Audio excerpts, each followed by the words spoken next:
Chapter 151 The assault on the southern end begins.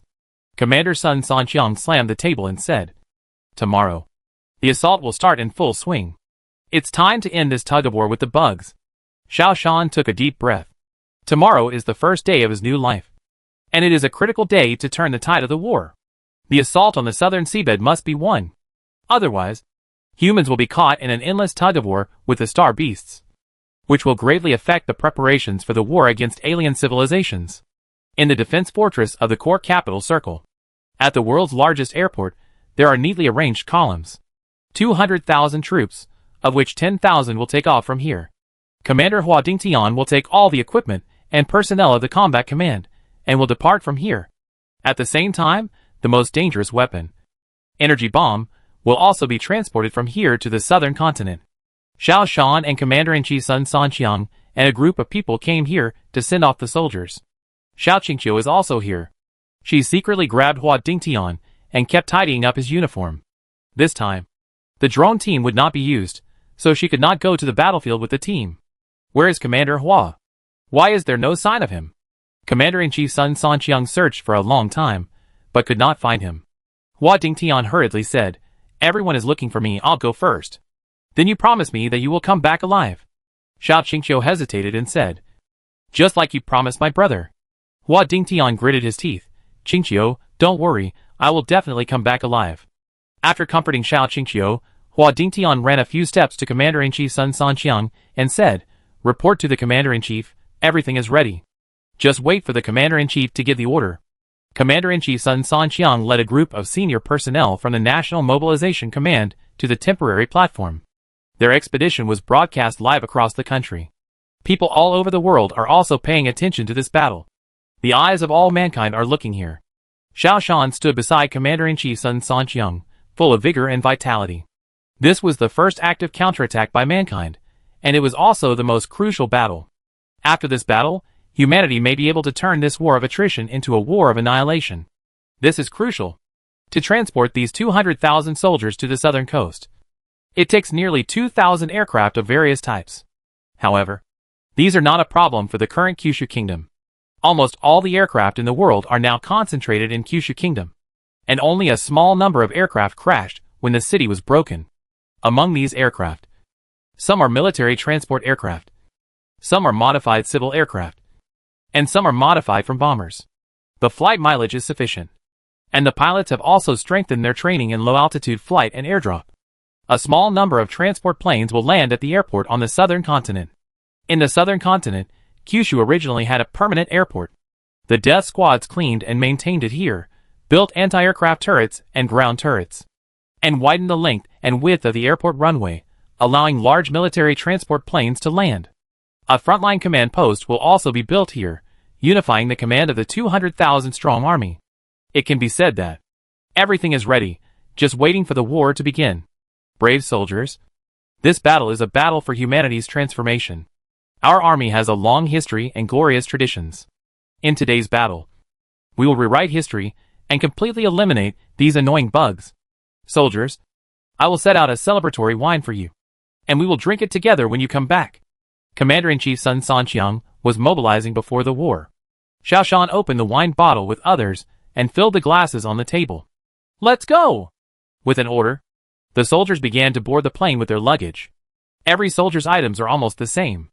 A warm diving suit, a special steel dagger, a special grenade, an oxygen cylinder, and an explosive spear gun. For soldiers share a submersible. The submersible has replacement oxygen cylinders, a torpedo, a high-pressure explosive spear gun, and an underwater communicator. Some submersibles carry nothing but energy bombs. As the last weapon, energy bombs will not be used easily, because everyone knows that once the energy bomb is detonated, almost all those who did not have time to evacuate will die here. This is the last resort. It will not be used until the last moment.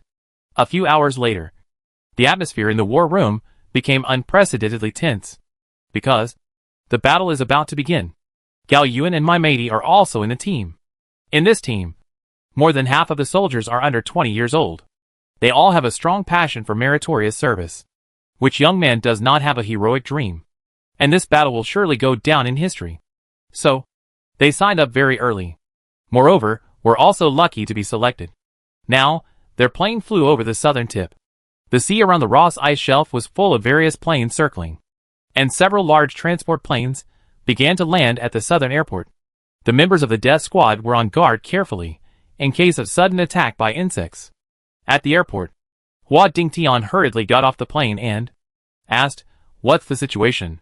A member of the death squad said, "The star beasts should have discovered something. The several groups of star beasts that invaded the continent yesterday are now starting to evacuate to the sea. In the southern continent, there has always been a death squad staying here. They use the vast continent to fight guerrilla warfare with a small number of star beasts. There are very few star beasts in the southern continent, and they are mainly scavengers. The vast territory of the southern continent provides sufficient maneuvering space for the members of the death squad. They fully adopted guerrilla tactics. When the enemy advances, we retreat. When the enemy retreats, we advance. They have been cruising throughout the southern continent. They always pay attention to the number and movements of star beasts in the southern continent. A lot of important information is said by them.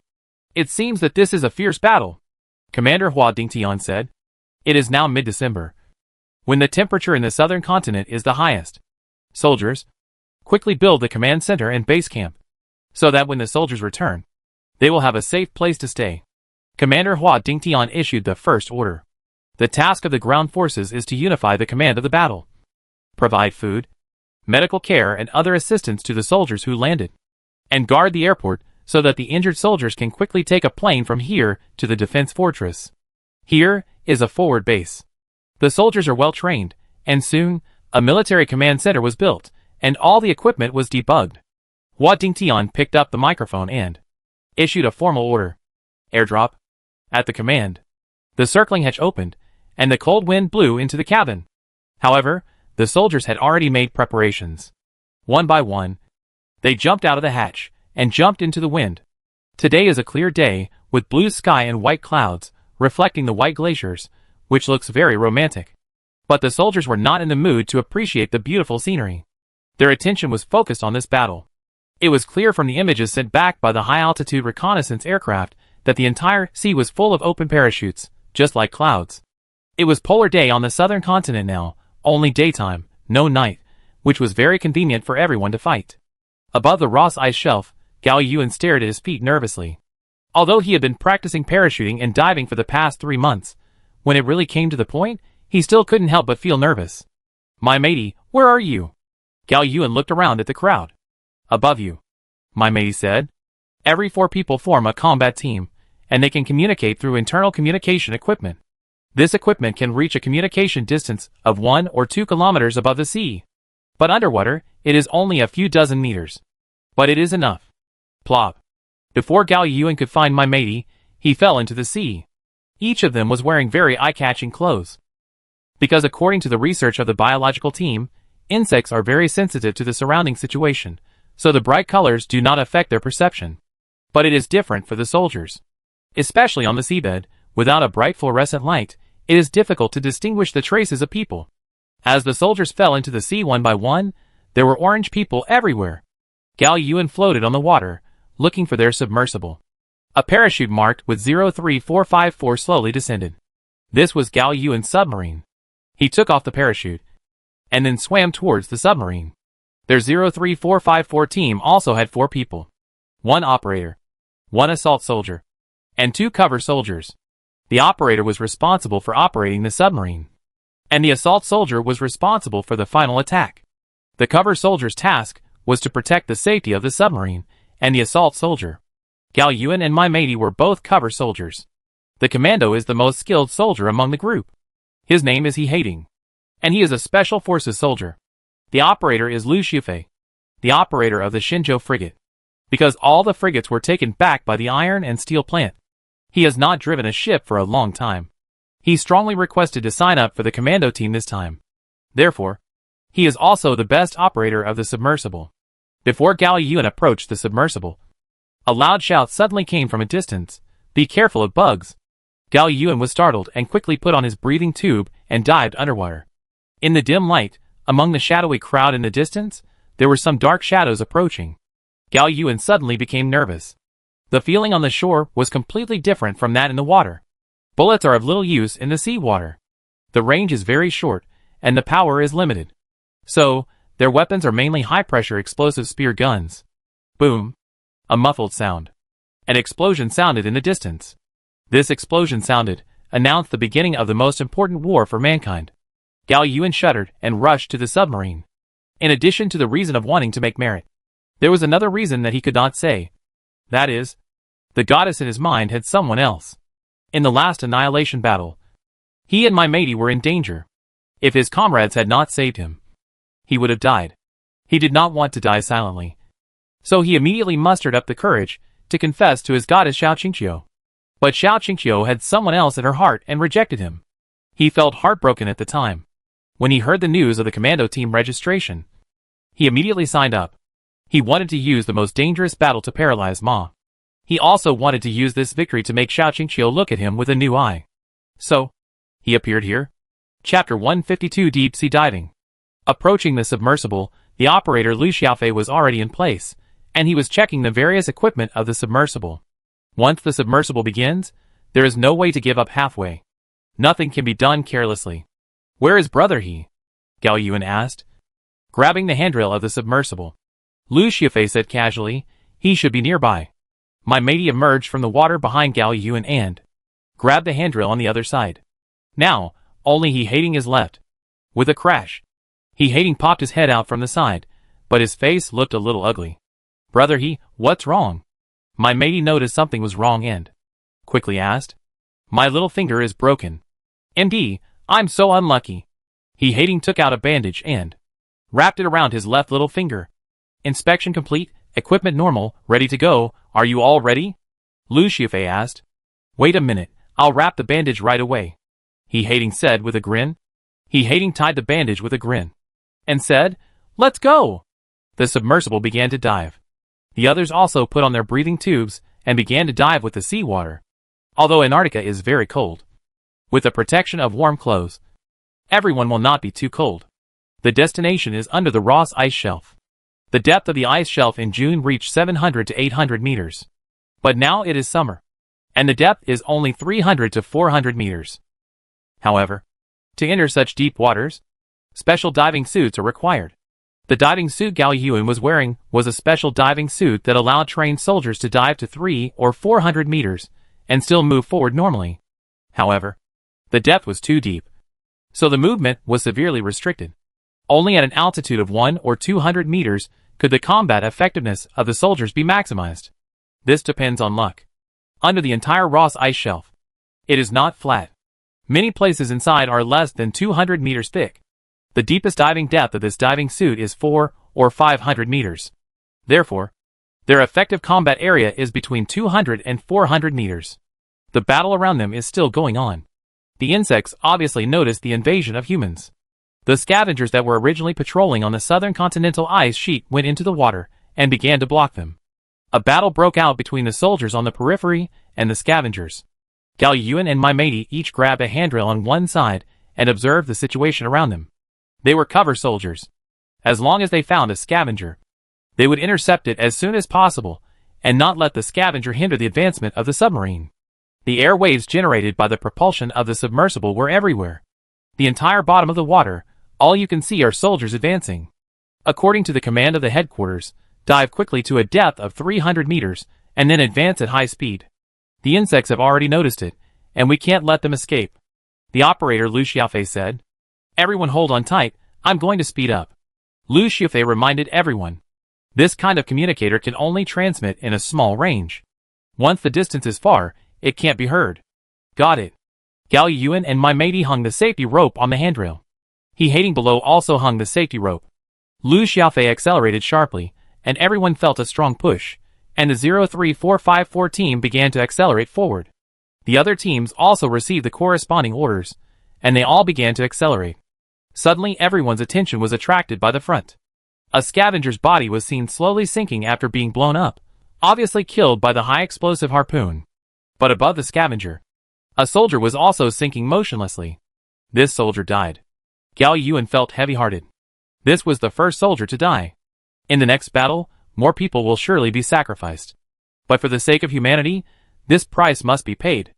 When passing over the soldier's body, several soldiers saluted the body.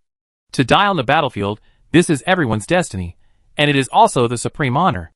The Ross Ice Shelf is located on a cape on the southern continent. It is like a trumpet mouth. The exit is wide, and the inside is narrow. After more than a dozen shots with purely mechanical submersibles, the military team determined that the strange and huge bugs settled here, and this should be the base of the star beasts. If this place is not cleared, the battle between humans and bugs will continue endlessly. 50,000 submersibles, 200,000 soldiers, are now heading towards the cape from all over. A burst of light came from the front, and he hating shouted, "Get ready. It should be an ambush. This kind of explosion should be caused by a torpedo. And it is worth using a torpedo. Which means that there is a huge challenge ahead." My matey felt some movement below. He looked down and saw a huge black shadow passing by below and moving forward. "Lao Gao. There is movement below," my matey shouted. Gao Yuan looked down and immediately cursed. "What are you yelling about? This is our lightweight submarine. They are intercepting the big fish below. This time, there are also 1,000 light submarines coming to join the battle. These submarines were airdropped directly to the nearby sea area by transport planes, and then rushed here to join the battle. The mission of these submarines is to enter the depth that the submersible cannot enter, and intercept the giant bugs that may escape from the bottom. However, compared with the submersible, the submarine is too inflexible, and is not very effective against these underwater bugs. So it is just a supplement to the battle. Haha, we have so many teams, I'm not afraid now, bugs, come out. My matey shouted excitedly. The ice ahead was getting thicker and thicker, and the submersible had to descend at an angle of almost 60 degrees to avoid these ice shelves. Gao Yuan looked up. The submersible ahead would drop a deep water searchlight every few miles to illuminate everyone, so that everyone would not lose sight of the target in the dark sea. Under the illumination of these searchlights, the ice shelves look bizarre, very beautiful, and very scary. The two diametrically opposed words, beauty and horror, are not contradictory here. The underwater ice shelf is not a complete block of ice, but has many holes and grooves in the middle. These are all masterpieces of nature. Even the most brilliant sculptor cannot sculpt such a strange shape. Be careful, bugs. Gao Yuan suddenly loosened the safety rope and rose rapidly. He held a high-pressure explosive spear gun in his hand and rushed towards the top of his head. In a groove, a scavenger was hiding. If it weren't for the refraction of the light, he wouldn't have found it at all. The scavenger rushed out suddenly. Lu Xiaofei quickly stopped the submersible, turned beautifully, and began to float up. The scavenger rushed to the front. It was not big, it could only be considered a half-adult. Its terrifying mouthparts rushed towards Gao Yuan. Gao Yuan raised his hand to aim. The trigger was pulled, and the high-pressure gas pushed the spear gun out. Underwater, no matter what weapon, it would encounter great resistance. The same is true for high-pressure spear guns. Therefore, ordinary bullets have very limited power. The best weapon is the high-pressure spear gun. Gao Yuan must fight close to the enemy to exert the power of the high-pressure spear gun. Bang! A muffled sound came. After the harpoon pierced the body of the scavenger, it exploded immediately. This bomb is specially made. It can quickly blow the body of the insect into pieces, and it cannot be connected together, which can also quickly kill the insect. The weapons here are all developed by the scientific research team, and they are very effective in killing insects. Seeing the bodies of the insects sinking to the bottom of the sea in disorder, Gao Yuan began to tighten the protective rope. "Let's go!" Hearing Gao Yuan's voice, Lu Xiaofei started the motor again, and the submersible moved forward again. This scene happened repeatedly. Explosions were heard everywhere, although the insects were constantly being blown to death. The soldiers also suffered considerable casualties. These insects hid deep in the ice shelf and were difficult to find. This required a lot from the soldiers responsible for cover. Ahead, a submarine lost control and fallen downward. This means that all 4 members of this team have died. Everyone's mood became even heavier. We have just entered the Ross Ice Shelf, and the casualties have increased. Today's battle will obviously be very difficult. Forward base. The headquarters is busy.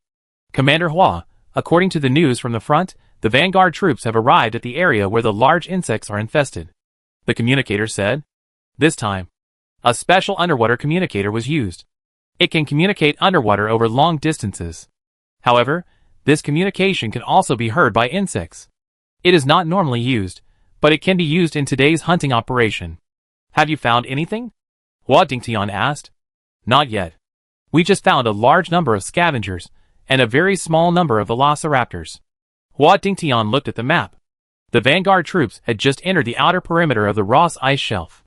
This is also the deepest point that a purely mechanical submersible can take photos. As for the situation inside, no one knows. A picture has been transmitted. The communicator switched the picture. This is a picture transmitted back by a monitor carried by a submersible. In the dark sea, there are strange-shaped ice shelves above, and the bottomless seabed below.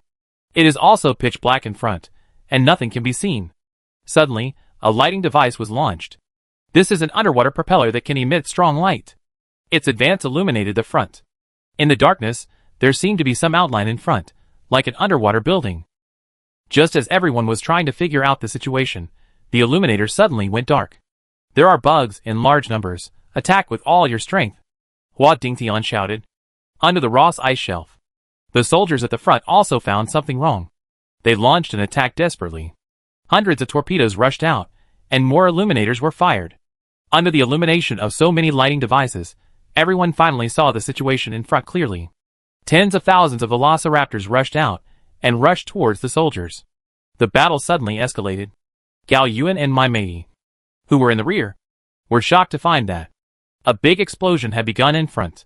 Torpedoes began to explode one after another, and the explosion of explosive spear guns was also in between. The fire and air waves produced by the explosion were everywhere. In the gaps between the explosions, you can also see that the black bodies of insects and soldiers are constantly falling into the depths of the sea. The real test has arrived. Chapter 153 Brutal Undersea Battle. The current situation is just like something out of a science fiction movie. In the scattered beams of light from the searchlights, fights are breaking out everywhere. The table-sized scavengers and the soldiers in diving suits are fighting each other in the mottled light and shadow. Submarines are constantly falling. But the subsequent submersibles are also constantly advancing and continue to join the battle.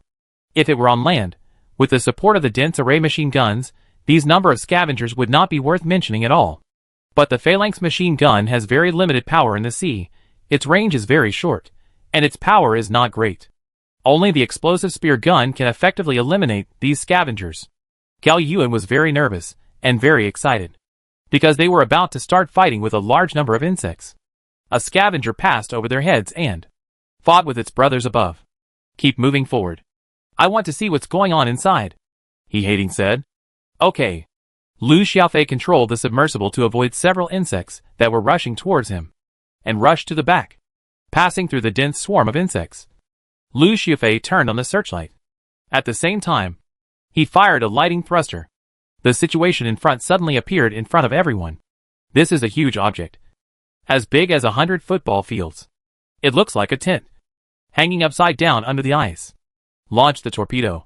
He hating has the most experience, and knows that this is the underwater base that everyone continues to look for. With such a large size, there is no need to aim. Lu Xiaofei pressed the launch button. 2 torpedoes were fired. Let's get closer. He hating was the leader of the team. He began to remind Gao Yuan and my matey, who were a little dazed. Be alert. Gao Yuan and my matey came back to their senses. They put away their shock and began to concentrate on dealing with the bugs coming from all directions. Fortunately, many submarines rushed over, and the cover soldiers all rushed towards the target with safety ropes, fighting with the bugs at close range. Gao Yuan killed a bug with a spear, and then quickly took out a new spear to reload. A bug seized the opportunity to pounce on him, and a friendly soldier behind him came up to fill the position. Another spear blast killed the sneak-attacking bug. Gao Yuan nodded to thank the other party, and the other party nodded as well. Both sides fought again. Suddenly, a huge bug rushed over. The friendly soldier just now pounced on it again. This is a rare swift beast here, and Gao Yuan hurried to help. But it was too late. After taking a hit from the explosive spear, the velociraptor still stuck close to the soldier. Its ugly mouth bit the soldier's arm. Blood gushed out instantly. Gao Yuan was anxious and was ready to start his own propulsion device, wanting to rescue quickly. But the soldier on the opposite side shook his head slightly. Gao Yuan immediately understood what the other party was going to do. He had to stop his actions. The soldier pressed the special grenade with his only remaining hand. This kind of grenade has an unpleasant nickname, called suicide grenade, because, on the seabed, The power of the grenade is very limited. The main reason why soldiers carry grenades is to use them for self-detonation. The commando's combat field is on the seabed. Once they are in danger, there is no rescue at all. In order to let the soldiers get rid of the pain as soon as possible, they don't have to endure the torture of being eaten by insects bit by bit. So the configuration of suicide grenades appears. Gao Yuan had no choice now, and could only watch his comrade in arms detonate the suicide grenade. Boom! With a muffled sound, the area was suddenly filled with blood and flesh. The red was the blood and flesh of the soldiers, and the white was the corpse of the velociraptor. All mixed together, and then sank. This was the most dignified way to die, and the most glorious way to die. Gao Yuan held back the tears that burst out of his eyes, saluted the sinking blood and flesh, turned around, picked up the spear gun, and once again joined the battle. The sound of special grenades exploding was heard in many places. Every explosion means the sacrifice of a soldier. This is the fate of the soldiers, and also their responsibility and mission. Although the sacrifice is increasing, the remaining people still rush to the huge object one after another, without hesitation. Boom! 2 explosions were heard in front. This is the torpedo that was launched and detonated. But it did not affect the huge object, because a group of velociraptors blocked the torpedo's direction. Shoot again! He hating roared. Swoosh! A torpedo rushed out again. Why is there only one? He hating said anxiously. You should keep one. Lu Xiaofei said. A submarine has only 4 special torpedoes. Lu Xiaofei wanted to keep one as a backup. Don't keep it, shoot it. He hating said angrily. Swoosh! The last torpedo was also fired. Now, the submarine only had the high-pressure explosive spear gun, and there was no more powerful weapon. Suddenly, he hating untied the safety rope, turned on the auxiliary thruster on his body, and rushed down. Don't go. It's dangerous. Lu Xiaofei knew what he wanted to do. He wanted to catch an unmanned submarine. But it was very dangerous down there. Not only because of the bugs, but also because they were already at a depth of nearly 400 meters. If they went any lower, the diving suit would not be able to withstand it. But he hating ignored it. He grabbed a submersible that had lost control and fell to the bottom of the sea with it. Seeing him and the submersible sinking deeper and deeper, Lu Xiaofei, Gao Yuan and my matey were all worried. Finally, the motor of the submersible started. A stream of water emerged from the tail, and he hating began to float up with the submersible. When they got close, Gao Yuan reached out and caught the submersible, because he found that something was wrong with he hating. Launch torpedoes! He hating gasped. Gao Yuan noticed that blood began to seep from the corners of his mouth. How are you? Not dead. He hating seemed to have recovered. Gao Yuan operated the submarine for a while, and immediately said, it can't be launched. This is a special bomb. He hating was stunned, and said, then control it first. Among the 50,000 submarines, there are dozens of submarines carrying super bombs. This super bomb is extremely powerful, but a submarine can only carry one. Oh my god! We can buy lottery tickets with our luck. Lu Xiaofei said in surprise. Deep in the water, explosions suddenly occurred, and the density was very high.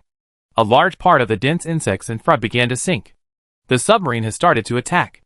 Let's take the opportunity to rush in and blow up this ghost thing. He hating spoke with great effort, and he had to take a break after almost saying a word. Lu Xiaofei and Gao Yuan began to speed up, and the 2 submarines broke through the blockade of the insects one after another, approaching the huge object. Boom! A torpedo hit the object, but after the flash, it did not cause any damage. What the hell? Lu Xiaofei shouted in surprise. Let's get closer and take a look. He hating said panting. Lu Xiaofei calmed down and controlled the submarine to get closer. At the same time, he shouted through the communicator on the submarine. Command, command, the torpedo attack is ineffective. Please ask other teams to suspend the torpedo attack. We need to get closer to the unidentified object to check it out. Go to the base. Hua Dingtian received Lu Xiaofei's message immediately. He also knew that this operation would not be so smooth. He immediately ordered all teams to suspend torpedo attacks. The vanguard troops should get as close to the unidentified object as possible and quickly investigate the situation. He turned his head to look at the picture sent back from the seabed. The battle on the seabed was very stalemate. The troops in front were already fighting with a large number of star beasts. There were continuous submersibles losing contact and losing control. The number of insects was also decreasing rapidly. This was a brutal war of attrition. Report: the submarine suffered heavy casualties, and more than half of them have been destroyed. The communicator came to report. The submarine encountered a big challenge in the deep sea. A large group of insects attacked the submarine on the seabed. If it were normal, if the casualties exceeded 30%, it would have to retreat.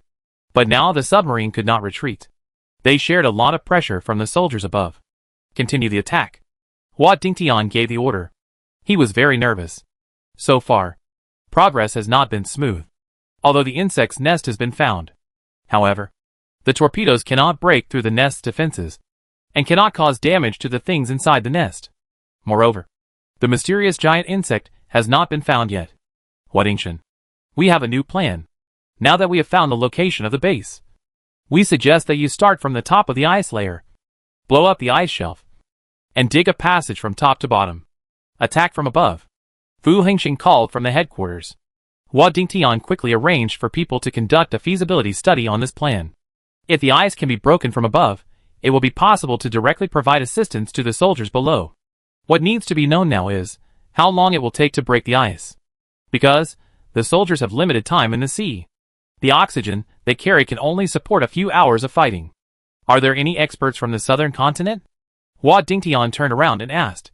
A man beside him stood up and said, Chief Hua.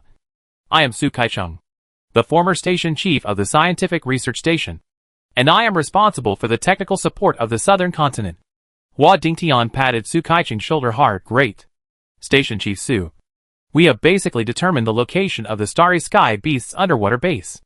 We now need to open a channel from above to the sea. Can it be done in a short time? Su Kaicheng picked up the map, looked at it carefully, and suddenly pointed to a place and said, Start from here. It should be possible. Oh, what's here? Hua Dingtian asked in surprise. About 5 kilometers from here, there is a warm spring on the seabed. The warm seawater will form a backflow here. So, the thickness of the ice shelf in this place is the thinnest. It is less than 50 meters. We use precision blasting, and we should be able to open a passage. Su Kaicheng said. Chapter 154 The Worm of a Dead End. Great. Station Master Su. If it succeeds, I will apply for a special merit for you. Hua Dingtian said excitedly. The bottom of the Ross ice shelf. My matey pounced on this strange object. This thing is like a solid tin, very solid.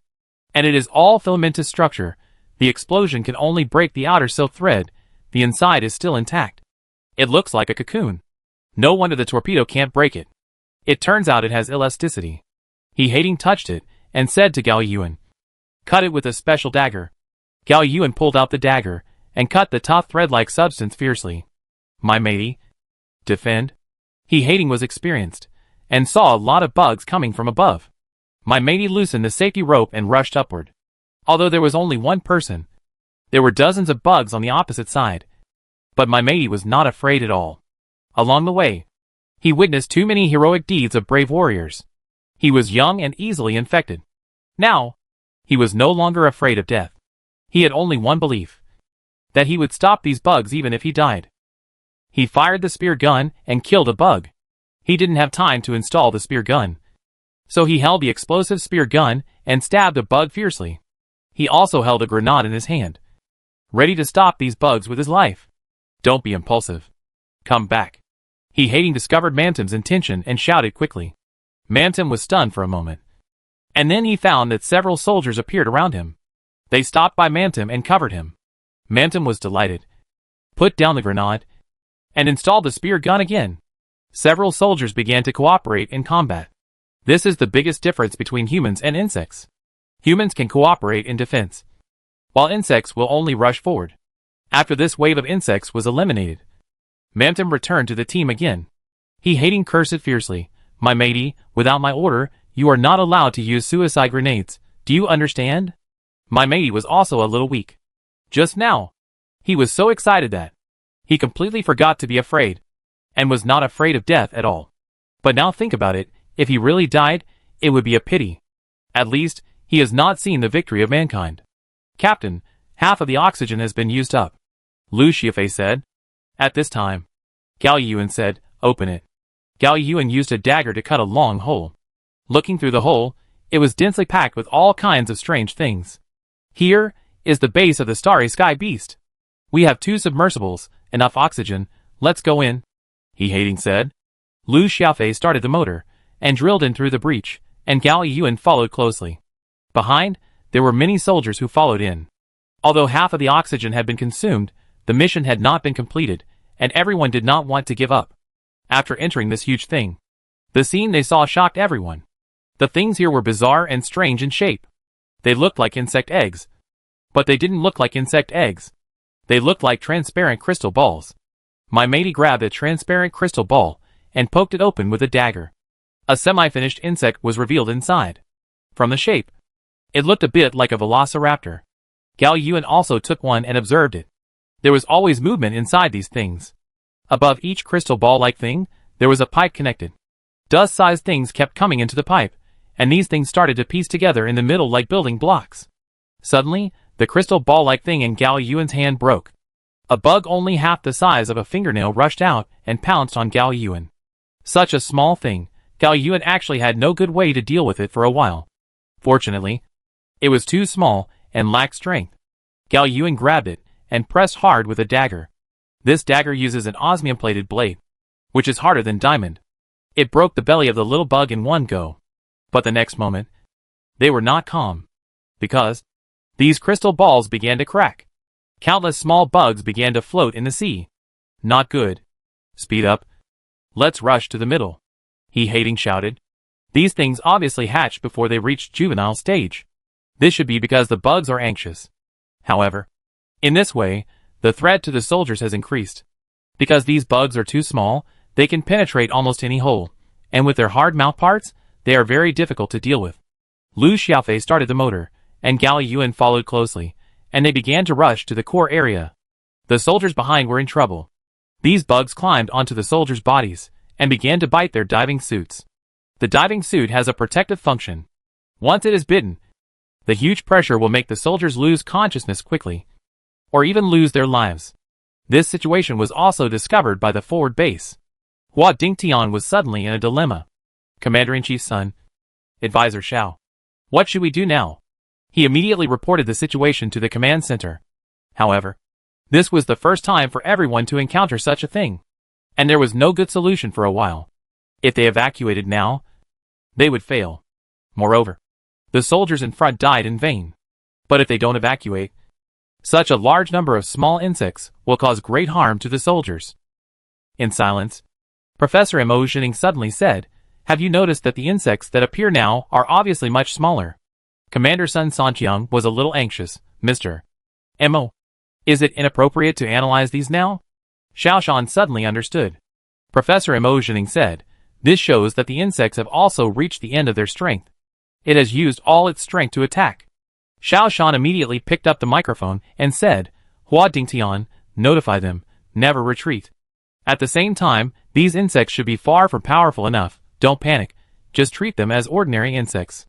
Xiao Shan's analysis is correct.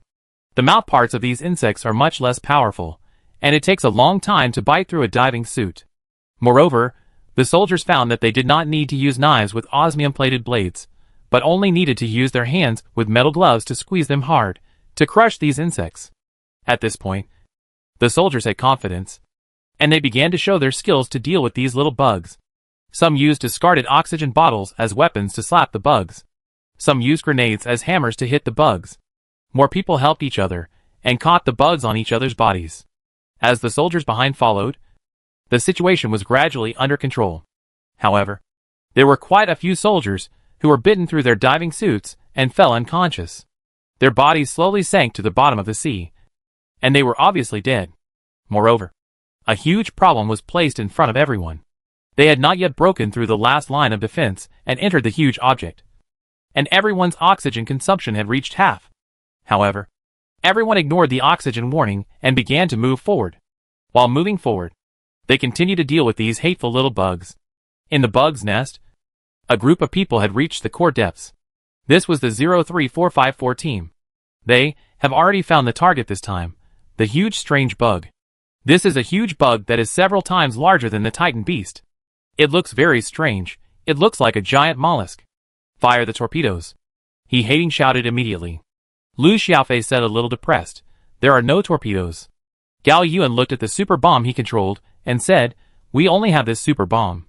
He Hating was stunned for a moment. This thing can't be used. It must be absolutely sure before it can be used.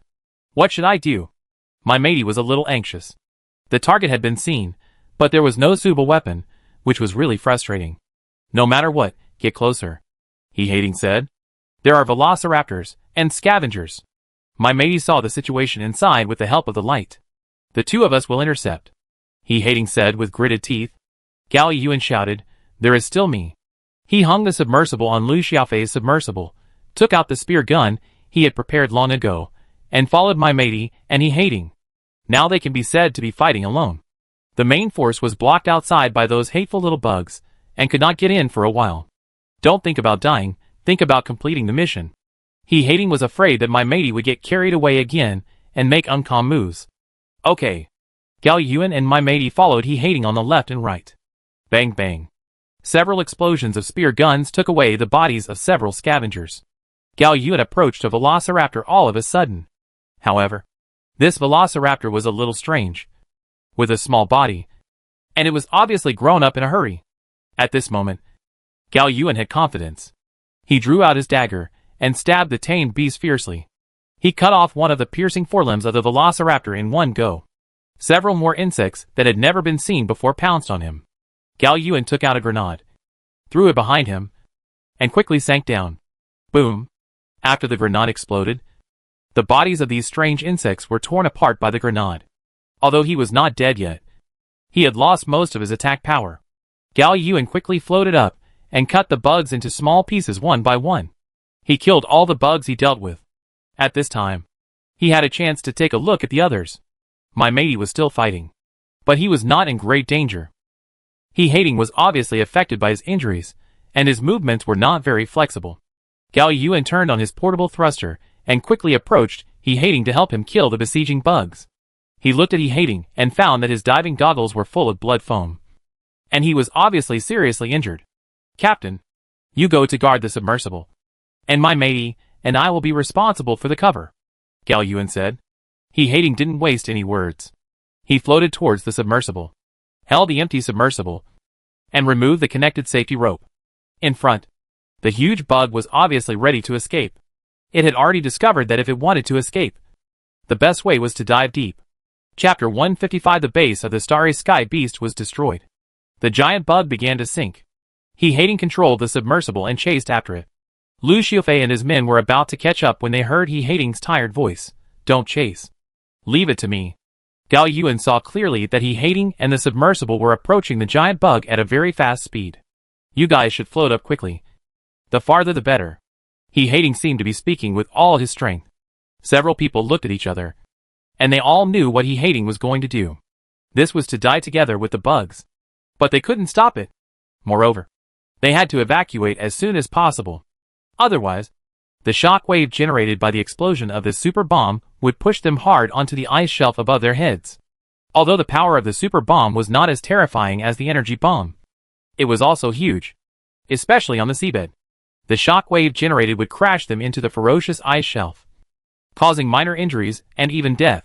The three people rushed to the ice shelf quickly, hoping to use the power of the ice shelf to resist the huge shock wave generated by the explosion of the super bomb. Boom! A dull sound came. A huge explosion occurred in the deep sea water. This power can only be achieved by a super bomb. The three people did not care about sadness. They quickly clung to the ice shelf behind them. But the shock wave was too strong.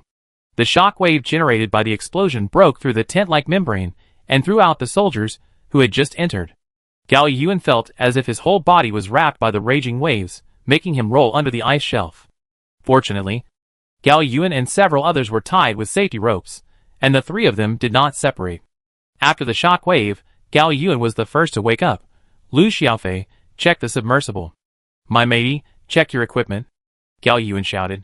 All the crystal ball-like things in this base exploded, the whole seawater became turbid, and there were strange things floating everywhere. Among them, there were many tiny bugs mixed in. Some of these bugs were stumps, and some were already formed. They seemed to sense the crisis, and fled one by one, swimming towards the depths of the seabed. The biggest problem now was to confirm whether the huge bug was dead.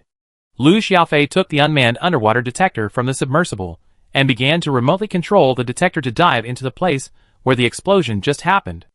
Many bugs suddenly rushed out of the ice shelf above his head, and these bugs were obviously the last remaining forces. The soldiers who came from behind began to intercept these bugs. Liu Xiaofei, who was at the front, operated the detector without distraction. When he dived to a depth of 500 meters, he saw the body of the bug. It was obvious that the bug had lost its life and was broken into many pieces. Report to the headquarters, the target has been eliminated and has sunk to the bottom of the sea. The location is... Liu Xiaofei began to contact the forward base. This good news was quickly passed back to the National Mobilization Command. Everyone cheered. This was a great victory. Destroying the insect base means destroying the insect brain. It is only a matter of time before these star beasts are wiped out. This will be the most important battle to turn the tide of the war. However, Hua Dingtian was not too excited, because he knew very well that the oxygen of these soldiers should not be enough. Report your oxygen level. Hua Dingtian said. There is still 1/3. We can't go back. We decided to continue to clear out this place, and not let any insects remain here, so that they won't revive. Liu Xiaofei tried to sound very relaxed, but people could still hear the heaviness. There is not enough oxygen. And there is no going back. However, they have completed the most crucial battle in history. They will definitely go down in history. That's enough. Gao Yuan and my matey suddenly understood the heroic spirit of those martyrs, who knew there was danger, but still died generously. Heroes are not far away.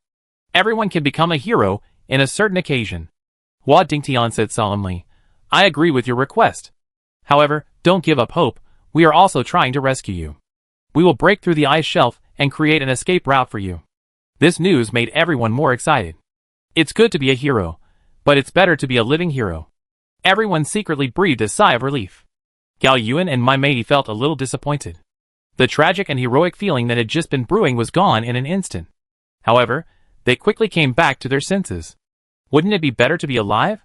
Thinking about hating who just died, they should cherish life more and be more grateful for being alive. Don't say anything, get to work, clean this place thoroughly. Gao Yuan said. National Mobilization Headquarters. Xiaoshan issued an order. 2 transport planes carrying the most advanced Haidu 3-man deep-sea submersible rushed to the bottom of the Ross ice shelf. Their mission was to find the body of the giant bug and bring it back for research. At the same time, an assessment of the situation on the seabed at the southern end must be made. Xiao Qingqiu led a team of drones to the Ross ice shelf. They were racing against time. This was a major rescue operation. They had to rescue these soldiers before the oxygen ran out. The original station chief Su Kaicheng had marked the weakest point of the Ross ice shelf. Their mission was to use earth-penetrating bombs to blast a passage for life. From a distance, they saw red and green smoke rising from the snow-covered ice shelf at the southern end. This is the mark Su Kaicheng made himself. From the sky, there is no difference here. It is all white snow, all glaciers. But Su Kaicheng knows that the warm springs flow back under this ice shelf. The ice layer here, when it is thickest, is only about 100 meters. It is summer in the southern continent, and it is also the highest temperature of the year. The thickness of the ice shelf here is only tens of meters at most. It is completely possible to blow through the ice shelf. Xiao Qingqiu locked onto the target, turned on the switch, and dropped the first bunker buster. The biggest feature of this bunker buster is that it can penetrate dozens of meters underground before exploding.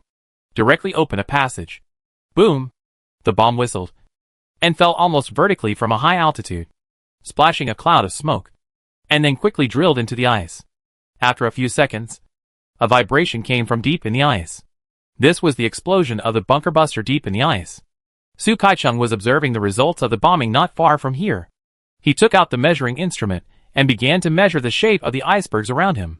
Because the entire ice shelf floats on the sea, this kind of bombing may cause the entire ice shelf to move. Therefore, after each bombing, it must be measured and analyzed before the next bombing can be carried out. After the measurement, his face changed a little. Commander Hua, the situation is not good. What's wrong? Hua Dingtian's heart suddenly tightened. The thickness of the ice shelf is now more than twice as shallow as in winter. The ice shelf itself is very fragile. If the bombing continues, the entire Ross ice shelf will be very unstable. During the rescue, the ice shelf may break and collide at any time, which will cause heavy casualties to the soldiers who are rescuing. Su Kaicheng said solemnly. How likely is it? Hua Dingtian also became solemn. Wait until I get closer to the bombing point and observe it. Su Kaicheng rode on the sled and quickly rushed to the bombing point. Under the ice shelf, the soldiers had no idea what was happening above, and they were now in high spirits. They were all clearing the remaining bugs and those unformed small bugs underwater. They even started a competition with each other. They believed that since Commander Hua Dingtian said that a rescue channel was being opened, there must be no problem. But they didn't know that Hua Dingtian was extremely nervous. National Mobilization Headquarters. The big screen switched to Su Kaicheng's perspective. I saw a huge crack on the edge of the hole bombed by the bunker buster. People who have lived in the north know that this is a sign that the ice is about to break. Once the ice shelf breaks, it will pile up against each other uncontrollably and collide. It is almost impossible to carry out rescue under such circumstances. The loss of soldiers will also be very huge. What's the situation? Commander Sun Sanqiang asked anxiously. Su Kaicheng sighed.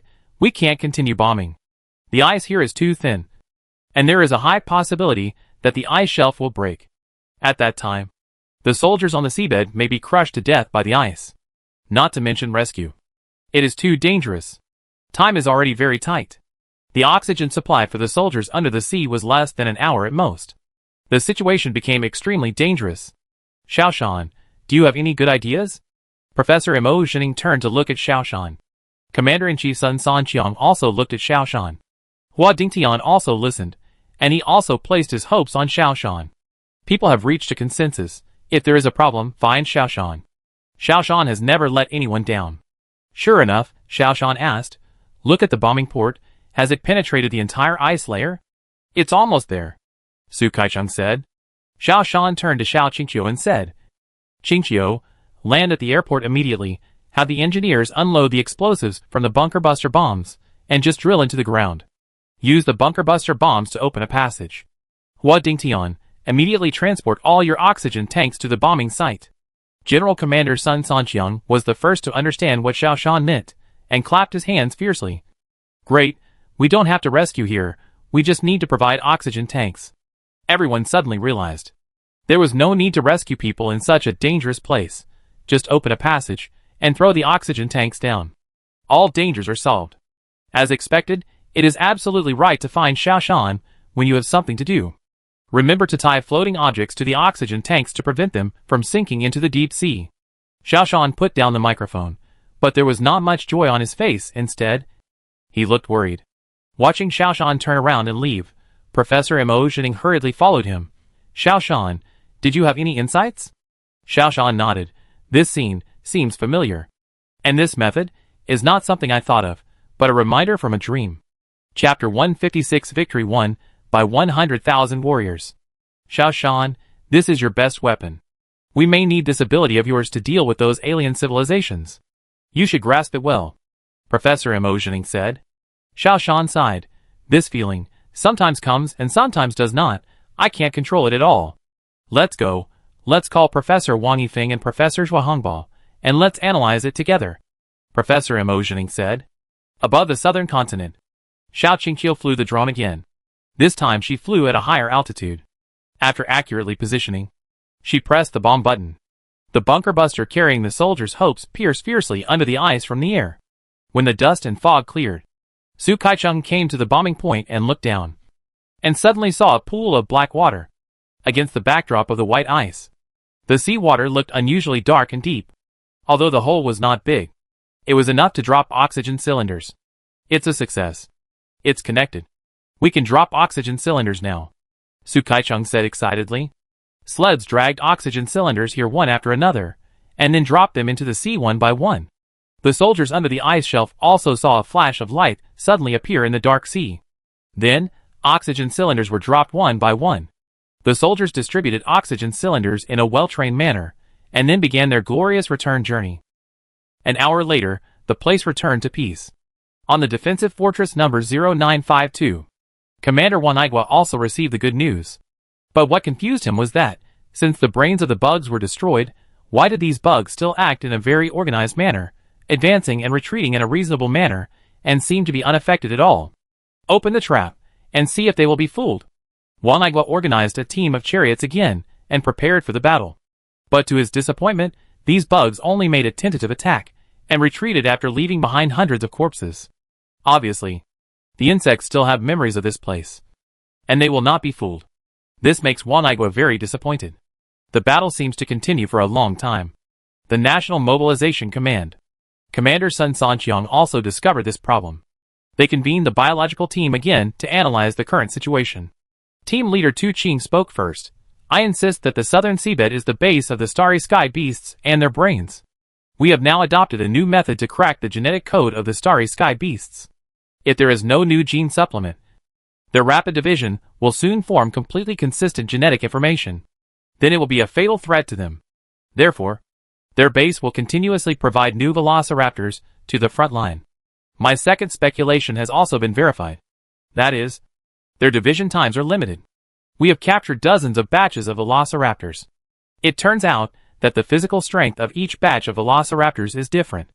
The farther away from the base, the weaker the body of the velociraptors.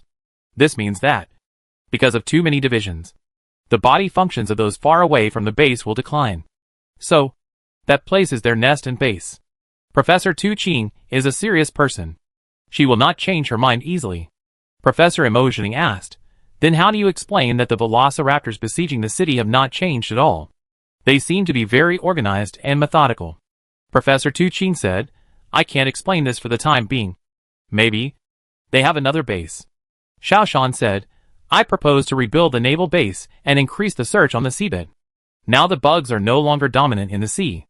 Almost all the bugs are surrounding our walls. The only force was also destroyed on the southern continent.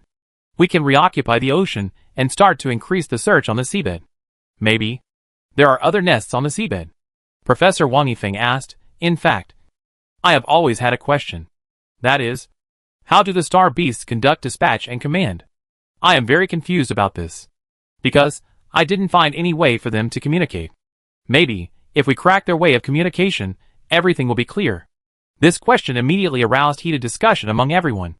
Professor Emotioning looked at Professor Tu Qing and asked, Professor Tu Qing, what do you think? I have a guess. They should transmit information through physical contact, just like ants. We have verified that. The body of the starry sky beast has the function of storing energy and information. Many of their things that look like instincts are actually memories. Memories that are passed on to each other.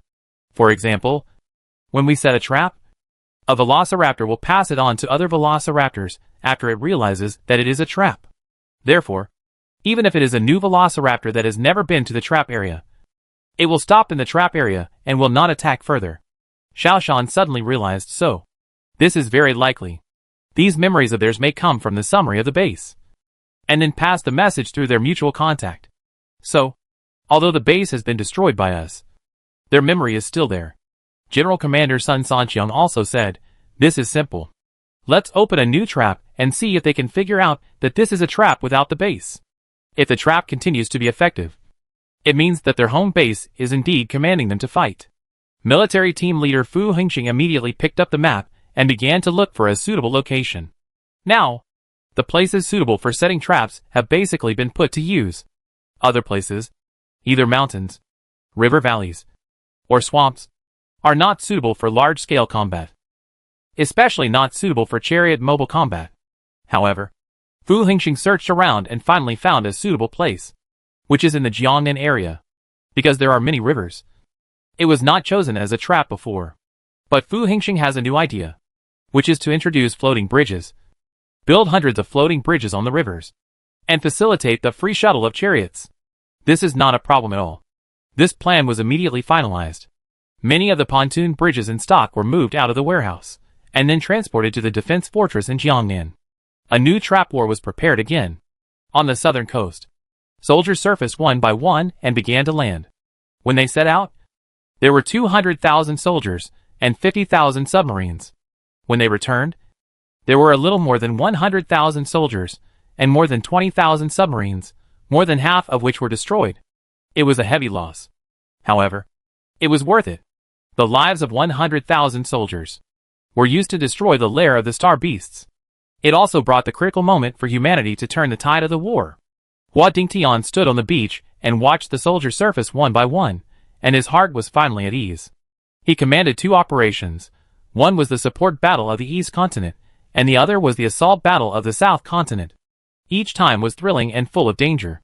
Each time also paid a huge price. Fortunately, both battles achieved the mission objectives. A large transport plane flew over the sky, flew over the sea, and dropped a huge parachute. Another transport plane also dropped a huge parachute over another sea.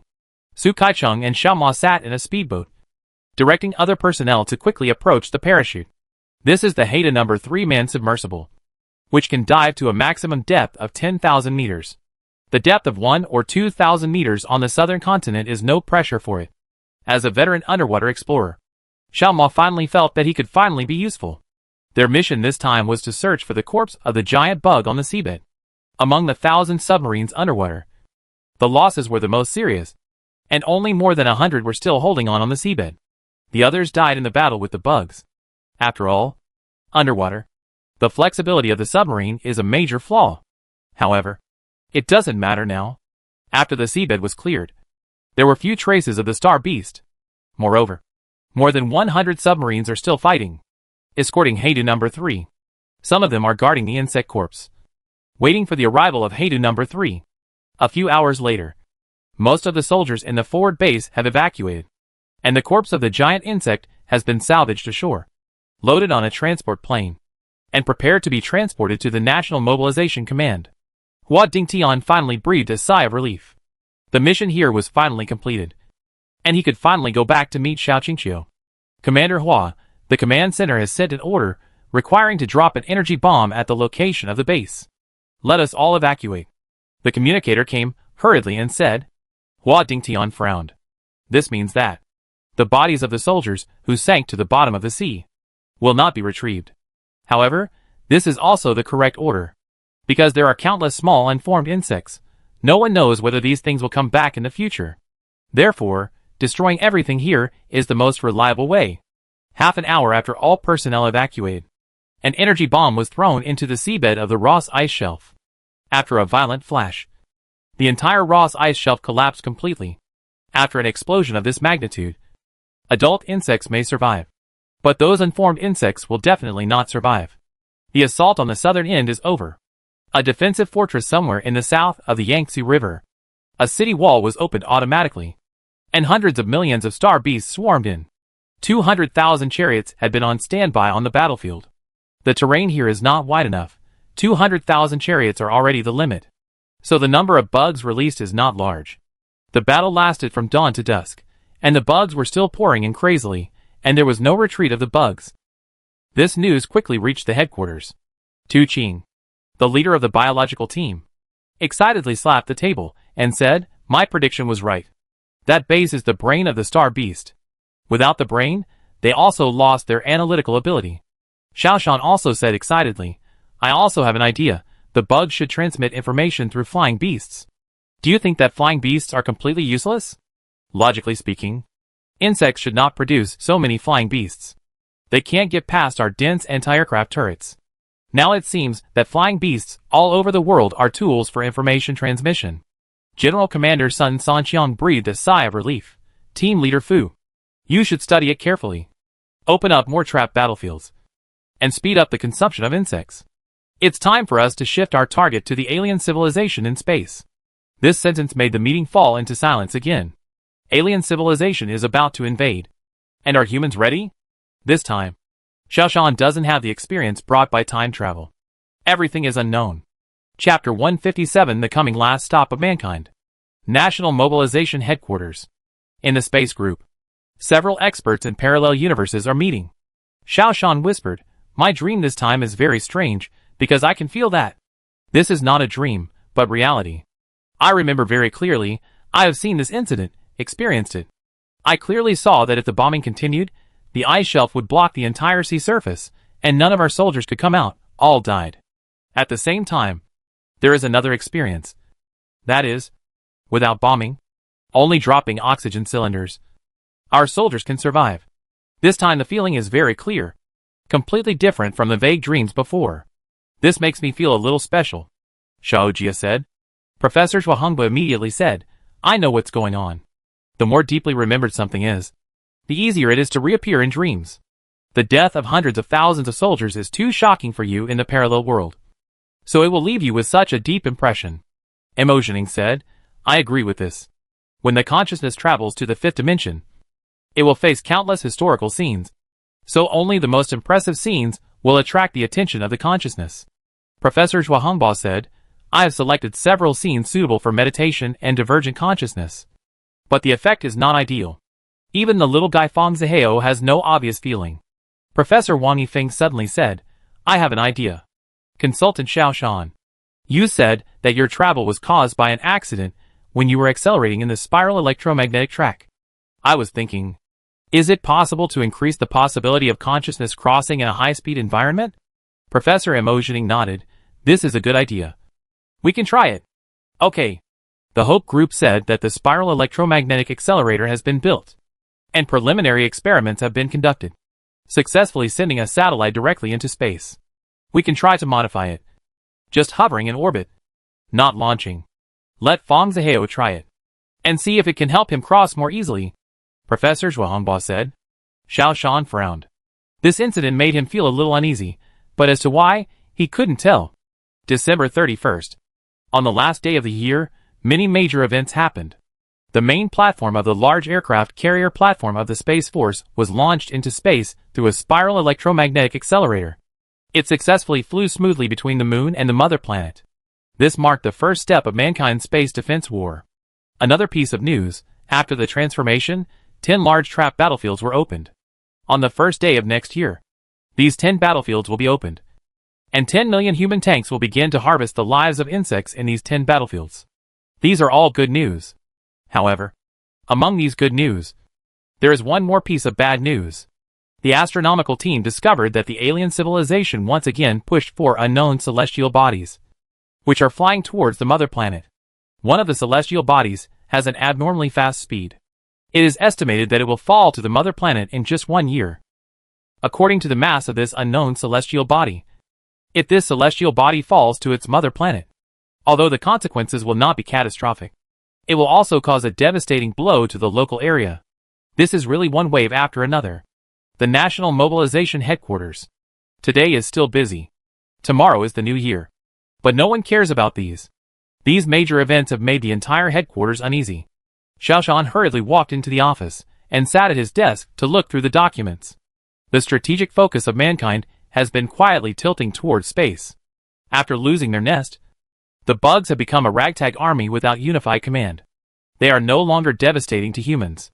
Moreover, because the division speed is too fast, without the subsequent replenishment of fresh genes, the physical fitness of the bugs has also begun to decline.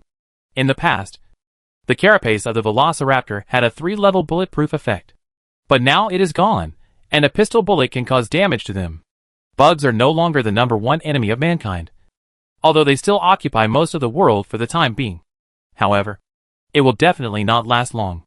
Xiao Shan, go to the biological team. The voice of the Commander-in-Chief Sun Sanqiang came on the phone. Okay. I'll be there right away. Xiao Shan put down the information in his hand and hurried to the biological team. Xiao Shan has been working at such a high pace for a long time, and his character has become more decisive and resolute. Now most of the decisions of the National Mobilization Command are actually directly ordered by Xiao Shan. Commander Sun Sanqiang has become a hands-off boss. Commander Sun, Advisor Xiao. You are here just in time. I just have something to report. Professor Tu Qing came out to greet them. Professor Emotioning was also here. The few people did not exchange pleasantries, but went straight to the point. This is their usual working attitude. We found several insect embryos from the seabed and tried to hatch them. The result was shocking. Fortunately, we acted in time otherwise. Professor Tu Qing wiped the sweat from his head. We still underestimated the strength of the insects. Walking into a huge breeding room, Xiao Shan saw many insects in the breeding room. Most of them are embryos, but a few are adults. Xiao Shan and others were quickly attracted by a huge bug. This bug was something Xiao Shan had never seen before. This bug did not have 6 strong legs, nor sharp piercing forelimbs. Although it had legs, they were short and thin. The body was slender, and the mouth parts were huge, almost occupied the entire head. We successfully cultivated a new star beast yesterday, and we named it the drill beast. We tried to feed it, but It was only the size of an earthworm yesterday, but now it has grown to its current size. This is just a juvenile. Professor Tu Ching had a complicated look. Xiao Shan was a little surprised, because the body of this worm is now as thick as a bucket, and its length is comparable to that of an anaconda. It looks very scary. There is no type of star beast that can burrow into the ground, but this burrowing beast can burrow into the ground, and it can go more than 10 meters underground. Its drilling speed can reach 20 yards per hour. If we act a little later, this worm will be fully hatched, which will be a fatal blow to our city wall. The consequences are disastrous, Professor Tu Ching said with lingering fear. Xiao Shan was also a little shocked. After the foresight effect of crossing over disappeared, Xiao Shan felt that every step was full of risks and challenges. Fortunately, humans did not hesitate to use the lives of 100,000 people to clear the nest of the underwater worms. Otherwise, if they were given another half a month, the appearance of these burrowing beasts would completely reverse the situation. Things in the world are often like this. A single thought can lead to completely different results. Not only that, we have also found several embryos in development. They are all genetic adjustments for our current human defense measures, Professor Tu Ching said.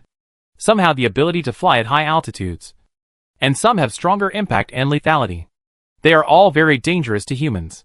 Xiao Shan frowned and said, with the intelligence of insects, it is impossible for them to have such efficient genetic improvement capabilities.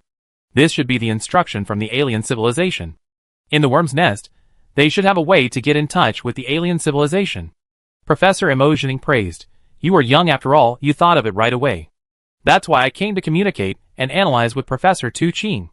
Finally, I found that the giant worm should be the mother worm, and all the embryos come from it. And its body structure has a natural signal receiving function. I have analyzed it now. The reason why we can detect the trace of this mother worm under the Ross ice shelf is because this mother worm will swim out of the base, come to the sea surface, and receive the signal transmitted by the alien civilization. So, it is not that the queen worm is intelligent, but that the queen worm can communicate with alien civilizations. All the actions of the queen worm are operated by alien civilizations behind the scenes. General Commander Sun Sanqiang and Xiao Shan suddenly realized.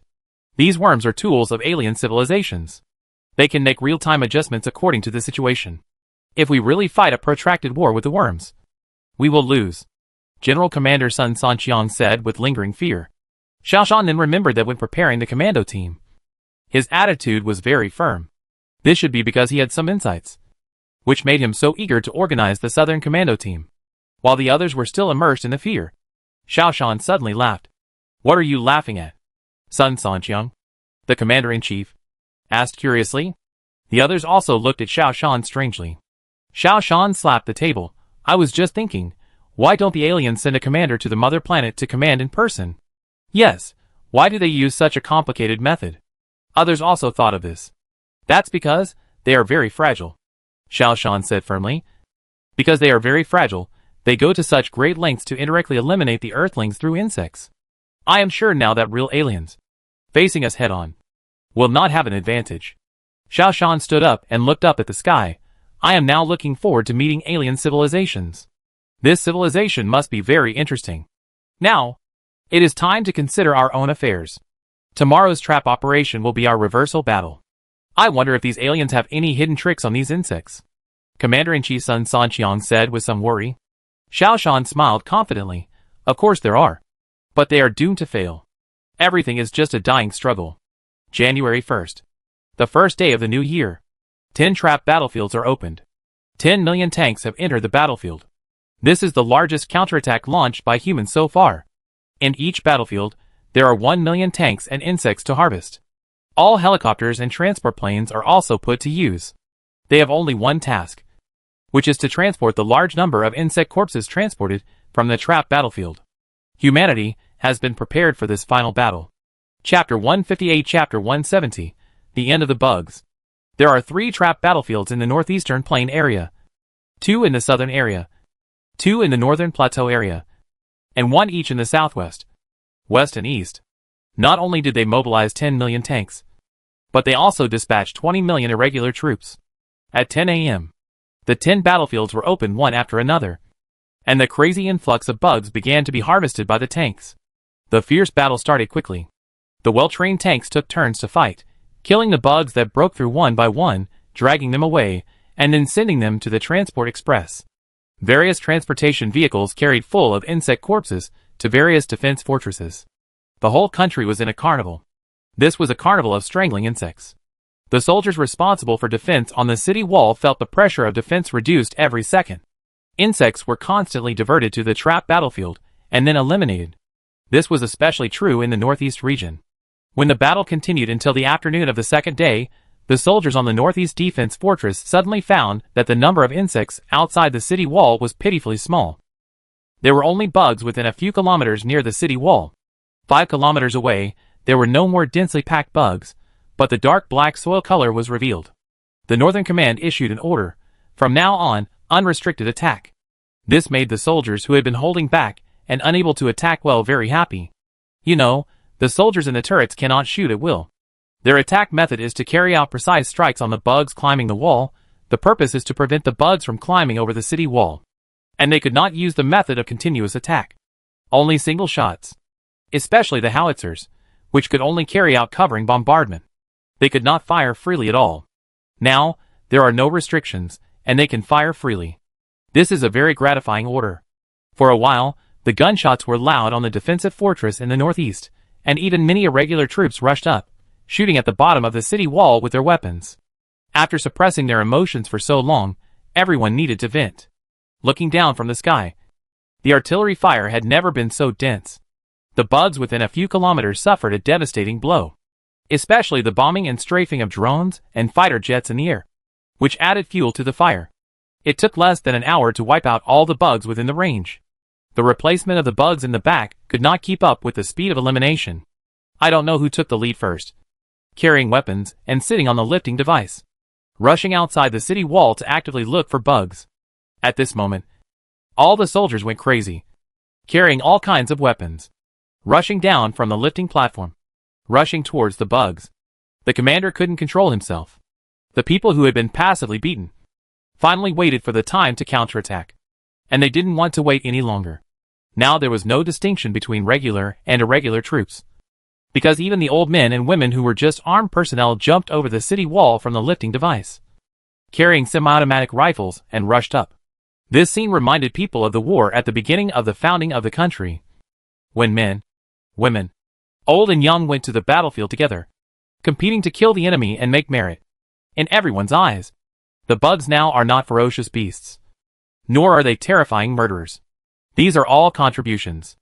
The number of humans on the local battlefield has surpassed the bugs for the first time, compared with humans who have the advantage of weapons. The bugs without the advantage of numbers are vulnerable. When it gets dark, there is no living bug. In the northeast, humans have one. The news spread all over the world. Although the world now only has the Kyushu region, people are still like chicken blood. Fighting enthusiasm is high. According to the original plan, the trap battlefield will be closed at night.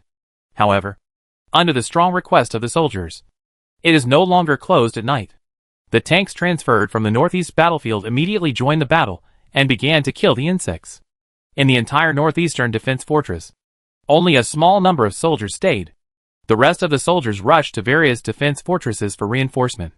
Tanks, armored vehicles, self-propelled artillery, and other heavy weapons and equipment that had not been used for a long time also drove out of the warehouse, drove out of the open city wall, and drove south from the outer perimeter of the city wall. Everyone knew that the insects were already at the end of their strength and would be defeated in a short time. At this time, the insects began to undergo strange changes. Large insects began to appear. The number of insects no longer increased, but instead the size of the insects continued to grow. The giant insects caused a commotion among the soldiers at first, and everyone thought that the insects had some new way of coping. But the biological team immediately issued a notice. When the insects sensed danger, they stopped splitting and began to grow in size. Now the giantization of the insects is not a mutation, but a signal that they sense danger. This immediately increased the confidence of the soldiers. Because giant insects are easier to become targets and easier to eliminate, the chariots can still easily deal with these giant bugs. 3 days later, the last trap battlefield was closed. The final counterattack of mankind began. Humanity took the initiative to push down the walls that once protected mankind, but now hindered mankind, and began to pour out, to counterattack and clear out the remaining bugs. 5 days later, humanity began to clear out the bugs on the entire mother planet. February 1st. The National Mobilization Command announced, humanity won, and all the star beasts were cleared out. On that day, the National Mobilization Command issued the last directive, to form a human alliance, to gather the power of all mankind to fight against alien civilization. At this time, people knew that the financial backer behind the bugs was an alien civilization. And the alien civilization has begun to invade the mother planet, and will arrive at the mother planet in 4 years. However, the unprecedentedly high self-confidence made people no longer panic, but actively responded to the command and dispatch of the human alliance. Since then, there is no distinction between countries in the world, only the distinction between nations. There is no more confrontation between countries, only the unity of all mankind. All mankind has only one common goal, to fight against the master behind the bugs, alien civilization. The central city of the human alliance.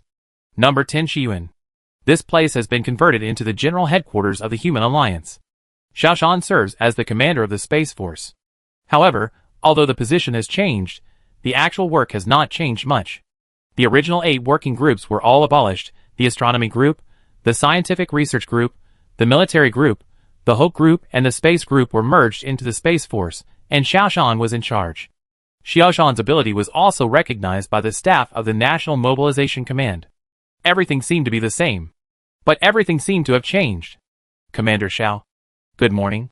Yi Ziyue handed over a document with a smile, and then handed over a breakfast. It can be said that Xiaoshan is now the #1 idol in the hearts of girls all over the world. And Yi Ziyue is no exception.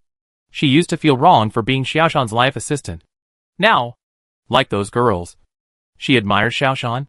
But she knew that Xiaoshan had no interest in relationships between men and women. He was just a crazy work machine, always working hard for the survival of mankind.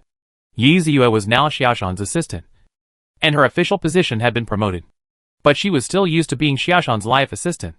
Is there anything going on? Xiaoshan took the breakfast and ate it in no time.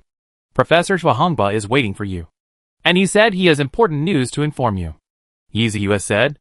Xiaoshan's heart suddenly skipped a beat. He felt that Zhuangba must have something important to tell him since he came so early, and it was not a good thing. As expected, Professor Zhuangba looked worried. What's going on? Xiaoshan sat down and asked. Professor Zhuangba sighed. Commander Xiao. Fang Zihao has not woken up since he entered the experimental chamber yesterday. Xiaoshan stopped moving his hands. The experimental chamber in the spiral electromagnetic accelerator? Yes.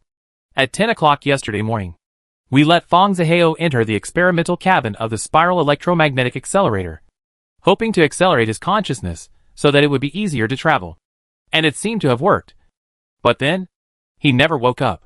Now he has become a vegetative state. Professor Zhuangba sighed. Xiaoshan finally understood why he was so uneasy when Zhuangba said he would send Fang Zihao into the spiral electromagnetic accelerator. This was because he had a bad feeling. What did the doctor say? Xiaoshan asked. Professor Zhuangba shook his head. After the doctor's examination, he thought that he met all the characteristics of a vegetative state. As for whether he can wake up, everything is unknown. Xiaoshan picked up the phone and called Professor Emotioning. Mr. Mo, you say, after a person loses consciousness, will he become a vegetative state? There was silence on the phone for a long time. Xiaoshan knew that. This was Professor Emotioning thinking, so he waited quietly. After a long time, Professor Emotioning said, Did Fang Zihao have an accident?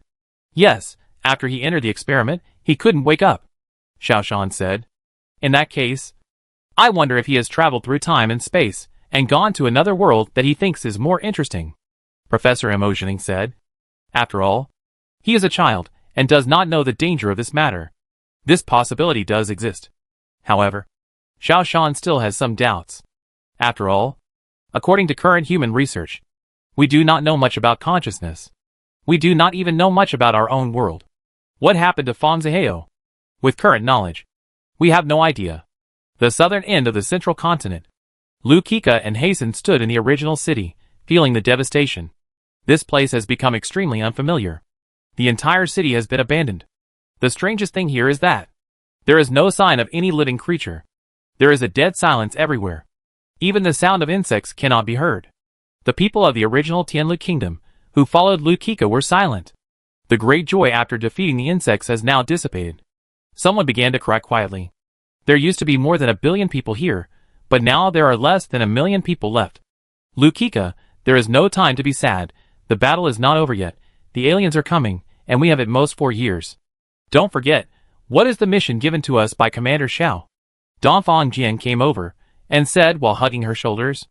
In today's world, there is no longer any division of countries. The many ethnic groups in the original Tianlu kingdom are now united into one ethnic group, called the Tianlu clan.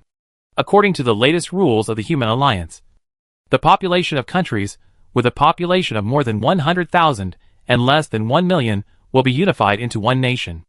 Countries with a population of less than 100,000 will be merged into one nation, called a Huzu tribe. There are still 50 independent races left in the world, and the others have been merged into Huzu tribes. Tianlu Kingdom still has a population of several 100,000, so it is the Tianlu tribe. As the leader of the Tianlu tribe, Lu Kika has an important task, which is to lead the tribe members to build a spiral electromagnetic launch device at the southern end of the central continent. It is estimated that a total of 10 spiral electromagnetic launch devices will be built around the world, which will launch a large amount of equipment into space in the most economical way to form a space force. It is used to deal with the upcoming invasion of alien civilizations. The battle with the star beasts consumed too many resources of the mother planet. Therefore, the establishment of the Space Force must save costs as much as possible. And the establishment of the Space Force requires a huge consumption of resources. The spiral electromagnetic acceleration technology greatly saves resources and costs. Someone has calculated that the energy consumed by launching a rocket is 60 times that of using spiral electromagnetic technology. If a large space force is formed, the resources consumed will be extremely terrible if rocket propulsion is used. Therefore, vigorously developing spiral electromagnetic acceleration technology is the biggest task of the Space Force led by Xiaoshan. In order to prevent the open and secret struggles between various countries and ethnic groups in the previous world, the Human Alliance issued a series of decrees. First, while ensuring the independence of each ethnic group, we encourage integration and cultural exchange. The original Kyushu language was determined to be the world's unified language, and the original Kyushu language was determined to be the only universal language of mankind. At the same time, folklore scientists and folklore experts were retained, and small museums were established for each ethnic group to preserve their own culture. On the basis of unity, the individuality of each ethnic group was retained, which was the latest requirement of the Human Alliance. Therefore, the land at the southern end of the central continent was not only participated by the Tianlu people, but also by the Kyushu people. Because of the strength of Kyushu, these decrees, as soon as they were issued, were immediately approved by everyone. Only when all mankind unites can they fight against alien civilizations. The mother planet will no longer tolerate internal strife. Got it. I'll arrange the work immediately. This time, the aliens must be intercepted outside the atmosphere. Lu Kika wiped away her tears and smiled at Dongfang Jian. On this fertile land, they will definitely be able to rebuild their home. And she will definitely be able to build a happy family with Dongfang Jian. This scene is happening all over the world. The people of all ethnic groups who returned to their homes quickly put aside their sorrow and began to rebuild their homes. Because a more powerful enemy is coming. In mid-May, the construction of the 10th spiral electromagnetic accelerator was completed. In mid-June, the first aerospace carrier platform was officially assembled. This is the first aerospace carrier platform assembled after hundreds of components were continuously launched by 10 spiral electromagnetic accelerators around the world. This is actually the first space carrier of mankind in the strict sense. This is a space carrier that can travel in interstellar space. There are 2 types of thrusters used. One is nuclear pulse. The huge energy generated by nuclear fusion is used to continuously propel the space carrier to fly. This propulsion method is suitable for short-distance high-speed operation. The other is the sun sail. The sun storm and sun energy are used to propel the space carrier's interstellar flight. This propulsion method has a slow increase in speed and does not require the consumption of its own mass to propel. Suitable for long-distance interstellar travel. In the next step, humans will launch space fighters and unmanned fighters. These fighters will be based on space carriers. When encountering missions, they will depart from space carriers and perform specific tasks. The Space Force Command has made a budget and needs 10 space carriers and hundreds of space fighters to form a sky fleet to fight against the fleet of alien civilizations. And if conditions permit, more space carriers and space fighters will be built. The humans on the mother planet know almost nothing about the alien civilization. Therefore, the only way to protect their homeland is to continuously strengthen their own strength. The headquarters of the Human Alliance. Xiao Shan walked into Professor Tu Qing's laboratory. The biological team has been withdrawn, but Tu Qing's biological research has not stopped. A thorough study of the various biological characteristics of the star beasts is still of great significance to humans. And Professor Tu Qing has another important task, which is to analyze the principle of the mother insect's receiver, which is used to receive signals from alien civilizations. From the perspective of existing technology, the communication method used by alien civilizations is not within the technology mastered by humans. Therefore, cracking the communication method of alien civilizations is also a way to understand alien civilizations. Commander Xiao, with the help of Professor Emotioning, we have cracked the communication method of alien civilizations. Professor Tu Qing asked with a happy face. Oh, what method is used? Xiao Shan asked curiously. Originally, we couldn't understand what kind of communication method this is. But with the reminder of Professor Emotioning, we started from the biological structure of the queen insect. As a result, we received information from alien civilizations from the mother insect's body. Professor Tu Qing said. We guessed that this mother insect should be a clone. There is a phenomenon of information resonance between it and the original mother body. Xiao Shan has been learning about quantum knowledge from Professor Emotioning recently, and he understood it as soon as he heard it. In other words, there are two identical mother insects. The aliens only need to transmit information to one mother insect, and this mother insect can transmit it to the mother insect on the mother planet.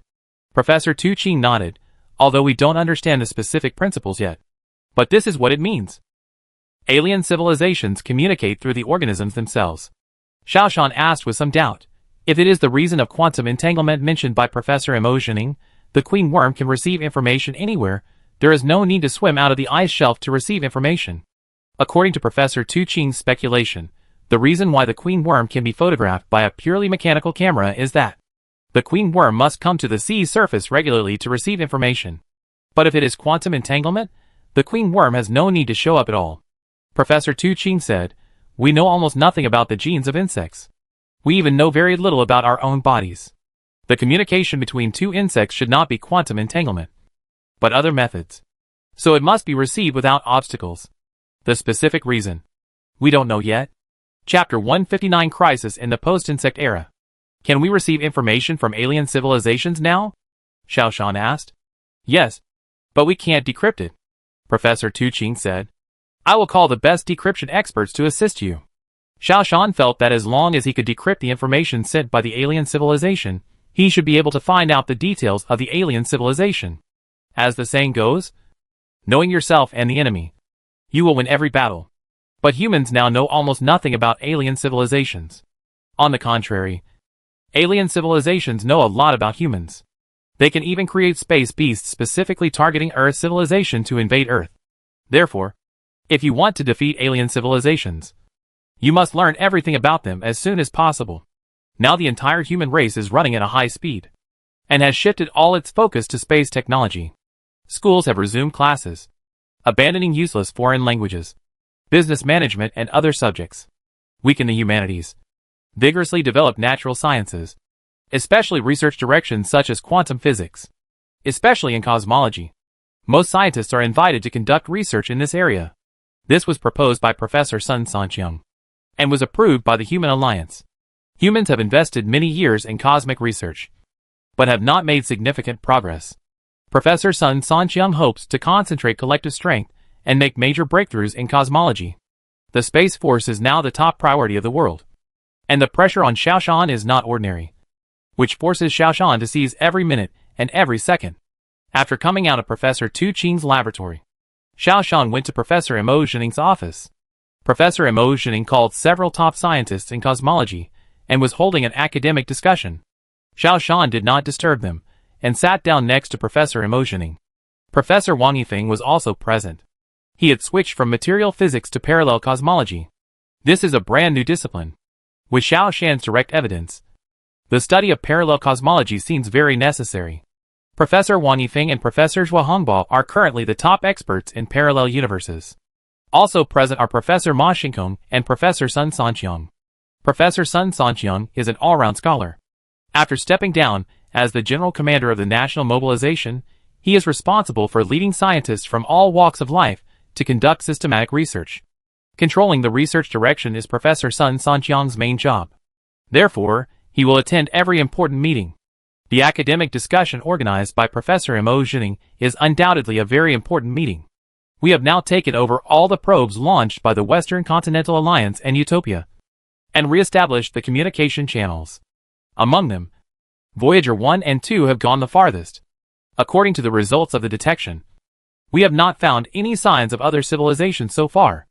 But suddenly, an alien civilization appeared, which was a bit sudden. My inference is that this alien civilization is not an original indigenous civilization, but an alien civilization, which entered the solar system for some unknown reason. Professor Ma Xingkong said, "We have been unable to uncover the veil of the universe. There is the blockade of the Kuiper Belt nearby, and the closure of the Antarctic Wall in the distance.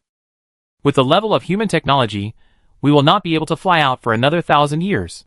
Unless we can distort time and space, create wormholes, or curvature aircraft, we can peek into the mysteries of the universe," Professor Mo Jining said. Professor Wang Yifeng sighed. "The universe is infinite, but we are so small, just like asking an ant to explore the entire face of the earth, it is almost impossible." Professor Ma Xingkong said, "So I doubt the origin of this alien civilization. According to our previous speculation, the origin of alien civilization should be between the 5th and 6th planets of the Sun. But they can't have been hiding so well for so many years, without revealing any clues. So, I still stick to my idea that alien civilization is not an indigenous civilization, but an alien civilization. So how did they get here? Did they master the technology of light-speed flight? If so, their space battleships would have arrived at the mother planet long ago. With the strength shown by alien civilizations, it is a bit far-fetched to come here across the stars," someone retorted. Professor Ma Xingkong could not answer. The current situation is here. Alien civilizations are flying towards their home planet at a speed similar to that of human spacecraft. If they have mastered a faster flying method, why not use it? If their speed has always been this high, how could they enter the Sun system without any warning? I think this is an indigenous civilization, and they live under the thick ice of Titan or Enceladus. Otherwise, why would the queen insect build its base under the southern ice shelf? This should be a tradition," an astronomer retorted. General Commander Sun Sanqiang suddenly interrupted and said, "I have some guesses, whether we have chosen the wrong technology tree. Our development direction is wrong. You see, alien civilizations and insects, they don't seem to understand radio, particles and photons. They fight by relying on their own genes, not the power of technology." Professor Mo Jining smiled. "That's because they are crooked. Didn't we defeat the bugs they created by relying on the power of technology?" Professor Wang Yifeng looked at Xiao Shan and asked, "Commander Xiao, what do you think?" Xiao Shan shrugged. "You are all big names in the technology industry. I am just a person standing at the door. How can I show off my skills in front of an expert?" Professor Wang Yifeng shook his head. "You are a person who has crossed the 5th dimension. You are born to stand at a higher angle than us. Our theories, in your eyes, may be just a joke of a child." This sentence made Xiao Shan suddenly feel like he had suddenly realized something. He was a person standing in the 5th dimension, at least one dimension higher than others. He had an innate advantage. Perhaps, the things they couldn't understand might be the most ordinary things in his eyes. In the 2-dimensional world, people who entered the maze could only honestly look for the entrance and exit. But in the 3-dimensional world, there is no need to find an entrance or exit. You can just climb over the wall and see the outside scene. Things that cannot be understood in the 3-dimensional world, maybe the 5-dimensional world can directly see the results. However, I have not yet mastered the secrets of the 5-dimensional world, and I still can't find the answer," Xiao Shan said. "Instead of guessing the details of alien civilizations here, it's better to ask them directly." "How to ask?" Professor Wang Yifeng asked curiously. Others also looked at Xiao Shan. Professor Mo Jining said, "I know this. Professor Tu Qing discovered the secret of communication between alien civilizations and insects. We may be able to contact alien civilizations in this way." After Xiao Shan explained the way alien civilizations communicated, Professor Zhua Hongbao suddenly said, "Commander Xiao, I think you should participate in the cracking work. I think you should have some advantages. Maybe you already have the key deep in your memory. Xiaoshan suddenly realized. This is to use your own advantages to crack. Maybe in this way, you can know the details of alien civilization. The core city of the central continent. The big screen is playing news. Some pedestrians on the roadside stop to watch carefully, some hurriedly pass by. Now the total population of mankind is 2 billion, compared to the past, only 1/5 of the past. In order to maintain the development of mankind to the greatest extent, the Human Alliance has made a unified plan for the city, focusing on the construction of large cities. The surrounding areas have all become mechanized farms. 10 large cities have been built around the world, each with a population of 10 million. These cities are mainly concentrated in the central continent. More than 1,000 medium-sized cities have been built, each with a population of 1 million. These medium-sized cities are spread all over the world. The rest of the population is scattered in the vast farms. The advantage of doing this is that it concentrates the population to do big things. Only highly dense cities can have better efficiency. It can also better promote the development of civilization and technology. The entire mother planet is recovering, humanity is recovering, everything is moving in a good direction. However, the space fleet of alien civilizations, like a knife hanging over one's head, makes people uneasy. The anchor on the big screen announced, the latest news, the space fleet of alien civilizations has a total of 350 large spaceships. The number of small spaceships is unknown. Compared to the previous week, there is one more large spaceship. The scientific community is very concerned about the ability of the space fleet of alien civilizations to continuously produce large spacecraft during navigation. However, Xiaoshan, commander of the Space Force, firmly believes that humanity will win. The number of human space fleets will exceed that of the alien civilization by more than 3 times before it arrives, forming a crushing situation. This kind of news is broadcast every day. Some people pay attention, some people ignore it. The next broadcast is the Space Force recruitment advertisement. The big screen immediately switched to the infinite universe. A huge space carrier is flying slowly. On the space carrier, space fighters are constantly taking off and landing, and shuttling back and forth. This scene, which is comparable to a science fiction movie, has attracted countless passionate warriors. However, the recruitment standards of the Space Force are extremely strict, and most of the warriors have no chance to join the Space Force. Xiao Qingqiu, tell your brother, let us join the Space Force. Gao Yuan and my matey pestered Xiao Qingqiu from left to right. Xiao Qingqiu was angry. What are you guys still arguing about? I haven't even entered yet. As soon as my brother saw my name, he jerked me off. My matey said quickly, that's because your brother doesn't want you to take risks. We are different. I am not young enough. Brother Gao's eyesight is a little worse. We can both go through the back door. Xiao Qingqiu was even more angry. You want to go through the back door? Right. Okay, my brother is going home for dinner today. I'll take you there. You can tell him yourself. Gao Yuan and my matey were scared at once. Who is Xiaoshan? The commander of the Space Force, the most famous person in the world. They only dared to watch from afar, not to approach.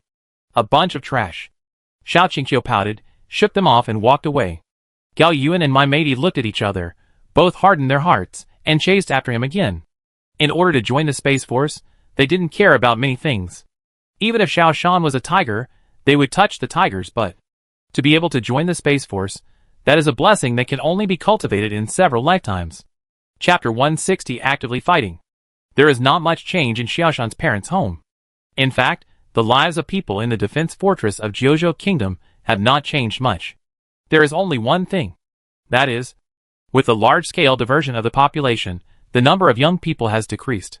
Young people have gone to all parts of the world to explore new worlds. Dad? Mom, how is your life? Xiaoshan asked, holding the bowl and eating the food he hadn't eaten for a long time. Xiaoshan seldom went home, even after the starry sky beast was completely destroyed. I'm fine. I lost my old job. I now have a new job, managing an automated processing plant. My father took a sip of wine and said happily. My mother also said, if I were still old, I should have retired. I would have only been able to follow others to dance in the square. Now it's better. The retirement system has been abolished. There are jobs everywhere. There's no need to waste energy on square dancing. My job is to check at the insect piles. The destruction of insect carcasses has always been a big problem. Now many hills and mountains in the original Kyushu Kingdom have become places where insects are piled up. These corpses, cannot be blown away by the wind, cannot be melted by the sun, cannot be rotten by the rain, they can only be piled together and burned slowly. In order to burn these corpses, the Human Alliance has specially built several nuclear fusion power plants, consuming huge amounts of energy to slowly burn these corpses. And in order to prevent the insects from resurfacing, someone needs to constantly check and test. Xiaoshan's mother does this job. Is it dangerous? Xiaoshan asked. No. At most a small bug will crawl out, and it will be killed before it grows up. Those equipments are not vegetarian, Mother said disapprovingly. Besides, it's so good to work. It's not like before. When you were over 50, you had nothing to do. Dancing in the square every day. It disturbed the people. It's so good now. Everyone has something to do. Even if you are 80 years old, there is a suitable job to do. Everyone is full of energy, Mother said excitedly. Unless I am sick or paralyzed in bed. No, I can still work while lying in bed. You can do handicrafts. Watch surveillance. Anyway, you can't be idle. This idea of the mother is also a popular trend recently. Because the population has plummeted sharply, the reconstruction task is arduous, the work is numerous and huge. Therefore, everyone cannot be idle, everyone must contribute their own strength. People are the most precious resource now. If you want to restore your homeland, there are too many things to do. Therefore, the Human Alliance issued the latest directive to cancel the retirement system. No matter how old you are, as long as you can still move, you can find a suitable job. If you don't have any skills, you will receive systematic training and be taught step by step until you learn it. Now people truly advocate the glory of labor. Those who don't work will be despised by the whole society. In today's world, there is no idleness. Compared with the previous world, there are fewer noises in the world now, and the anti-intellectual people have disappeared, replaced by a positive and dedicated spirit. This reminds many older generations of the enthusiasm of the period when the country was just founded. After every major disaster, there will be a period of national reconstruction. This period is also the time when people are most united. Son, don't worry about us. It's you. What happened to the aliens? Can we win? Asked the father. Xiaoshan knew that although his father was not a gossiper, he had a special status, and many people would definitely ask him for information. Therefore, he had to be cautious in his answer. Win. We will definitely win. The key is to win at the lowest cost. Our population has now been reduced to 1/5 of the original. We can no longer let our excellent soldiers die in the space battlefield. I am not afraid of death. Brother Xiao, recruit me into the space army? Gao Yuan said with a shameless face. Xiao Qingqiu, who followed in, had a stern face, took 3 bowls from the kitchen and handed them to Gao Yuan and my matey. My matey also said quickly, Commander Xiao, I really don't want to study anymore. I want to join the Space Force, so you can accept me. Xiao Qingqiu still had a stern face, serving them a few people food. Although Gao Yuan and my matey were very afraid of Xiaoshan, they also knew that if they lost this opportunity, they would not be able to join the Space Force. Now the most glorious profession is not a soldier, not a construction worker, but the Space Force. Xiaoshan glanced at Xiao Qingqiu. Xiao Qingqiu ignored him, just holding the bowl and eating by himself. Xiaoshan said, Do you know how dangerous the Space Force is? My matey quickly said, We are not afraid of danger. We have participated in many important battles. Brother Gao and I have contributed more than 100,000 points. This is not due to any special contribution, but we snatched it from corpses one by one. Gao Yuan also added, Yes, we both passed the theoretical and practical tests, but he was not old enough, and I, because my eyesight was a little bit lower. But it's not a big deal, I can also have an operation, and my eyesight will be improved immediately. And the cooperation between me and my matey is absolutely impeccable. Although we are not brothers, we have a mutual understanding. If we were to control a space fighter, our coordination would definitely be better than theirs. Gao Yuan became more and more excited. Xiaoshan's heart moved. Do you have a good coordination? Of course. Especially on the battlefield. I don't need to say what I'm thinking. Just a little eye contact. And you can understand. Gao Yuan said. Xiaoshan put down his chopsticks. Okay. I usually don't open any back doors. But, since you said you have a mutual understanding, I will give you a chance. Go to the recruitment department tomorrow. If you pass the test of tacit understanding, I will approve your enlistment. Great. Great. Gao Yuan and my matey didn't care about eating. and jumped up excitedly. In fact, Xiaoshan did not take a backdoor. He got an inspiration from the communication method of the mother insect. The human body is very wonderful. There are many phenomena that scientists cannot explain. The subtle connection between twins is one of them. Many studies have shown that there is an internal communication mechanism between twins similar to that of the mother insect. If one person gets into trouble, the other will have a strong induction. Moreover, it is not just twins. This phenomenon is also reflected in some people who are very close to each other. For a couple who have been together for many years, if one of them is in trouble, the other can feel it. For a pair of friends who have grown up together, they often have a very strong tacit understanding. And this tacit understanding will greatly make the work of both people more proficient. Therefore, Xiaoshan proposed a new test item to the recruitment office, which is the tacit understanding test. He hopes to find out the secret of human beings from these people. Brother, you are biased. If these two can go, what about me? Xiao Qingqiu asked with red eyes, staring at Xiaoshan. Xiaoshan took his sister out of the house and came to a deserted place. He looked at his sister seriously and said, Sister, as the commander of the Space Force, I will lead the team to participate in the decisive battle with alien civilization. This battle is extremely dangerous. So, I hope that if I have something to do, you can take care of my parents on my behalf. Xiao Qingqiu was shocked, because Xiaoshan would never say such a thing. Brother, is it really dangerous? What kind of danger? Xiaoshan sighed. I don't know.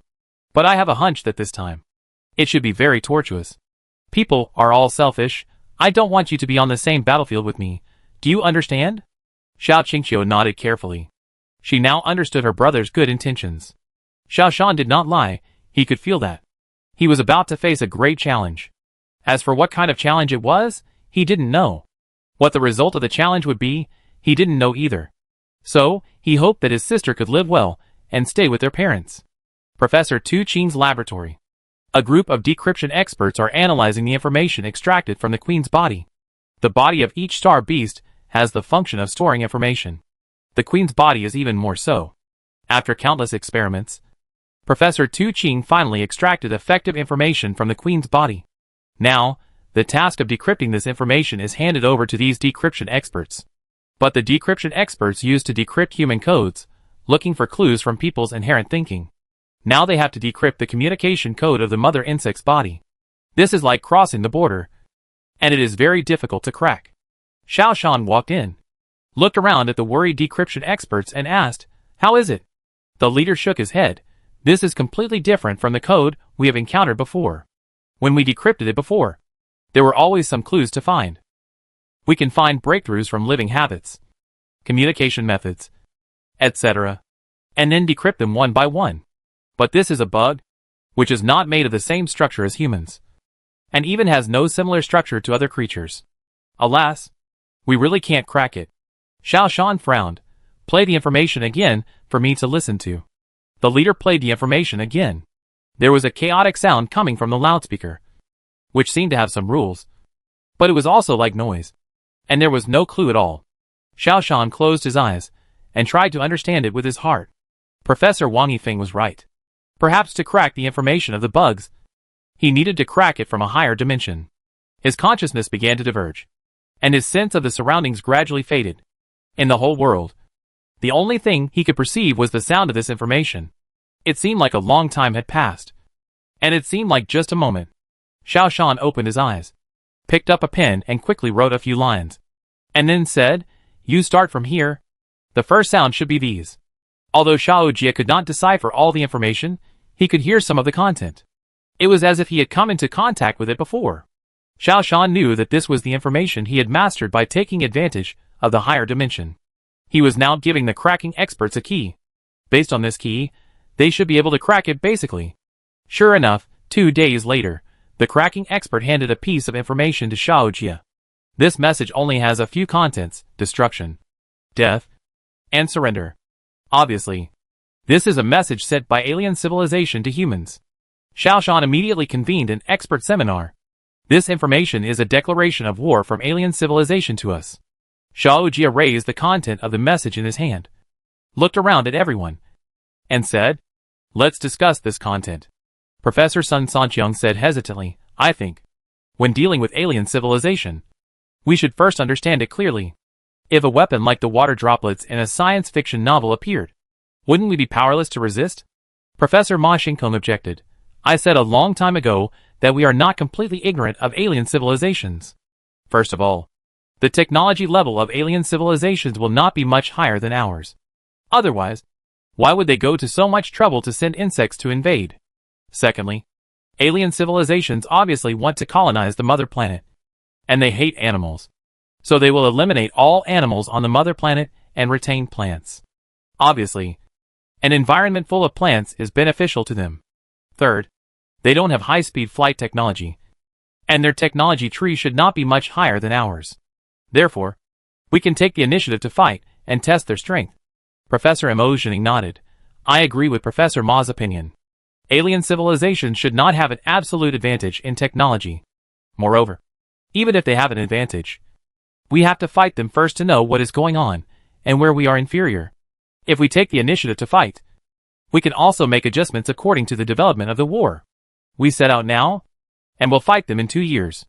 Even if we lose, we have 2 years to develop and study countermeasures. Yes, I agree to fight, Professor Wang Yifeng said. Fu Hengsheng, Hua Dingtian, Dong Haoren and other military experts even asked to take the initiative to fight. Xiaoshan finally made up his mind. Okay, we will launch energy bombs first. Bomb and intercept the unknown celestial bodies. And then in half a year, we will fully develop the Space Force and form a space team that is not weaker than them to fight them. Xiaoshan stood up, his eyes full of murderous intent. I will lead the team in this battle. The crowd fell silent. Xiaoshan is now shouldering a heavy responsibility, and it is obviously not appropriate for him to take on such a dangerous task. Professor Sun Sanqiang said, Xiaoshan, you are the soul of mankind. You can't go. Professor Mo Zhening also nodded and said, the development of human science and technology cannot do without you. Others also dissuaded him. Xiaoshan stretched out his hand and stopped others from speaking. He said seriously, everyone, I have thought it over carefully. This time, the information decryption made me understand one thing. There is a reason for my crossing. For many things, only if I participate in person can I solve the mystery. Therefore, I must go to this battle in person. However, don't worry. I will make good use of the advantages of my dimension and not put myself in danger. After hearing Xiaoshan say this, everyone was relieved. A plan to take the initiative to attack was decided. In the next 6 months, humans will face tremendous pressure. They must launch enough space carriers into space within 6 months and form an interstellar team that is not inferior to the opponent. Everyone must race against time. Chapter 161 The Space Fleet is formed. Let's go! Eastern Continent. On the desolate prairie, there is silence. Occasionally, there are insects chirping. The Hope team has already released a lot of herbivores here. As for carnivores, they will only be released after the herbivores here reach a certain level. After half a year of reproduction, the number of herbivores has increased to a certain extent, but the prairie still looks very desolate. Yang Chunao couldn't help but yelled loudly at the prairie. Her language ability was still recovering, so even if she yelled, she seemed to be very weak. He Jisheng imitated her and yelled a few times, which immediately attracted her pink fist attack. However, Yang Chunao was very strong.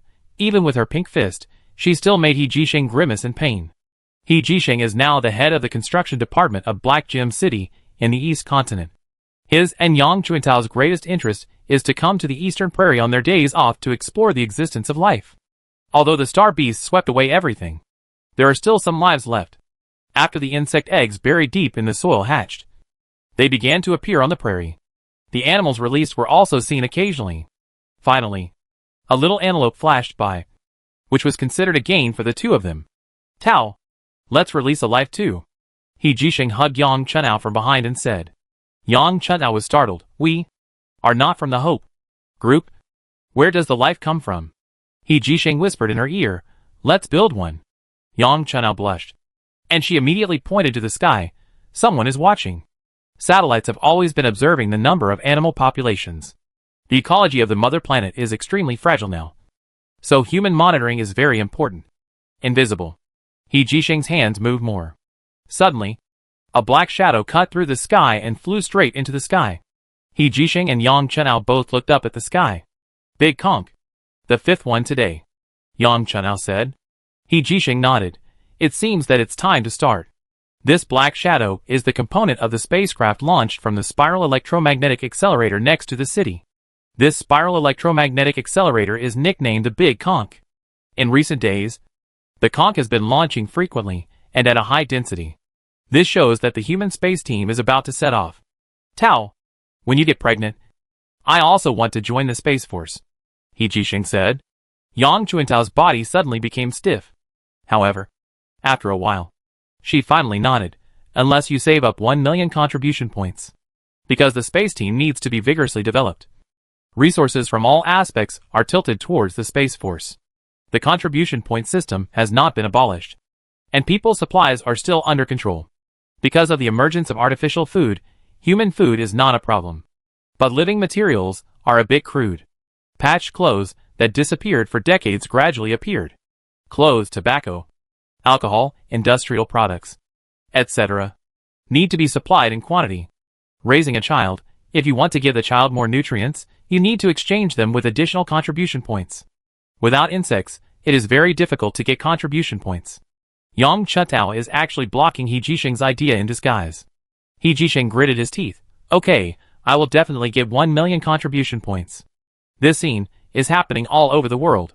Everyone is making a difficult choice between dedication and favor. Shiyuan number 10. Space Force Headquarters. Xiao Shan looked at the latest data in silence. The latest information from the space telescope. Between the 5th and 6th planets, hundreds of fleets appeared again. It has now been confirmed that alien civilizations are not only on a certain planet, their footprints are all over the 4 satellites of the 5th and 6th planets. The latest fleet of hundreds of ships also began to move towards the mother planet. This indicates that their space fleet construction speed is comparable to that of humans. Report to the commander, the Overlook Space Fleet has been formed. The adjutant came in to report. After half a year of hard work, human beings have made great progress in the development of space. This is mainly due to the fact that the spiral electromagnetic accelerator has greatly reduced the cost of sending equipment into space. The 10 spiral electromagnetic accelerators around the world are launched hundreds of times every day. The components of various spacecraft are launched into space. After the first batch of space fleets was formed, the next space plan was to build a space base on the moon. Due to the limitations of human technology and the conditions of the mother planet, the size and number of spacecraft that humans can make are greatly limited. The space carrier is the largest aircraft that humans can currently build. However, compared with the spacecraft of alien civilizations, this space carrier does not have an advantage. In order to build a larger space carrier, humans turn their attention to the moon. A space base is to be built on the moon. The lunar space base is divided into 2 parts. One part is on the surface of the moon. This part is a giant electromagnetic launch device, which can provide huge energy through the nuclear fusion power station built on the moon, and launch large aircraft on the moon into space. Because there is no atmosphere on the moon, the gravity is 6 times lower than that of the Earth. So larger aircraft can be launched. The main raw materials for nuclear fusion are tritium and deuterium, which are isotopes of hydrogen. There are a lot of these 2 raw materials on the mother planet. But the other most important raw material, helium-3, is not much on the mother planet. But it is very abundant on the moon. This provides the most favorable conditions for building a nuclear fusion power station on the moon. A large number of components are launched from the mother planet to the moon, and then assembled, welded, built into a large spacecraft on the moon, and then launched from the moon as a whole. In this way, humans can build giant space carriers.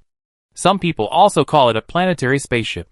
With a planetary spaceship, humans will have the upper hand in the comparison of power with alien civilizations. The second part of the lunar base is in the lunar orbit. This is a spaceport. It can provide maintenance and energy supply. A spaceport can accommodate more than a dozen planetary spacecraft at the same time. A lunar elevator will also be built between the lunar spaceport and the lunar surface. This is the 3rd phase of the lunar base project. In order to build this lunar base, several large metal refineries and processing plants will also be built on the moon. In fact, humans have long had the strength to build a lunar base. But there was no need and motivation before. Now that humans are in danger, they will concentrate the power of all mankind to develop the lunar base. This is the current plan. Xiaoshan looked up at the big screen. This is the picture sent back from space. 300 space battleships are floating in space. Among them, there are 15 space carriers. carrying from 100 to several hundred space fighters. The rest of the space battleships have various functions. Some are responsible for communication. Some are responsible for attack. Some are responsible for defense. Some are responsible for transportation between various spacecraft. There are also supply ships and medical ships. And repair ships. At the end of the space fleet, there is also a convalescent ship with a huge Ferris wheel-like turntable at the tail. This convalescent ship was built with great effort after listening to the advice of medical experts, including psychiatrists. Because space warfare is a long war. Humans are prone to physical and psychological problems in a state of long-term weightlessness. It is very necessary to have a recuperation ship to rotate the fleet personnel for recuperation regularly. The huge turntable can simulate gravity, allowing people to experience the gravity feeling on Earth. As for the so-called gravity simulating device in science fiction novels or movies, this is really beyond the scope of human technology and cannot be realized for the time being. The truly effective gravity simulating device still only uses a device like the Ferris wheel, using centrifugal force to create gravity. The sanatorium ships of this fleet are limited by current technology and can only have 1/3 of the gravity of the mother planet. When the lunar base is built, humans will be able to build larger sanatorium ships. At that time, they will be able to build equipment with the same gravity as the mother planet. There are not many people on these warships now, because the spiral electromagnetic technology will produce strong thrust. It will cause certain harm to the human body. In order to prevent harm, most Space Force personnel will use rocket propulsion to enter space. Notify them, the Space Force is ready to go. In 3 days, the personnel deployment will be completed. A week later, we will set out to meet the enemy. Xiao Shan gave the order. Commander Xiao, are you going to launch from the spiral electromagnetic accelerator by a rocket or the last warship? The adjutant asked carefully. He had asked this question more than a dozen times. It was not that he could not remember the answer, but that he hoped Xiao Shan would change his mind. Because Xiao Shan had always insisted on launching from the spiral electromagnetic accelerator. Everyone knows that riding a spiral electromagnetic accelerator is risky. Xiao Shan is the commander of the Space Force, and he cannot afford to make mistakes. Therefore, the adjutant hopes that Xiao Shan can change his mind. Xiao Shan turned around and smiled. Don't worry. Nothing will happen to me. Don't forget that my time travel happened in the accelerator. It's great. I just traveled through time again. The adjutant could only shake his head helplessly, and turned around to convey the order. Professor Zhuanghua came hurriedly. When he saw Xiao Shan, he said, Commander Xiao, do you really want to take off through the spiral electromagnetic accelerator? Xiao Shan nodded. Zhuanghua rubbed his hands and paced back and forth a few steps in some confusion. As a scientist, he certainly hoped that Xiao Shan could participate in the experiment. But he also knew that after the spiral electromagnetic accelerator reached high speed, it would be a huge risk for people with super consciousness like them. Well, Fang Zihao hasn't woken up yet. If you are sure you want to enter the spiral electromagnetic accelerator, my suggestion is, Zhuanghua said hesitantly, control your thoughts. Try not to diverge. And don't cross to the 5th dimension. Just stay in the 4th dimension. Xiao Shan nodded. Don't worry, I'm not Fang Zihao. I'll be careful. If I can really let my consciousness travel to other dimensions, I'll also mark the way back. After all, I still have a difficult task here. Professor Zhuanghua still can't forget his true colors. If I really cross the dimension, I must find a way to leave evidence. Xiao Shan shook his head. Don't worry, in essence, I'm also a researcher and a scientist. The spiral electromagnetic accelerator was erected in the suburbs of the capital. The area is larger than many medium-sized cities. It is powered by 2 nuclear fusion power plants. Its principle is to use electromagnetic acceleration technology in a closed vacuum environment to accelerate the spacecraft to a sufficient speed in orbit, and then enter the spiral acceleration channel to fly out directly using inertia. Although the material requirements for the spacecraft are very high, it can greatly save energy consumption. There will be no additional waste. When the rocket is launched, a large part of the fuel will be consumed on its own weight. The spiral electromagnetic technology does not need to consider these things at all. After the spacecraft flies out, it will quickly enter outer space. At this time, using a small amount of fuel to propel it, it can easily send the spacecraft or components to the target location accurately. Xiao Shan walked into the high-pressure sleeping cabin and lay down quietly. He also wanted to know what kind of changes will occur in consciousness during high-speed operation. Can this change be controlled artificially? In the command room, Professor Emotioning, Professor Sun Sanqiang and other scientists are paying attention to this launch. They all knew that Xiao Shan wanted to experiment on himself. Professor Emotioning said that dimensionality reduction attack would be one of the most advantageous weapons for mankind. Therefore, how to achieve dimensionality reduction attack is also one of Xiao Shan's missions. Mr. M.O. Isn't it too reckless for Xiao Shan to do this? After all, he is the commander of mankind, Professor Sun Sanqiang said. Professor Emotioning shook his head. A real commander must have the ability to lead mankind out of trouble. I support his choice. And he is now showing his ability. Professor Sun Sanqiang sighed and stopped talking. Professor Zhua Hongba and Professor Wang Yifeng were also present. Professor Wang Yifeng asked, "Do you hope that he can consciously travel through time? Or do you not?" Professor Zhua Hongba smiled bitterly. "I am both a role model and a role model. I want both." Professor Wang Yifeng was stunned. And also smiled. "I am the same as you. I hope that he is fine. And I also hope that he is in trouble. If he is fine, it is too ordinary. What humans need now is not ordinary, but opportunities. If he is in trouble, it is too dangerous. Humans cannot do without him." Professor Zhua Hongbo murmured. Xiao Shan had no idea what other people were thinking.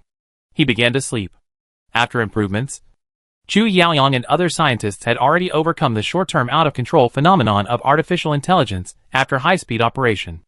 Now when launching a spacecraft or component, the accompanying personnel directly enter the high-pressure sleeping cabin. There is no need to sacrifice the life of the navigator. The spiral electromagnetic accelerator began to operate, and the whole Earth began to tremble. The people watching couldn't help but feel nervous. After a period of acceleration, the launch began. The entire launch process was very short. A loud sound of braking through the air was heard, and the command ship flew out. In the blink of an eye, it turned into a small black dot. Then it disappeared in the sky.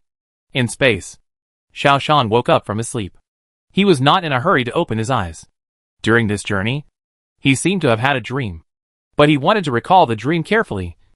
But he couldn't do it. The only thing he could be sure of was that he did have a dream. Chapter 162 The First Battle in Space.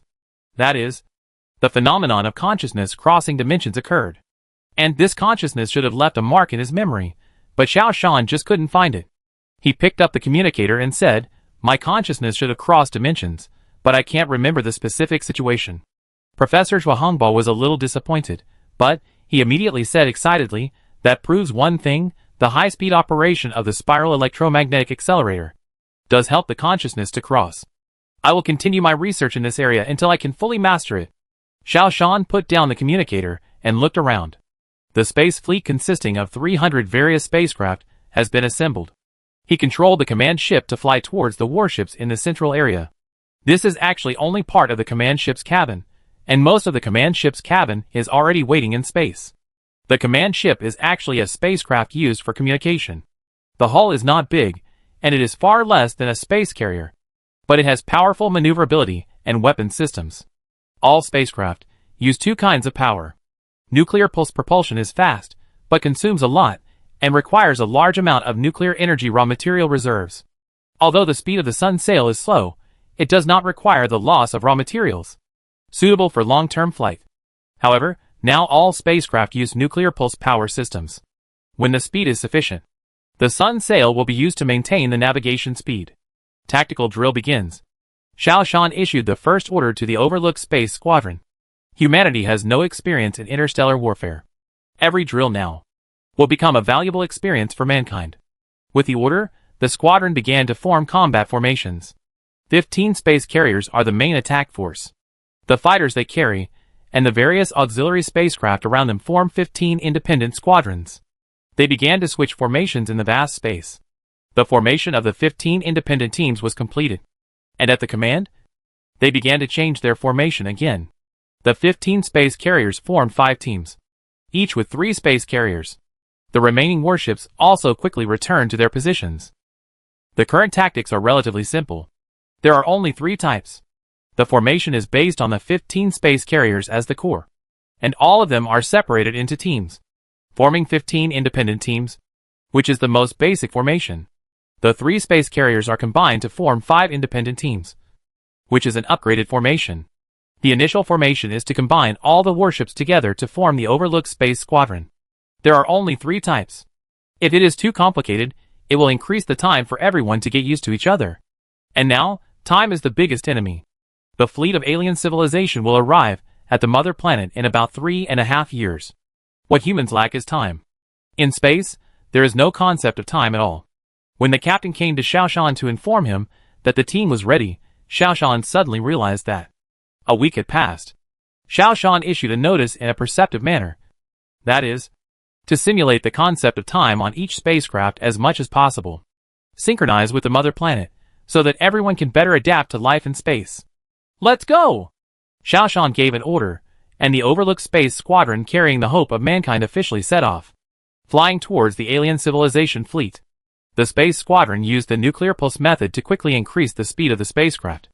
When the speed reached twice as fast as the alien civilization fleet, it switched to the sun sail, and continued to move forward with the help of the sun radiation. Although the propulsion force of the sun sail is not great, it is a continuous propulsion, and there is almost no resistance in space. Under continuous propulsion, it can still continue to accelerate. Commander Xiao, at the current speed, we should meet the opponent's fleet in about 1.5 years, the captain said. Xiaoshan nodded. You will command the space battle, and my task is to provide new opinions at any time. So, unless there is something important, you don't need to report to me. The captain is called Situ Xiong, who used to be the commander of the aircraft carrier battle group. After the establishment of the Space Force, he was transferred to the Space Force as deputy commander. Now he is appointed as the captain of the Space Fleet Command ship. Yes. Situ Xiong did not waste words, and immediately began to command the formation to continue to be practiced. Xiaoshan turned on the video communication and communicated with the personnel on the ground.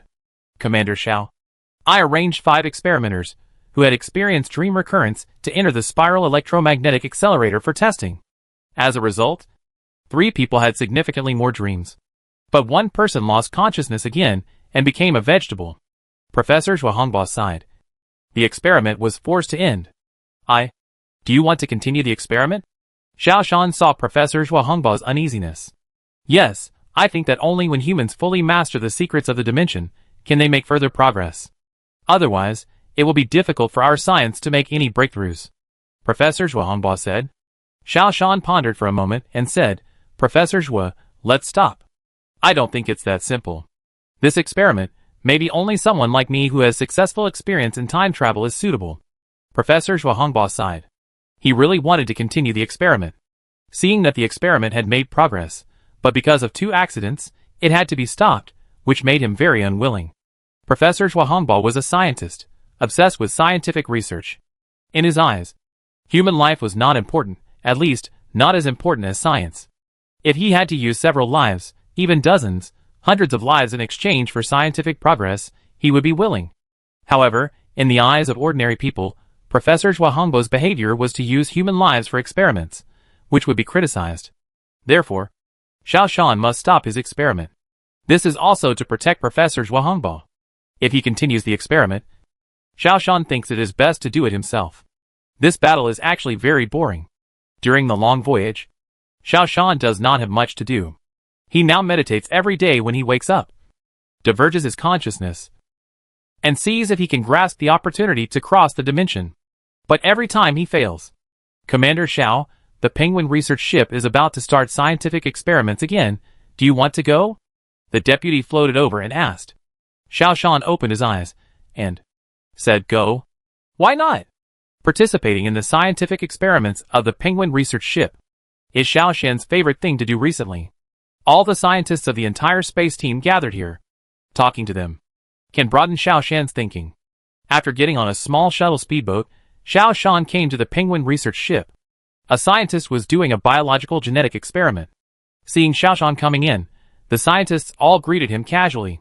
The research ship is the largest ship in the entire space fleet, because technology is the most important now. The research ship also has a lot of experiments to conduct. Xiaoshan watched with relish as the scientists conducted radiation research on biological samples. At this time, a scientist said in surprise, I received another message from Voyager 1. I guess this is the last time it sends a message. All its energy is exhausted. Xiao Jia's heart moved. What content? Just some basic data, still nothing. The scientist sighed. I'm wondering, where did this alien civilization come from? Humans have been searching for alien life for a long time, and have never found any clues. How come suddenly, aliens appear so close to us? This must be an extraterrestrial civilization. A bearded scientist said, I think it's an indigenous civilization. They have been lurking in the satellites of the 5th and 6th planets. It was only when our probes threatened their existence that they suddenly appeared and began to attack their mother planet. In this situation, Xiao Shan usually took an attitude of listening. He liked to listen to the arguments between these scientists, which helped him think. I think what you said is wrong. It should be an extrasolar civilization. Later, it sneaked into the sun system, because it was worried that it could not occupy the mother planet. It hid in the 5th and 6th planets, and developed something like the star beast specifically for humans. Finally, it was quietly deployed on the southern continent. Another scientist rushed in. Commander Xiao, tell me, are alien civilizations coming from other universes? Just like you? Someone asked. Xiao Shan saw that he was also implicated. And it was not easy to hide anymore. It shouldn't be. If they also came from other universes, they would not follow the original path again. And there would definitely be some changes. Anyway, I think it's very strange that humans have never heard of any alien civilizations. And suddenly, they come. It doesn't seem like a normal discovery and contact process at all. The scientist at the beginning said. The scientist who insisted that it was an indigenous civilization said, I think that alien civilizations have not found a way to destroy humans. And now their technology has made a breakthrough. So they suddenly appeared. Think about it. If we humans suddenly discovered the traces of alien civilizations, we would definitely not show up immediately, but would lurk until we were sure to destroy the other party in one fell swoop. This is the famous Dark Forest Law. This is not the Dark Forest Law. You are saying that human nature is evil. I disagree with your opinion. I think human nature is good. If we humans discover alien civilizations, we will definitely not try to destroy them immediately, but to establish contact with them and interact with them. We will develop together. Humans are too lonely in the universe. We finally found a partner. How can we ask him to die? The first scientist retorted. Then how do you explain the bugs? The scientist who insisted that alien civilizations are indigenous civilizations said. They were discussing, but their hands were still busy with experiments. Without any delay, we will only fight each other if the other party shows hostility. Therefore, when humans discover a new civilization, they will never take the initiative. Xiao Shan listened and fell into his own thoughts. Commander Xiao, Captain Situ wants you to return to the command ship, saying that there is important news. A worker said to Xiao Shan. Xiao Shan came back to his senses, said hello to the scientists, and took the shuttle boat back to the command ship. Something? Coming in from the hatch, Xiao Shan saw Captain Situ Xiong. Professor Tu Qing wants to connect with you directly. Xiao Shan sat back in his seat and turned on the communicator. Commander Xiao, we have received information from alien civilizations again. They threatened and intimidated us. They said they would launch a devastating attack on our home planet. Professor Tu Qing said. Oh, when did it happen? Xiao Shan asked. Shortly after the Overlook Space Squadron set out, they sent the message. We have been confirming the content of the information. And now it is confirmed. So we informed you. Professor Tu Qing said. Are there any specific contents of the threat? Xiao Shan asked. Yes. Professor Ma Shinkong has discovered dozens of unknown celestial bodies again, flying towards the mother planet. Moreover, I have also cracked a key message. They threatened to take action to destroy the mother planet. We believe that these unknown celestial bodies are the actions they took. Professor Tu Qing was a little anxious. Xiao Shan disagreed. Barking dogs don't bite. A biting dog doesn't bark, it only attacks secretly. Do we have a way to send information now? Professor Tu Qing shook his head. We are trying to use the corpse of the queen insect to send signals, but the effect is not good yet. Give me a few more months, it should work. Xiao Shan turned off the video, turned to Situ Xiong. Captain, when will the energy bomb we launched hit that unknown celestial body? It will hit in another month, Situ Xiong said. Time flies. In the blink of an eye, a year and a half has passed. Now the entire Overlook Space Fleet has entered a state of high combat readiness. The first direct confrontation between humans and alien civilizations is about to begin. Everyone is extremely nervous. Even Xiao Shan can't help but get a little excited. From the cockpit, Traces of the opposing fleet can be seen. After a year and a half of flying, the opposing fleet has built a dozen aircraft. Now they have the upper hand in numbers. This makes everyone very strange. Because with human technology, it is obviously not possible to fly and build aircraft at the same time. However, these are not important. Humanity has attached great importance to this battle. For humans, this is an encounter battle. After all, humans know almost nothing about alien civilizations. First Squadron, charge weapons, prepare for battle. Situ Xiong began to issue combat orders. There are two main types of weapons for spacecraft. One is laser weapons. This is also the latest space weapon developed by humans. In space combat, many conventional weapons are not suitable for use. For example, explosive weapons have very limited power in space. Especially nuclear weapons, the power is not as strong as a high-speed flying iron lump. So, the second type of weapon is mainly kinetic weapons. To put it simply, it is to launch high-speed shells, using kinetic energy to destroy the opponent's aircraft or organisms. There are two more weapons.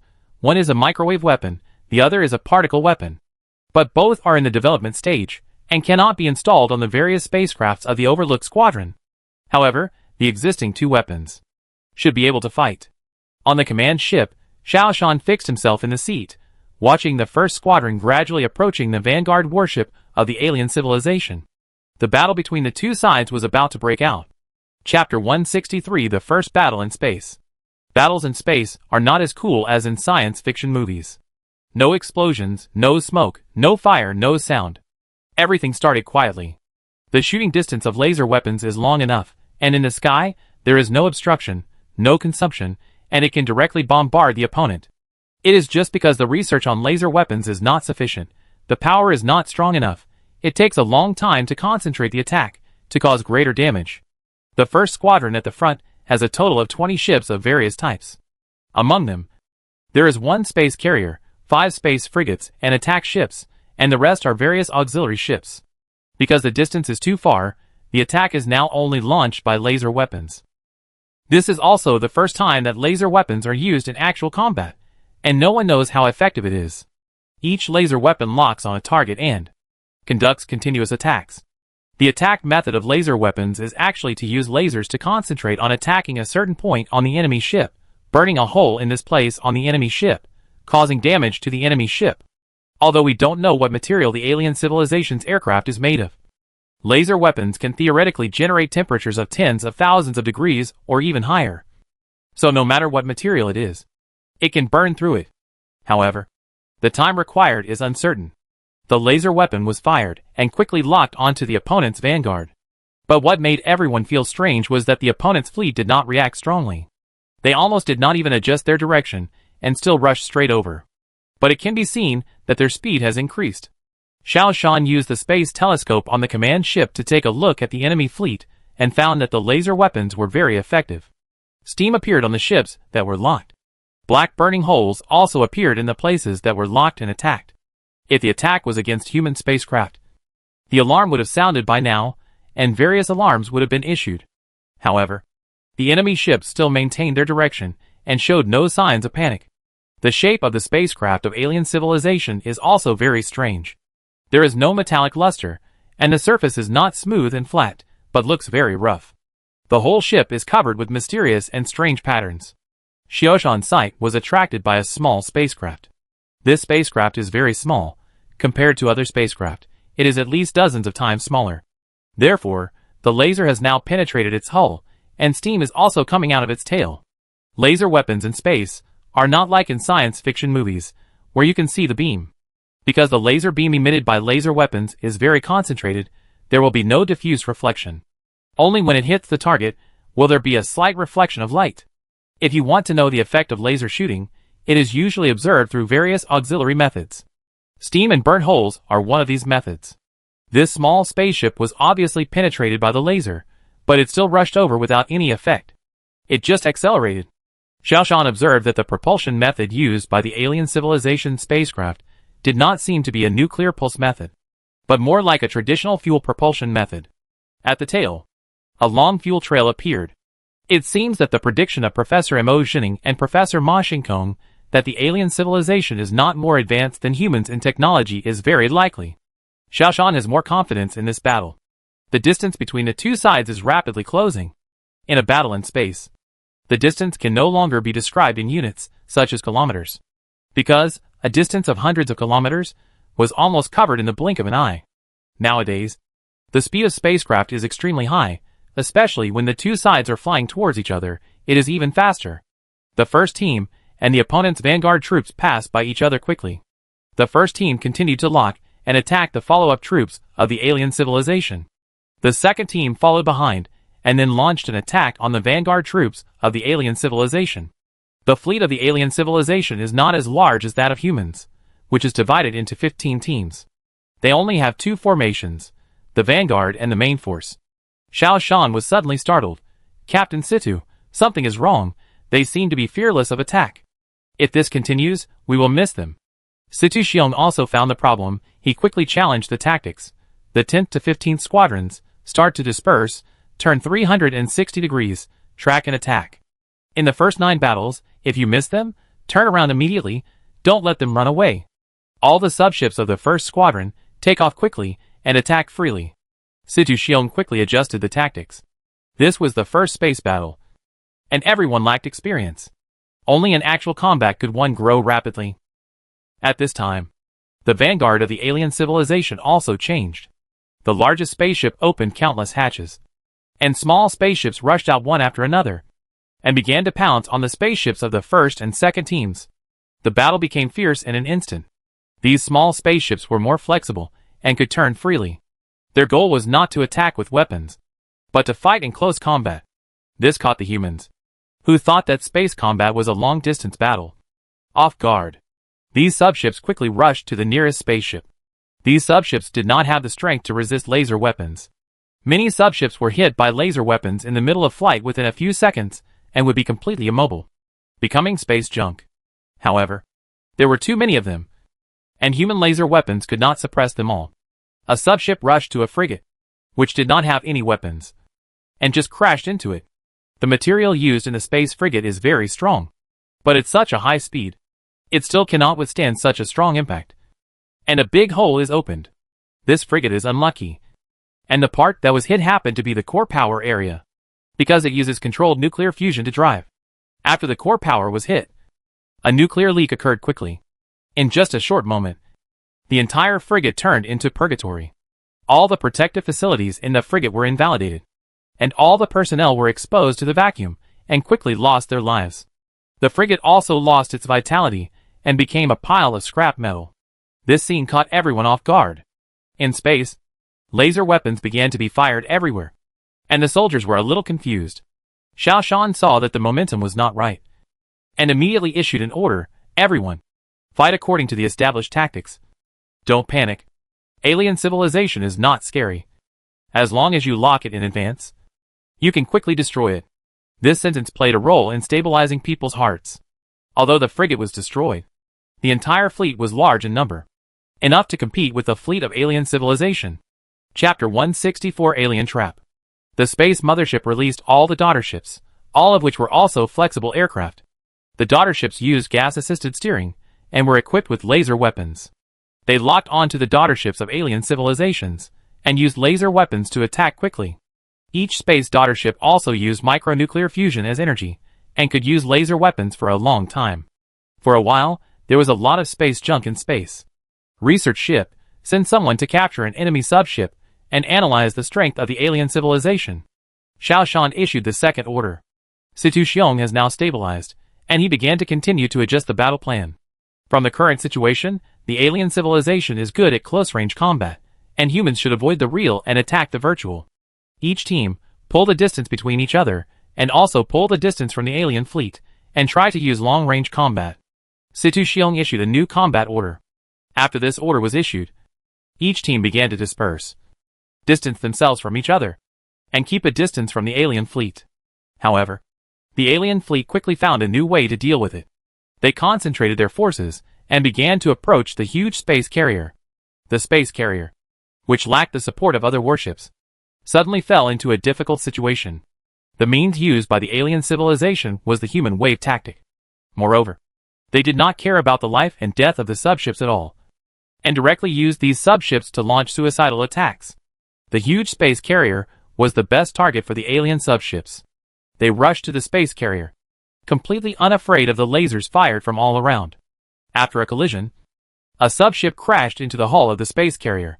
The most shocking thing was that this subship still had the ability to attack and was still rampaging inside the hull. It was not until a space subship destroyed it with a laser that it stopped. Xiao Shan quickly discovered the clue. These subships were not aircraft, but insects. A kind of bug that can survive in space. Be careful, these subships should be organisms, bugs. Don't come into direct contact with them, keep your distance. Xiao Shan reminded again. Mother Planet. Space Force Headquarters. A group of scientists and military strategists were watching the battle here. Brigadier General Huadingqian's face changed. It turned out to be a bug. Professor Sun Sanqiang also murmured, "It's a bug, it's a bug, I should have thought of it earlier." Professor Emotioning sighed. They have actually studied genetic technology to this extent. It's really hard to imagine. Because of the delay, the Space Force headquarters could not provide effective command, and could only act as a backup group. This battle is not optimistic. They only lost bugs, but we lost our lives. Professor Tu Qing also shook his head and sighed. Xiao Shan watched the first space carrier begin to sink, but he was powerless. Humans are fragile. Once exposed to a vacuum environment, they will die immediately. Once a space carrier is destroyed from the inside, even if the other parts are still intact, it will instantly become a hell. After the space carrier of the first squadron suffered more than a dozen consecutive collisions, the core part suffered huge damage, and the huge space carrier immediately became a dead object. The soldiers had no choice but to take the escape capsules and leave the mother body. The rescue ship started quickly and rescued these escape capsules one by one. But the space carrier could never be saved. After only half a day of the battle, humanity lost a frigate and a space carrier, which was a huge price. On the other hand, although the alien civilization seemed to have suffered greater losses, they lost a kind of creature, not their core warships. In fact, humanity has not seen the true face of the alien civilization until now. Temporarily evacuate, keep tracking. Situ Xiong issued a truce order. The fierce battle finally subsided. Situ Xiong quickly convened a video conference to discuss the gains and losses. We should concentrate our forces and use lasers to destroy their manpower before we get close. No. I think we should fight a guerrilla war. There are too many of their daughter ships. Once we get close, it will be difficult to escape. I suggest that we launch a strong attack on their mother ship. Do not use laser weapons, but kinetic weapons. Destroy their core directly. The commanders of each team are expressing their opinions.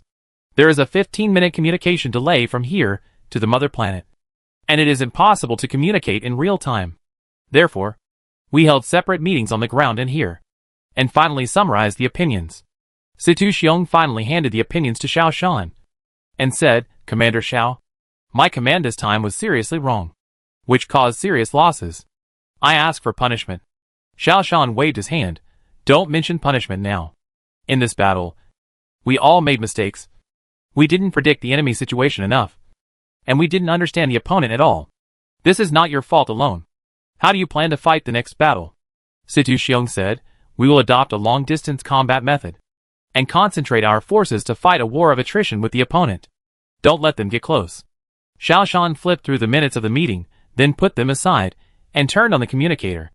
At this time, the command center on the ground should have come to a conclusion. Sure enough, the video showed Professor Sun Sanqiang. "Commander Xiao, our ground expert team's analysis concluded that the fleets of alien civilizations are likely to be biological fleets. They have self-repair capabilities. This can be seen from the increasing number of their fleets.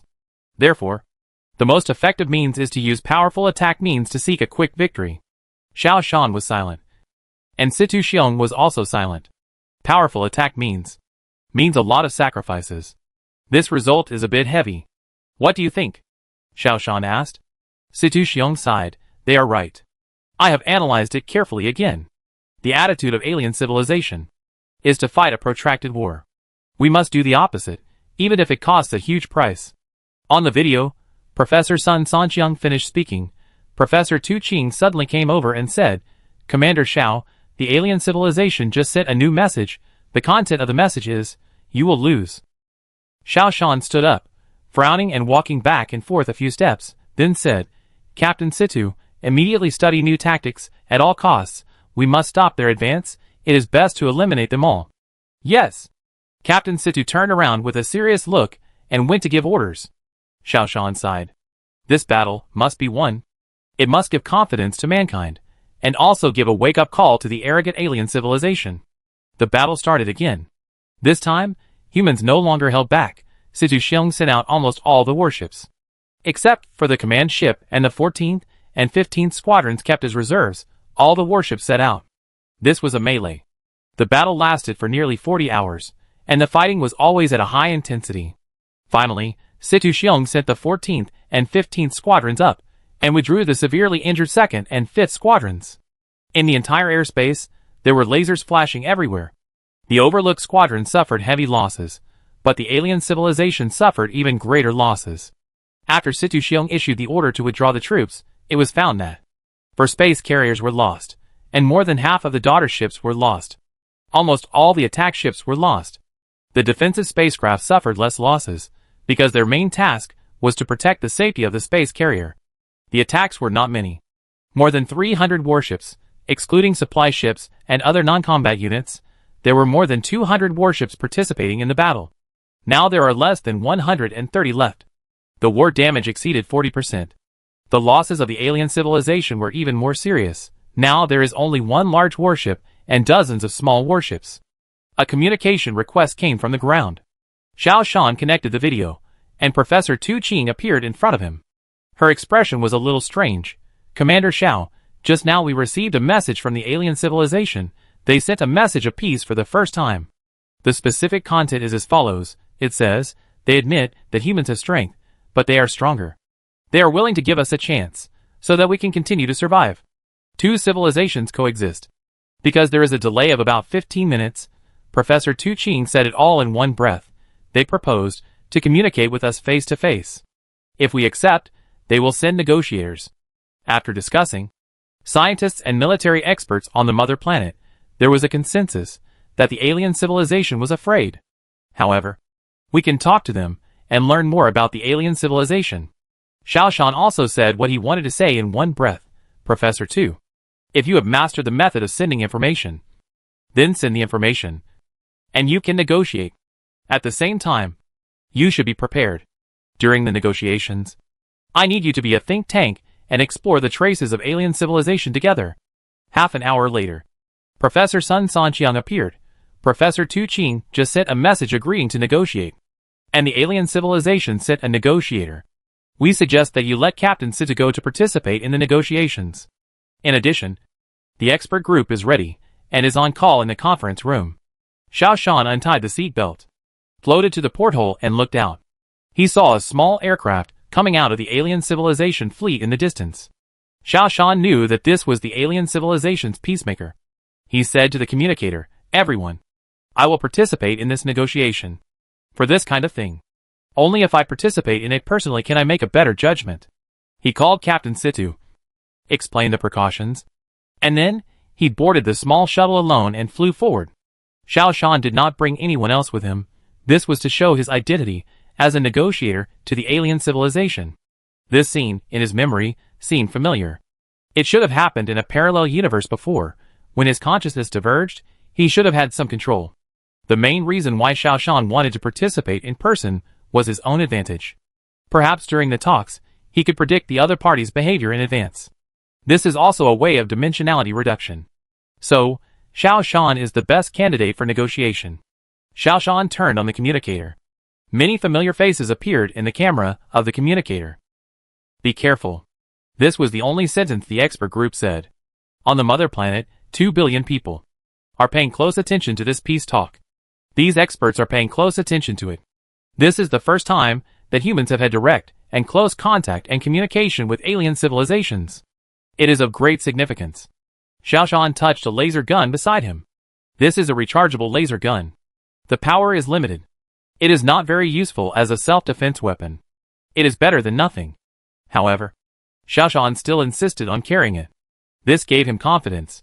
The distance between the two sides was getting closer and closer. At this time, Xiao Shan began to turn. The aircraft on the opposite side also began to turn. The 2 small aircraft continued to fly side by side. And the distance was getting closer and closer. In space, there is no absolute stillness. The two aircraft are now just maintaining a relatively still state. The hatch on the opposite side opened, and a small thing that was obviously a bug appeared. Xiao Shan touched the laser gun, but held back. After the bug approached Xiao Shan's aircraft, it stuck to the porthole of the aircraft. Xiao Shan's heart moved, and he connected the signal analyzer that Professor Tu Qing had prepared long ago to the porthole. This signal receiver was developed by Professor Tu Qing and the research team, and it was a device specifically used to receive the mother bug signal. Now it really came in handy. Xiao Shan immediately said to the communicator, "Professor Tu Qing, see if we can receive the signal synchronously. If we can communicate without delay." At this time, the receiver heard a sound. After being cracked by the decryptor, the signal was converted into human language. "Human, surrender to us. We can give you a way to survive." Xiao Shan sneered. He looked up at the opposite side. But the aircraft on the opposite side had no windows, so he couldn't see what was going on inside. "If you want to fight, we will continue to fight until the winner is decided," Xiao Shan said. Xiao Shan's voice was transformed into a signal after being decrypted by the decoder and sent out. However, to Xiao Shan's regret, Professor Tu Qing obviously did not receive the signal from the alien civilization and still did not respond. The communication with the alien civilization was not fast. After a few minutes, the alien civilization sent a message again: "Humans, you will lose. Look behind you." This sentence puzzled Xiao Shan. There was nothing behind him. What was he looking at? It was not until half an hour later that Professor Ma Xinkung's voice came. "Behind this refers to the nest of the alien civilization. Between the 5th and 6th planets, tens of thousands of warships just appeared. And the number is still increasing. They are showing off their strength and exerting pressure." Xiao Shan's heart sank. But he was not stupid. There is an old saying that is right. The worse something is, the more you want to show it off. People who show off their luxury cars on WeChat moments every day actually lack luxury cars the most. People who show off their children on WeChat moments every day actually care the least about their children's feelings. As long as alien civilizations are intelligent, they must be of this kind. Xiao Shan said, "Then there is no need to talk about it. Your spaceships are all living things. And the ability of living things improves slowly. And our human technology is developing rapidly. And our weapons can definitely crush you. This is also true. After the oppression of alien civilizations, human capabilities are now improving very rapidly. Laser weapons, particle beam weapons, and other new weapons are emerging. There are also many projects that only existed in legends before, and now they have begun to have breakthrough developments. It won't be long before they can pose a huge threat to alien civilizations." This negotiation was unusually slow. After a long period of thinking, the opponent finally spoke again. "Humans, your technology is not worth mentioning." This time Xiao Shan directly refuted. "The technology that is not worth mentioning has thwarted your conspiracy." After another long consideration, the opponent said, "You don't know our strength at all. In order to show our sincerity, we can provide you with some information." Xiao Shan did not speak. He really wanted to know what level of technology the alien civilization had mastered. "Don't you find it strange? In all your years of history, there has never been another civilization. Aren't you?" Xiao Shan didn't reveal too much. His purpose was to find out the other party's details. "We are an exception." Xiao Shan remembered what he heard the scientists say on the Penguin research ship. "Aren't you an indigenous civilization?" "No, you are a blocked world. The sun system is a blocked galaxy. The outside civilization can't come in. And you can't go out either." Xiao Shan was extremely shocked. On the mother planet, the scientists who were listening were also extremely shocked.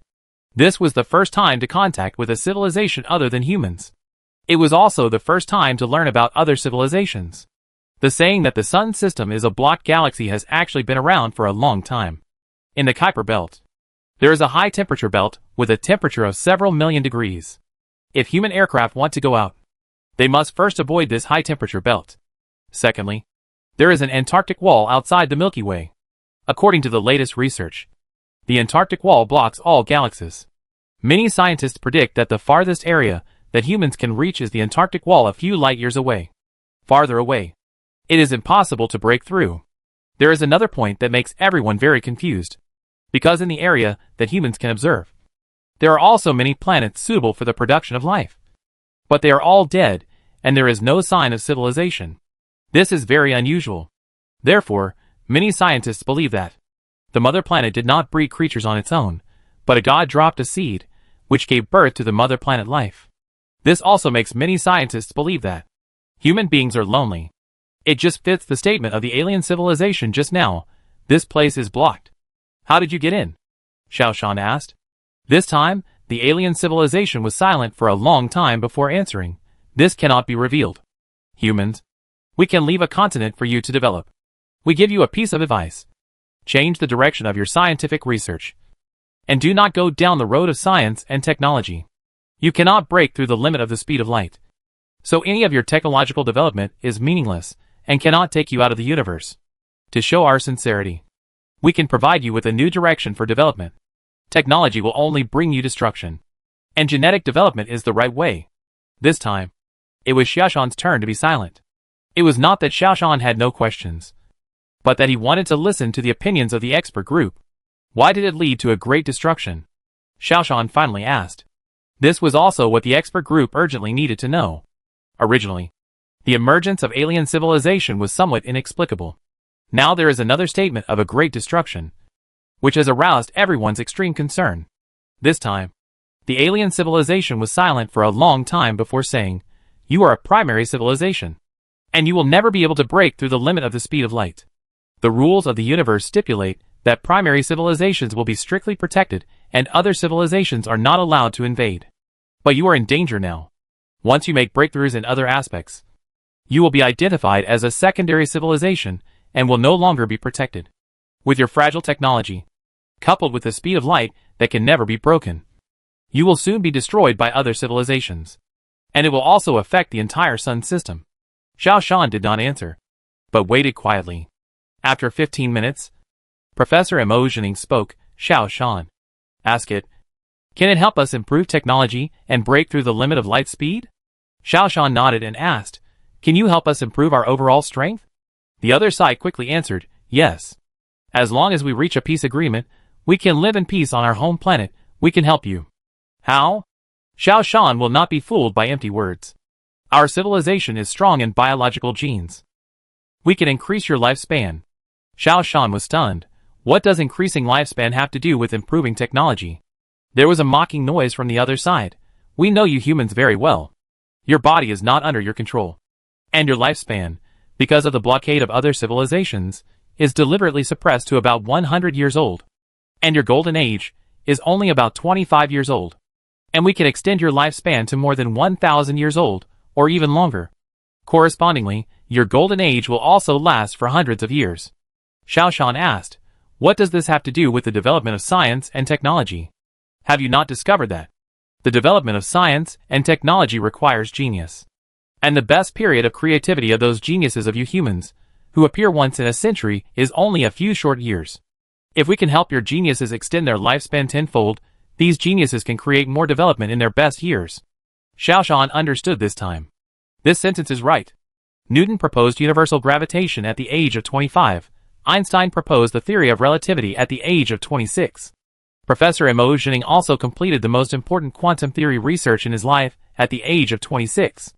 Almost all genius scientists have achieved the greatest achievements in their lives in their golden years, and as they grow older, more of their achievements have become consolidation and improvement of their discoveries in their youth.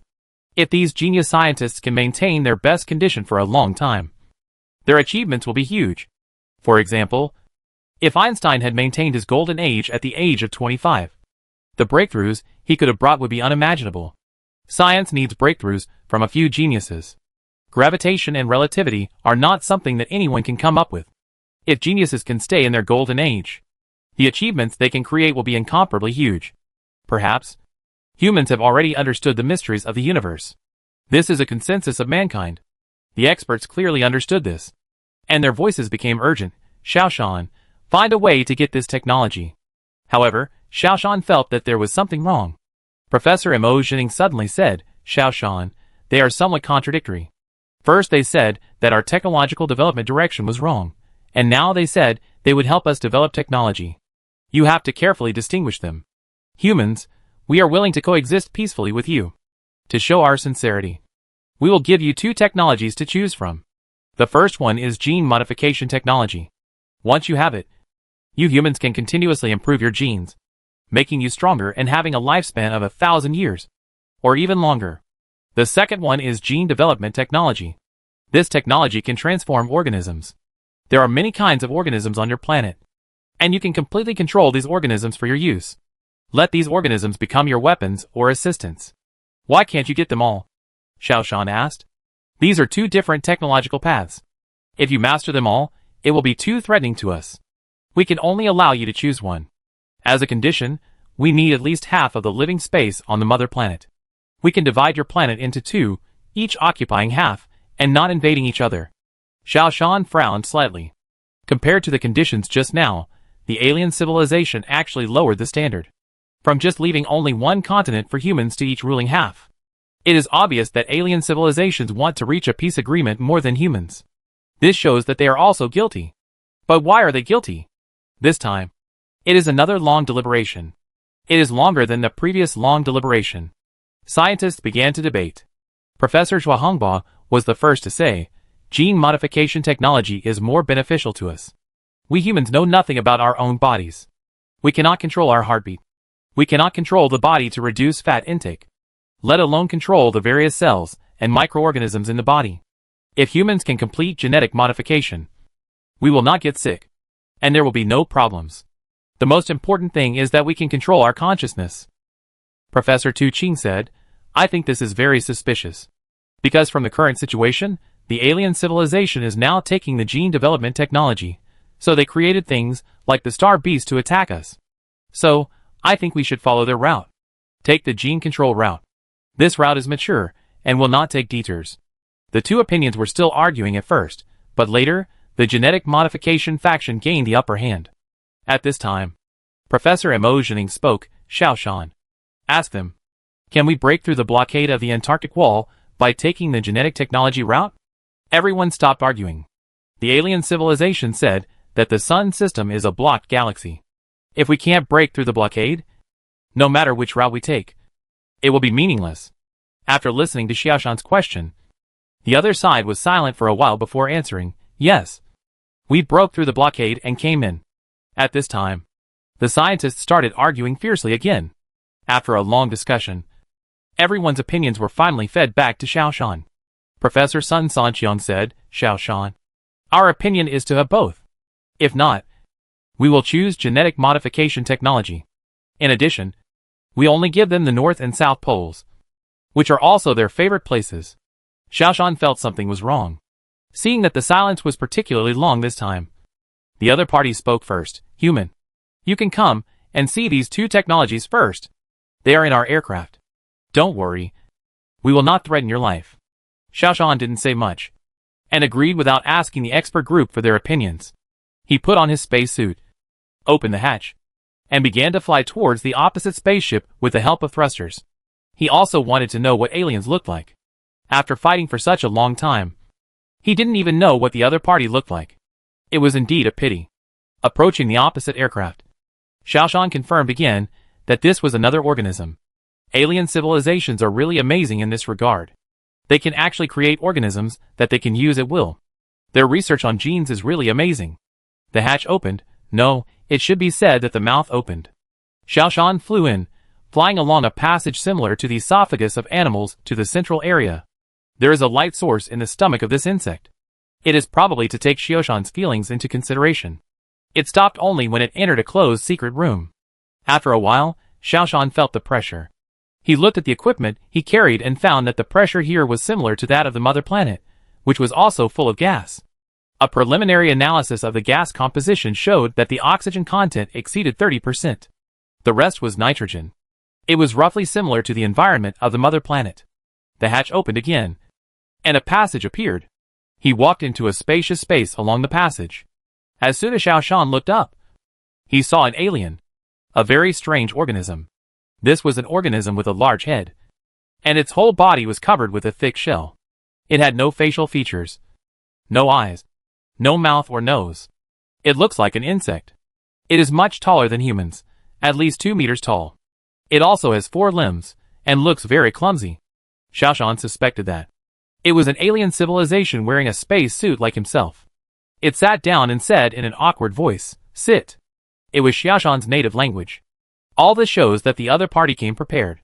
They know much more about humans than humans know about them. You can remove the outer shell. It said again. Xiaoshan did not take it.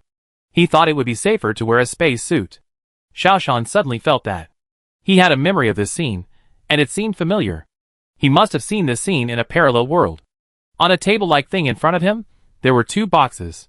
This is genetic improvement technology. The other party pointed to the left, and then to the right. This is genetic development technology. You can use physical contact to feel the mystery. Xiaoshan did not hesitate.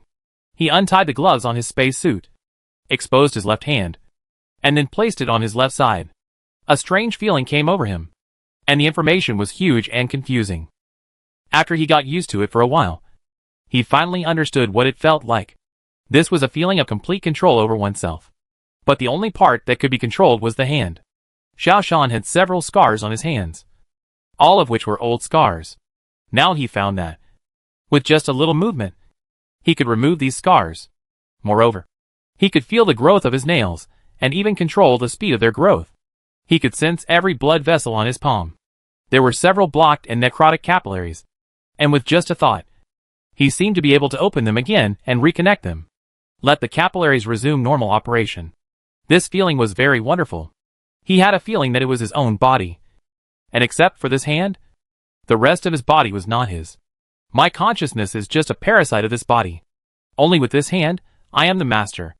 Xiaoshan still believes that, if he continues to study, he can even control the movement of every cell. Control the regeneration and death of cells.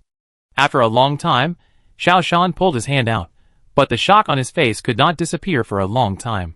The alien pointed to the box on the right again. Xiaoshan took off his right glove and put it on the box. This time the feeling was very different. He felt that he had established a connection with the aircraft. He was the master of the aircraft. And he could change the internal structure of the aircraft.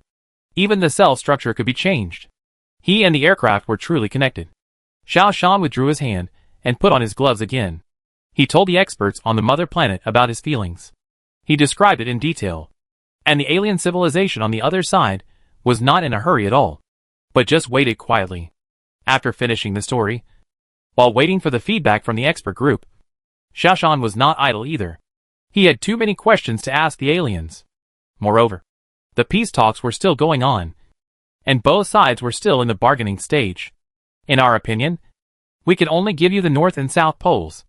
After all, you should be more adapted to life there. We humans cannot survive there. Therefore, this is the peaceful coexistence plan we can accept. As for the choice of genes, we want both. Xiaoshan put forward his own conditions. The other party immediately refused. No, you can only choose one. The other party did not mention the region, and obviously tacitly accepted the conditions of humans. If we could only choose one direction of development, will you invade humans again? Xiaoshan asked the topic that everyone was most concerned about. Don't worry. We will not exterminate humans. We can reveal a secret again. That is, we are an exiled civilization. We have not been approved by the Cosmic Alliance. We sneaked into the Sun system secretly, and they didn't know we were here. We don't want to be exposed either. And we hope you humans can help us cover our tracks. Let's develop together in a friendly way. This new news made Xiaoshan fall into deep thought again. The alien civilization was so frank, which Xiaoshan didn't expect. This also revealed the content. That is, the alien civilization exposed its own shortcomings. Xiaoshan remembered an important content in the three-body, that humans threatened the developed three-body civilization by exposing their own position. The Trisolarian civilization was worried that the Earth civilization and the Trisolarian civilization would be exposed in the dark forest of the universe. So it had to accept the conditions of the Earth people and give them space to develop. Peace was achieved. The alien civilization seemed to be the same. They were also afraid of exposing their own tracks. In order to reach an agreement, they even gave their own handles to humans. In psychology, such behavior of exposing one's own weaknesses is actually a means of bringing the two sides closer. Psychologically, men who have done bad things together are closer to each other and have more trust. Xiaoshan does not rule out that the alien civilization deliberately exposed its shortcomings. However, this matter reveals something weird no matter how you look at it. After a long time, Professor Sun Sanqiang's voice came. Xiaoshan, after the discussion of the expert group and the decision of the top leaders of the Human Alliance, we agree to the conditions of the alien civilization and allow them to enter the North and South Poles. The North and South Poles are the boundaries. At the same time, we demand genetic improvement technology. Xiaoshan knew that this was a collective decision of mankind. However, this decision made Xiaoshan hesitate. However, he could not go against the collective decision of mankind. This negotiation has ended now. He stood up and said, "Okay, we agree." Suddenly, Xiaoshan stopped, and he felt that this scene was familiar. After thinking seriously, the memories in his mind suddenly emerged. In his memory, a picture appeared. He chose the box on the left, and the picture changed. The world was destroyed.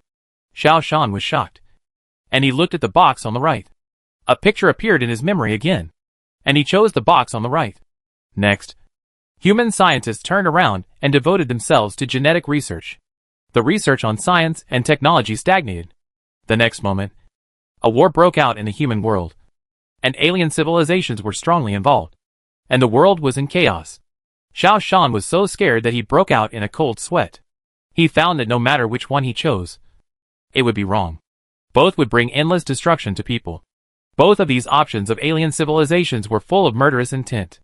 This should be because his consciousness had traveled to the fifth dimension and saw the phenomena happening in other parallel worlds. In other words, no matter which one humans chose, it would not be a good result. Alien civilizations have no good intentions. He immediately changed his words and said, "We still need to think carefully. Goodbye." He now felt that this aircraft was full of dangers. We must evacuate as soon as possible. The actions of the alien civilization are very suspicious. They give in step by step, and even take out their technology for trading. This is obviously their intention. Although we don't know what kind of backdoor they have buried in those two technologies, they are definitely not simple. To negotiate with them is to seek the skin of a tiger. Humans and alien civilizations can never coexist peacefully. They can only be irreconcilable, and can only fight to the death. Back on the command ship, Xiaoshan contacted the other party again, and said, "After careful decision, we will not sign any agreement with you. You retreat to your nest, and we return to our home planet. From now on, we will not interfere with each other. Otherwise, we will meet on the battlefield." Xiaoshan's answer was passed to the ground expert group, and it immediately caused an uproar, because Xiaoshan overturned everyone's decision, even the decision of the Human Alliance. Xiaoshan's decision triggered a fear storm. Chapter 165: The Right and Wrong Choice. During the video call, everyone began to condemn Xiaoshan. The first person to raise questions was Professor Tu Qing. As a biological expert, she was of course very clear about the usefulness of genetic technology to humans. She was also a scientist who was not concerned about people but about things. She said very directly, "Xiaoshan, you can't just reject them. We need scientific research on genes. Based on your previous insights, we humans may not be able to reach this level in 100 years. Professor Zhua Hongba also said, "Even if they really have other purposes, we can get the technology first, and then drive them out. We can't just watch the technology we have acquired go to waste." "Commander Xiao, your decision is too hasty," I object. Professor Zhua Hongba was also very dissatisfied, because the progress of genetic technology may be helpful in the study of human consciousness. Although I believe in your consciousness, you also need to explain to everyone, what exactly did you see? Others also talked about it. Only Professor Mo Zhening and Professor Sun Sanqiang remained silent. They knew very well that Xiaoshan made this decision for a reason. The representative of the Human Alliance also asked, "Xiaoshan, you need to explain this." However, Xiaoshan could not receive these messages now. Because of the delay, he could only hear the objections of these people after 15 minutes. Xiaoshan quietly waited for the other party's answer. The alien civilization obviously did not expect Xiaoshan to answer like this. It said angrily, "Humans, don't you want to consider the consequences?" Xiaoshan said firmly, "If you want to fight, then fight." The alien civilization was silent for a while, and said, "Originally, we wanted to coexist peacefully with you. After all, the mother planet is the most suitable planet for us to survive. Now, we have to destroy the mother planet. We keep our word. We will make our destruction method public to you humans. We will use the principle of snowball rolling to trigger a series of collisions in space, and finally crash the moon into the mother planet, so that your mother planet will be completely destroyed. From the time we start the first snowball until the moon hits your mother planet, you still have 5 years. So evacuate quickly. After that, the alien civilization spacecraft no longer stayed. They took back the bugs used for communication and turned around and flew back to their team. Xiao Shan picked up the microphone and gave an order to Situ Xiong. Captain Situ, command the fleet. Destroy them at all costs. The Overlook Space Squadron started again, and one space carrier after another chased the fleet of the alien civilization. 15 minutes later, the questioning voices of the ground expert group came over. Xiao Shan said calmly, "Everyone, be patient. My intuition tells me that this is a transaction with hidden traps. They must have hidden killer moves in these technologies. Once we accept these technologies, what awaits us is destruction. As for the specific situation you mentioned, I will explain it here. After accepting genetic modification technology, our world will be destroyed. And after accepting genetic development technology, our human beings will have a civil war, and alien civilizations will take advantage of the situation, collude with human scum, and poison the mother planet. Both results are unacceptable to us. So, I decided to suspend the peace talks and continue the attack." Another half an hour later, the news from the mother planet came again. This time, Professor Emotioning spoke first. "Xiao Shan, tell me in detail. After accepting the gene modification technology, our world will usher in changes." Xiao Shan hesitated, because, in his memory, he was vague about what he would face after accepting human gene modification. He only knew that the whole world would be destroyed. But he didn't know how it would be destroyed. He couldn't explain it clearly. "Mr. M.O., I only remember one thing. That is, humans will be destroyed. As for the specific process, I don't know. But I can be sure that this emotion is very strong, and it is definitely not wrong," Xiao Shan replied. After more than half an hour, the person who spoke this time was not someone Xiao Shan was familiar with, but a representative of the Human Alliance. A thin man said to the communicator, "Xiao Shan, according to the analysis and decision of our expert group and the Human Alliance, we believe that the decision you made was too hasty. So cancel all your decisions. We will arrange other personnel to negotiate with the other party. You are no longer the commander of the Space Force. We have also issued a ceasefire order to the Overlook Squadron, and we have established contact with them." Xiao Shan slammed his chair and angrily said, "You are messing around." But it was useless. It would take at least 15 minutes for his words to reach the mother planet. At this time, Professor Emotioning spoke. "Xiao Shan, there is something you need to know. Just now, our space telescope observed that an alien civilization pushed a huge celestial body towards the mother planet. Judging from their reaction speed, they were obviously prepared long ago. This huge celestial body will continue to collide along the way, and its size will become larger and larger. In the end, it will collide with a comet near its mother star. The comet will change its orbit due to this collision and finally collide with the moon. According to calculations, after the collision, the moon will also deviate from its current orbit and begin to gradually move closer to its mother star. 1 year after the collision, the moon will fall to the Earth. At that time, life on Earth will be completely destroyed. So, we only have one way to negotiate." Professor Emotioning's tone was full of bitterness. "I don't know. In your consciousness, have you anticipated this consequence?" Professor Sun Sanqiang also said, "Xiao Shan, I know you must have your own ideas and reasons. But you know, we have no chance of winning this battle. Even if we can't reach a peace agreement, we should still hold them back and buy us some time. You have to accept this reality now." Xiao Shan turned off the communicator. He closed his eyes and carefully searched for the memory of the possible consequences of the moon falling on its mother planet. But no matter how hard he thought, he couldn't think of anything. In the distance, the war that had just broken out also quickly stopped. An hour later, Captain Situ Xiong took a shuttle into the spacecraft of the alien civilization. Xiao Shan knew that a new round of peace talks had begun. Although he knew that the consequences were unacceptable, Xiao Shan was powerless to change them. This kind of consciousness crossing was too vague, and Xiao Shan could not produce more convincing evidence, especially after humans accepted genetic modification technology. What consequences would occur? Xiao Shan could not remember. He only knew that the consequences were very serious. Xiao Shan sighed and said, "Humanity, is there really no hope?" In the command ship, Captain Situ Xiong came over and said apologetically, "Commander Xiao, according to the order of the Human Alliance, I have to temporarily stop accepting your leadership. I hope to get Commander Zhao's understanding. Xiao Shan waved his hand. This is not important. I want to know. What agreement did you reach? Captain Situ Xiong said. The expert group's opinion is to accept the other party's conditions. We will give the North and South Poles to the other party to live in. And they will provide genetic improvement technology. And also provide entry-level technology for genetic development. Which is also a concession they made. What about the celestial body that may cause the moon to fall? Xiao Shan asked.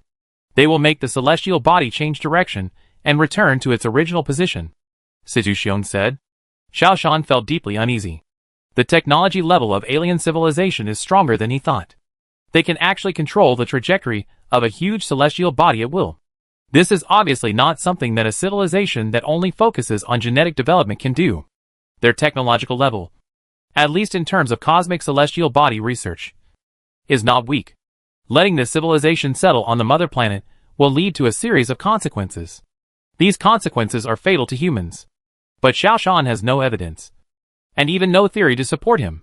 By the way, the name of this alien civilization is Kuwei Civilization, Situ Xiong said. On the mother planet. In the National Conference Room. A meeting is being held urgently. Important figures of the Human Alliance are present. And experts are also present. There are 2 topics for the meeting. One is to discuss the latest results of the peace talks. And the other is to dismiss Xiao Shan. The first topic was quickly concluded. After all, it had been reached. The next step was just to implement it. In order to show their sincerity. The alien civilization first provided some basic introductory knowledge of genetic modification technology. However, in the eyes of humans, this knowledge has far surpassed human knowledge. You know, this knowledge is a puzzle that humans have never been able to solve. But for the Kuwei civilization, it is only introductory knowledge. Soon, the meeting moved on to the second topic, which was the treatment of Xiao Shan. The thin man stood up and said, My name is Hong Yongshan. And I am a representative of the expert group sent by the Human Alliance. Let me tell you my opinion. After long-term observation, I found that Xiao Shan is stubborn and self-willed. And he simply does not listen to other people's opinions. So many of our experts opposed his opinion. But he still insisted on his own way, which almost caused the failure of this peace talk. I suggest that Xiao Shan's position be officially revoked. After all, as far as I know, Xiao Shan's greatest advantage lies in his identity as a time traveler. But the current world has lost the advantage of time travel for him. He also knows nothing about the future. He was just a researcher before. And he is not suitable for such a high position. Professor Sun Sanqiang immediately retorted, I object.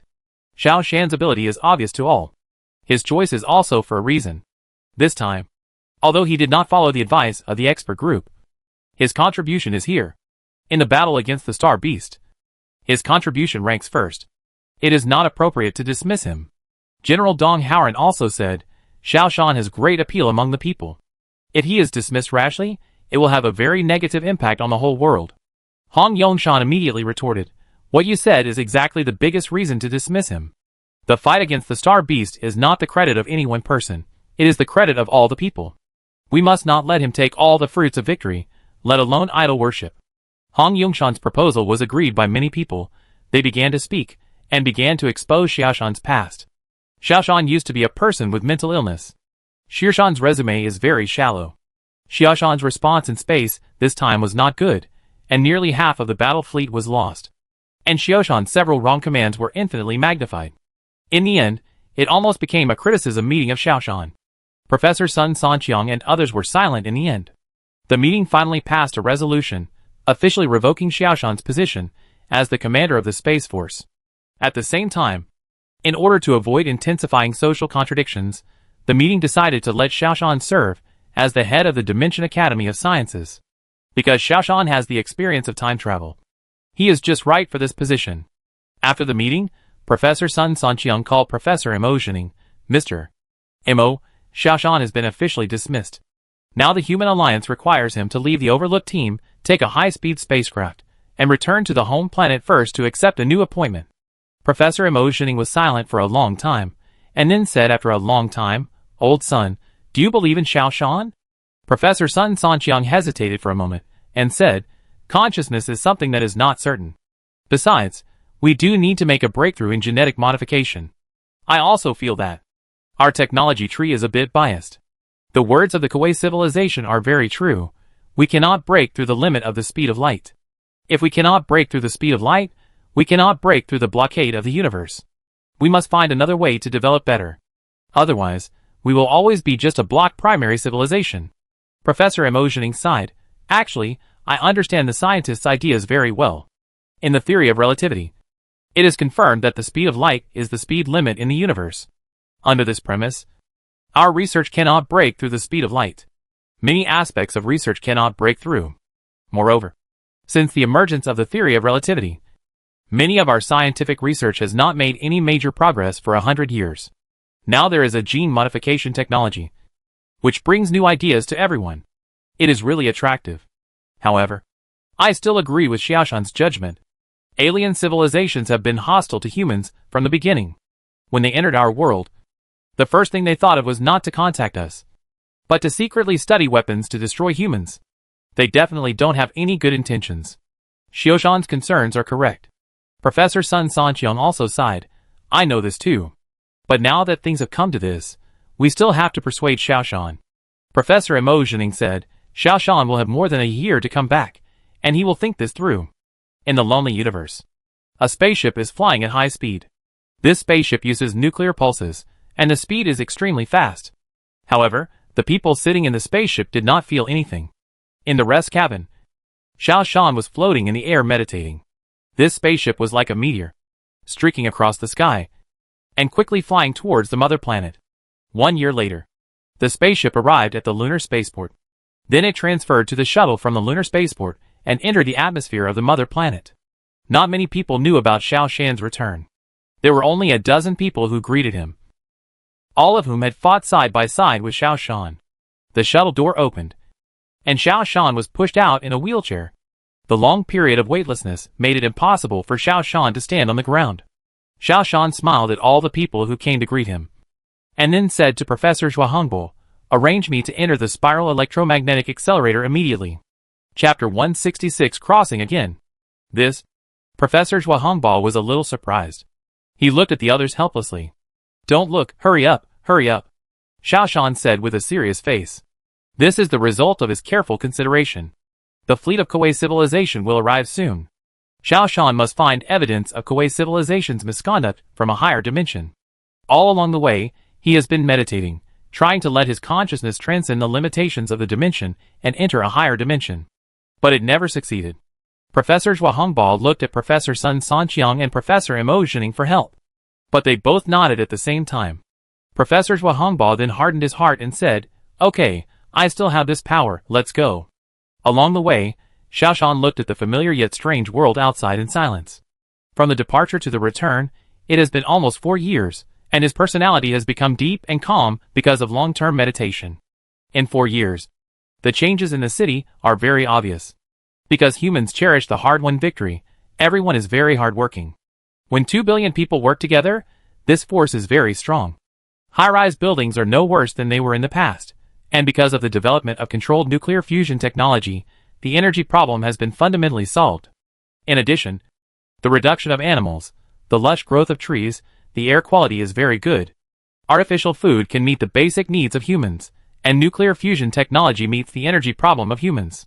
After these 2 major problems that plagued mankind were solved, the whole world was like a wild horse that had broken free from its reins, and was developing at a high speed. However, things in the world are like this. If things go smoothly for a long time, problems will definitely arise. The emergence of genetic modification technology will accelerate the emergence of problems. However, nothing happened, and Xiaoshan could not stop it. He could only use his only advantage to travel to a higher dimension, see the possible consequences, and find solid evidence, so that he could save the entire human race. This time, it is not like the invasion of the star beasts.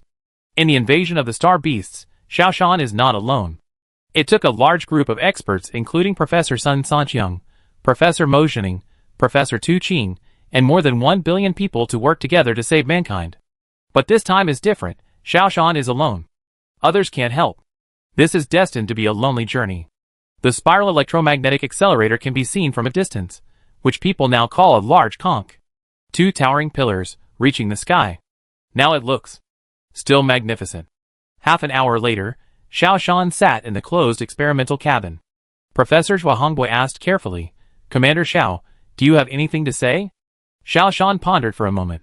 "No matter what happens, I will come back. I will not watch this world destroyed." The roar began to sound. Xiao Shan closed his eyes and lay in the sleeping cabin. He began to disperse his consciousness. The spiral electromagnetic accelerator started running, and in the closed vacuum track, the experimental cabin began to accelerate. According to Xiao Shan's request, Professor Zhuangbo kept the power at the maximum. 10 minutes later, he began to slow down. This is also the maximum time that the human body can withstand. When the experimental cabin completely stopped, Professor Zhuangbo carefully opened the sleeping cabin and began to wake Xiao Shan. But the thing that worried him the most happened. Xiao Shan did not respond at all. Even electric stimulation could not wake him up. Xiao Shan became another vegetative state. Seeing this scene, Professor Sun Sanqiang and Professor Mo Zhining could only sigh deeply. When they left, their figures were particularly heavy and old. Hospital.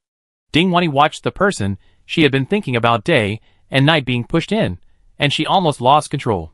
When there was no one around, Ding Wanyi walked in front of Xiao Shan, reached out and gently stroked his weathered face, and said softly, "Xiao Shan, we meet again. Don't worry. I will take good care of you. Just like last time. I will wait for you to recover." Xiao Shan is not dead. When the experimental cabin was started, his consciousness began to diverge, and he could feel that he had come to the fourth dimension. From the fourth dimension, the world is like a three-dimensional painting of the Qingming River without boundaries, and you can see the present and the past at a glance. This is the first time that Xiao Shan clearly realized that he was in the four-dimensional space. He can see his birth, see himself in a car accident. His original consciousness died. His own consciousness traveled through time. See the invasion of the star beasts. See the counterattack of humans. And see the peace talks being reached. And return. Now, I am lying quietly in the experimental cabin. All of this is exactly the same as a dream. Dreams are indeed the time when people's consciousness is most likely to diverge. However, Xiao Shan needs a higher dimension. Not the fourth dimension, which only has the past and no future. If you want to go to a higher dimension, you must keep going up. Driven by this idea, he gradually jumped out of this picture and stood high in the sky to look down. At this moment, he found himself in the fifth dimension, because there are more pictures in front of him. If a universe is a picture, then what he sees now is a thick book with no boundaries and full of pictures. Countless pictures are spiraling, layer upon layer. It is like a thick book rolled up. Each page is a world. The thickness of this book is beyond Xiao Shan's reach, so there are countless worlds rolled up, and it is endless. The content of each page is different, but they are connected. Xiao Shan discovered that. Looking from the world he left, the worlds that were close to him did not have much difference in changes. It was like a hand-painted cartoon book, with little difference in the movements on each page. But after quickly flipping through the pages, the little people on the book began to move. And there were differences. These worlds were the same, with little differences at first. But as the distance between them grew, the differences became very obvious. Xiao Shan found his original world by feeling. And after taking a look, his heart became dead silent. This world is dead. After the star beasts invaded the whole world, the alien civilization descended, and all the star beasts died. After a few years, a ray of light flashed, and the whole world was destroyed. The rest of this world was dead silence, and there was nothing left. There are many worlds that died like this. Some died a long time ago, and some died in modern times. The time of each world is different. The time of the outer world is earlier, and the time of the core world is later. The closer to the core, the later it is. Moreover, Xiao Shan saw that in a certain world, there was no trace of the star beasts. These star beasts no longer appeared. And in the next world, there was no trace of the star beasts. A strong desire for knowledge drove Xiao Shan to continue to go to the core. Xiao Shan wanted to know what the core position of so many worlds looked like. Was it the origin of the world? Endless worlds flashed before Xiao Shan's eyes. The differences between the worlds became larger and larger. Finally, Xiao Shan reached the edge of the fifth dimension, but still did not see the core. He understood that, if he wanted to see the core, he had to enter a higher dimension, the sixth dimension. Xiao Shan was looking for opportunities at the edge, and he did not know how much time had passed, or how far his consciousness had spread. Xiaoshan suddenly felt that there seemed to be an exit. His consciousness entered from the exit, and then he saw the core around which the whole world revolved. In the core layer, there is also a world. All worlds are centered around this world. Xiaoshan thought of an inappropriate object, which is a copper wire with a shielding layer. The copper core in the middle is the core world, and the outer shielding layer is the many parallel worlds in the fifth dimension. The existence of parallel worlds seems to exist for the core layer in the center. Xiaoshan was so curious that he couldn't help but want to see what he looked like in this world.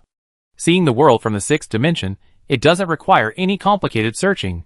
Xiaoshan quickly found himself in this world. His heart suddenly tightened. Of course, this is just a feeling, because he is now just a consciousness, without a body organ like a heart.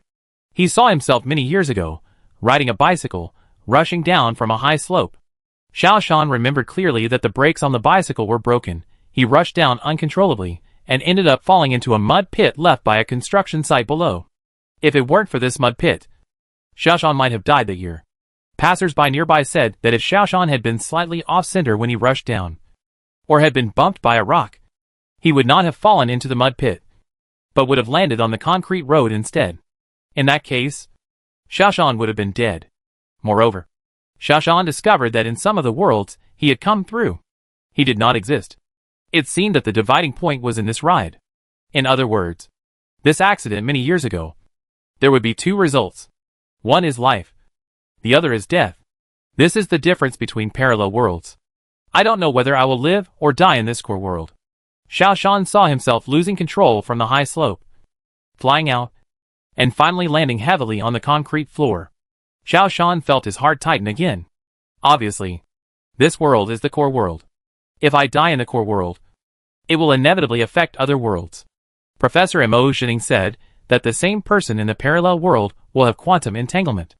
If the self in the core world dies, the cells in other worlds will also die. Xiao Jia didn't think much, and rushed directly to his body. Boom! Xiao Jia felt that he had passed through a ray of light again, and then he woke up. He felt pain all over his body, just like the last time he passed through. Last time it was a car accident, and this time it was also a car accident. Damn it, it's really unlucky.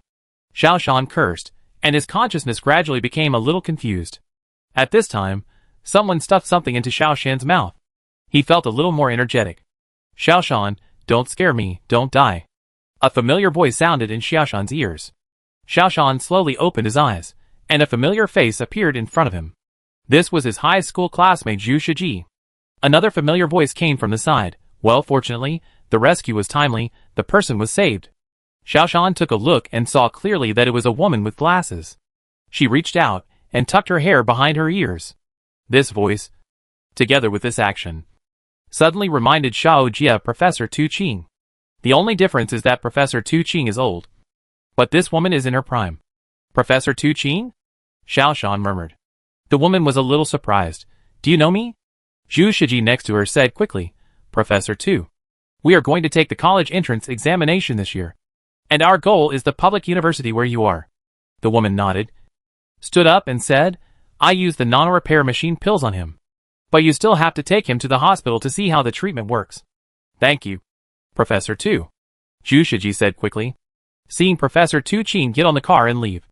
Xiaoshan came to his senses and realized that he had traveled through time.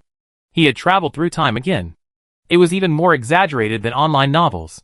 He had traveled through time twice. However, this time he took the initiative to travel through time. Unlike the first time, this time, Xiaoshan did not receive his own memories in this world. He only had memories of his previous life. Xiaoshan also roughly understood the reason. It might have something to do with the timing of his travel through time. In the previous world, when he traveled through time, he was not dead yet, but was just dying. But in this world, I am already dead, so my memory is not inherited. Why is Professor Tu Qing so young? Xiaoshan asked. Zhu Shiji called the ambulance and said, how can he not be young? He is not even 70 years old. Xiaoshan was stunned for a moment.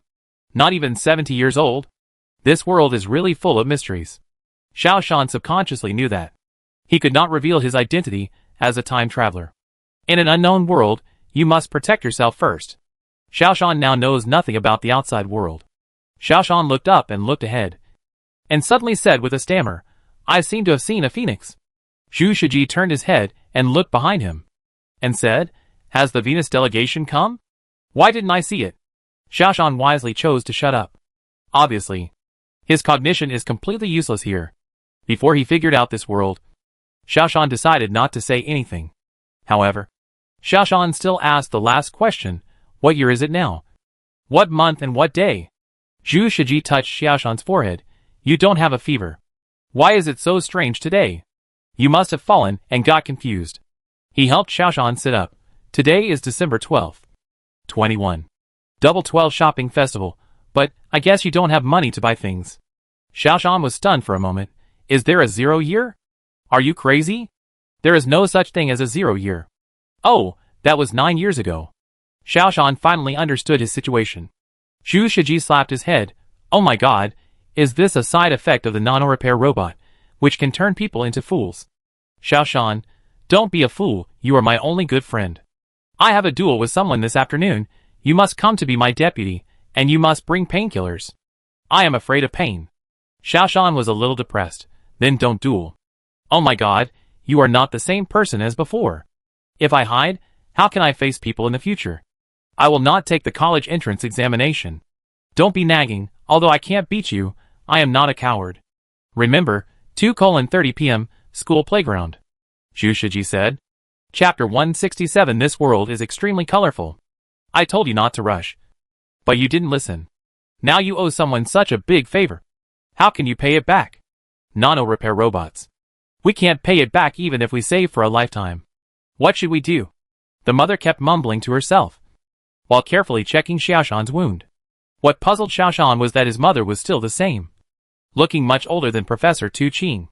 Her hair was starting to turn gray. And that nano-robot, a fatal injury, but a nano-robot, cured himself. The technology of this world is obviously much better than the original world. It just so happens that the time of this world is earlier than that of other worlds. I know too little about this world. Why do you want to go out? The mother stopped Xiaoshan.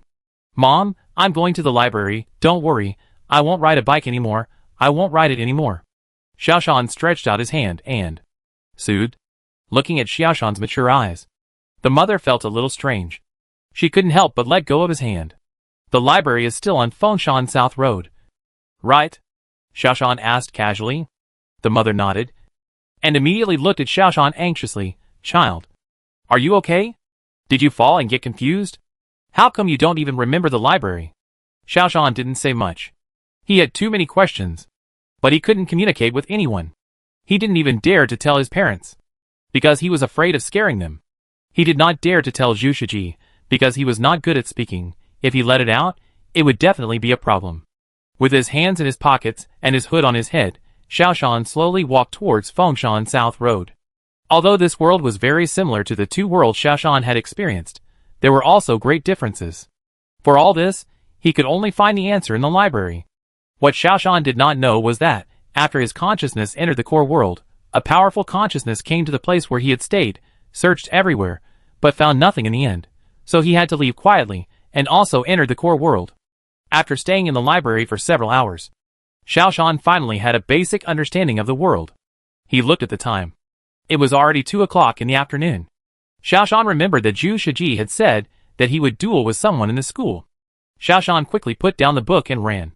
When he arrived at the high school venue, the duel was over. Zhu Shiji sat palely on the edge of the flower bed, on the ground, his body covered with blood. How is it? Xiaoshan asked nervously. Zhu Shiji was grimacing in pain, unable to speak. Where's the painkiller? Xiaoshan slapped his head. Oh, I forgot to buy it. Oh my! Zhu Shiji gasped in pain. What kind of friend are you? You are just a bad friend. Go buy some. Xiaoshan glanced at Zhu Shiji and found that his left arm seemed empty. Are you really okay? Yes. It hurts so much. Zhu Shiji was about to lose his temper. Xiaoshan rushed to the infirmary, bought a box of painkillers, and ran to Zhu Shiji's side. He swallowed half a box in one breath. Help me go to the hospital. Xiaoshan reached out and touched it. And then he was sure that Zhu Shiji's left arm was indeed gone. He looked at the ground and saw an old lady calmly washing the blood on the ground with a water pipe. On the ground, there was a conspicuous part of the body, which was Zhu Shiji's arm. The old lady bent down to pick up the broken limb and threw it into her trash basket. Oh my God! She took your broken arm. Xiao Shan was shocked. I don't want it anymore. Who cares? Zhu Shiji walked unusually slowly. But, as long as it is well kept, it can be reattached. Although Xiao Shan had seen big scenes, Zhu Shiji's calmness still made Xiao Shan feel incredible. Why reattach it? You can get a robotic arm instead of the money for reattaching your arm. I have wanted a robotic arm for a long time. But my parents have always refused to let me. Now, I have to give it to them even if they refuse to let me. But it will cost my parents a lot of money. Zhu Shiji took a breath as he walked. The painkillers hadn't taken effect yet, and the pain from the wound made Zhu Shiji walk unsteadily. Why don't I call an ambulance? Xiao Shan said. No. It's expensive. Zhu Shiji yelled. With that money, I can get a better robotic arm. Xiao Shan was confused. Although he had spent a few hours in the library, he had spent most of his energy on learning about history and politics, and knew almost nothing about things in life. Why did the school allow duels? Why did no one stop such a bloody scene? Why didn't Zhu Shiji want to cut off his arm? Zhu Shiji looked like he didn't care about his injury, and even a little proud. When they reached the school gate, a girl came in from outside the school. When she saw Zhu Shiji, she stopped and said, Zhu Shiji, did you fight? Xiao Shan didn't know this girl. Yes, Xiao Mei. I taught Lin Dali a lesson. Zhu Shiji was obviously in great pain, but he still straightened his chest and said. The girl didn't believe it. She glanced at Zhu Shiji's arm and said, It seems that your dream has finally come true. Xiao Shan understood that in this world, broken hands and arms seemed to be very common. Zhu Shiji even hoped to get hurt, so that he could get a chance to install the robot arm and attract the girl's attention. It was like when a teenager got hurt in a fight. He didn't feel ashamed, but felt proud, and could show off in front of the girl. When Xiao Shan was young, a classmate broke his head on purpose, just to bandage it up and look brave. Being young and frivolous, he could do anything. When he saw the girl leaving, Zhu Shiji said to her back, Xiao Shan, do you think Xiao Xiaomei will fall in love with me? With a robotic arm, my strength will be greatly improved. Xiao Shan did not speak. He knew nothing about the robotic arm now. The department that treated Zhu Shiji's wound was called the mechanical department. It felt very discordant to have such a department in the hospital. But the people here did not seem to think anything of it. There were a lot of people in this department, and the department was much larger than the general department. It occupied a whole floor. It was said that there was another floor upstairs, which was the display area for the latest products. Xiao Shan sat at the door waiting, while carefully observing and listening to everyone's conversation. Family of Zhu Shiji, family of Zhu Shiji. A nurse shouted to the hall. Xiao Shan stood up and walked to the nurse. The nurse was 18 or 19 years old, which was the prime of her youth. Xiao Shan was startled and blurted out, Xiao Ding. Ding Wanyi also saw Xiao Shan. She felt that this man seemed very familiar, but she didn't know where she had seen him. Xiao Shan understood immediately that Ding Wanyi in this world did not recognize him. I am Zhu Shiji's friend, Xiao Shan said. Ding Wanyi looked at Xiao Shan carefully. Have we met somewhere before? Yes, I have met before, but I forgot where, Xiao Shan said calmly. Ding Wanyi looked at Xiao Shan again. This man gave her a very strange feeling. He was only 18 years old, but he looked half a year younger than her. However, he has the flavor of a mature man. He is calm, unperturbed, and very generous. Oh, is that so? Sign it. She pointed to the signature column on the form and said. Xiao Shan signed, and felt much more relaxed. It seems that there are still many acquaintances in this world. Although they don't know him for the time being, it doesn't matter. At least Xiao Shan knows them. Wait another half an hour, he will wake up, Ding Wanyi said. Okay. Xiao Shan stepped back. There was still half an hour left, and he decided to walk around the hospital and try to get familiar with this world.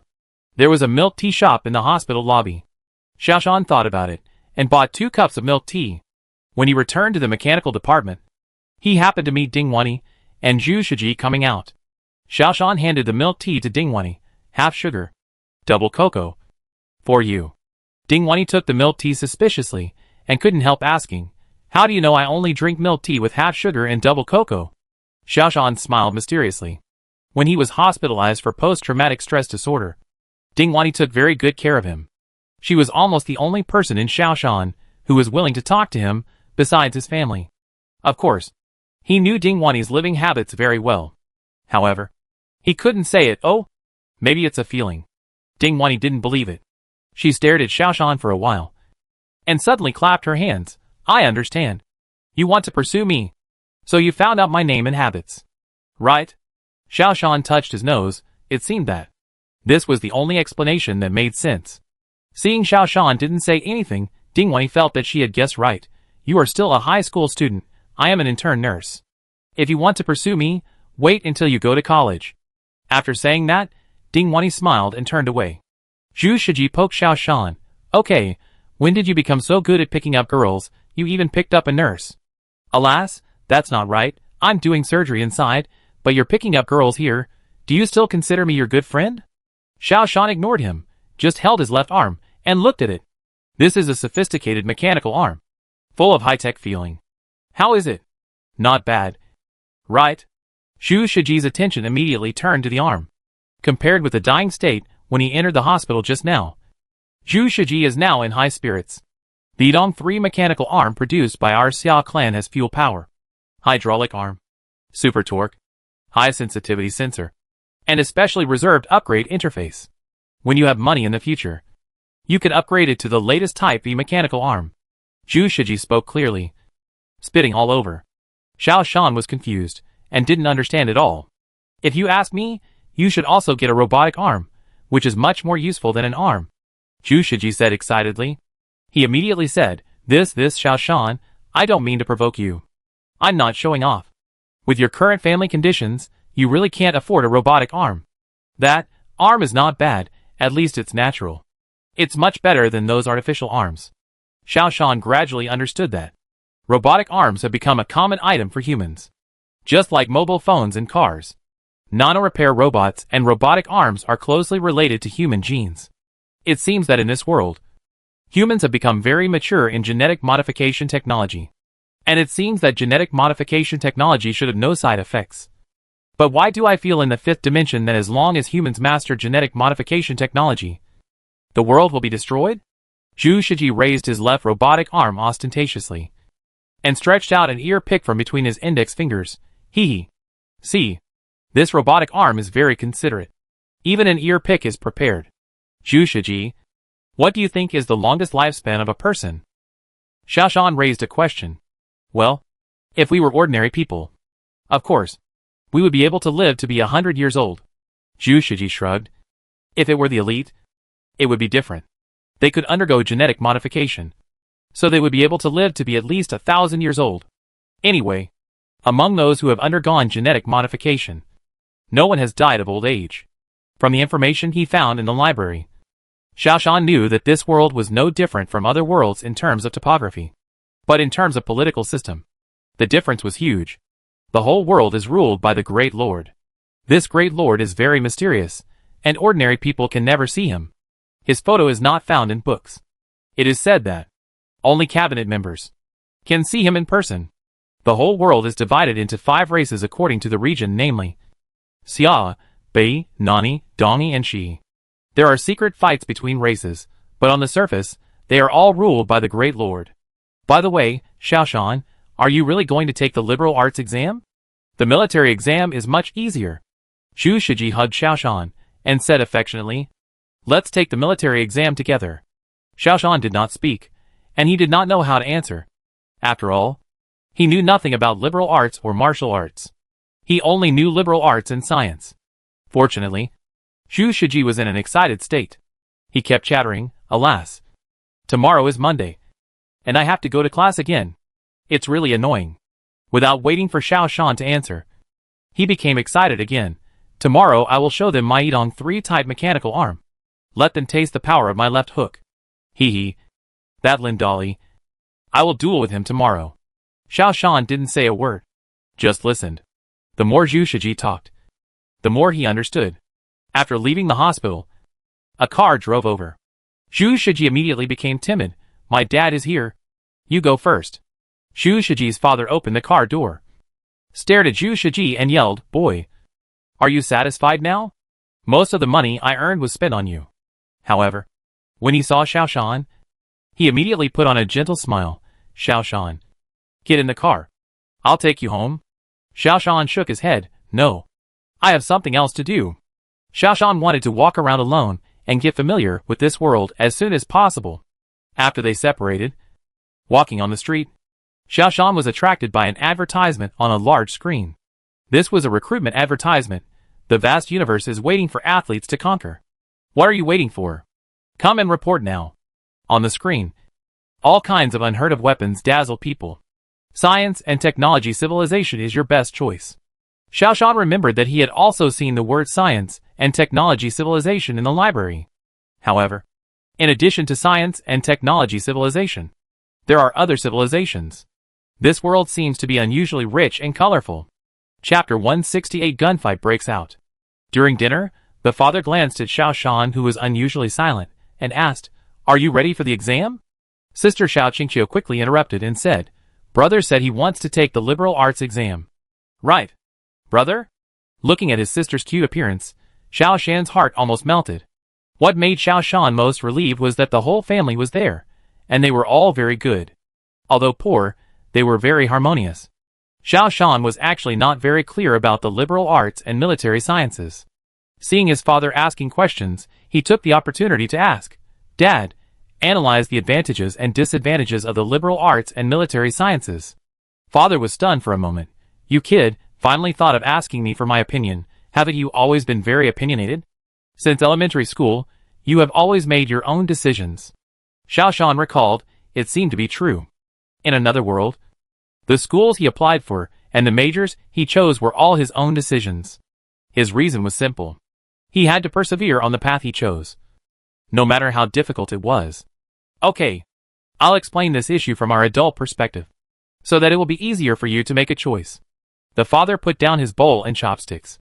The advantage of liberal arts is that once you become successful, you will be an elite class and can undergo genetic modification, which will directly increase your lifespan to more than 1,000 years.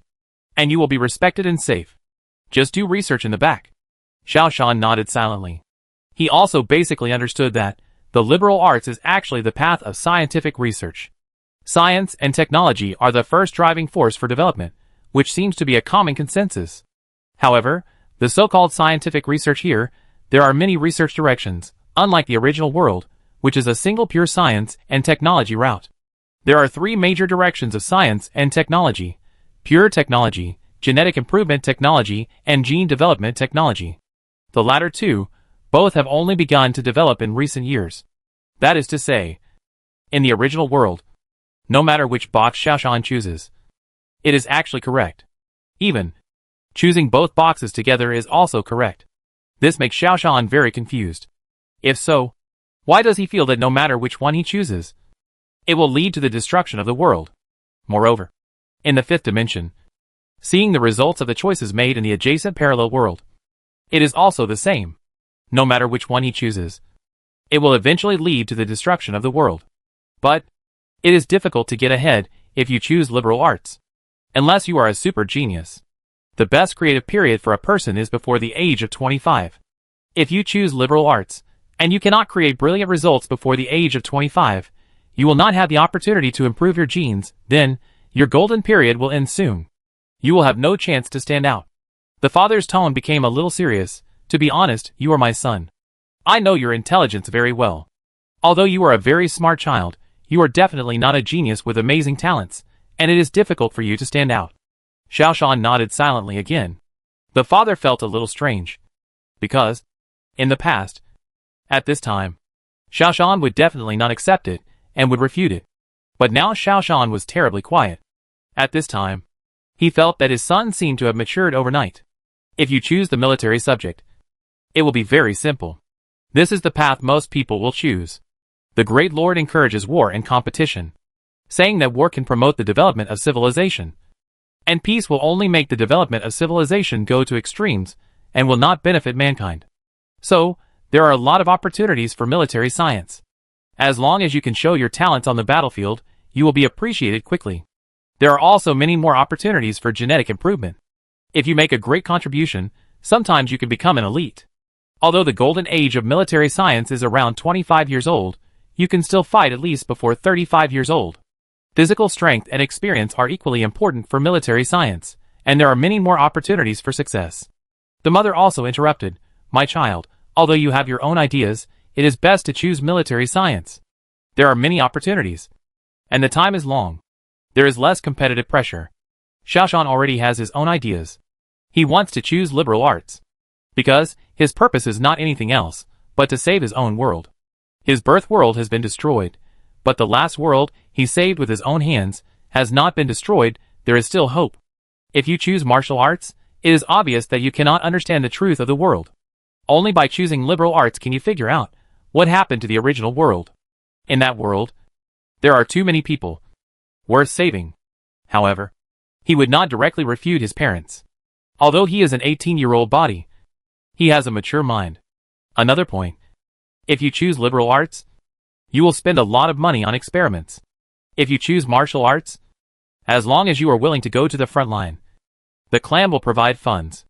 However, his father noticed Xiaoshan's unusual behavior and quickly threw out the last weight. "You know the situation of our family.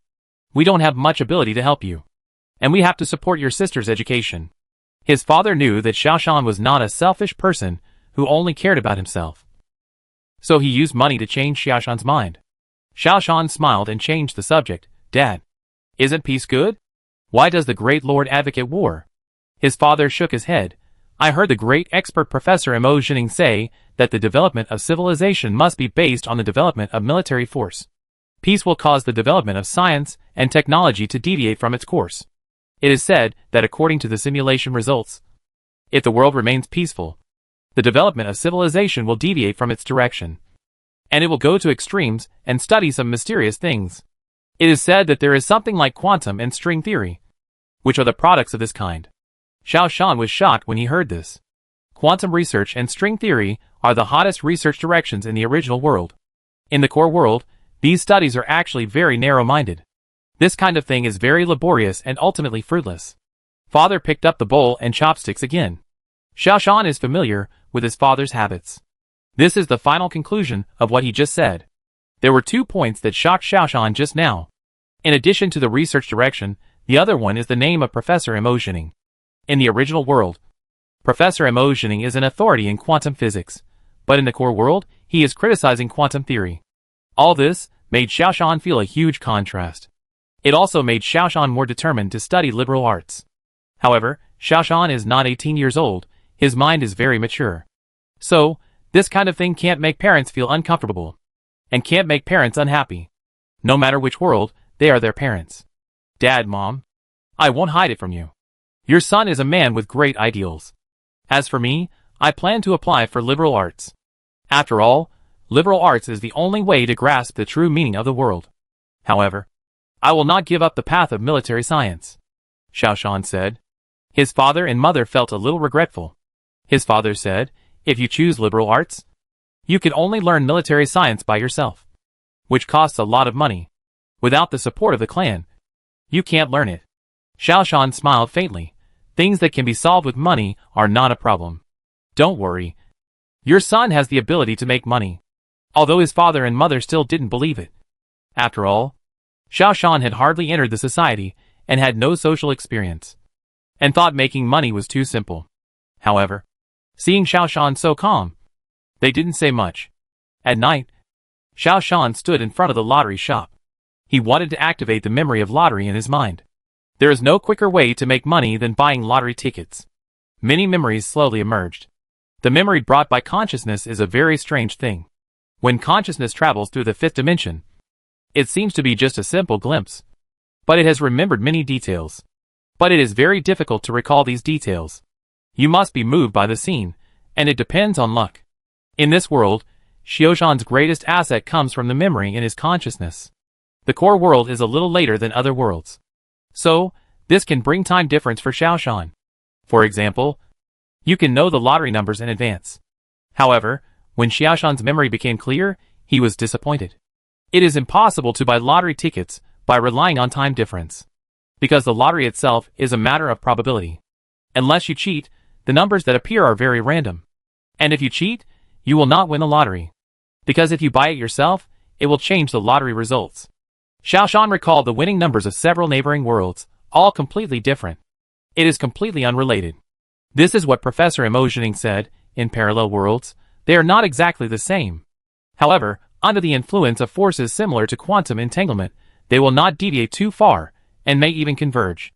Xiaoshan just wants to figure out what kind of influence the core world has in all the parallel worlds.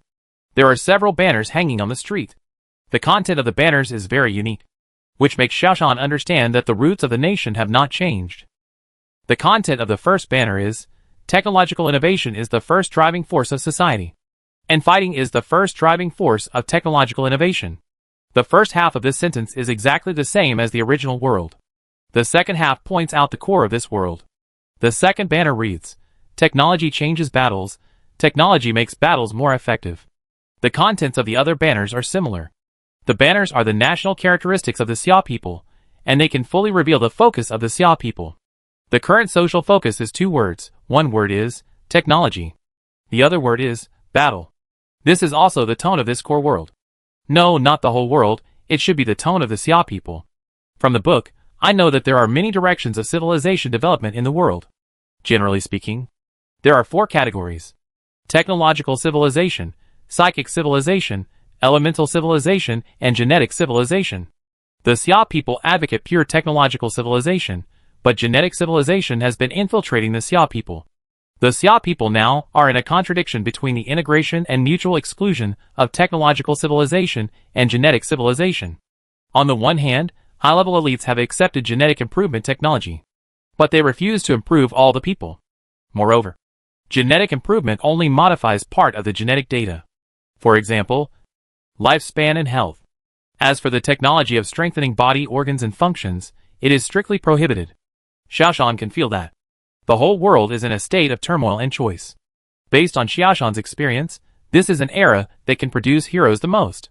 After walking a few steps, seeing an internet cafe on the side of the road, Xiaoshan stopped and prepared to go to the internet cafe to have a look. This world is wonderful.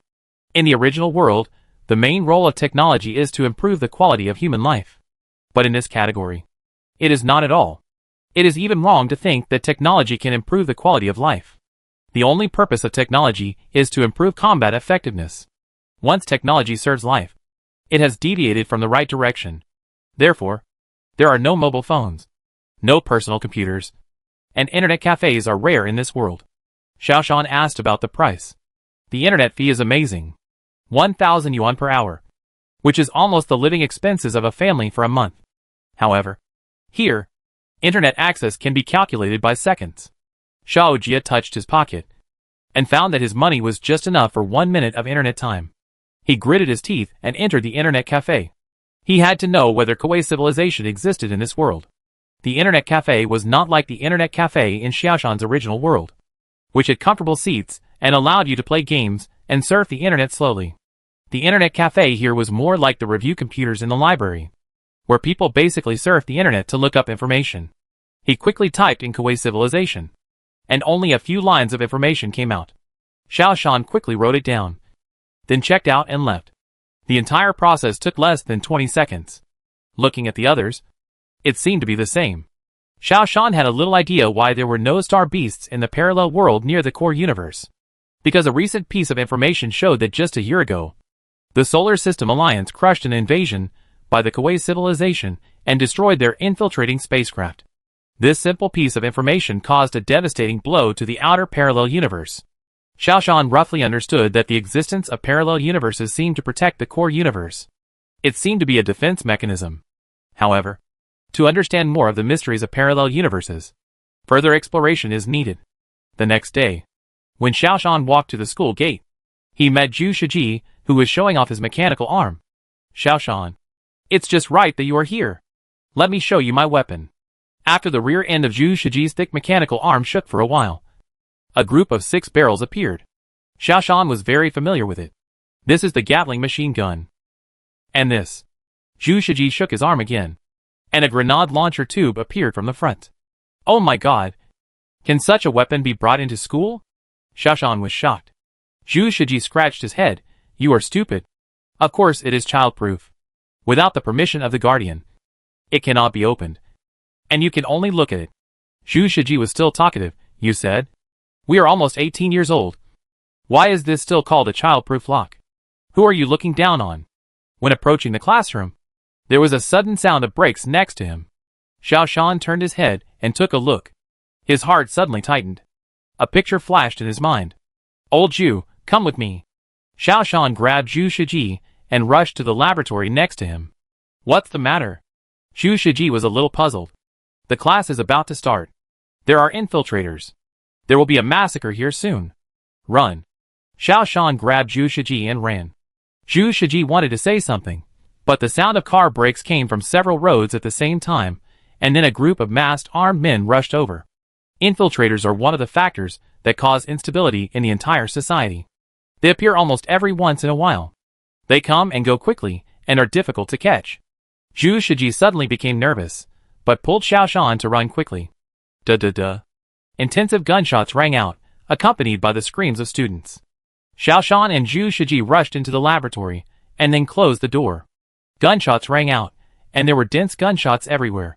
Zhu Shiji bravely looked out the window, and found that someone had discovered their tracks, and was running towards this side. Chapter 169. Goodbye Sun Sanqiang. The truth of the world is about to be revealed. Someone is coming. What should I do? Zhu Shiji is usually arrogant, but when he really encounters something, he has no idea. Xiao Shan looked at his mechanical arm and asked, Do you have a communicator on your arm? Yes, but I can only call my father. Zhu Shiji said. Call quickly, and ask him to open your child lock. Xiao Shan's tone was very calm, which also made Zhu Shiji calm down a lot. They were all 18-year-old men, and he couldn't be outdone by Xiao Shan. Dad, unlock the child lock for me quickly. Zhu Shiji quickly answered the phone. Nonsense. Can you just unlock it? Zhu Shiji's father scolded. Bang! The masked man outside had already arrived at the door of the laboratory and was banging on it. Dad, there is an intruder. Unlock it quickly, or your son will die. Zhu Shiji said in a crying voice. Nonsense. Your school is so well defended. How could there be an intruder? Zhu Shiji's father obviously believed that Zhu Shiji brought the robotic arm to school on the first day, and wanted to show off in front of his female classmates. Xiao Shan grabbed Zhu Shiji's arm and said, Dad Zhu. It's me. Xiao Shan. There are indeed infiltrators. Please unlock the door immediately. We are in great danger now. Zhu Shiji's father believed it and said, Ah, really? Then you hide quickly. I will call the police immediately. After a series of clicks, the bullets on Zhu Shiji's mechanical arm began to load. Boom! The door was overturned, and a man appeared at the door. He saw Xiao Shan and Zhu Shiji at a glance. Bang! Zhu Shiji raised his hand and fired a grenade. After the explosion, he did not see the other person. He just saw this person at the door. But now, he disappeared. This phenomenon is too weird. Xiao Shan's mind quickly added several pictures. He said to Zhu Shiji in a deep voice, Fire according to my command. 24 location divisions. Have you learned it? I have learned it. But I am not familiar with it. Zhu Shiji said nervously. 24 zone division, actually. It is equivalent to dividing the field of vision into 24 areas. Each number represents an area. This is a way of shooting in the dark. It is also a training subject in the military science. Xiao Shan has never been exposed to it, but at this moment, he feels that he is already very familiar with it. Listen to my orders, and shoot when I tell you to. Xiao Shan said in a deep voice. Because Xiao Shan's voice was very calm, this gave Zhu Shiji some confidence. Okay. Zhu Shiji tried to calm down. 12. Xiao Shan said. Ah. Zhu Shiji was startled. Shoot. Xiao Shan was a little depressed. Zhu Shiji raised his hand and shot. However, he saw nothing, and the bullet did not hit anything. Xiao Shan looked calm, but his heart was in turmoil, because the scene in front of him was too weird. He could know where the other party would appear through his consciousness, but he could not see it with his naked eyes. 24. Xiao Shan shouted. Zhu Shiji raised his arm and fired a shot at the lower right corner. The tables and chairs in the laboratory were smashed into pieces by the bullets, but there was still no trace of the opponent. However, Xiao Shan saw the opponent's shadow this time. At the moment of firing, the man seemed to appear suddenly, then lay on the ground, and disappeared again. 15. Zhu Shiji fired again. Suddenly, a little blood appeared on the ground. Zhu Shiji was overjoyed. I hit him. Be careful. Xiao Shan grabbed Zhu Shiji's arm and pushed him back. Boom! The tiles under his feet shattered. A person also suddenly appeared, but disappeared in an instant. Psychic warrior. Zhu Shiji screamed in horror. 5. Xiao Shan responded calmly. Bullets flew again in the upper middle position. This time, there was more blood in the air. Boy, how can you see me? The other party's angry voice came from the corner. Zhu Shiji fired another round of bullets in the direction of the voice. But nothing was found. 21. Xiao Shan shouted again. Duh. Zhu Shiji raised his arm and charged downwards again. But then, there was a series of clicking sounds. No more bullets. Zhu Shiji was shocked. His father only gave him a small amount of bullets, which was enough for showing off. But it was gone at the critical moment. How many grenades do you have? Xiao Shan asked. 2.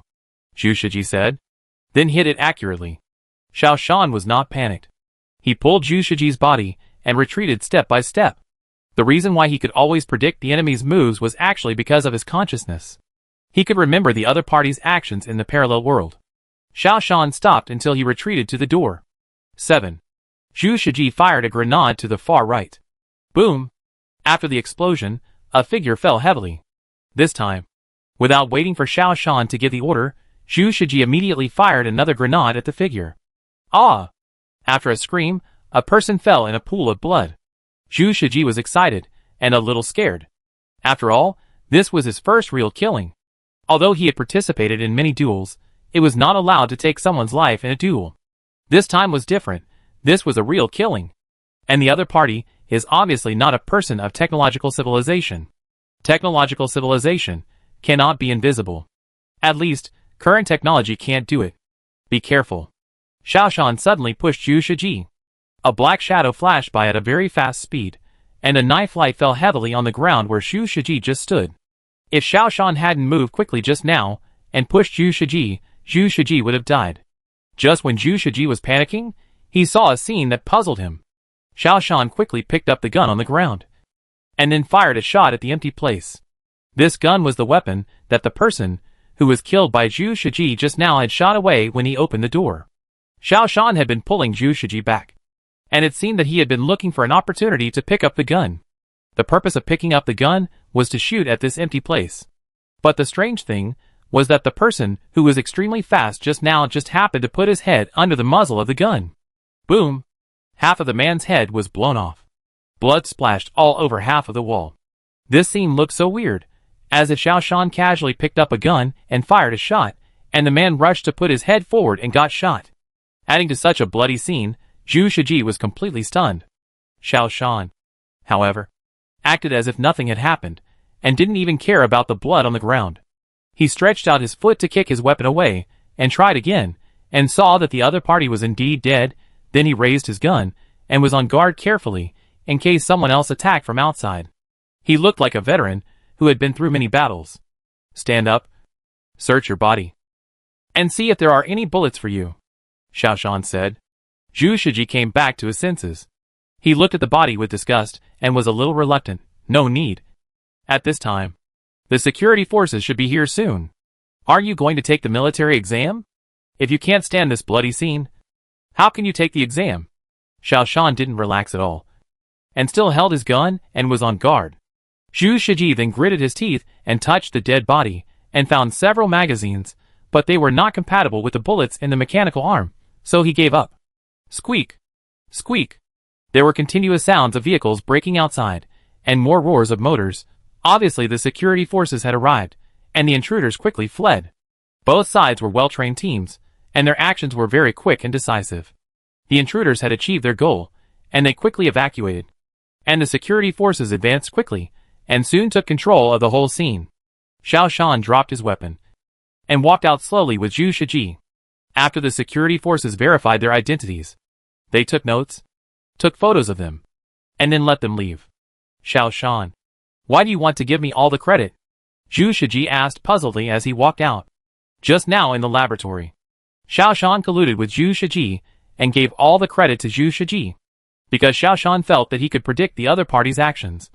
So it was better to conceal it. Xiao Shan didn't know much about this world, so he had to be on guard. Moreover, the fewer people who knew about his ability, the more useful it would be.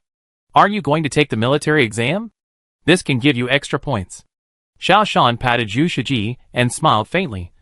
I'm going to take the liberal arts exam. For me, it's useless. But, how can you see them? They are all psychic warriors, who come and go without a trace. You can't see their whereabouts without special means. Zhu Shiji still felt it was magical. Xiao Shan shook his head. It's hard to explain. But I can feel them anyway. This statement is the most appropriate. And Zhu Shiji did not ask any more questions. After all, there are all kinds of people in the world. Behind him, a helicopter landed. A man came down from the helicopter. If Xiao Shan saw him, he would definitely scream. Because this was the young-looking Professor Sun Sanqiang. Sun Sanqiang's brows were full of solemnity. He walked into the classroom in a hurry to check the casualties. Infiltrators are the biggest enemy of the Xia clan security forces. They move in secret and belong to different organizations and races. They often cause such bloody incidents. Professor Sun, we found 2 bodies. After examination, they should be complete genetic warriors. A subordinate hurried over to report. There are bodies? Who did it? Sun Sanqiang was very shocked. School guards? No, it was done by 2 students. The subordinate's answer shocked Sun Sanqiang even more. Can students kill fully genetic warriors? Sun Sanqiang shook his head. Where is the monitoring room? I'll go check the monitoring. Looking at the monitoring, Xiao Shan and Zhu Shiji's elusive operations, Sun Sanqiang frowned. He reached out his hand, erased the video, and completely covered it, no trace left. Even with high-tech repair methods, it can't be repaired. After doing all this, he walked out and said to the school guard, notify this student to come over. Which one has the mechanical arm? The guard asked. Sun Sanqiang shook his head. No. Forget it, call both of them together. Looking at Sun Sanqiang's young appearance, Xiao Shan showed a look of shock. When he first met Professor Tu Qing, he was not dizzy and didn't ask more details. Now seeing the young Professor Sun Sanqiang, he couldn't help but want to ask, but thinking of this world, Professor Sun Sanqiang is not his teacher, and doesn't know him, he held back. But Xiao Shan's demeanor caught Sun Sanqiang's attention. He whispered, Do you know me? Xiao Shan hesitated, not knowing whether the teachers in this world were reliable. As if noticing Xiao Shan's hesitation, Sun Sanqiang stood up and closed the door. He took out a device and tested the surroundings. After confirming that there was no problem, he said, although you attributed all the credit to that child, I know that it was because of you that I was able to kill these 2 people. Xiao Shan remained silent. He was full of vigilance towards this world. He was not an 18-year-old boy who would be easily tricked. Sun Sanqiang was not in a hurry. He sat down and said, What we said today will not be heard by others. I also hope that you don't tell anyone. Because? Sun Sanqiang lowered his head and stared at Xiao Shan with sharp eyes. This looked very strange. This is related to our lives. Xiao Shan remained silent. Sure enough, you don't look like an 18-year-old young man. Sun Sanqiang circled around Xiao Shan's chair, looking at Xiao Shan from all angles. In this world, there is a kind of people who can always predict the actions of others. These people are collectively called perceivers. Sun Sanqiang spoke slowly. Xiao Shan did not move, although he was very shocked, but he still did not show any emotion. Sun Sanqiang smiled at this time. Sure enough, you are not 18 years old. Although you have an 18-year-old body, your cunning is at least in your 20s. Maybe even in your 30s. Sun Sanqiang put his hand on Xiao Shan's shoulder. No need to hide it. I have seen the surveillance. Your operations can only be done by the perceiver. However, you don't have to worry, I have erased all the surveillance. Because? Sun Sanqiang walked to the opposite side of Xiao Shan and sat down on the table.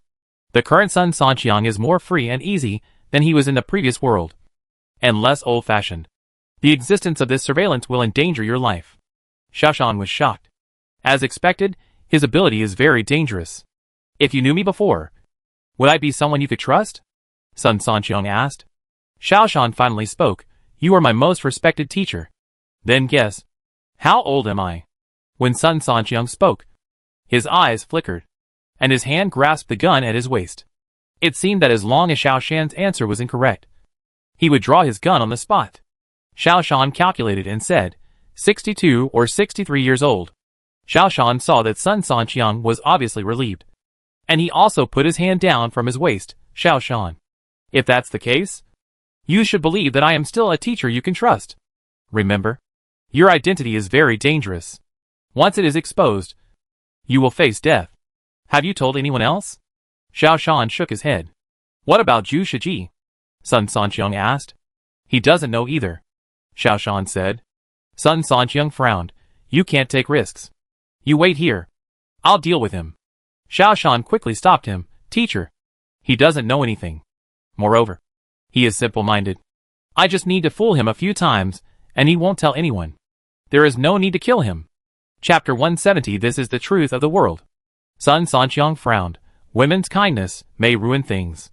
Xiao Shan also said firmly, Teacher, trust my judgment. Sun Sanqiang looked at Xiao Shan seriously, then turned around and sat down, with a smile on his face. It seems that you are really my student.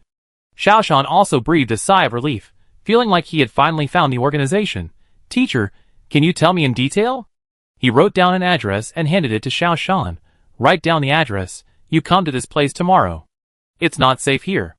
Remember, never reveal your ability to anyone, and never show it again. Once discovered, not only you, your family and friends will all die. Xiao Shan nodded solemnly. Okay, you go with your friend. Remember, you must let him know that you don't have any special abilities. Sun Sanqiang reminded again. Understood, teacher. Xiao Shan turned and walked to the door, preparing to open it. By the way, what subject are you going to apply for? Sun Sanqiang asked. Literature. Xiao Shan turned around and said, Okay, I will find a way to get you under my name.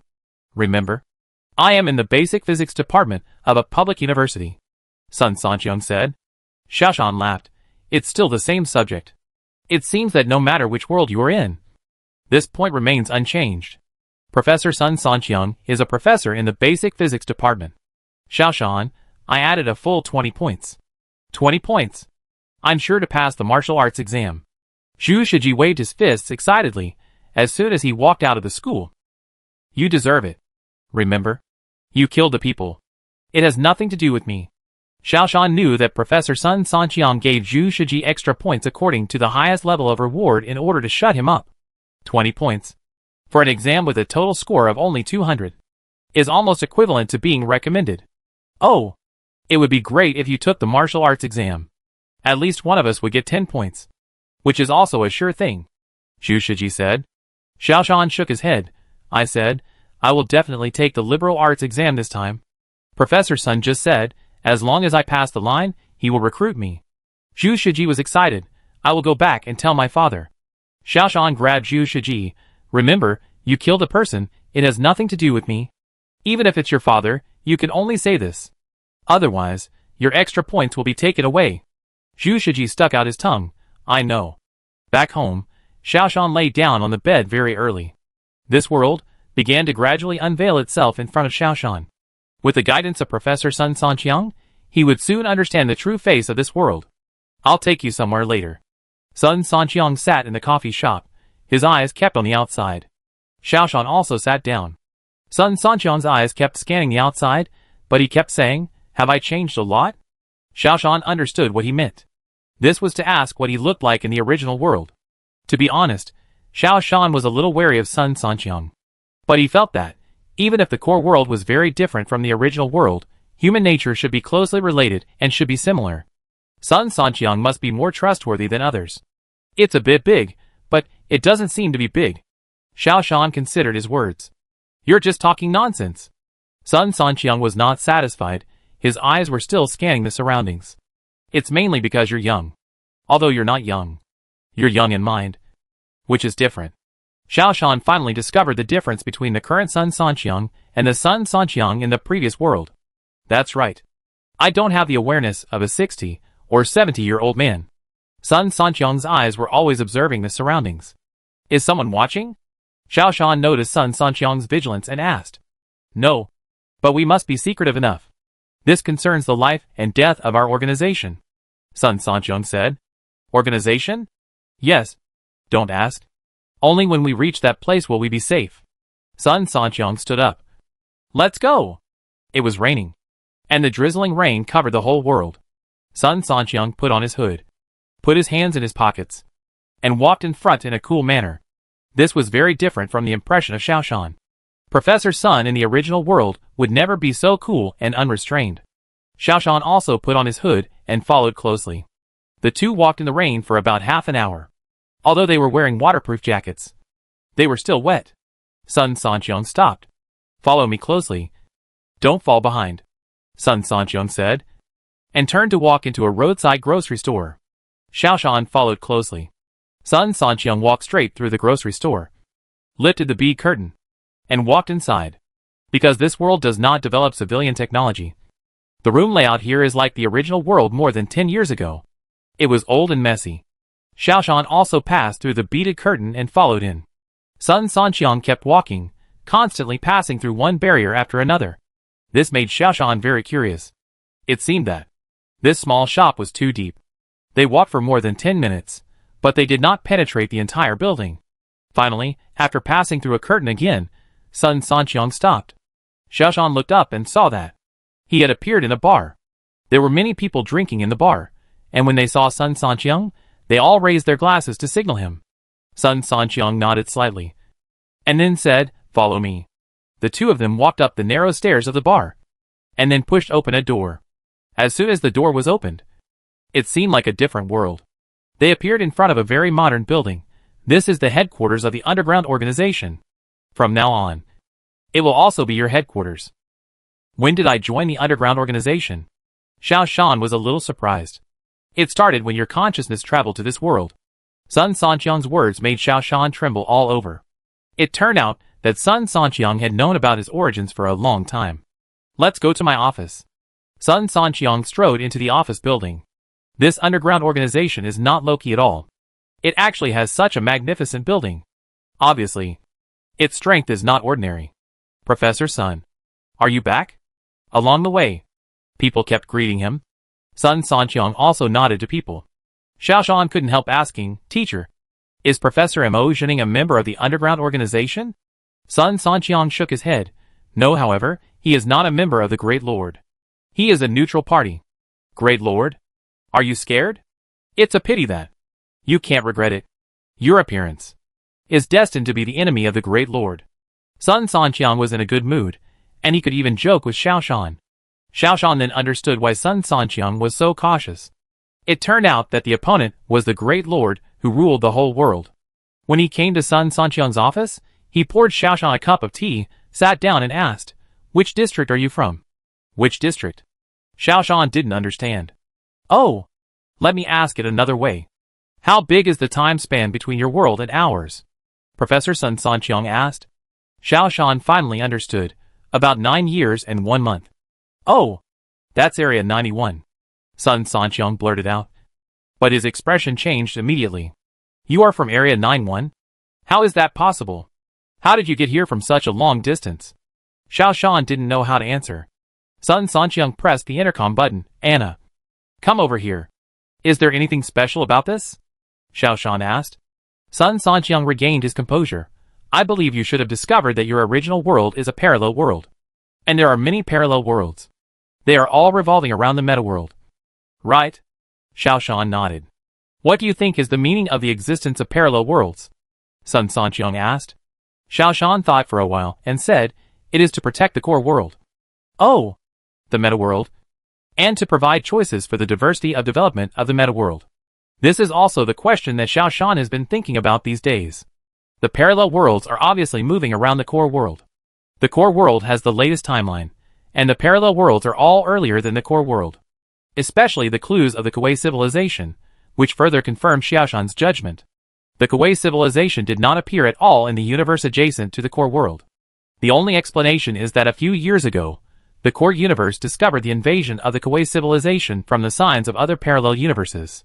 So the core world directly destroyed the infiltration of the Kuei civilization. In this way, in those parallel universes adjacent to the core universe, there is no threat of invasion by star beasts at all. The core universe relies on parallel universes to predict unknown risks, and then choose the most appropriate response method. In addition, parallel universes also provide various development directions, which can be used as reference for the core universe. For example, some universes choose to develop pure technology, and some universes choose to develop genetic technology. The core universe can determine the direction of the core universe based on the final direction of these universes. Parallel universes are the protective shells and experimental mice of the core universe. This is Xiaoshan's understanding. He. Well said. It seems that you have thought about it seriously. Sun Sanqiang said. What does District 91 mean? Xiaoshan asked. There are many parallel universes. In order to distinguish them, we divide them according to the timeline. 9 is the year. 1 is the month. Below this, there are thousands of subdivisions. Professor Sun Sanqiang opened the door and let in a woman with a slim figure but a majestic appearance. Let me introduce you. This is Anna, the head of the Perceiver Management Office. Sun Sanqiang pointed to Xiaoshan. Xiaoshan, my future student, a time traveler from District 91. Anna just stretched out her hand, but stopped again. District 91. This is impossible. The transmission of consciousness over such a long distance must have been discovered by the Great Lord, and it would have been destroyed long ago. Sun Sanqiang explained, the Great Lord will wipe out all consciousness that enters the 6th dimension. No matter which world the consciousness is from, he only allows it to appear below the 5th dimension. Sometimes, the 5th dimension is not allowed to enter. Do you also divide the dimensions in this way? Xiaoshan asked in surprise. Yes, especially for people in your parallel world, this is even more true. Anna twisted her waist and sat down, crossing her legs in a very tasteful way. The 5th dimension is the parallel world. The consciousness entering this dimension will cause great trouble to the whole world. Moreover, for the Great Lord, the only purpose of your existence is trial and error, to prevent the metaverse from going in the wrong direction. Therefore, you are absolutely forbidden to cross. Xiaoshan understood a little. Does it mean that the parallel universe is the experimental platform of the metaverse? Yes. Xiaoshan began to understand everything. He was originally a scientist, and was very familiar with the scientific research of the original world. He thought of several research projects that his own world could not achieve breakthroughs in any way. Excuse me, the speed of light is the highest speed in the universe. Is there nothing that can break through this limit? In the original world, relativity and gravity are the most basic and fundamental physical theories. And in relativity, the speed of light is the limit speed. Because when the speed reaches the speed of light, time stops. So, the speed of light is the limit speed in the universe. It cannot be broken through, because time will not go back. Sun Sanqiang and Anna looked at each other, and both of them showed a bitter smile. Sun Sanqiang reached out and patted Xiaoshan on the shoulder. What I am going to say next will collapse your worldview. You must be mentally prepared. It's okay, time travel has happened to me, and I can accept the collapse of my worldview. Xiaoshan said. Very good, then I will tell you. The parallel universe is a restricted world, and a blocked world. No matter how far your technology develops, it will never go out. Your scientific research is like setting up a temple in a snail shell, and there will never be any results. The speed of light is also limited in your world, so you will never be able to explore the universe. Because, if you can explore the universe, you will find that your world has nothing. There are no other civilizations, no other creatures. There is only your lonely human civilization. Xiaoshan pondered for a moment and asked, but the Kuwei civilization appeared in our world. Sun Sanqiang raised his eyebrows. Kuwei civilization? Oh, I know. 5 years ago, it lurked into the solar system and intended to invade the Titan civilization. As a result, the Great Lord discovered it, notified the Solar System Alliance, and crushed their conspiracy. Xiaoshan was a little confused. Solar System Alliance. Titan civilization? Sun Sanqiang said, originally. It is a bit early to tell you about the universe now. I should wait until you pass the liberal arts exam and obtain elite qualifications before you can know. However, since you are my student, I will teach you a lesson in advance. Sun Sanqiang said, parallel universe is actually what you call it. The real name is companion universe. The Great Lord is in charge of the Earth, and the existence of the companion universe is to help the metaverse develop better. The timeline of these companion universes is earlier than that of the metaverse. For example, the infiltration of the Kuwei civilization will appear and develop in the companion civilization in advance, which will allow the Great Lord to predict the crisis in advance and never eliminate this hidden danger. The dimension where many companion universes are located is the 5th dimension. The dimension where the metaverse is located is the 6th dimension. But outside the 6th dimension, there is also the 7th dimension, which is the vast universe. There are civilizations on Venus, Mercury, and even the moon. It's just that they are not under the jurisdiction of the Great Lord, so they appear to be a desolate scene in your world. In fact, in the 7th dimension, these planets all have civilizations. Sun Sanqiang patted Xiao Shan, who was shocked. Haha, I just like to see the ignorant look of perceivers like you. I know you don't understand it very well, but it doesn't matter, you will understand it slowly in the future. Remember, the Great Lord hates consciously crossing to the 6th dimension, so, once you find perceivers like you will be killed at all costs. Are there many people like me? Xiao Shan came back to his senses and asked. Many died. Not many survived. Especially like you are the only one who has come across so many worlds. Anna said. Chapter 171 4 Mainstream Civilizations. I have a question. Which civilization development route is correct? Xiao Shan asked. Sun Sanqiang and Anna smiled bitterly at each other. Sun Sanqiang took a deep breath. This question, the Great Lord also wants to know. Everyone wants to know, otherwise, why would you spend so much effort to create so many companion worlds? How many civilization routes are there? Xiao Shan asked. Anna turned on the computer in front of her. Even the headquarters of the underground organization only has this kind of parallel supercomputer. Personal computers are an extreme luxury, and few people have them. The advantage of this kind of supercomputer is that it can be used as soon as it is turned on, but it is only suitable for large organizations. Anna called up a few pictures and said, I'd like to teach Xiaobai. Let's put it this way, in the vast universe, there are at least thousands of types of civilizations. Thousands of years ago, there were even more. There should be some eliminated civilizations in your world. Right? Sun Sanqiang asked. Xiao Shan nodded. Babylonian civilization. Mayan civilization. Atlantis. Etc. There are about 10 of them. Maya civilization? This one is very familiar. And it seems that there are still remnants now. There should be a planet in the Oran galaxy that believes in this civilization. Sun Sanqiang said. Anna adjusted the screen and said, however, mainstream civilization is still the main focus. There are currently 4 major mainstream civilizations in the universe. One is scientific and technological civilization. It is the civilization we have been striving to develop in the past 200 years. The second is elemental civilization, which is a civilization driven by the energy of the 4 elements of water, fire, air and earth in nature. The third is genetic civilization, which is a civilization that mainly transforms its own genes or controls genetic organisms. The fourth is psychic civilization, which is a civilization driven by spiritual energy. Xiao Shan suddenly realized, it seems that these things have appeared in our history, at least in myths. All trends in the meta world will affect other companion universes. The most common form is to spread it in the world through mythological stories. Sun Sanqiang said. Anna said, the direction chosen by the Great Lord now is technological civilization. But he feels that pure technological civilization is not strong enough. So he introduced the genetic improvement route in genetic civilization. Xiao Shan suddenly remembered his biggest problem. I faced 2 choices in the original world. But the way civilization gave me 2 options. One is the genetic improvement route, and the other is the genetic development route. But my consciousness tells me that no matter which one I choose, it will lead to the destruction of the world. What is the reason for this? Sun Sanqiang asked with some concern. What did you choose? I didn't choose. But they chose genetic improvement technology, Xiao Shan said. Sun Sanqiang and Anna looked at each other again, and sighed at the same time. What's the matter? Xiao Shan asked. In 5 years at most, your original world will be destroyed, Sun Sanqiang said. Why? Xiao Shan was shocked. The existence of the companion universe requires the consumption of the resources of the Great Master. Therefore, some worlds that have no reference significance will be destroyed.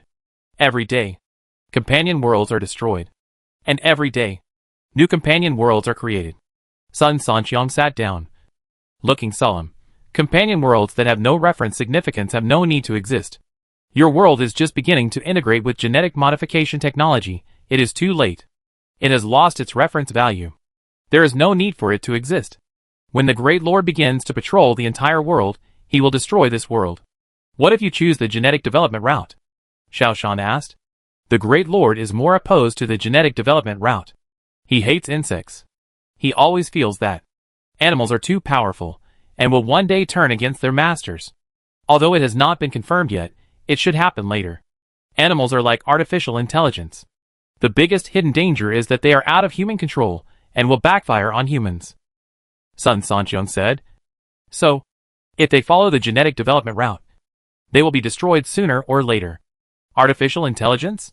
Xiaoshan was surprised again. It seemed that the artificial intelligence in his world was developing in full swing. If your world is also developing artificial intelligence, then it will not be far from death. The ultimate development direction of artificial intelligence must be that machines rule the world. Therefore, our pure technology definitely does not include artificial intelligence, Sun Sanqiang said. Xiaoshan felt that his inner world had really collapsed. The theory of relativity had collapsed. The idea that technology served life was wrong. And now the development of artificial intelligence was also wrong. It seemed that his entire world was left with only the basic theory of gravity. However, Xiaoshan seriously suspected that the theoretical foundation of gravity would also collapse. As if he had seen Xiaoshan's inner thoughts. Sun Sanqiang reached out and patted Xiaoshan on the shoulder. You are right about one thing. That is the law of conservation of energy and the law of increasing entropy. No matter what the outcome of the companion world is, it will eventually collapse. The so-called law of increasing entropy means that in an isolated system, the world will gradually change from order to disorder, and then die.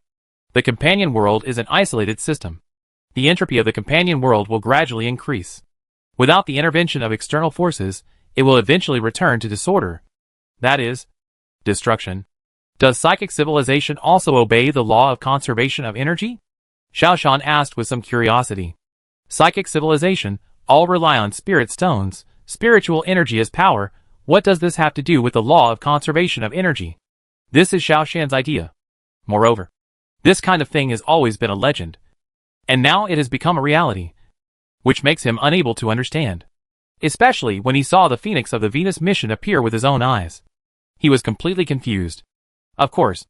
Otherwise, do you know why the Earth star no longer develops spiritual civilization? It is because the spiritual stone veins on the Earth star are barren.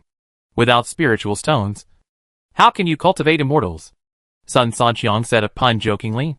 Sun Sanqiang took Xiaoshan, who was confused, to tour the entire underground organization headquarters. The headquarters of the underground organization is simply a medium-sized city. In addition to that building, other buildings are also available.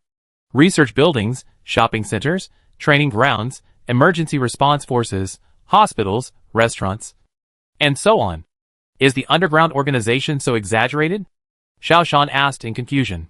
Sun Sanqiang said casually, this is a small world established by the boss, just like a companion world, independent of the meta world. Xiaoshan roughly understood a little. Let me show you some perceivers. Sun Sanqiang took Xiaoshan into an office building. In the office building, several young men and women were practicing movements. Xiaoyong, Dadong, Aliang, Juanzi, Nana. Sun Sanqiang introduced them one by one and patted Xiaoshan's shoulder. This is Dashan. If you meet each other outside in the future, please take care of each other.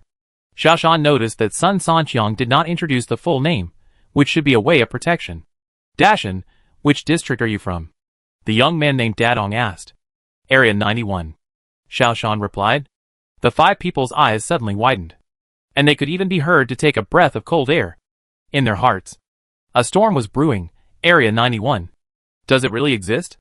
They looked at Sun Sanqiang suspiciously. But Sun Sanqiang spread his hands proudly. Which meant yes. You guessed it right. It is so awesome. How far has the technology in your world developed? Nana asked.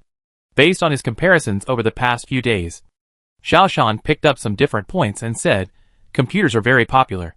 And mobile phones are also small handheld computers. What? What? Even Sun Sanqiang was shocked. Computers, an extremely expensive thing, are actually something that everyone has in Xiaoshan's world. They are even tied to mobile phones. Also, you don't need to bring money, mobile payment can handle everything. The internet is well developed, live streaming brings goods, video bloggers lead the trend, lying flat has become the pursuit of young people, the main physics research directions in the scientific community are quantum research and string theory, and relativity. Xiaoshan briefly explained it. Sure enough, peace makes people degenerate. Your technology tree is wrong. Only fighting can make technology progress. There is no such common thing as a robotic arm. Dadong sighed and shook his head, but his eyes were full of yearning. After all, who doesn't want such a convenient technology application? When saying goodbye, several people said carefully, Dashan, remember, you must hide your predictive ability. Don't use it easily. Once exposed, the consequences will be unimaginable. After spending an afternoon at the center of the underground organization, when Sun Sanqiang took Xiaoshan out, Xiaoshan couldn't help asking, "Aren't you worried about spies? If the location of the underground organization's headquarters is exposed, wouldn't it be over?" Sun Sanqiang shook his head casually. "You don't understand the principle of the small world yet. Whoever owns the small world has the power to rule. Unless the owner of the small world is eliminated, the small world can be destroyed. Therefore, we don't need to worry about the safety of the underground organization's headquarters. What we need to worry about is that you are not discovered to be a member of the underground organization. We have secret entrances and exits all over the world, but they are not open to you now. I am your single-line contact. If you want to enter the headquarters, you can find me." Xiaoshan nodded. After coming out of the bar again, Sun Sanqiang took Xiaoshan through more than 10 minutes and came out of the small shop. They stood on the street again. "We are now in the period of integration of the two great civilizations, and the situation is very turbulent. However, it is precisely because of this that we have the opportunity to grow and develop. After you go back, you must also study martial arts well. This is very important for you," Sun Sanqiang said. Xiaoshan nodded. "I think so too. I applied for liberal arts, but I studied martial arts by myself." Sun Sanqiang handed Xiaoshan a bank card. "I will transfer money to the bank card one by one, and you can apply for a folk martial arts class and start learning from the basics. When someone asks about money, you should say that the first payment is a reward this time. As for the rest of the money, when you pass the liberal arts exam and enter my department, I will give it to you in the name of a scholarship. You must not draw other people's attention. By the way, what direction will you choose for the military department?" Sun Sanqiang asked. Xiaoshan shook his head. "I don't quite understand. There are several major directions for the military department. Pure technology, that is, learning how to use guns and weapons, learning how to operate mechas, mainly using mechas for combat. This is the direction that most of our Xia people like. There is also genetic technology, which is genetic modification combined with pure technology, which is to make people semi-mechanized. And some people even transform themselves into steel mecha warriors. The Westerny people like this path the most. Our Xia people also have it, but it is not so exaggerated, just adding some mechanical arms and artificial eyes. There is also a pure genetic route, which is what the Dongi people like to do. The Nani people like the genetic development route, and like to play with insects.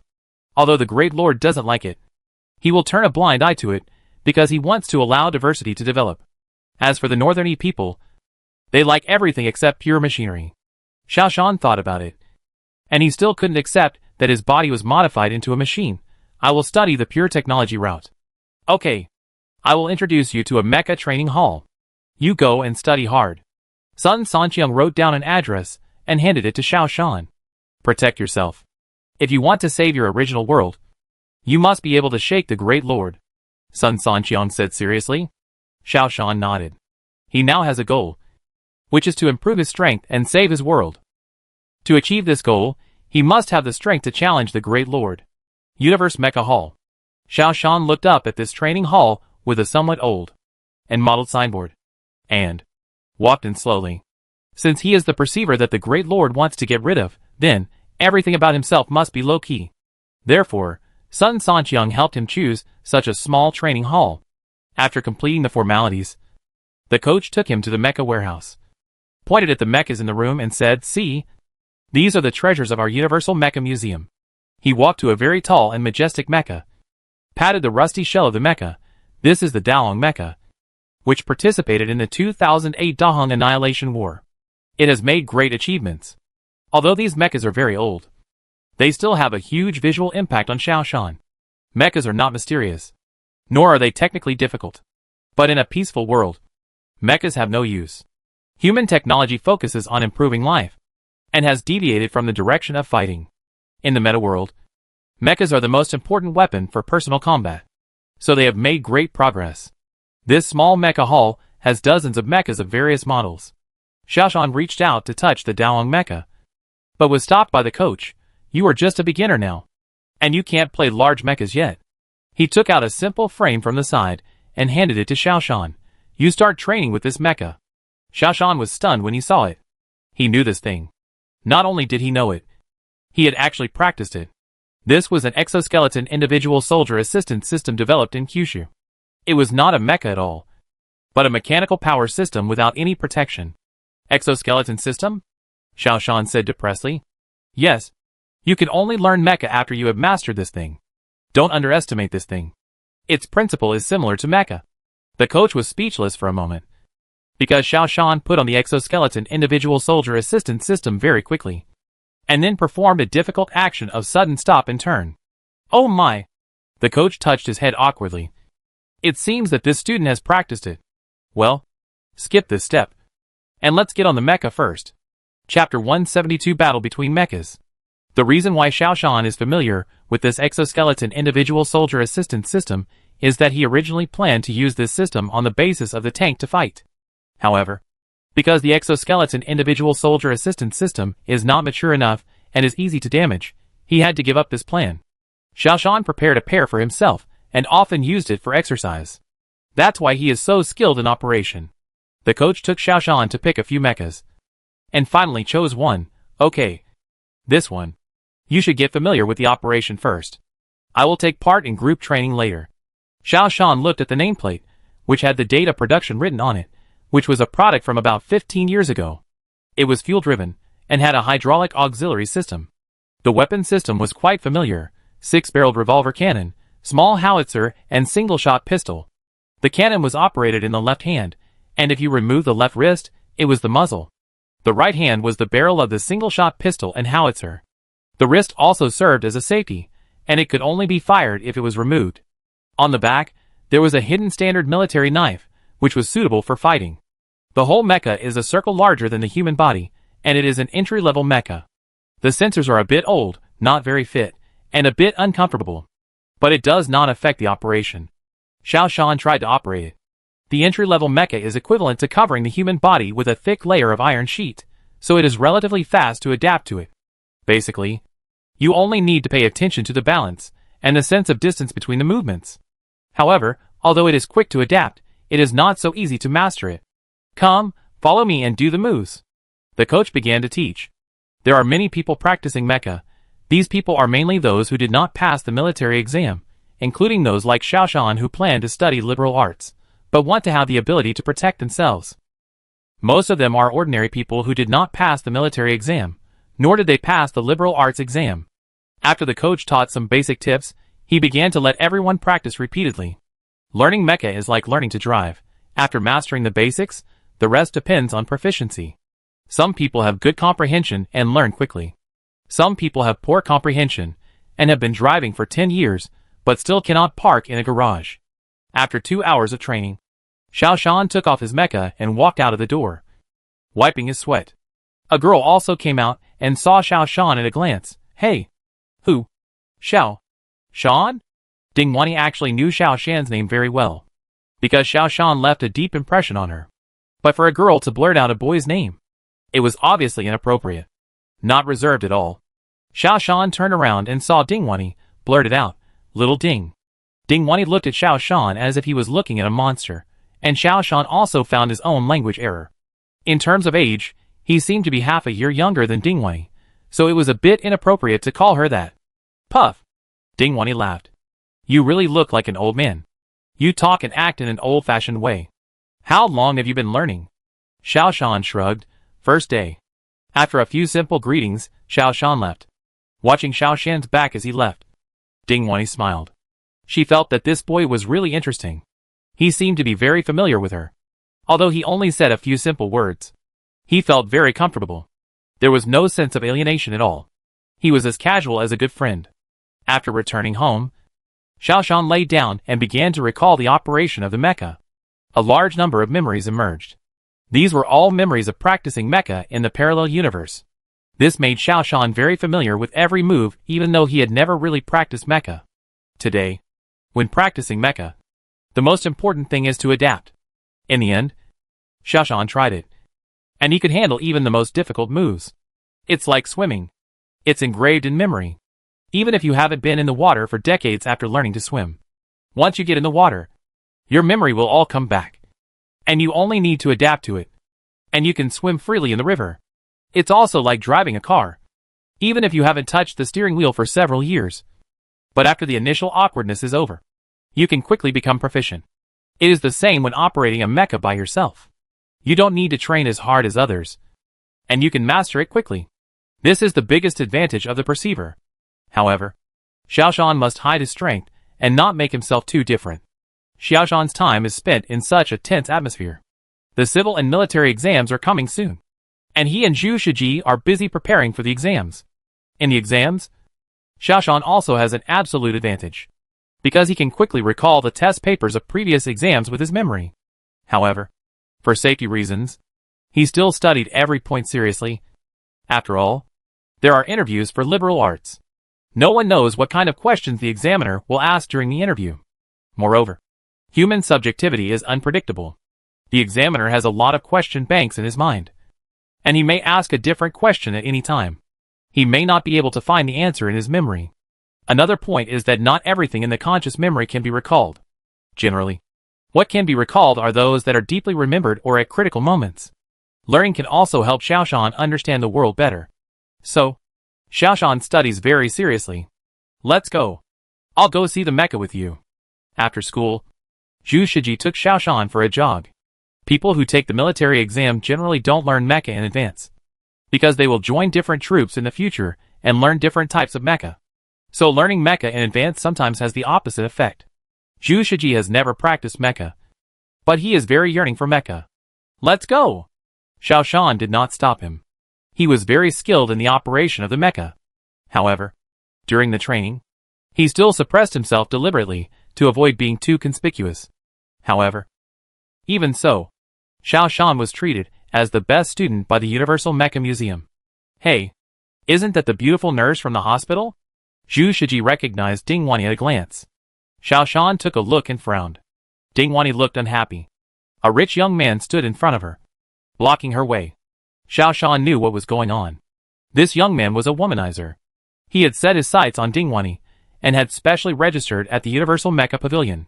He harassed Dingwani in various ways every day, which made Xiaoshan feel a little disgusted.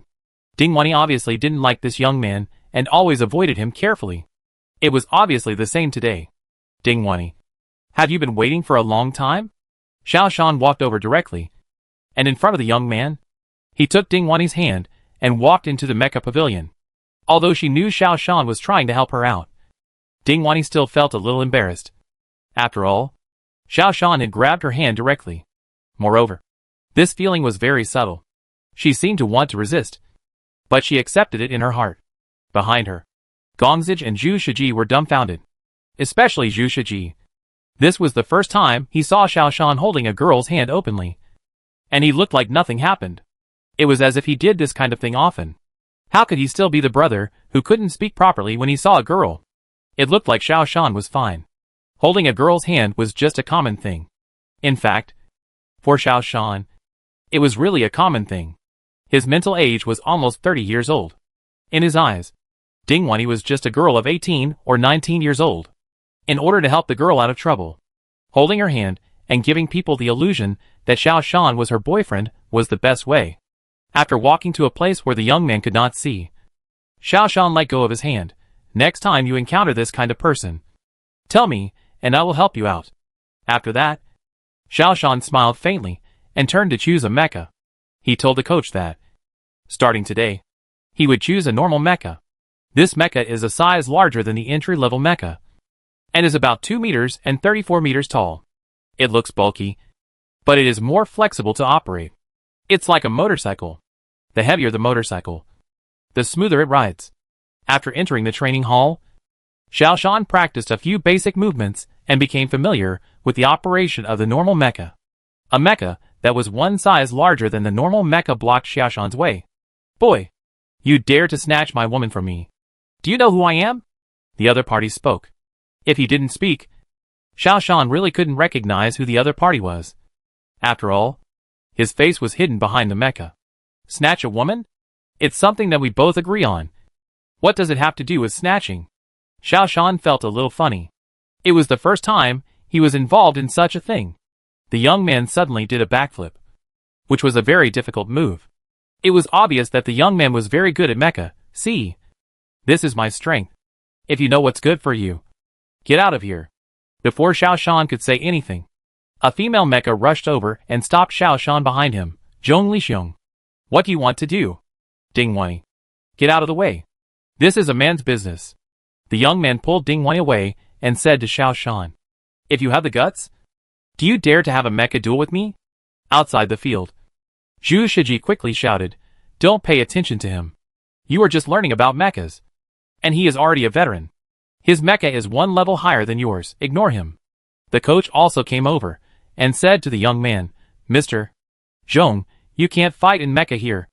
The young man sneered, we don't fight, we duel. The clan stipulates that as long as both parties are willing to duel, you can't stop them. Seeing that the coach wanted to say something, he said directly, don't worry, if the mecha is broken, I will pay for it. Others wanted to say something. Xiao Shan smiled. That's fine, I've been waiting for you to say this. The coach quickly grabbed Xiao Shan. You just put on this ordinary mecha, you are not familiar with it at all. If you fight him, you will only lose. Xiao Shan said calmly, Coach, it's okay. I know what's going on. Xiao Shan actually wanted to test his own combat power. He would not use his foresight, he would use the skills he had mastered during this period to fight this guy, to test his own quality. Originally, he was worried that he would not have the money to pay for the damage to the mecha, but now, this young man took the initiative to deliver the goods to his door. It was really a case of a sleepy man meeting a pillow. The coach saw that he could not stop him, so he had to let him go. The whole world advocates the use of force. And the legality of duels is also written into the law. Both parties agree to duel. And as a coach, he could not stop it. Okay. Since both parties agree to duel, I will be the referee. The coach sighed and said. Ding Wani looked at Xiao Shan with some concern. Xiao Shan. He is an amateur level 9 mecha operator. And you are just a beginner. You are not his opponent. Xiao Shan stretched his muscles and bones. This thing depends on your understanding. It doesn't mean that you have learned for a long time. And your level will be high. Don't worry. I know what's going on. Ding Wani felt a strong sense of self-confidence in Xiao Shan's words. She became more curious about Xiao Shan. He was obviously an 18-year-old youth. But he gave her a very mature feeling. Moreover, it also gave her full confidence. Boy, you really don't know how high the sky is, and how deep the earth is. Come on. Die. The young man walked into the combat room with the mecha. Xiao Shan turned his head and looked at the coach. Coach, do you want to completely dismantle the mecha and replace it with a new one? Or just repair it if it is slightly damaged? The coach was a little confused, but subconsciously said, the mecha is very old. It would be better to dismantle it and replace it with a new one. Okay. Then replace it with a new one. Xiao Shan smiled and walked into the combat room. The coach was dumbfounded. This is not what a beginner should say. This Xiao Shan, where does his confidence come from? His mecha is one level higher than the other one. And the other one is already an amateur level 9 master. Xiao Shan is not even an entry-level player. He actually wants to challenge an amateur level 9 master. Isn't this courting death? And he is so confident, and is ready to help the Universal Mecha Hall to change a new mecha.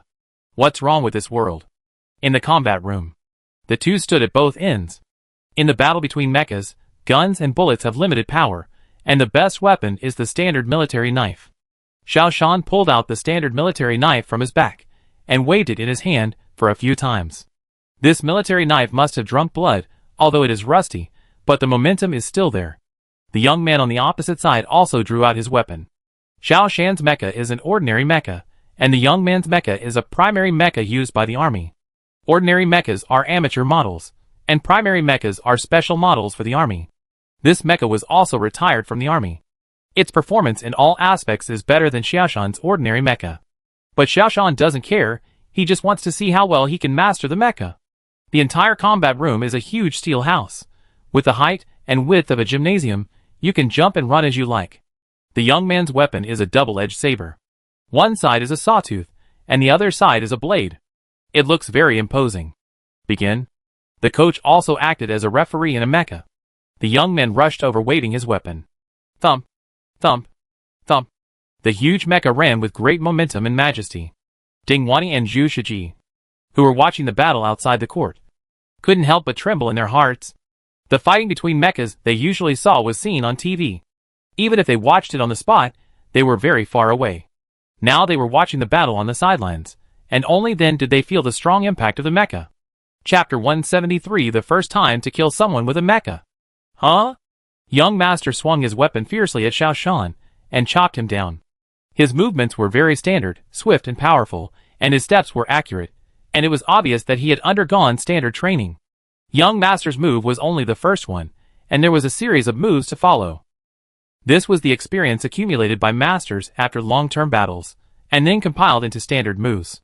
The simpler the move, the more difficult it is to deal with. So, Young Master was very sure of his advantages. He wanted to fight quickly.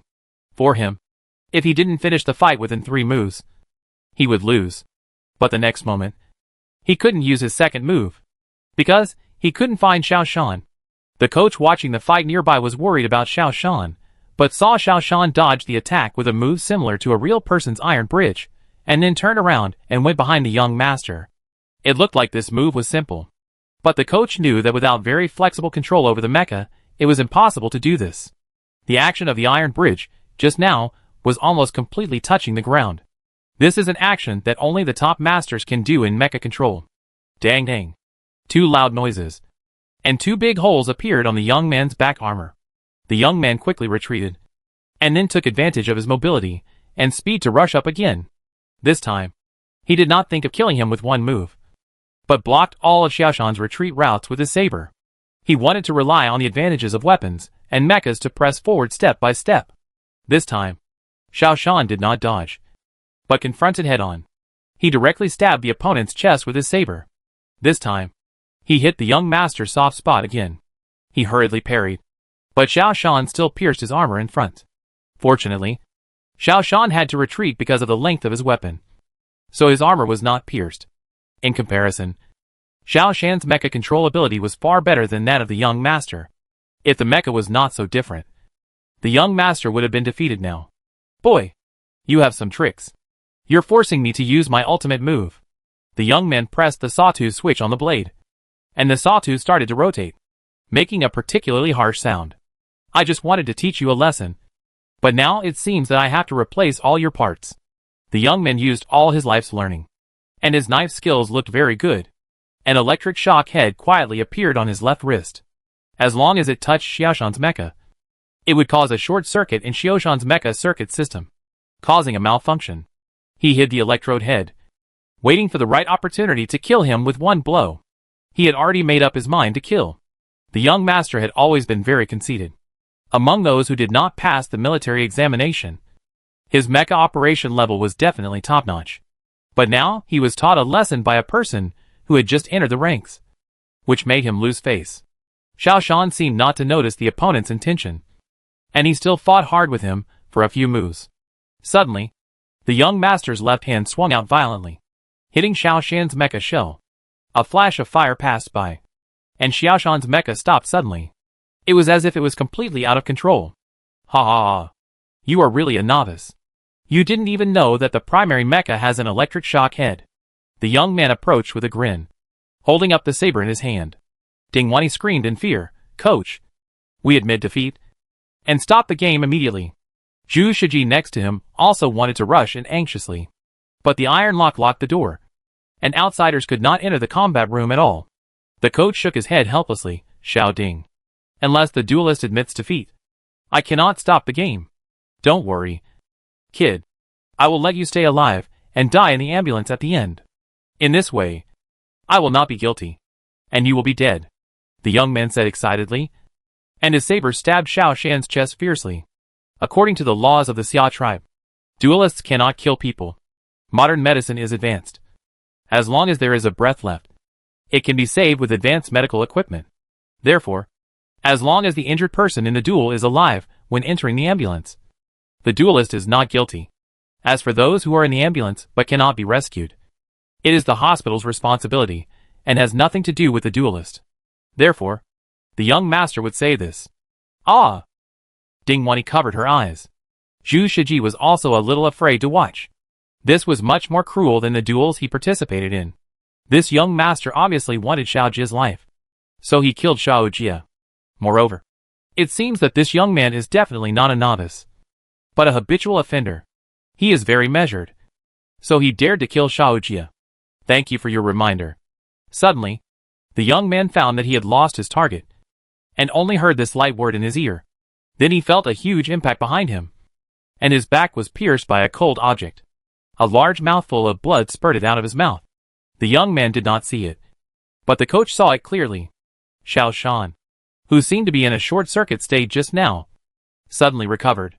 He did a front flip, flew high over the young master's mecha, and landed behind him. His saber stabbed into the thick mecha of the young master fiercely. Call an ambulance. The coach quickly stopped the game. Xiaojia did not draw his saber, because he knew that if he did, the guy would die soon. He would give him back what he had done. The young master wanted him to die in the ambulance, so he wanted the young master to die in the ambulance as well. Tit for tat. He will draw his sword only when the ambulance arrives. When the young master gets on the ambulance, he will still have a breath, unless the doctor in the ambulance uses a nano-repair robot on him. There is no hope of saving him. But ordinary ambulances are not equipped with such high-tech things as nano-repair robots. Even if they are, they will not be used without the permission of the family members. In this world, human life is worthless. Death happens every day. People were dying every minute on the battlefield. Death was not a big deal, but the nano-repair robot was so expensive, I dared not use it casually. Sure enough, when the ambulance came, Xiao Shan drew out his saber and destroyed the mecha. Even if this guy died, his family must compensate the mecha museum with a new mecha. This is the winner-takes-all rule. Xiao Shan had long been accustomed to the scene of mountains of corpses and seas of blood. Killing a young man was no pressure at all. Let's go and have dinner. Xiao Shan unloaded the mecha and walked out with ease. You can't tell, he just killed a man. He wasn't excited nor panicked, just like he just killed a fish. When the saber was pulled out, the young man's screams immediately weakened. When he was sent to the ambulance, he was still breathing. Even an outsider could see that. This guy was going to die. Aw, eat. Zhu Shiji was a little dazed. Ding Wei caught up and said, I'll treat you. At a roadside barbecue stall, the three people were discussing the battle just now with great emotion. No, not 3 people, but 2 people. Xiao Shan hardly participated, only occasionally telling the details when asked by the 2. You were electrocuted. Why do you seem to be fine?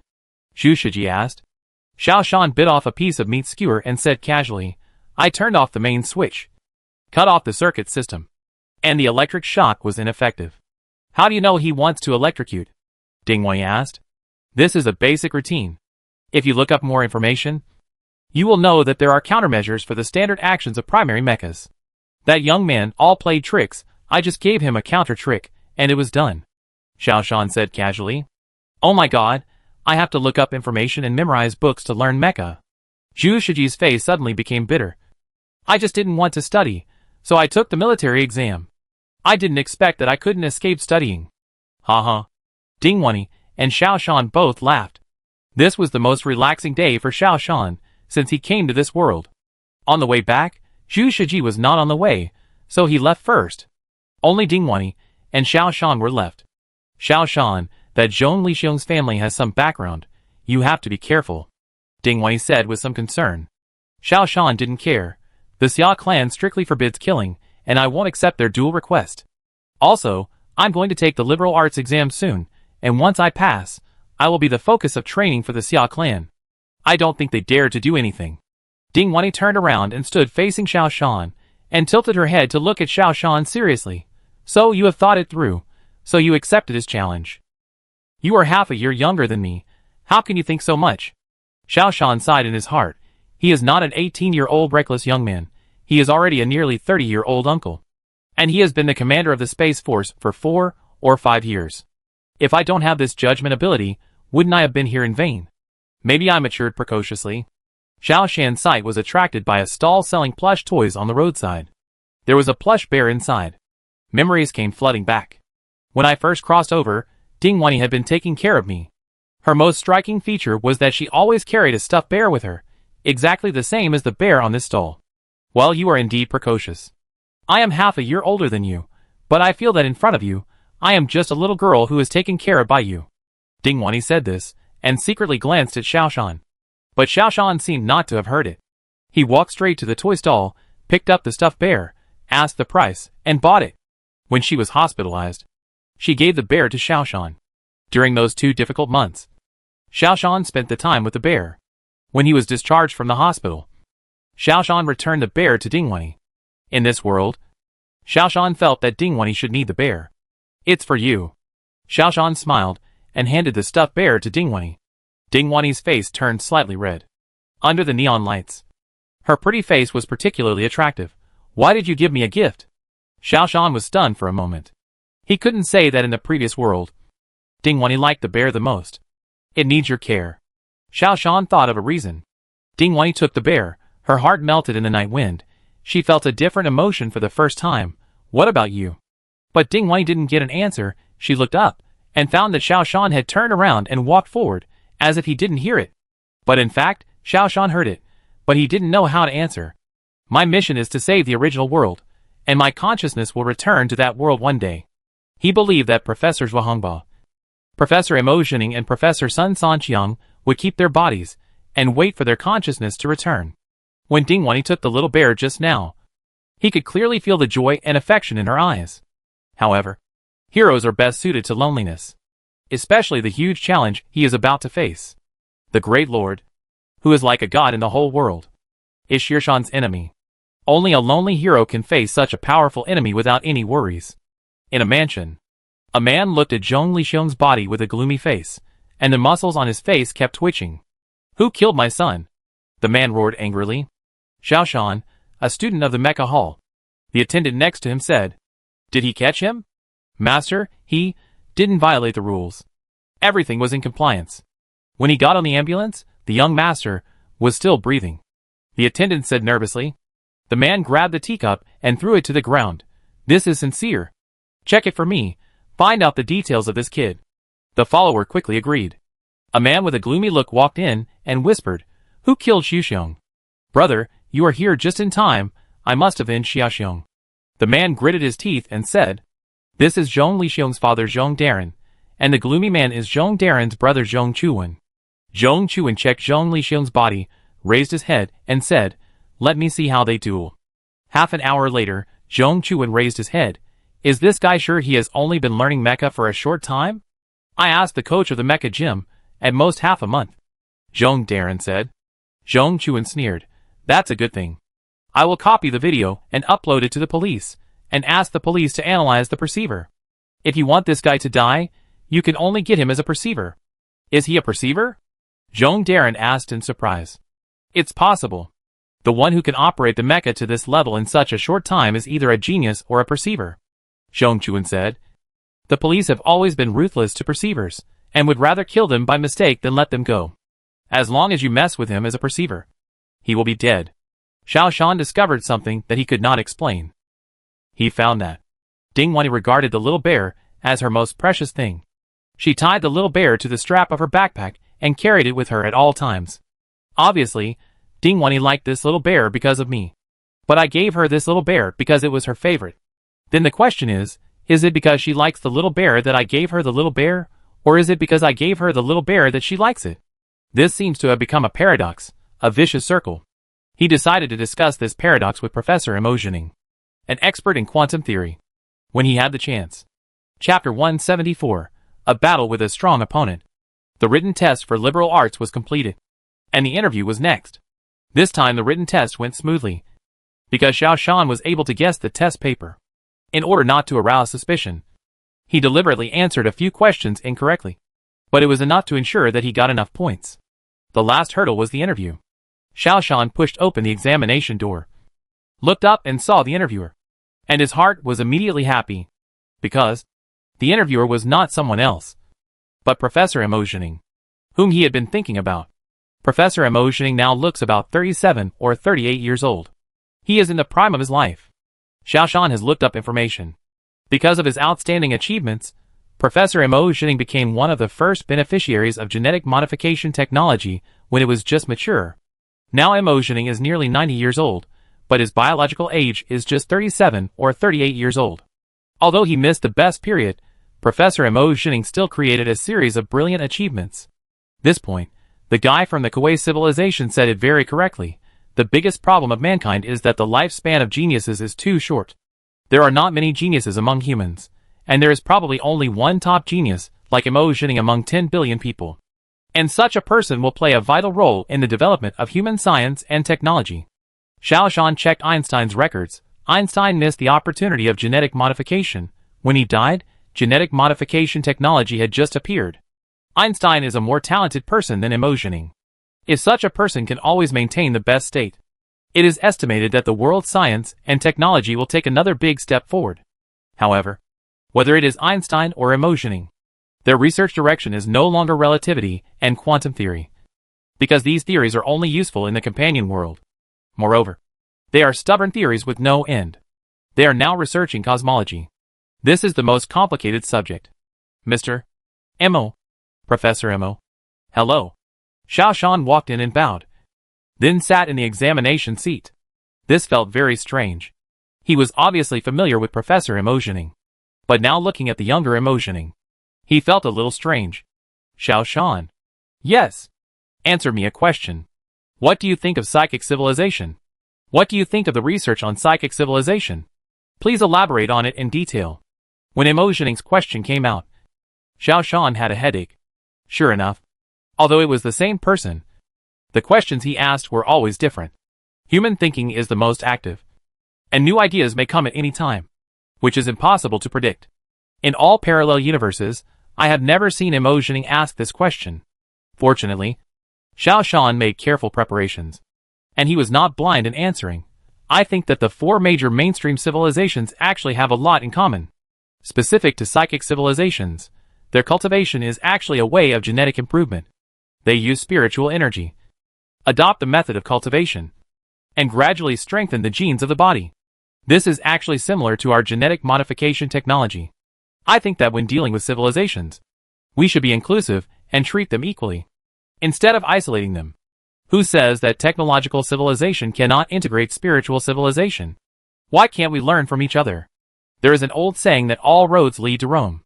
Maybe all civilizations will eventually be unified. I personally think that we can try to integrate various civilizations, take the essence, remove the dross, and form a new civilization development route. There is an old saying in my hometown, no matter what kind of cat it is, the one that catches mice is a good cat. Emotioning's mouth opened wide as he listened, because Xiao Shan's theories in this era are heretical. You know, Earth is ruled by the Great Lord. The route determined by the Great Lord is to focus on the development of scientific and technological civilization, and to introduce genetic civilization appropriately. After all, there is a branch of science, which is about human genetic research.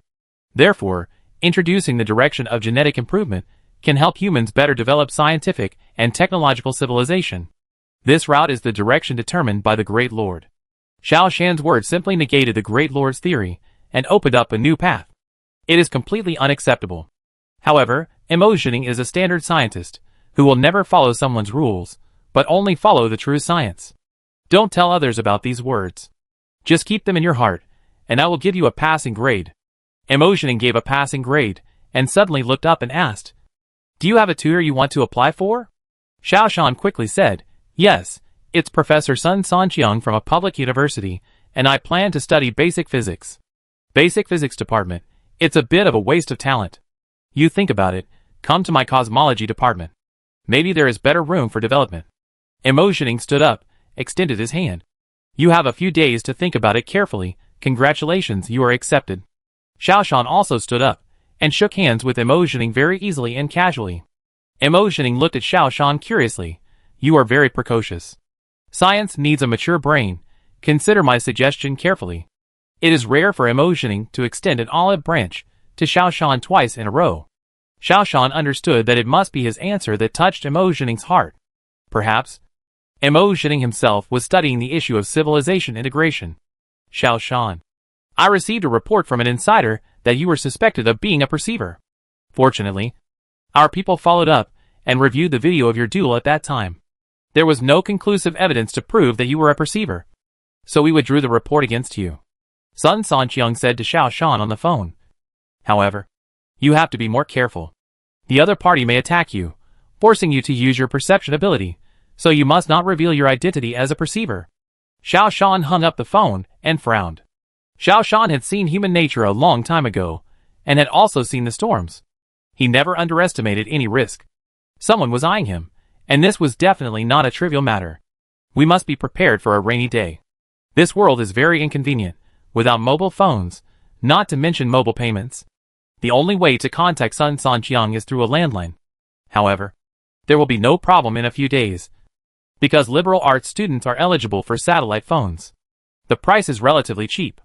The Xia tribe does not care about the cost of talent. But for ordinary people, they are very demanding. Therefore, no matter whether it is military or liberal arts, everyone is very yearning, which is more difficult than the single plank bridge to enter university. Soon, Xiaoshan realized that he was being followed. There was someone following him. Although it was very covert, he was definitely a master. However, Xiaoshan had learned anti-tracking skills from several top masters, and it was easy to confirm that the other party was indeed following him. He was not in a hurry to get rid of the other party's tracking. He wanted to see what the other party wanted to do. At the same time, he also began to prepare, and used the first scholarship allocated by Professor Sun Sanqiang to buy an exoskeleton device. At the same time, it was equipped with an auxiliary mechanical arm. In order to paralyze the other party, he put the auxiliary mechanical arm in his backpack and kept walking with it on his back. Xiaoshan's appearance was not conspicuous. Many students would choose to buy an exoskeleton auxiliary device, on the one hand to practice mecha operation, on the other hand it was also a symbol of status. Just like many young people in the old world, buy a motorcycle with a high butt and a loud noise to show off. Zhong family compound. Zhong Darren looked at the notice sent by the police and tore it up. Brother, they are all blind.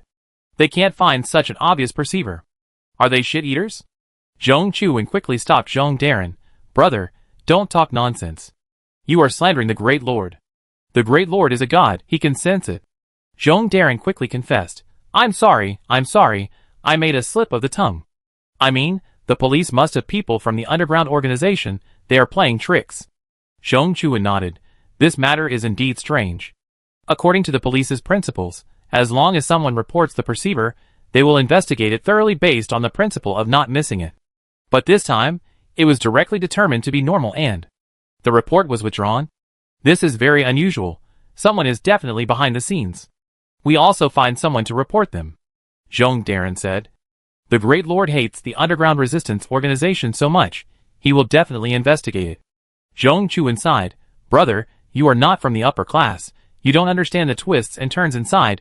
It's not that simple. Although I am sure that Xiaoshan must have someone helping him, I cannot conclude that Xiaoshan is a perceiver. Nor can I conclude that the people behind the scenes are an underground organization. Why? Because there are two other possibilities. The first is that Xiaoshan is a talent, and the clan wants to protect him. The second is that a big shot has taken a fancy to Xiaoshan's ability, and wants to protect him. These two are common, especially since I just found out that Xiaoshan has been pre-admitted, and is now a liberal arts preparatory student, and has also received a scholarship. Zhong Chuan said. Zhong Darren was dumbfounded. Did Xiu Xiong die in vain? Zhong Chuan shook his head. How is that possible? Xiu Xiong is my nephew. I will definitely avenge him. Brother, I don't believe he is a genius. I think he is a perceiver. I used my connections to find out that Xiaoshan received a bonus, which was obtained by killing infiltrators. It was the incident of infiltrators attacking the campus in high school a few days ago. I checked the surveillance specially. Guess what? He killed the infiltrators with his predictive ability? Zhong Darren asked. Brother, you are just confused. Otherwise, you should be a member of the upper class now. If he killed people with his foresight, would I have to work so hard? Zhong Darren said quickly. Yes, I am confused. What happened? Humph, he and a guy named Zhu Shiji killed 2 infiltrators in the laboratory. But as luck would have it, the camera at this time was out of order. No information was recorded. Zhong Chuan sneered. It must have been deleted. Zhong Darren blurted out. I thought so too. I asked someone to fix it, but it couldn't be fixed. It was deleted thoroughly, definitely done by an expert. Then don't we have no evidence? Zhong Darren was a little regretful. Without evidence, we can still find it again.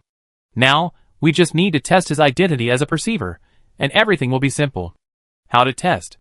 Zhong Chuan looked up and looked around, making sure there was no one around. Then he lowered his voice and said, I have privately found a mercenary organization, and asked them to send someone to assassinate this guy, and I also arranged people to follow him and track and film him. Once you find out that he has the ability to predict. Report it immediately. Zhong Darren breathed a sigh of relief. Brother, you are still awesome. Zhong Chuan said viciously. Xiaoxiong is my assistant. And he is the best candidate to take over your job in the future. If Xiaoshan kills him, it will cut off my family's financial resources. I must take revenge. Xiaoshan didn't know that he got into big trouble just because of his revenge. However, Xiaoshan is not a person who is afraid of trouble. Even if he uses his predictive ability and can sense the direction of things, he will still do it. However, there is a problem in front of Xiaoshan. That is, there is a gap between his memory and reality. The memories in his consciousness are all from the glimpse before he entered this meta world. But his appearance has changed many things in the meta world. What happened in the companion world is a preview of what happened in the meta world. For example, in the meta world, Xiaoshan rushed down the slope and seemed to die or not. There will be two directions in the companion universe. One is that Xiaoshan died, and the other is that Xiaoshan did not die. The direction of the two worlds is different. In the world where Xiaoshan died, anything related to Xiaoshan would disappear and would not happen. But after Xiaoshan traveled through time, it was equivalent to Xiaoshan coming back to life. The changes he brought about are unpredictable in other companion universes. Xiaoshan has changed, so the companion universe will also change. The original memory before the travel began to deviate. Just now, Xiaoshan had a flash of memory, but the result was completely different. This is the memory bias caused by Xiaoshan's appearance. If you want to correct your memory, you need to travel to the sixth dimension again and observe the changes in other companion worlds again. Perceivers also need to think divergently frequently to improve their predictive ability. However, Sun Sanqiang said, the Great Lord has been paying attention to the sixth dimension. If someone breaks into the sixth dimension, he will be wiped out. The last time I traveled, there was a lucky element, otherwise, my consciousness might have been wiped out by the Great Lord. Therefore, Xiaoshan would not easily lose consciousness. Not far behind him, a hooded man stared at Xiaoshan. He slowly approached Xiaoshan, and no one noticed that his hand hidden in his sleeve was holding a sharp dagger. Xiaoshan's attention was not on this man, because he had been paying attention to another person who was following him. About 40 or 50 meters away from Xiaoshan, there was a man following him. At a milk tea shop on the roadside, Xiaoshan stopped to buy milk tea. The man in the distance also stopped. Xiaoshan found through the reflection of the mirror that the other party did not approach, but strangely took out a camera to take pictures. In the reflection of the mirror, another man in a hood approached quickly. Xiaoshan keenly discovered that the man's movements were unusually agile and powerful. Like a stalking cheetah. It gave Xiaoshan a huge sense of threat. Xiaoshan was shocked. Someone was going to attack him. But his sixth sense didn't give any warning. Xiaoshan realized that if the perceiver couldn't view the information of the companion world, there was no advantage at all. Bang! Xiaoshan opened the exoskeleton backpack and took out the auxiliary mechanical arm. If he didn't rely on his predictive ability, he would have to fight against a powerful opponent. Chapter 175 The Strength of a Complete Gene Warrior. Xiaoshan knew that he had to grow up as quickly as possible. Following the routine could not save the original world. He could not save his relatives and friends in the original world. And fighting was the fastest way for him to grow. Click! The auxiliary mechanical arm was installed on the exoskeleton auxiliary system by Xiaoshan at an extremely fast speed. This auxiliary mechanical arm is the weapon system on the mecha. It is specially used in conjunction with the exoskeleton auxiliary system. Combined, it actually becomes a basic mecha without armor. The advantage is that the exoskeleton auxiliary system can be used to exert the attack power of the mecha. The disadvantage is that there is almost no defense equipment. Bang! With a sound of clothes tearing, the hooded clothes of the visitor were instantly shattered. He was obviously a little surprised by Xiaoshan's reaction. However, he quickly entered the battle. He showed a body of muscles comparable to that of a bodybuilding star. This person seemed to have grown taller. Originally only about 1.8 meters tall, now he is over 1.9 meters tall, plus solid muscles. He looks like a god of war descending to earth. Xiaoshan's pupils suddenly contracted. Complete Gene Warrior. This man is black, and a complete Gene Warrior. His identity is obviously either from the Dongi tribe or the Bai tribe. Only people from these two races would take the route of a complete Gene Warrior. Such people mostly are infiltrators. Xiaoshan did not expect that the person who wanted to assassinate him would actually be an infiltrator. Duh. Xiao Shan didn't say any more nonsense. He raised his hand and fired a few bullets. In the battle between mecha warriors, bullets are not very useful, unless they are special armor-piercing bullets. But against genetic warriors, bullets are very useful. After all, they are still mortals, and it is impossible to resist the damage of bullets. The burly black man moved quickly like a ghost, and as far as the sight could see, only a shadow could be seen. The highest level warrior, who had been completely genetically modified, has a speed that has exceeded any animal in nature, and is extremely fast. The speed of 100 meters is comparable to that of a car race. Although the warrior on the opposite side is not a top-level genetic warrior, he is also incredibly fast. Xiao Shan immediately drew out the folding saber with his right hand, drawn out the fine steel shield with his left hand, stood in place, and observed the opponent's every move. The afterimage suddenly paused, and a black shadow stabbed at Xiao Shan. Bang! Xiao Shan's fine steel shield protected his body in time. His body shook, and he couldn't help but take a step back. The power of a complete genetic warrior actually surpassed the power of the exoskeleton auxiliary system.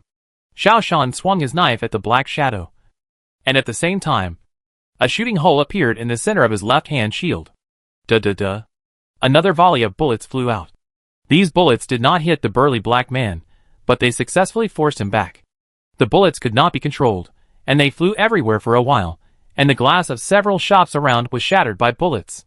People who were originally buying milk tea at the door of the milk tea shop suddenly ran around in panic. The timid ones just crawled on the ground. In the distance, there were sirens from the military police. They were rushing over here. In the distance, helicopters began to take off.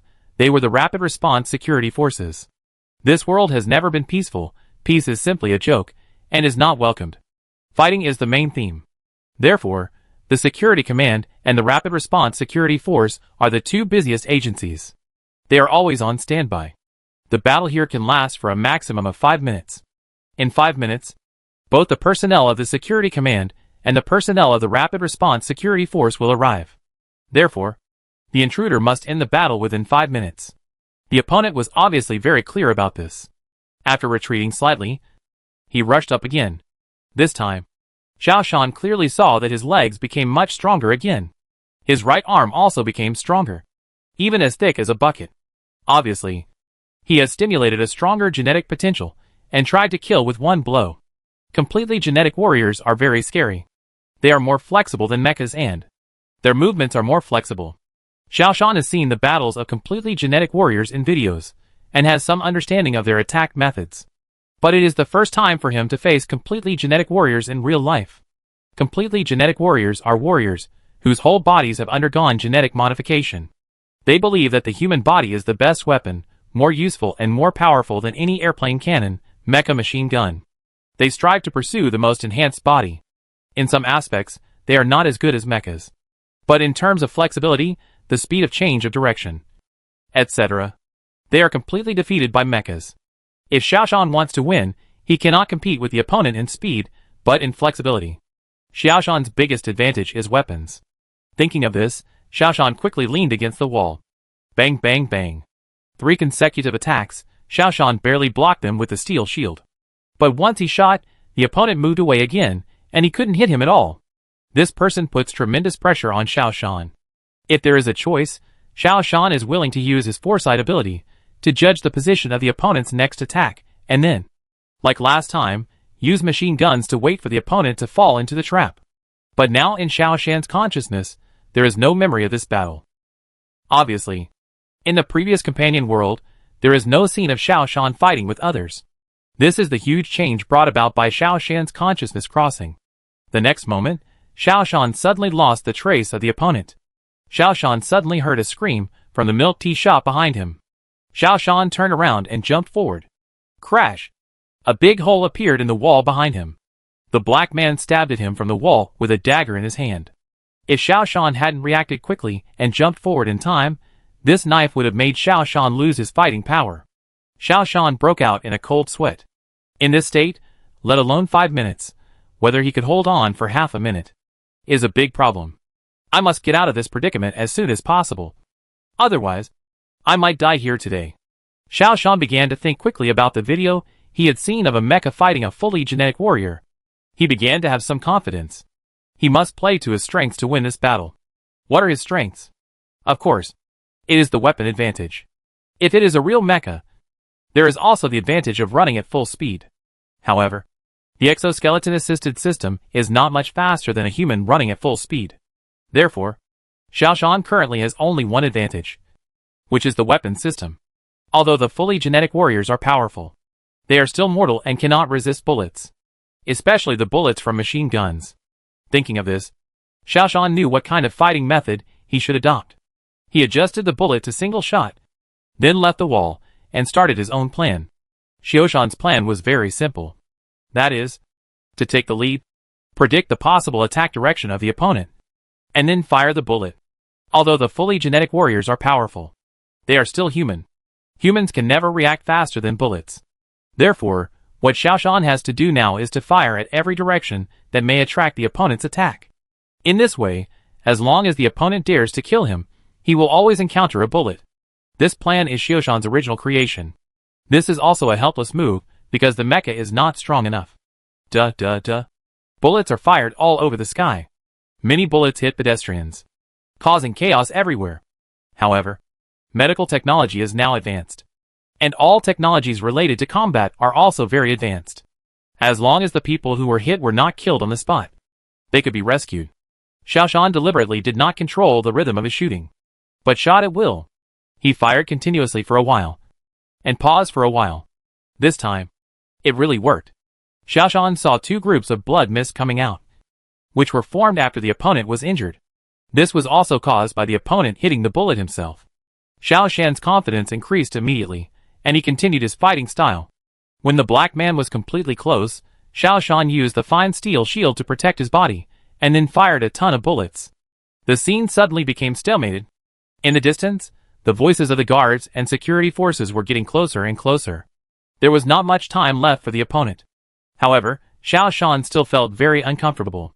He felt as if the battle had lasted for several hours, but in fact only more than a minute had passed. At this time, the black man was completely enraged, because he was shot in the stomach again. Although the wound was not deep and did not affect his fighting, it made him feel very aggrieved. Now his every move was very awkward, and he had to be careful of bullets that might come at any time. Every attack route of his seemed to be blocked by bullets, making it difficult for him to move. Awoo! The black man let out an animal-like roar, and his physique became stronger again. The whole person also became like a giant chimpanzee, strong and powerful. Xiaoshan was not surprised but happy. This complete gene warrior was obviously completely enraged, so he had stimulated all his potential. There was a saying in the past that human potential is unlimited. But in fact, when it comes to a specific person, the potential is limited. Everyone has a different physique, and a different upper limit. Complete gene warriors are divided into levels. There is a huge difference between a level 1 gene warrior and a level 10 gene warrior. The gene warrior in front of him should be between level 1 or level 2. His potential has been fully stimulated. Now, he is at his strongest. However, this is exactly what Xiaoshan wants. When a person's potential is fully stimulated, his body will become stronger and his strength will be stronger. But it sacrifices some flexibility and change of direction speed. Now this black man looks like a crazy chimpanzee with great momentum and great strength. But the speed and flexibility were obviously affected.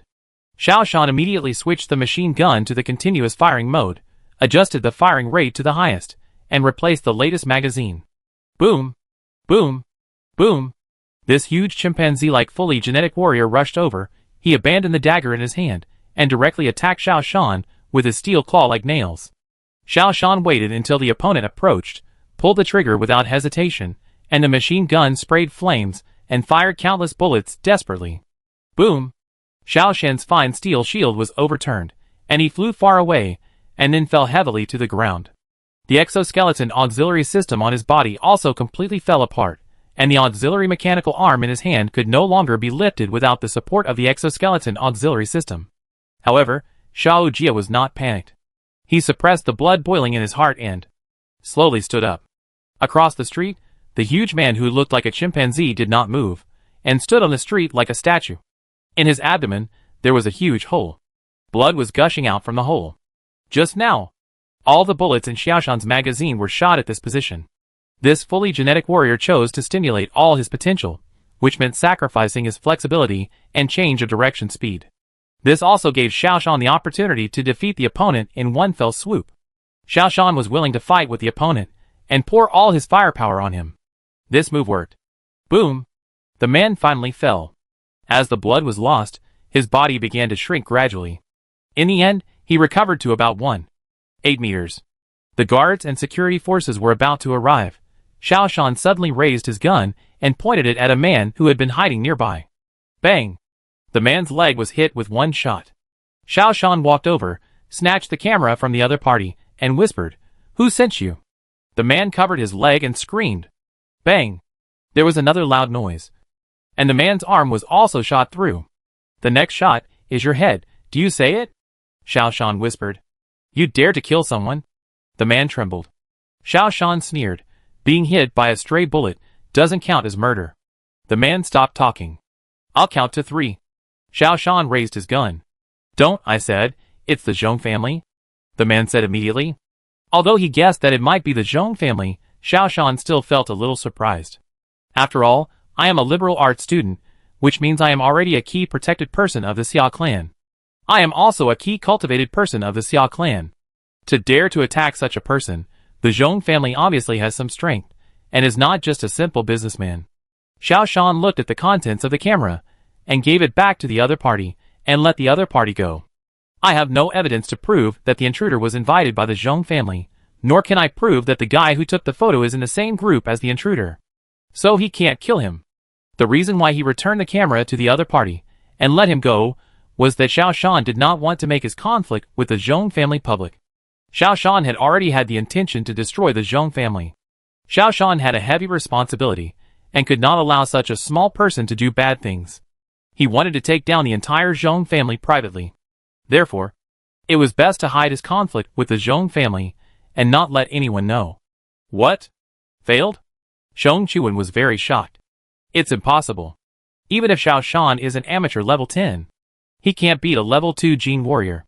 Zhong Chuan paced back and forth. This guy must be a perceiver. Only with the help of the ability of foresight can we possibly defeat the level 2 gene warrior. What should we do now? Zhong Darren was somewhat at a loss. Zhong Chuan picked up the phone and did a number. "I will report to the police headquarters again and report that he is a perceiver. The police bureau will check the nearby surveillance so that his identity as a perceiver can be exposed." Chapter 176 Expensive Convenient Mecca. Xiaoshan lay on the bed and began to consciously think divergently. What happened today made him feel threatened. If his response today was a little worse, he would be killed. But if he could predict it in advance, everything would be different. The meta world is the main world. If the meta world changes, the companion world will also change. Now in other worlds, there must be changes. All worlds are related. The crossing of one's consciousness will make everything different. Therefore, if you want to gain the ability to predict, you must go to the 6th-dimensional world again to take a look. Predict what will happen in the future in advance. Although it is very dangerous, Xiaoshan still thinks of giving it a try. Gradually, Xiaoshan entered a state of meditation, and his consciousness began to diverge. In the companion world, it is difficult to break through the limitations of dimensions. But in the meta world, Xiaoshan found it relatively easy. Soon, he found himself in the 6th dimension. For the companion world, the 4th dimension is a 3-dimensional world with a time axis. The 5th dimension is the space of the parallel universe. The 6th dimension is the dimensional space of the meta world, where the past of other universes can be seen at a glance. Xiaoshan is now in the 6th dimension, surrounded by spiral companion universes, and the world inside is undergoing changes. Xiaoshan is not greedy. After a quick glance, he immediately retracted his consciousness and returned to the meta world. Just as his consciousness left, a powerful consciousness rushed over. But nothing was found. On the tallest building in the capital, a roaring voice came, scaring the people in the whole building to tremble. "How dare you break into my world?" A few minutes later, the security command received a call from the Great Lord. Strictly investigate the perceivers. If found, kill them on the spot. Zhong Chuan's home. A man in a hoodie walked in and stood in front of Zhong Chuan. With a height of nearly 2 meters, Zhong Chuan had to look up. "Captain, why are you here in person?" "This is the captain of the mercenary team. He usually won't show up without a special order." Zhong Chuan had only met him once. The man looked down at Zhong Chuan. My man is dead. You said the target was just a beginner operator. There must be something wrong with your information. He is definitely not a beginner. You have to be responsible for this. Zhong Chuan sighed. Captain, I reminded you that he might be a perceiver. He turned on the camera, retrieved the photos he had taken, and handed them to the captain. These are the videos and photos taken by my people at the scene. You will understand after you take a look. Perceiver? If he is really a perceiver, how could the security bureau let him go? The man said in a serious tone. After looking at it for a while, he put down the camera in his hand. You can't tell his identity as a perceiver from this video. Zhong Chuan said. He concealed it very well. However, he can't escape this time. I just received news that the Great Lord is strictly investigating the perceivers. I just reported him to the security bureau again. I believe he can't escape this time. The captain snorted. I don't trust your security bureau. I only trust myself. Send someone to keep an eye on him again, find out his recent movements. This time, I will kill him personally. Zhong Chuan was ecstatic. He knew that the captain was at least a level 4 complete gene warrior. A level 2 gene warrior almost killed Xiao Shan. And it was no problem for a level 4 gene warrior to kill Xiao Shan. Okay. Wait for my news. At most 2 days, we can find out his whereabouts. Zhong Chuan said excitedly. Coming out of the security bureau, Xiao Shan kept frowning. We must speed up the cleaning of the Zhong family. It feels uncomfortable to have a mad dog staring at you. Fortunately, you didn't use your foresight ability. The experts of the security bureau have analyzed that. All your actions are not suspected of being a perceiver. You did a good job. Sun Sanqiang said approvingly beside him. Xiao Shan could only smile bitterly. He couldn't use it even if he wanted to. You will be enrolled tomorrow. You should prepare quickly. You won't have so many troubles after entering the university. Sun Sanqiang continued as he walked. Xiao Shan nodded. Well, can I borrow some money? What for? Sun Sanqiang asked curiously. You will get a reward soon. Kill a level 2 gene warrior. The reward amount is enough for you to spend. I want to buy an entry-level mecha. The exoskeleton is too bad. Xiao Shan said. Sun Sanqiang understood. Do you think someone is coming to kill you? Xiao Shan shook his head. Not think. But must. Sun Sanqiang's face changed. Did you see it? The memory in the consciousness is very strange. It will not appear until a certain time. Although I don't know it now. I feel very uneasy. My sixth sense tells me that I will be in danger. Xiao Shan said. You also know that the sixth sense is actually a hint given to me by other worlds. And the distance will not be too far. It should be very close. Sun Sanqiang immediately pulled Xiao Shan. Go to the mecha store. And buy one now. Don't buy an entry-level mecha, buy the latest one. Saving your life is the most important thing. Walking into the mecha shop, the enthusiastic young lady came up to them immediately. What kind of mecha do you need? Xiao Shan suddenly remembered a movie he had seen before, a comic movie called Iron Man. There was a kind of mecha shell that could be freely assembled in it, which made Xiao Shan very interested. Is there a mecha that can be carried with you? But the performance must be good, Xiao Shan said. The young lady immediately became more enthusiastic. You came at the right time. Just happened to get the latest mecha, purely convenient. The young lady took Xiao Jia and Sun Sanqiang to the core of the exhibition area. This is our latest portable mecha. From the appearance, it is much smaller than other mechas. And the overall size is just enough to wrap the human body. It doesn't seem to be anything special. The young lady quickly disassembled the mecha on display and put it into a storage box that looked like a large backpack. Don't look at such a large mecha, but it can be put into the storage box. She closed the large backpack, which was a mighty mecha just now, but now it is all put into the large backpack. Xiao Shan lifted it, but the disadvantage is that it is too heavy, and he can only lift it with difficulty. It is a bit difficult to carry it with you. Oh, don't worry about that. We also provide a special luggage rack. The young lady took out something like a pair of pants. This is a simplified luggage rack, wearable, can be worn as outer pants, so that you can easily carry the whole set of mecha. The young lady put it on quickly, and then easily put the backpack on her back, with light movements, just like carrying an ordinary backpack. Xiao Shan was tempted. What he needed was such a highly concealed mecha. How about the weapon system? Xiao Shan asked. The young lady assembled the mecha again. This mecha is a close-fitting mecha, and it cannot carry large machine guns and howitzers. But, the weapon system is absolutely clear. This mecha uses the latest weapon system. When Sun Sanqiang heard this, The muscles on his face twitched a few times. As long as it is related to the latest technology, it means a high price. There are 5 weapons in total. The first one. The young lady pointed to her arm and said, "It is also the only mechanical weapon, a single-shot pistol, which can hold 20 rounds of bullets. It is enough for daily use. The second one is a laser weapon. The entire mecha uses a large nuclear battery. It can provide sufficient energy." The young lady pointed to her hands, chest and head and said, "There are 4 laser emitters in total." The muscles on Sun Sanqiang's face twitched again. Small nuclear batteries are expensive, let alone large nuclear batteries.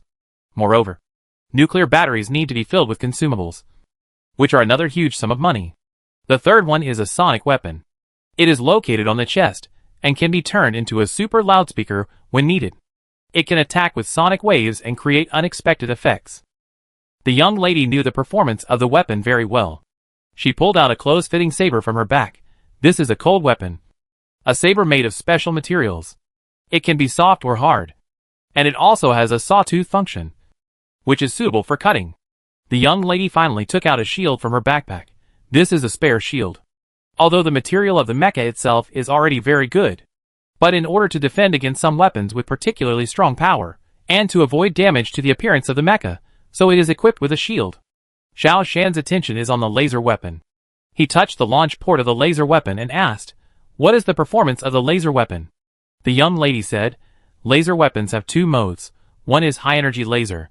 Charge for 10 seconds. Fire once. But this time, it can cause more damage than a machine gun.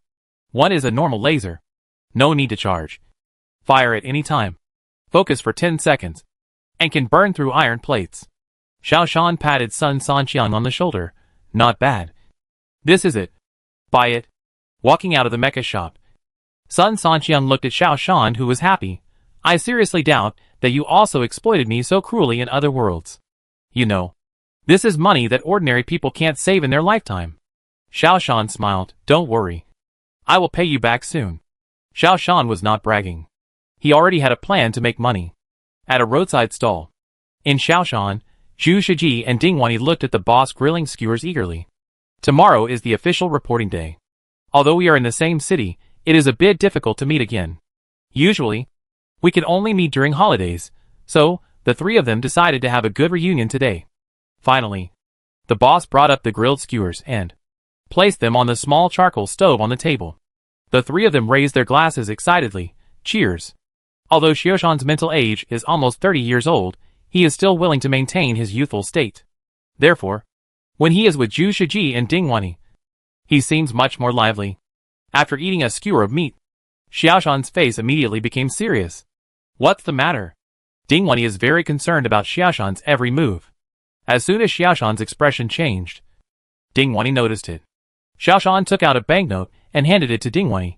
"Please buy me an ice cream. One for each of us." Ding Wanyi was a little confused. The skewers had just come up. Why did they want to eat ice cream? But she didn't ask much. When she was with Xiaoshan, she was always a good and obedient child.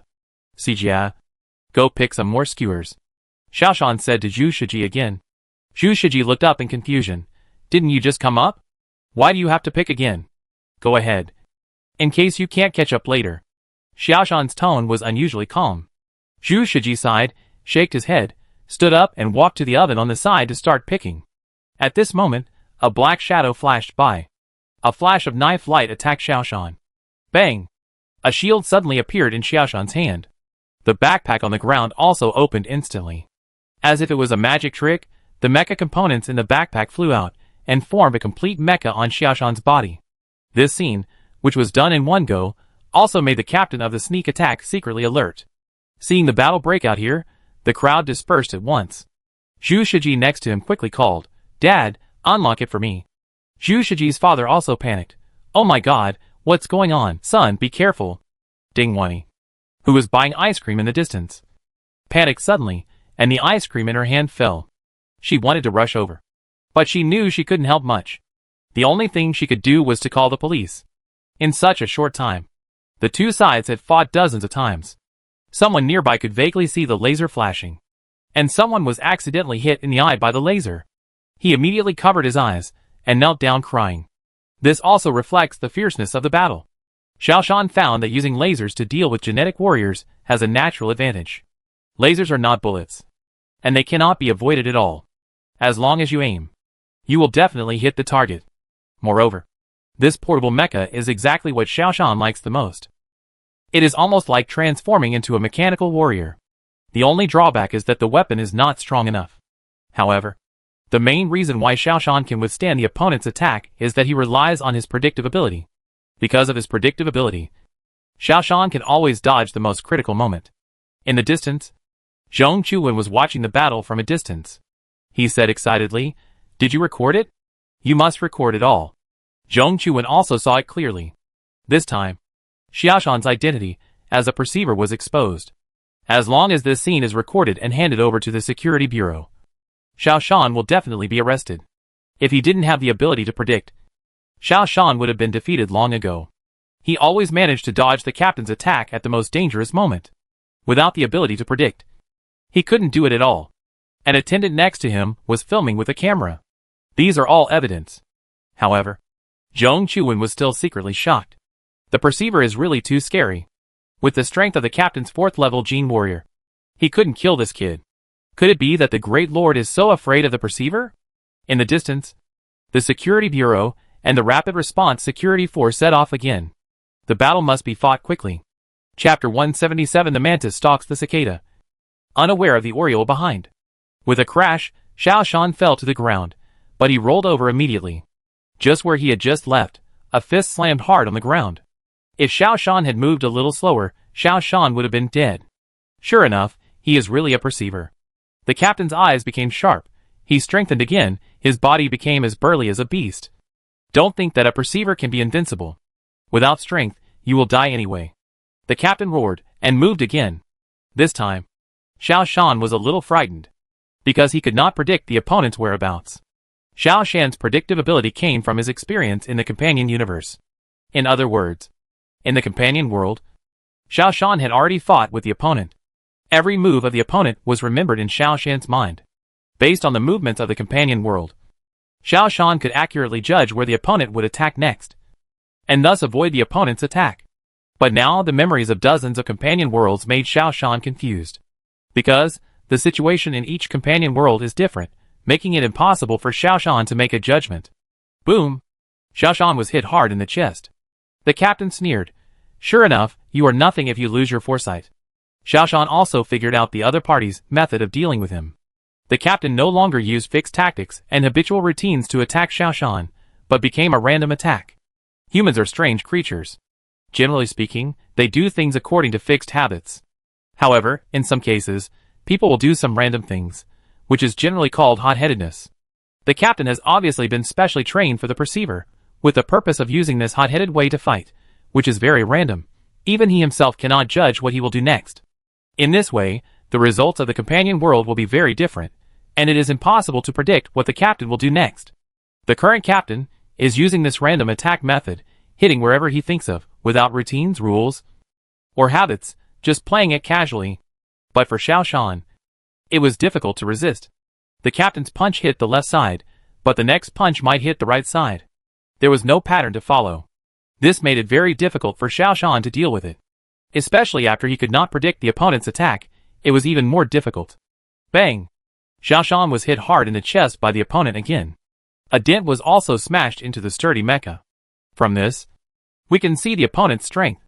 Xiaoshan quickly thought about his own response method. Suddenly, he found himself in a misunderstanding. That is, he relied too much on the ability to predict. You know, the gene warrior he killed did not rely on his ability to predict, but on his ability to respond. Now, since the ability to predict is invalid, why not let go and fight? The level of mecha warriors is different from that of gene warriors. The level of gene warriors is improved by constantly strengthening genes. The level of mecha warriors does not need to be improved from themselves, but only from the operation technology. A level 4 mecha warrior, the combat power is definitely not inferior to that of a level 4 gene warrior. This is also one of the reasons why the Xia clan insists on technological development. In fact, I am already very familiar with the operation of mecha, but I just lack actual combat and practice. Now I can completely regard this battle as a practice, and it is a rare opportunity to practice. Why care about what the other party thinks? Just do your best. Thinking of this, Xiao Shan began to change his tactics. He turned on all 4 lasers, adjusted the lasers to high energy mode, and then drew out the saber and shield. The flexibility and turning speed of the Gene Warriors are very fast. But Xiaoshan's portable mecha also has advantages in this regard. Xiaoshan waved his saber and began to attack and defend with himself as the main force. The laser weapon in his hand, after charging, will be used as a hidden weapon. This change immediately reversed the situation. The two sides began to enter a stalemate. The two people fought as fast as lightning. And Zhu Shiji on the side couldn't watch it. He was also full of excitement. The battle of mechas is so attractive. At this time, Xiaoshan's voice suddenly came. Sijia, number 13. Zhu Shiji was slightly stunned, and immediately understood what Xiaoshan meant, raised his mechanical arm, and fired at area number 13. Number 22. Zhu Shiji fired again. This time, the captain was in a mess. Zhu Shiji's interference gave the captain a headache. Zhu Shiji's attack directions were all Xiaoshan's gaps, and also the best directions for him to attack. But Zhu Jijia's shooting was equivalent to helping Xiaoshan defend. And Xiaoshan just need to attack with all his strength. The captain was in a panic. At this moment, everyone suddenly heard an explosion-like sound in their ears. The captain also heard it. The hearing of the genetic warriors is very developed. Once all the potential is mobilized, the hearing can clearly hear many subtle sounds. This is an advantage. But it is also a disadvantage. Originally, the captain didn't care about this disadvantage, and he didn't prepare for defense. But Xiaoshan had been planning to use sonic weapons to launch a sneak attack. This plan was successful. After the sonic attack, the captain's head was dizzy for less than a second. Although it was short, it was enough for a laser attack. A flash of light passed by, and a hole appeared in the captain's chest. The captain screamed and was about to escape, but Xiaoshan had blocked his way. Zhu Shiji would not miss this opportunity. He fired a series of bullets, and all of them hit the captain's body. Xiaoshan took advantage of the situation and cut off the captain's body. The next moment, a laser seemed to be fired unconsciously, and just hit the photographer who was filming in the distance. The camera quickly turned into a pool of molten iron, and the photographer also had half of his head blown off. And he was deader than dead. Zheng Chuan, who was standing not far away, was shocked and broke into a cold sweat. He secretly thanked that he was not next to the photographer. Otherwise, he would be dead too. He also saw that Xiaoshan had already discovered the photographer was secretly filming. Xiaoshan was destroying the evidence just now, but he was powerless to stop it. He began to feel a little fear. This Xiaoshan, it seems, is not easy to deal with. He also regretted that he should not have been an enemy of Xiaoshan. However, it has come to this point, and he has to go on. He saw that although Xiaoshan is only 18 years old, he is a ruthless guy. He is also a guy who will not give up easily. He fled quickly, so as not to be discovered and killed by Xiaoshan. The security forces arrived, and people restored order. Those who were grilling skewers continued to grill skewers, those who were doing business continued to do business, and those who were walking continued to walk. Everything returned to normal. In this world, fighting is commonplace, and everyone is used to it. Those who were accidentally injured or killed can only think that they were unlucky. However, the funeral expenses and medical expenses will be paid by the Xia tribe. However, for Xiaoshan and Zhu Shiji, they could not have this farewell banquet today. They had to go to the security bureau to record their statements and fill out reports. An hour later, a document was placed on the desk of the director of the security bureau. He picked it up and took a look, and asked in confusion, "Why does this Xiaoshan look so familiar?" The subordinate said, "Just a few days ago, Xiaoshan just killed a second-level complete Gene Warrior who wanted to assassinate him. Today, he killed a fourth-level complete Gene Warrior." The director was puzzled and shook his head. "No, it's not this. It should be something else." He hung up the phone and asked his assistant, who said, "Director, Xiaoshan has been reported twice recently, saying that he may be a perceiver." The director clapped his hands. "Yes, that's it. Now the Great Lord is asking all departments to strictly investigate the perceivers. You go and collect information from the nearby area to see if there is any surveillance. I want to see the footage of their battle." In the interrogation room, a staff member was asking about the details of what happened. Xiaoshan had told the story several times, but the staff member kept asking again and again. which made Xiaoshan a little suspicious. He stood up and said, "Can I make a phone call?" Xiaoshan suspected that the security bureau had deliberately kept him here, and that he should seek external help. Xiaoshan is not an 18-year-old young man who has just entered the society. He is very familiar with this set of things. After answering Sun Sanqiang's call, Xiaoshan briefly explained what happened.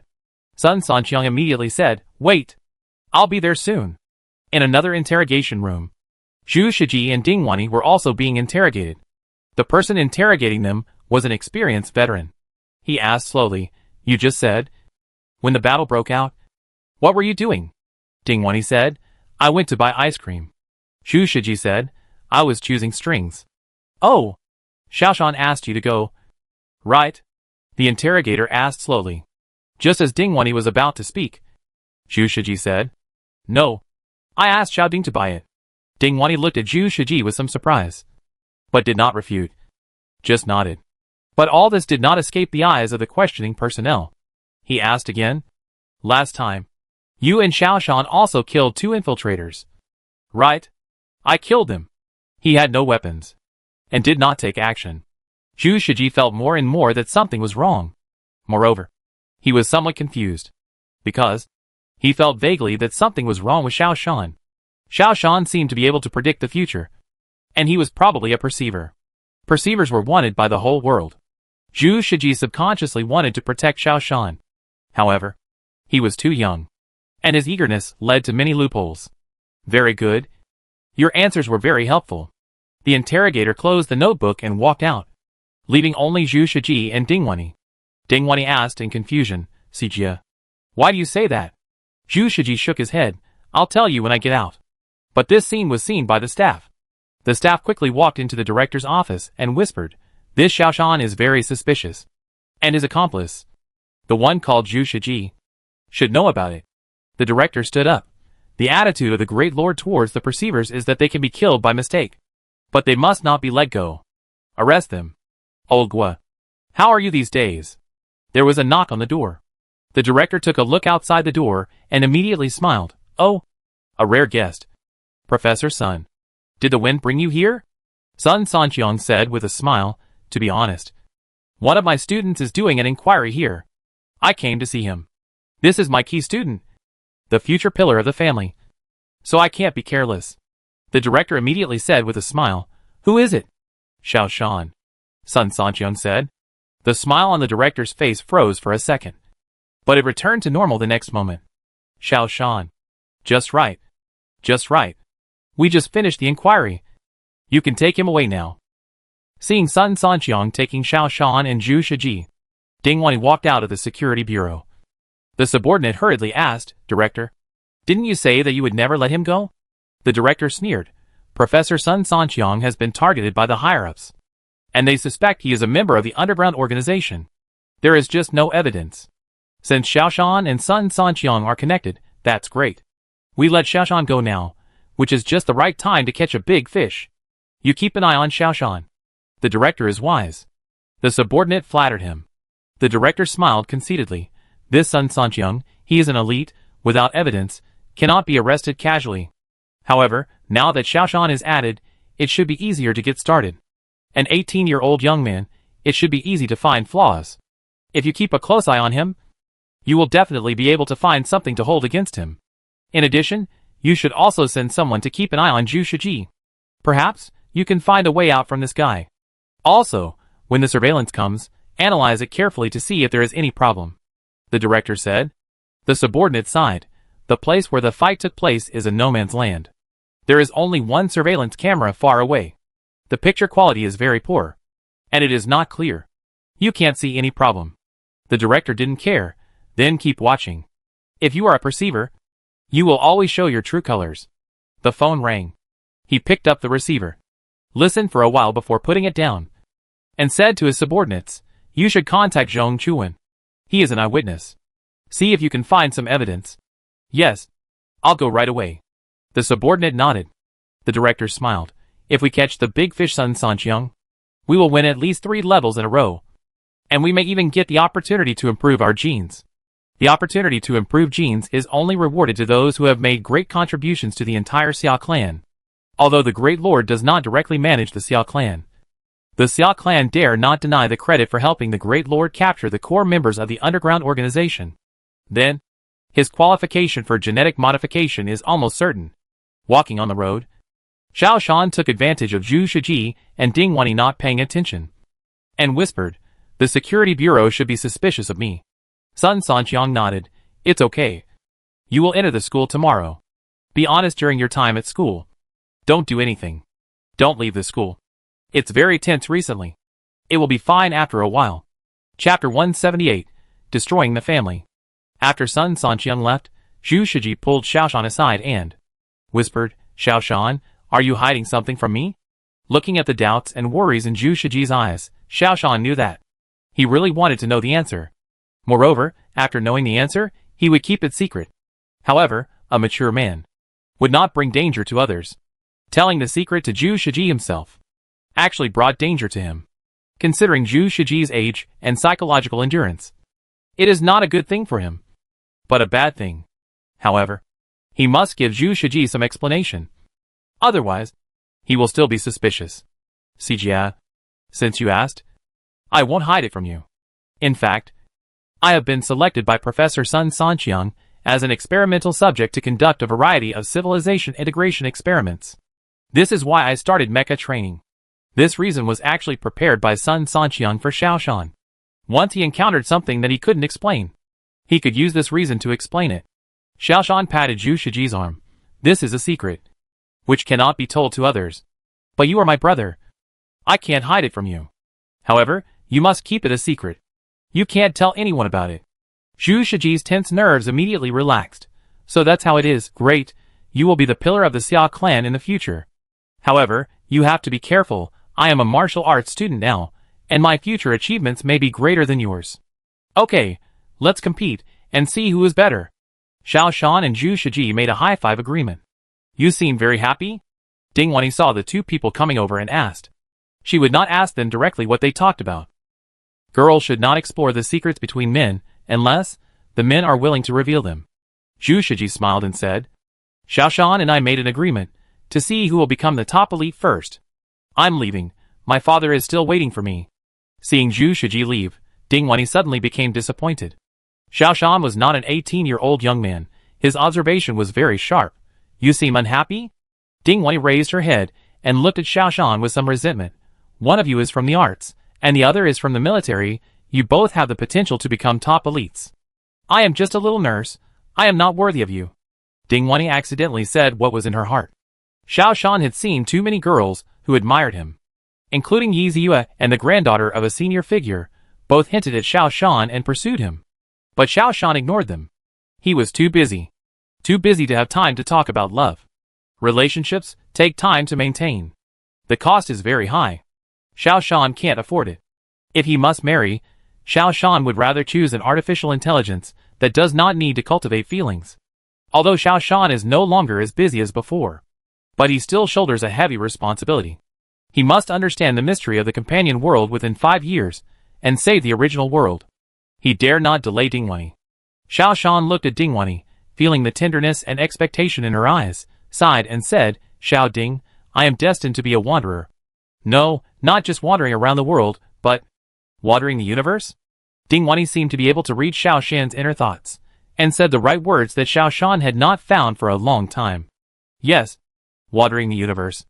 I am destined to be a wanderer, and I may not be able to settle down for a long time. But it will eventually settle down. Right?" Ding Wanyi's eyes were shining. Xiaoshan was startled. "That it should be. After I complete the task of saving the original world, I really need to settle down. I will wait until then," Ding Wanyi said, and turned around and ran away. Xiaoshan touched his nose, feeling a little strange. I clearly wanted Ding Wanyi to give up on me. But why did it seem like I had made some kind of promise to her? It is said that girls are born with the ability to guide men. And now Xiaoshan feels that this statement is correct. There is clearly no relationship between me and Ding Wanyi. But Ding Wanyi's last sentence just now concluded the relationship between the two and set the tone. She will wait until Xiaoshan settles down. And this is her promise to Xiaoshan.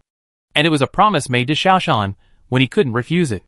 At the same time, Xiaoshan also made an invisible promise to Dingwenny, that is, when he settled down, he should go to find Dingwenny. Otherwise, he would be breaking his promise. After the formal class started, Xiaoshan was busy with study and training. A brand new world also appeared in front of Xiaoshan. There are 8 planets, 173 satellites, and 5 dwarf planets in the solar system. Except for gaseous planets, most other celestial bodies have life. The solar system is a big family. Earth is just one of the 8 planets. As for the Sun system in the companion universe, it is actually a simulation of the real universe. However, it only simulates the form of the universe, but does not simulate the life of the universe. In order to prevent the development of science and technology in the companion universe from developing in the direction of the universe, therefore, there is no life on other celestial bodies in the companion universe. Xiaoshan remembered what a scientist said in the original world: humans are unique. At that time, people denied the scientist's view, believing that there must be many creatures in the vast universe. There must be many planets like the mother planet, and there may be advanced civilizations there. However, people have never been able to find any other civilizations. The reality is cruel. In the companion world, there is only the Earth, and there will be no other civilizations, because the companion world is just a personal world created by the Great Lord, and other planets were set as dead stars from the beginning. The high-temperature wall and the Antarctic wall were set up at the edge of the solar system as double barriers, which was to make humans give up the desire to explore the universe. As for the emergence of the Kawaii civilization, it was purely an accident. The Kawaii civilization itself is an aggressive civilization outside the solar system, and it follows the genetic development route. They quietly sent a team a few years ago to explore the reality of the solar system. They appeared very secretly, avoiding the patrol forces of the Solar System Alliance. This incident was directly reflected in the companion world. There was the invasion of the Kawaii civilization. In the meta world, the invasion fleet of the Kawaii civilization had long been discovered and destroyed by the Solar System Alliance army. But in the companion world, the Solar System Alliance army did not exist at all. So, the Kawaii civilization became an exiled civilization, appearing in the solar system. In the entire universe, there was only one civilization, the mother planet, so the Kawaii civilization naturally regarded the mother planet as the only invasion target. That's why the starry sky beast appeared. From the 6th dimension, the emergence of the Kawaii civilization was just a bug in the companion world. But for the world of the 3rd dimension, it was like the end of the world. This is the consequence of the difference in dimensions. Xiaoshan then realized that what he had worked so hard to lead billions of people to fight back was just an illusory image. This made Xiaoshan feel a bit amused. Regarding the division of dimensions, Xiaoshan also had a better understanding. The Earth is the origin of the metaverse. The dimension where the metaverse is located is the 6th dimension. And above the metaverse is the solar system and the vast cosmic civilization. The universe is the 7th dimension. If I want to understand the secrets of the metaverse, I must enter the 7th dimension and the vast universe to save my original world. This gave Xiaoshan the idea of switching systems. On the Earth, the most advanced and cutting-edge scientific category is none other than the vast cosmology. Einstein and Professor Mo Zhening both study cosmology. The basic physics that Xiaoshan is currently studying is obviously not enough for Xiaoshan. Teacher, I have carefully considered it, and I am going to change my department. At the end of last semester, Xiaoshan said to Sun Sanqiang. Sun Sanqiang was not surprised at all. He looked up at Xiaoshan. Have you chosen a mentor? Xiaoshan said, in my original world, you were also my teacher. But there is another person who has helped me a lot, and that person is Professor Mo Zhening, right? Sun Sanqiang said with a smile. He took out a letter from the drawer. This is my recommendation letter for you. Xiaoshan was shocked. Teacher, you. Sun Sanqiang smiled. You entered my basic physics department because I want to help you cover up your identity and provide you with enough scholarships. These are done. It's time for you to fly. Xiaoshan sighed. Teacher, I won't say much. No matter which world, you are my best teacher. Thank you. Sun Sanqiang waved his hand. Don't rush to thank me. You still owe me a lot of money. You said you had a plan to make money. But I still haven't seen you make money. When do you plan to pay back the money? Xiaoshan touched his nose. I've been in school for almost half a year. How can I make money? But don't worry. I'll have it soon. After walking out of Sun Sanqiang's office, Xiaoshan dialed the number left by Professor Mo Zhening. Professor Mo? Hello. I'm Xiaoshan. Xiaoshan.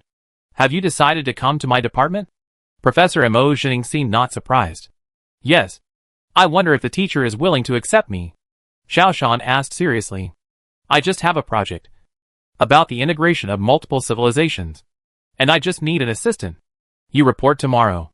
Mo Zhening was not hypocritical, and gave Xiaoshan an order directly. Yes, teacher. I will report to the Star University tomorrow, Xiaoshan said excitedly. He took another step, and was one step closer to saving the original world. Cosmology is the ultimate mystery. That night, in a luxurious hotel, a group of students from the Department of Basic Physics of a public university were gathering. This was a gathering initiated by Professor Sun Sanqiang. The hotel was also a luxurious hotel that only the elite could access. Although these liberal arts students are not elites yet, they already have great potential. As long as liberal arts students graduate successfully, there is basically a 90% chance that they will become elites and enter the upper class. Therefore, students like them are also eligible to enter this hotel. Sun Sanqiang saw Xiaoshan coming in, and he quickly grabbed him and asked, "Are you sure you want to do this?" Xiaoshan nodded. Some things must be done. The Zhong family is a mad dog. Although they don't care about their lives, they are very annoying and will do bad things. They must be cleaned up. Sun Sanqiang hesitated. Are you sure you are ready? Xiaoshan nodded again. The last time I entered the 6th dimension, I did some research on it, and it can be foolproof. Sun Sanqiang nodded and said, okay. As your introductory mentor, I will naturally provide you with all the help. Just go ahead and do it. This time, Xiaoshan asked Professor Sun Sanqiang to hold a banquet for these students. The purpose is not only to build relationships, but more importantly to provide Xiaoshan with an alibi. Xiaoshan is going to kill a lot tonight, to eradicate the entire Zhong family. The Zhong family is a mad dog, which has been biting Xiaoshan, making Xiaoshan very passive. If you want to achieve something, you must first clear these ties. So, the last time when his consciousness traveled to the 6th dimension, Xiaoshan was preparing for this plan. The memories in the consciousness have a characteristic. If you don't observe them deliberately, those memories will not appear on their own. They will only flash out when the situation is imminent. For example, when you encounter danger, some memories will appear on their own to remind Xiaoshan to pay attention. If you don't encounter danger, these memories will not appear. There is only one exception, which is the memory that you observe deliberately. The last time Xiaoshan's consciousness entered the 6th dimension, he went to other parallel worlds to look at his plans. Therefore, these memories will be recalled by Xiaoshan at any time. Based on these memories, Xiaoshan made a detailed assassination plan. The dispatch time of the security forces and the police department is generally 5 minutes. Xiaoshan's plan must be completed within 5 minutes. The most important thing is not to leave any traces. By the way, what is the money-making plan you mentioned? Sun Sanqiang asked as he walked. After entering the private room, the classmates all stood up and greeted Sun Sanqiang. At this time, Xiaoshan said, I will tell you the plan after I finish my work. Don't worry. If something good happens, I won't forget you. The atmosphere at the table was very lively. After 3 rounds of drinking, the students began to get confused. Some toasted, some tried to make friends, and some chatted. Xiaoshan saw that the time was almost right, and winked at Sun Sanqiang, then took the wine and began to toast everyone in turn. After a few toasts, Xiaoshan took the wine glass and went into the toilet. The next moment, he climbed out of the toilet window, avoiding the surveillance area along the way, and quickly put on the mecha. A minute later, Xiaoshan appeared in the backyard of the Zhong family. He easily killed all the surveillance videos, and then began a one-sided massacre. A mecha warrior who could kill a 4th-level complete gene warrior, dealing with a group of ordinary people, was just like chopping melons and vegetables. During the entire massacre, Xiaoshan did not encounter any obstacles. Chapter 179, Making a Fortune by Making Cell Phones in the Metaverse. Until Zhong Chuan was the only one left in the Zhong family, Xiaoshan slowed down his movements. He knew very well that everything was done by Zhong Chuan. As the only upper-class person in the Zhong family, Zhong Chuan was the backbone of the entire Zhong family. He would not let him die so easily. He must let him die in great pain. You are Xiaoshan. Zhong Chuan recognized Xiaoshan's mecha, and a look of horror appeared on his face. Xiaoshan stabbed him in the stomach. People should be responsible for their own actions. I hope you can remember this in your next life, and let you know that there are some people you cannot offend. This knife will not kill him directly, but will make him bleed profusely. Xiao Shan calculated carefully that he would not die from excessive blood loss until the security forces arrived. He wanted Zhong Chuan to feel the whole process of life passing away. This is what he deserved. In order to achieve this goal, in other words, he had simulated it many times. So he was very sure about the severity of this knife. He wanted Zhong Chuan to die in the most painful way, as a reward for his ignorance of the times and daring to track him down. After taking back the saber, Xiao Shan cleared the surveillance data and finally cleaned up all his traces. Xiao Shan was not an expert in killing people, and he could not reach the level of erasing all traces. However, as a perceiver, Xiao Shan had a natural advantage, which was to clean up the clues found by the Security Bureau in the companion world one by one in the meta world. It can even leave no trace. After doing all this, Xiao Shan returned to the original route again and returned to the bathroom of the hotel before the police arrived. When he came out with a glass of wine, except Sun Sanqiang, no one knew that. He had just gone out and killed more than 20 people before returning. It seemed that he was toasting one after another, as if he had never stopped. Police. Office of the Director.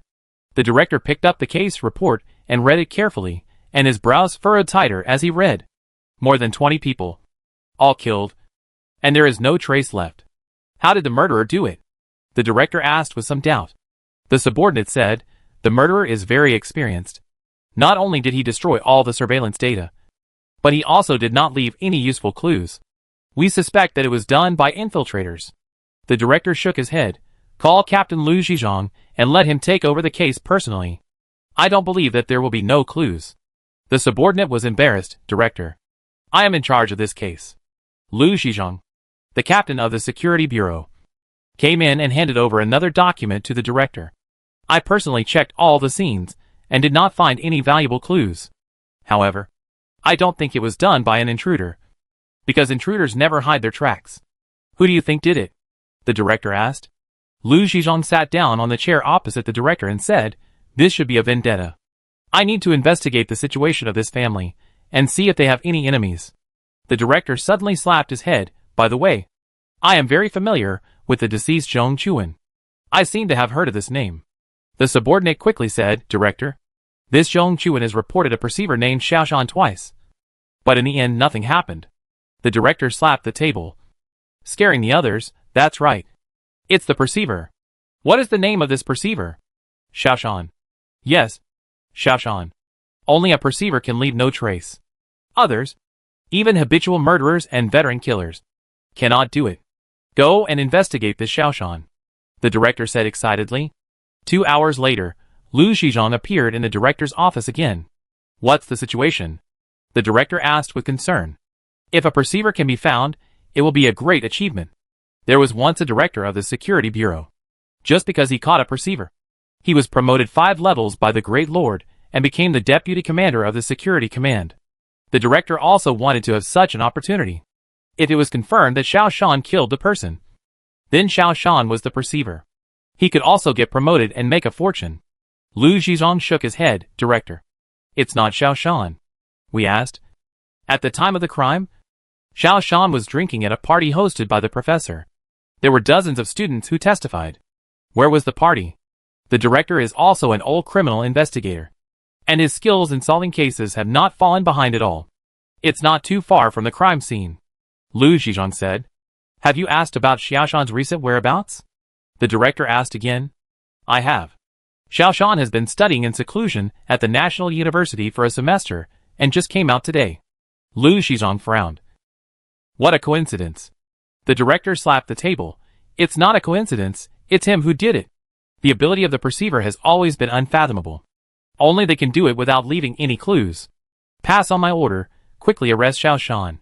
At the same time, report to the headquarters and send an identification expert to identify whether Xiao Shan is a perceiver or not. But Lu Zhizhong did not move. Go quickly. The Director was a little surprised. Lu Zhizhong walked to the door, but did not open it, but checked around, confirmed that no one was nearby, then locked the door, and walked to the Director and sat down. Captain Lu Zhizhong was promoted by the Director, and the Director knew that Lu Zhizhong should have something to say. He also sat down suspiciously. Director, how much do you know about the perceivers? Lu Zizhong asked. The director thought for a moment and said, not much. I know that. The perceivers can predict the future, and they can always make predictions before the danger comes. Lu Zizhong nodded. Director, I know a little more than you. Oh, tell me about it. The director knew that. Lu Zizhong did this for a reason. I have a friend who works in the general administration. He is responsible for arresting the perceivers. So, he knows the perceivers very well. Lu Zizhong lowered his voice and said, there are two types of perceivers. One is the ordinary perceiver, just like you just said, when the danger comes, or at some special times, they can predict the danger in advance, and then respond in time to avoid the danger. This kind is the ordinary perceiver. They are not particularly dangerous. The Great Lord does not care about them particularly. But there is another kind, the perceiver that the Great Lord really cares about. Although the director has been the director of the Security Bureau for some years, it is the first time he has heard of such a thing. What is it? This second kind, they do not need to predict the future when it is about to happen, but can predict the future at any time. What is the difference? The director asked. The first type, in the eyes of the officials, is called a passive perceiver. This type of person generally has a weak perception ability, and is not very harmful. The second type is called an active perceiver. Our great master is an active perceiver. Lu Zizhong said in a voice that only the two of them could barely hear. Active perceivers can predict whatever they want. As long as he wants. He can predict our current conversation. Now, director, do you understand? Lu Zizhong said in a low voice. The director was sweating profusely. Of course, he understood what this meant. Active perceivers can predict the future anytime and anywhere. So, he may perceive anything anyone does. If such a person finds out that the director wants to arrest him, he may turn the tables and strike first. Lu Zizhong said, if the Zhong family murder case was really committed by a perceiver, then it must be an active perceiver. Because only active perceivers can eliminate all clues. If Xiao Shan is an active perceiver, you and I are both in danger. The director's face turned pale. The extermination of the Zhong family also made the director feel fear now. Because, according to this logic, if Xiao Shan is really the murderer, he can come and kill the director at any time, and he can also leave no clues. What should we do then? The director murmured.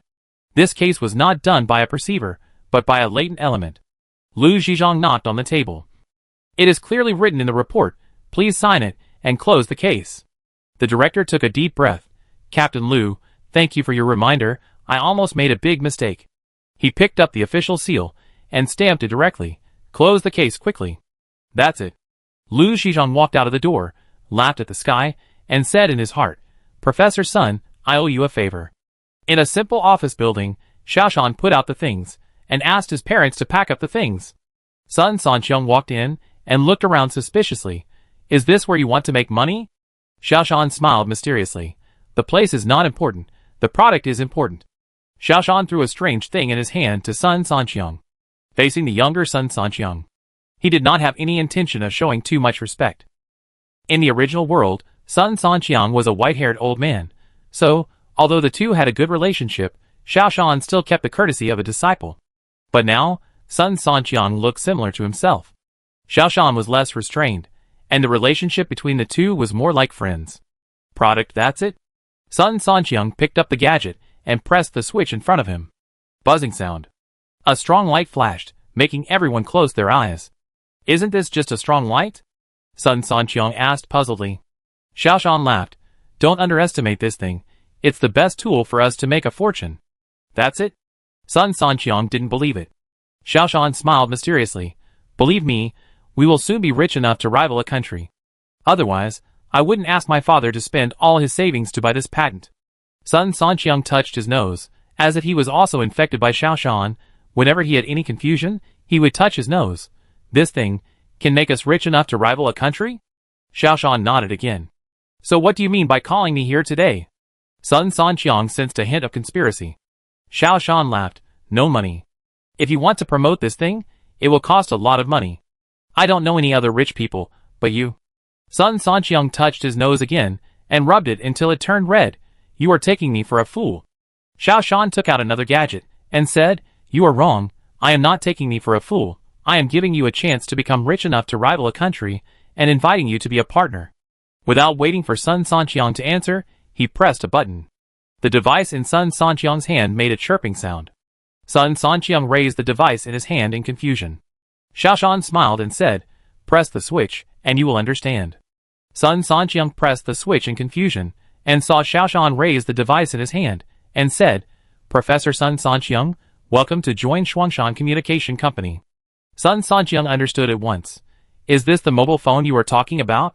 Xiaoshan nodded. The whole world does not focus on the development of people's livelihood technology, and there are many restrictions. But mobile phone communication is a must. Now only mecha warriors can use mechas for point-to-point communication, which cannot meet basic living needs. Once mobile phones are available, they will bring huge wealth. Sun Sanqiang shook his head. The tribe prohibits the development of such civilian consumer products. It's useless.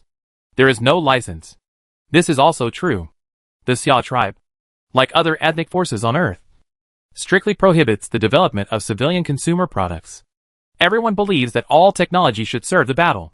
The purpose of technology is not to improve people's livelihood, but to enhance combat capability. All scientific research for people's livelihood is off track and incorrect. The technology of mobile phones has long existed in the metaverse, but it has never been applied, which is a reason. Sun Sanqiang's worry is also based on this reason. So, I need to buy the patent for this strong light weapon, because we are not developing a livelihood product, but a weapon system. Xiaoshan smiled. This high-intensity light weapon is basically a useless weapon. Although it has a patent, it is estimated that only a few can be sold in a year. Sun Sanqiang understood a little. You combined the mobile phone with the weapon and sold it as a weapon? Xiaoshan nodded. Yes, what people buy is not a mobile phone, but a high-intensity light weapon. The communication system is just an auxiliary function. Of course, in order to sell them, we must build base stations in various places. We will promote them in a small area first, then attract investment, and finally launch a dedicated artificial satellite to cover the entire Earth. Use satellites for communication, and monopolize the global communication market. At that time, we will probably be billionaires. Xiaoshan is very confident about the potential of the mobile phone market. With tens of billions of people in the metaverse, it should be easy for everyone to have one. As for the profits, it is simply an astronomical figure. Sun Sanqiang's eyes lit up. Your idea is very bold. Xiaoshan whispered, if you want to challenge the Great Lord, you must have economic strength as a foundation. Without economic foundation, what can you use to fight the Great Lord? Talk to the underground organization. After we lay a good foundation, give us an investment. Let us launch 42,000 low-orbit satellites. 42,000, have you made a budget? Sun Sanqiang was a little surprised. Xiaoshan smiled but said nothing. Chapter 180. The war is coming. In his own world, Elon had already made relevant preparations. He had a Starlink plan, and Xiaoshan pirated his idea. However, Elon took more than 10 years to get a little prototype, and Xiaoshan, with his experience, only needed 1 year to complete the entire layout. How much income can this make in a year? Sun Sanqiang looked up at the sky. Can you buy this building? Xiaoshan shook his head. You underestimate the income from communications. Let me tell you. As long as we spread it all over the world, we will be rich enough to rival a country. At least, our annual income will be 10 times more than the total funds of your underground organization. Xiaoshan has already understood that the funds of the underground organization are very scarce. No matter which world. Without funds, there is no strength. Xiaoshan wants to use his mobile phone to make enough money to compete with the Great Lord. Money is the foundation of everything. Without economic strength, there is no way to challenge the Great Lord. Okay, I'll invest. Tell me, how much does it cost? Sun Sanqiang made up his mind. We will build a model in the entire city, and deploy 8,000 base stations in total. Add production equipment and raw materials, which is almost all the savings you have accumulated over the years. Xiaoshan said. Sun Sanqiang's eyes widened. It seems that you made the plan based on the money I have? Sun Sanqiang is also a well-known elite, and the clan has always been generous to elites. Therefore, Sun Sanqiang is very wealthy. That's right. Xiaoshan admitted shamelessly. Seeing Xiaoshan and Sun Sanqiang talking in an adult tone, Xiaoshan's parents felt incredible. Xiao Qingqiu looked at his brother with admiration. Okay. Sun Sanqiang gritted his teeth and said, for the sake of career, I'll fight for it. Xiaoshan laughed. Anyway, you still have hundreds of years to live. Even if you lose, you can make it back. Sun Sanqiang quickly grabbed Xiaoshan. You can't lose this. My whole family is counting on this money. Don't worry. The demand for instant messaging has always been there. It's just being suppressed by the clan. Our roundabout way of saving the country is absolutely effective. I will apply for a new patent now. Integrating the communication technology with a light gun to make a patent. To prevent other competitors from competing. Xiao Shan walked out in a hurry. He had to be anxious. He had to establish the 3 Guns Mobile Communications Company within a summer vacation. The rest, I left it to my parents to take care of. Xiao Shan did not cross the river by feeling the stones. He just moved the experience of the original world here. Xiao Shan irresponsibly handed the company to his parents and son San Qiang to manage, and plunged into the ocean of cosmology. But the world began to change. The news about the World War intensified. The Great Lord ruled the Earth, but the 5 major races on the Earth were not at peace. They had been infiltrating each other, fighting openly and secretly. The Great Lord has been secretly encouraging this behavior. The Great Lord has always insisted that fighting is the driving force behind the development of science and technology. There has been no world war on Earth for decades, and now there are increasingly serious signs that another interethnic war is about to come. Moreover, there is also the shadow of the Great Lord behind this. The Xia clan is now in a tense atmosphere. Especially the universities, they have entered into intensive military training. Needless to say, those who study martial arts are the main force in the battle. Many students will go to the front line to participate in actual combat immediately after completing their first year of study. Even liberal arts students are now required to learn mecha operation and be both civil and military. Batches of military students are sent to the front line. Some particularly outstanding military students are selected as elites. Join the elite team and infiltrate other races. The cause of this battle is mainly a dispute over the direction of civilization development. The Xia tribe, which insists on the pure technological development route, is on one side, and the Dongni tribe, which insists on completely transforming the human gene route, is the main opponent. The Xia tribe also has an ally, the Shi tribe, which combines genetic modification technology with mechanical technology. The Dongni tribe has 2 allies, the Bei tribe, which wants to develop everything, and the Nani tribe, which mainly plays with insects and uses genetic development technology. 5 races, 2 factions, and the great master's overt or covert instigation have gradually led to the development of the secret struggle into war. Have you heard? Our chief of the military department was assassinated. The other side sent out dozens of level 10 genetic warriors. And it seems that there were also god-level warriors who killed the chief of the military department and the guards, and killed them all. Schoolmate Gu Jingxing took a few quick steps and caught up with Xiao Shan. Xiao Shan couldn't help but slow down his pace. The level of complete gene warriors is divided from level 1 to level 10, which is not much different from the level of mecha warriors. But at higher levels, there are differences. Above level 10 of complete gene warriors, there are god-level warriors. There are 3 levels of god-level warriors, divided into elementary, middle and high levels. And at the level of mecha warriors above level 10, there are 3 levels of excellent warriors, meritorious warriors and glorious warriors. However, whether it is a god-level warrior or an outstanding warrior, they are all scarce talents, and there may not be one in 1,000 people.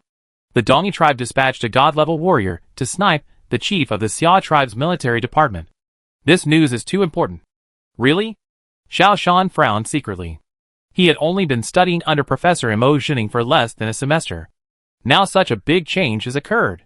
He may have to interrupt his studies. Really? It's on the news. The chief of the military department brought a dozen guards, and they were all killed. Gu Jingsheng was a little worried. We may also have to go to the front line. But my mecha operation is not even at the first professional level. Liberal arts students will also go to the front line when a war breaks out. After all, only by being closest to the front line can relevant research be better conducted. Technology is for combat, and technology that is separated from combat is strictly prohibited by the Great Lord. Once the World War begins, the school will send liberal arts students to the front line. Although there are military soldiers to protect them, the best way to protect them is to master the skills of mecha operation by yourself. This is the safest way. Xiao Shan, what level of mecha operation have you passed? Gu Jingsheng asked. Xiao Shan pushed open the classroom door and walked to his familiar seat. Oh, it's still level 4. It's still level 4, you are so pretentious, it's really too much. Gu Jingsheng laughed and scolded. Even for a military student, It's harder than climbing to the sky to reach level 4 within a year. What's more, Xiao Shan is just a liberal arts student. Xiao Shan could only smile bitterly. This is really not pretending. Because his level must be higher than level 4. But he didn't want to be too ostentatious, so he never tried his best to take the test. Just because he had killed a level 4 gene warrior, so he kept his mecha operation level at level 4 and didn't take the test higher. This is safer. Xiao Shan didn't want to reveal his identity. His identity, as a perceiver, made Xiao Shan afraid to be too ostentatious. Being low-key is the hard truth. Professor Emotioning walked into the classroom, with a serious look on his face. Dear students, the situation is extremely bad now, and the conflict between us and the Donnie tribe is getting worse. The day before yesterday, an elder of the Donnie tribe was assassinated. And yesterday our military chief was assassinated. War is inevitable. He looked at everyone and said, according to the rules of the Xia tribe, liberal arts students must also move their research bases to the front line. So for everyone's safety, from now on, stop liberal arts classes. And everyone should concentrate on learning mecha operation. I don't ask you to kill the enemy, but at least I ask you to have a chance to protect yourself. Emotioning waved his hand. Professor Wuku is waiting for you in the mecha training room. Go quickly. Xiao Shan stood up and was about to leave. But Emotioning stopped him. You don't have to go. I will teach you alone. After all the students left, Emotioning said, the military department asked our school to recommend a student with high mecha operation level to the frontline command center. And I recommended you. Xiao Shan was not surprised, because, among all the liberal arts students, he was the only one with a level of 4, and the other liberal arts students, the best of them, just barely reached the professional level of 1. What about our research topic? Xiao Shan asked. He and Mo Jining are working on a research project, which is the study of the similarities between psychic civilization and genetic civilization. Although this research topic conflicts with the main research direction of the Xia tribe, there is a saying in the world that scientific research has no borders. Even if the entire Xia tribe follows the pure technology route, it is not allowed to set obstacles for scientists who study pure genes. This is the request of the Great Lord. Scientific research has no borders, which ensures the continued development of Professor Emotioning and Xiaoshan's research. Research can also be carried out on the front line. It is said that there are also people in the Donnie tribe who are conducting research in this area. If you have the opportunity to meet them, you can exchange ideas. Emotioning said. The rumors of war are getting stronger day by day. Now the exchanges between students are no longer about academic research, but about rumors of various news. Infiltrators appear everywhere, and battles break out everywhere. The sirens of the security forces and the police station never seemed to stop. The whole city was in a state of panic. However, for the common people, it had little impact. War was a battle among the upper class, and had little direct relationship with the common people. The only impact was that the newspapers and the television were full of news about the war. Sometimes a big shot in an important department was assassinated, and sometimes a big shot in an important department of the other side was assassinated. Ordinary people should still eat and drink.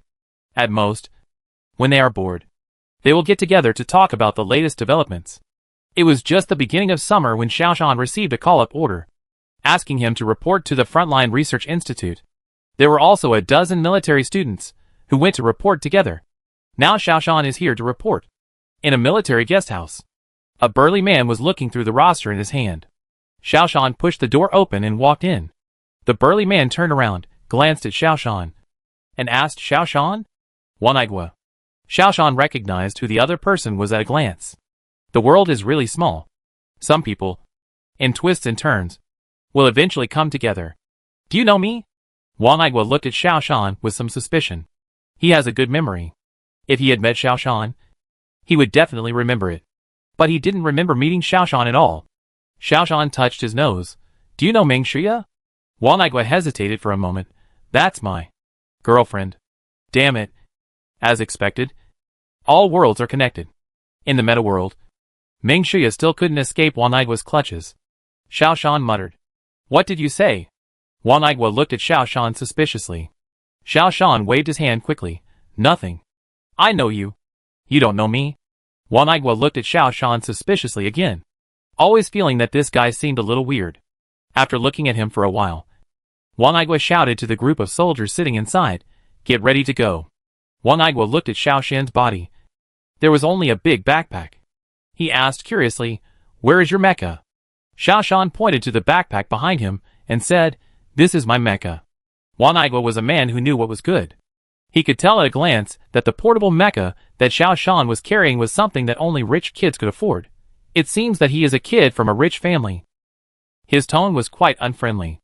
No matter which world, the rich and the poor are always enemies. Xiao Shan shook his head. "It's a reward from the school." After saying this, One Agua's face looked much better. A reward from the school, then the nature is completely different. Okay, get ready to go. More than a dozen military students also put on their backpacks and lined up to walk outside.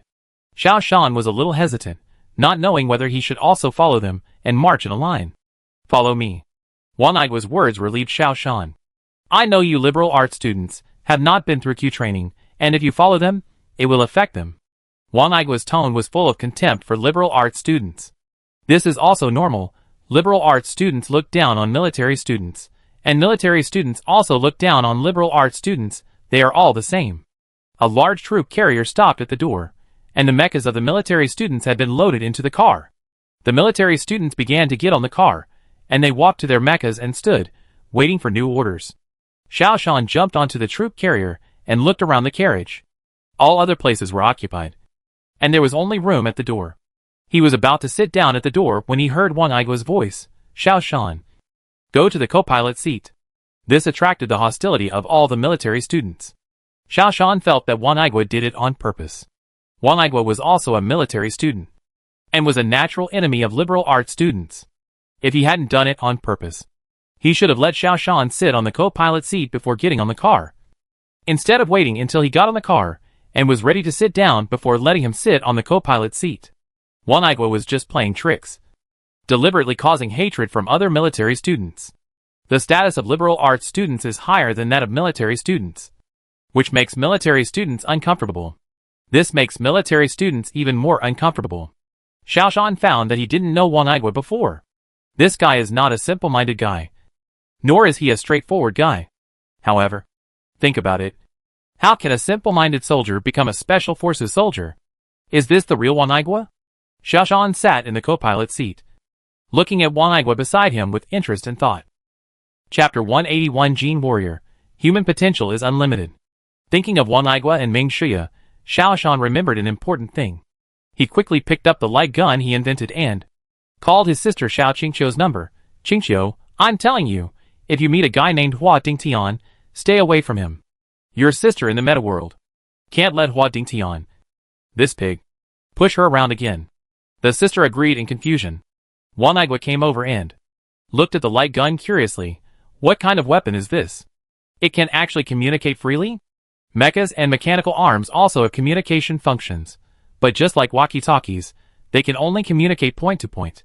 If you want to communicate, you must first set the same frequency, and you must be within a limited distance to communicate point to point. The light gun is different. It uses base station communication. In the past 6 months, the Three Guns Communication Company has developed rapidly. After receiving huge funds from the underground organization, it has set up base stations in most cities of the Xiao clan. The current Three Guns Communication Company is actually a flagship project of the underground organization, but it is only run by Xiaoshan's parents on the surface. Now the light gun communication has covered more than 50% of the area. It is still expanding to other races. The rules of the meta world are very interesting. War is a matter for the elite. It has nothing to do with ordinary people. It has nothing to do with business. Therefore, the Dong and Xia tribes are about to go to war, and the other 3 races are also involved. But the development of the Three Guns Communication Company is still rapid, and it is still spreading to the world. And the light gun has become the most popular weapon system, and is being introduced crazily. It was a light gun, but the light gun itself was useless. It could only flash a person's eyes occasionally, causing temporary blindness. But people were buying it crazily. Not because of the light gun, but because of the instant messaging function that came with it. Mobile phones would definitely be popular all over the world. So Xiao Shan had no doubt about it. "I'll give you a light gun." Xiao Shan was not a stingy person. He and One Agua were old acquaintances. One Agua took it, read the instructions, and immediately dialed Xiao Shan's number. The next moment, he grabbed Xiao Shan's arm again. Give me another one. I'll give it to my girlfriend. Take the money to buy it. Xiaoshan raised the light gun in his hand. After asking Xiaoshan the price, Wang Aigua immediately yelled, "No wonder you use such an expensive portable mecha. This damn light gun costs so much money. Are you trying to rob me?" Xiaoshan smiled and ignored him. The car wobbled out. Wang Aigua opened the vent in the rear compartment and said to the dozen or so military students behind him, "You take turns to wear the mechas and be on duty. This journey is not peaceful. You might encounter infiltrators." Xiaoshan asked curiously, "Where do the infiltrators come from? Why can't they be eliminated?" Wang Aigua closed the vent and said unhappily, "The Great Lord stipulates that all trading ports shall not be closed, and all traffic shall not be restricted. Therefore, it is too easy for those Dongi people to enter our Xia tribe's territory. There are a few genetic warriors mixed in here, and no one can find them. It is hard to guard against." Xiaoshan asked curiously, "Why did the Great Lord do this?" Wang Aigua said, "The Great Lord said that peace is the enemy of technology. Fighting is the driving force of technology. Therefore, all races must always maintain a fighting state. This is the only way out for our Earth civilization." Xiaoshan knew very well that it was the Great Lord himself who proposed that fighting is the driving force of technology. This made Xiaoshan a little uncomfortable, because, in the companion world, peace is the main theme. People in the world yearn for a peaceful and beautiful happy life, and no one wants to be shrouded in the shadow of fighting all day long. Only as the origin of the companion world, war is still the main theme, and the Great Lord also provides ample opportunities for fighting. When two races go to war with each other, they must open their borders and allow free travel. This means that both sides can march straight in, allowing the battle to break out at any time at any place. The car was traveling on a winding road. Their final destination was to go west, where the Dongi tribe was located. The geographical structure of the meta world was the same as that of the companion universe. The Dongi tribe's base camp was in the East Continent. Their armored transport vehicle needed to reach a military airport hundreds of kilometers away, and then take a military transport plane to the junction of the East Continent and the Central Continent. Both sides were now gathering troops in the border area. According to internal sources, once the troops were assembled, the battle would begin. The situation was very tense. Suddenly, Xiaoshan's eyebrows jumped. The familiar feeling came again, and a memory emerged. They were about to be attacked. In less than half a minute, a sudden attack would happen. Xiaoshan looked at Wang Aigua, and found that he looked solemn, as if he had noticed something. Xiaoshan knew that he could not remind them, or even make any suspicious moves. His identity, as a perceiver, could not be exposed. "Stop the car! Be alert!" Wang Aigua suddenly shouted, and he turned over and rushed out of the car door. An intermediate mecha flew out from the rear compartment and landed heavily in front of Wang Aigua. Click! The mecha hatch opened, and Wang Aigua entered the mecha almost in a second.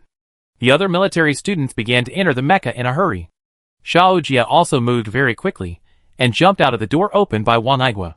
When he jumped out, he had already thrown away his backpack. When he landed, the portable mecha had already flown to his side and wrapped him up. By the time his mecha was ready, he was only 1 or 2 seconds slower than Wang Aigua. Boom! A rock hit the front of the car hard. If the car had not braked, it would have been knocked over. Another pile of rocks flew from the high place on the roadside, but the military students had already entered the mecha and got out of the car. Boom, boom, boom! After a burst of shooting, the rocks were shattered by the powerful weapons. A group of genetic warriors appeared on the high place on the roadside. They were burly, with strong muscles all over their bodies, and each of them was like a violent gorilla. Xiaoshan never thought that the direction of completely genetic warriors was correct, because from his experience, no matter how much a person's body was improved, it was still just a mortal body, and it could not withstand a bullet. Leave 2 people to guard the car. Xiaoshan, you also guard the car. And the rest of you, follow me. Wang Aigua shouted, and led a dozen military students to charge up the mountain. Many of these military students were facing infiltrators head-on for the first time, and they were excited. When running, 2 of them even fell down. Xiaoshan did not go up. Since Wang Aigua asked him to stay, he would not disobey the order. When you join the army, you must abide by the discipline. Without discipline, there is no combat effectiveness. The fully genetic warriors, who rushed down from the heights, quickly fought with the mecha warriors. The other 2 military students guarding the car were a little anxious. They were all encountering the enemy for the first time, and they were eager to go up and help. But the military order was as firm as a mountain, and they did not dare to move. The two mecha warriors were wearing primary mechas, and they looked smaller than One Igua. But this did not hinder their desire to rush forward. I didn't expect that we would encounter intruders. It's a pity that we can't go up, a girl said. The male mecha warrior also sighed. Killing an intruder can earn 1 merit. So many merits, what a pity. The two people's eyes were focused on the front, and they were not alert at all. Xiao Shan kindly reminded, "You two, our mission is to guard the military vehicle." But the two people just looked back at the troop carrier, and then looked at the battlefield in front. It was much more interesting there. The battle between the two sides was very fierce. Although the other side had more people, One Igua was an intermediate mecha, with rich combat experience, and a high level of mecha operation, so he firmly had the upper hand. The two of them kept following One Igua. They were even discussing One Igua's combat skills. Xiao Shan had nothing to say. His premonition told him that these two people were about to be in danger. But these two people knew nothing about it. I kindly reminded them. But they still didn't move. Xiao Shan couldn't reveal his identity as a perceiver. So he only reminded them briefly, and didn't dare to be too explicit. A black shadow rushed over at a very fast speed. So fast that he couldn't see the man's appearance and body shape clearly. Be careful. Xiao Shan reminded them again. But it was too late. Bang bang. After 2 consecutive collisions, the 2 junior mecha warriors were thrown into the air and fell heavily to the ground. A sturdy figure rushed up and stepped on the mecha warriors with 2 fierce kicks. The force was very strong. After 2 kicks, the entire mecha sank a lot, and the soldiers inside were obviously crushed. If there were no nanorobots, the 2 people would die soon. Xiao Shan felt a chill. This person's strength and speed were far beyond those of other people Xiao Shan had seen. This kind of fully genetic warrior should be at least level 6 or 7, or even higher. Seeing the situation here, One Igua jumped over from a high place and fired a few bullets. The Gene warrior dodged the bullet swiftly and rushed towards Xiao Shan. However, he felt a pain in his waist. Looked down and found a wound on his waist. There was still smoke coming out of the wound. It was obviously hit by a laser weapon. He looked up and saw that Xiao Shan was gone. He looked around for Xiao Shan's whereabouts. But his attention was attracted by One Igua. One Igua had come close and started firing various weapons in his hands. He drew out a saber and rushed towards the Gene warrior. Just now, Xiao Shan gave the Gene warrior a high-energy laser and hid behind the military vehicle immediately. He still didn't know the opponent's strength. Xiao Shan was not a young man. He would not fight with the opponent when he was not sure. He shouldered a heavy responsibility. The lives of the whole world were waiting for him to save. He would not let himself fall into trouble blindly. He looked out again and saw One Igua fighting with the opponent. One Igua was very proficient in mecha operation, and various weapons emerged one after another, which was hard to defend against. The genetic warrior also has his own characteristics. His body's recovery function is very strong. The wound that Xiao Shan had just blasted out has now stopped bleeding and is beginning to recover. Moreover, he is extremely fast and his reaction is very sensitive. He senses bullets very quickly. Except for laser weapons, there are almost no other weapons that can hurt him. On the high slope, the battle is much more brutal. More than a dozen military students are novices who have just joined the battle, while the infiltrators on the other side are all veterans. Without One Igua's support, these military students quickly fell into a passive position, unable to launch effective attacks at all, and could only passively form a formation to defend. However, although they were passive, they still stabilized the formation and would not be broken for a while. Xiao Shan turned his head and looked at the place where One Igua and the genetic warrior fought again. Now the two sides were fighting fiercely. One Igua controlled the intermediate mecha, and had been using weapons and terrain to fight, and kept a certain distance at all times. Only in this way can the advantage of the weapon be maintained, and the power of the weapon can be maximized. However, the Gene warriors have been looking for opportunities to attack in close range. Although Xiao Shan has fought with the Gene warriors several times, he still doesn't know much about the true strength of the Gene warriors, especially the high-level Gene warriors. It is said that there is a saying among the Gene warriors that human potential is unlimited. Once the full potential of human beings is developed, no matter how powerful the mecha is, it can't stop it. However, Xiao Shan had never seen those high-level Gene warriors. A siren sounded in the distance, which was the sound of the fast security force coming. At this moment, The mecha warriors were all excited. The Gene warriors were still attacking, but they were obviously a little anxious. However, One-Aigua's battle with this high-level Gene warrior was not affected at all. The two sides were still fighting hard. Xiaoshan saw the right time and hit the Gene warrior's ankle with a high-energy laser. The Gene warrior shook violently, and his eyes were fixed on Xiaoshan. This gaze made Xiaoshan feel like he was being stared at by a poisonous snake. He stared at the other party with full concentration, and he knew that the other party would definitely attack him. Sure enough, the Gene warrior suddenly turned around and did not chase One-Aigua, but turned back to chase Xiaoshan. Xiaoshan did not want to use his prediction ability. He concentrated on dealing with the man's attack. This was the first time he faced such a high-level Gene warrior head-on. He also wanted to see, after a person's potential was stimulated, what extent could he reach. The Gene warrior rushed over like a tank, and the nail of one of his index fingers suddenly grew wildly, and within a few seconds, it turned into something like a long whip. Swish! The nail swept over, with the sound of wind. Xiao Jia was unable to react, and quickly took out his shield to block in front. Bang! Xiaoshan was almost whipped into the air. Swish! Swish! Swish! The Gene warrior danced his nails lightly, pressing step by step, and enveloped Xiaoshan. On the other side, he was still fighting with One-Aigua. Obviously, this Gene warrior had achieved the level of multitasking. Xiaoshan sneered. Obviously, this Gene warrior underestimated Xiaoshan's strength. Xiaoshan was going to make him suffer a big loss. Chapter 182, the latest model of mecha. Although Xiaoshan's portable mecha is small, it has excellent performance, which is no less than that of a mid-level mecha. However, in terms of weapon system, due to the size problem, it cannot carry large weapon systems. So conventional settings such as machine guns and howitzers are reduced. Not to mention large weapons such as rockets. The main weapon system of portable mecha is laser weapons. If laser weapons are used well, they are also very powerful. Under the siege of the long whip-like nails, Xiaoshan seemed to be retreating step by step, suppressed and unable to raise his head.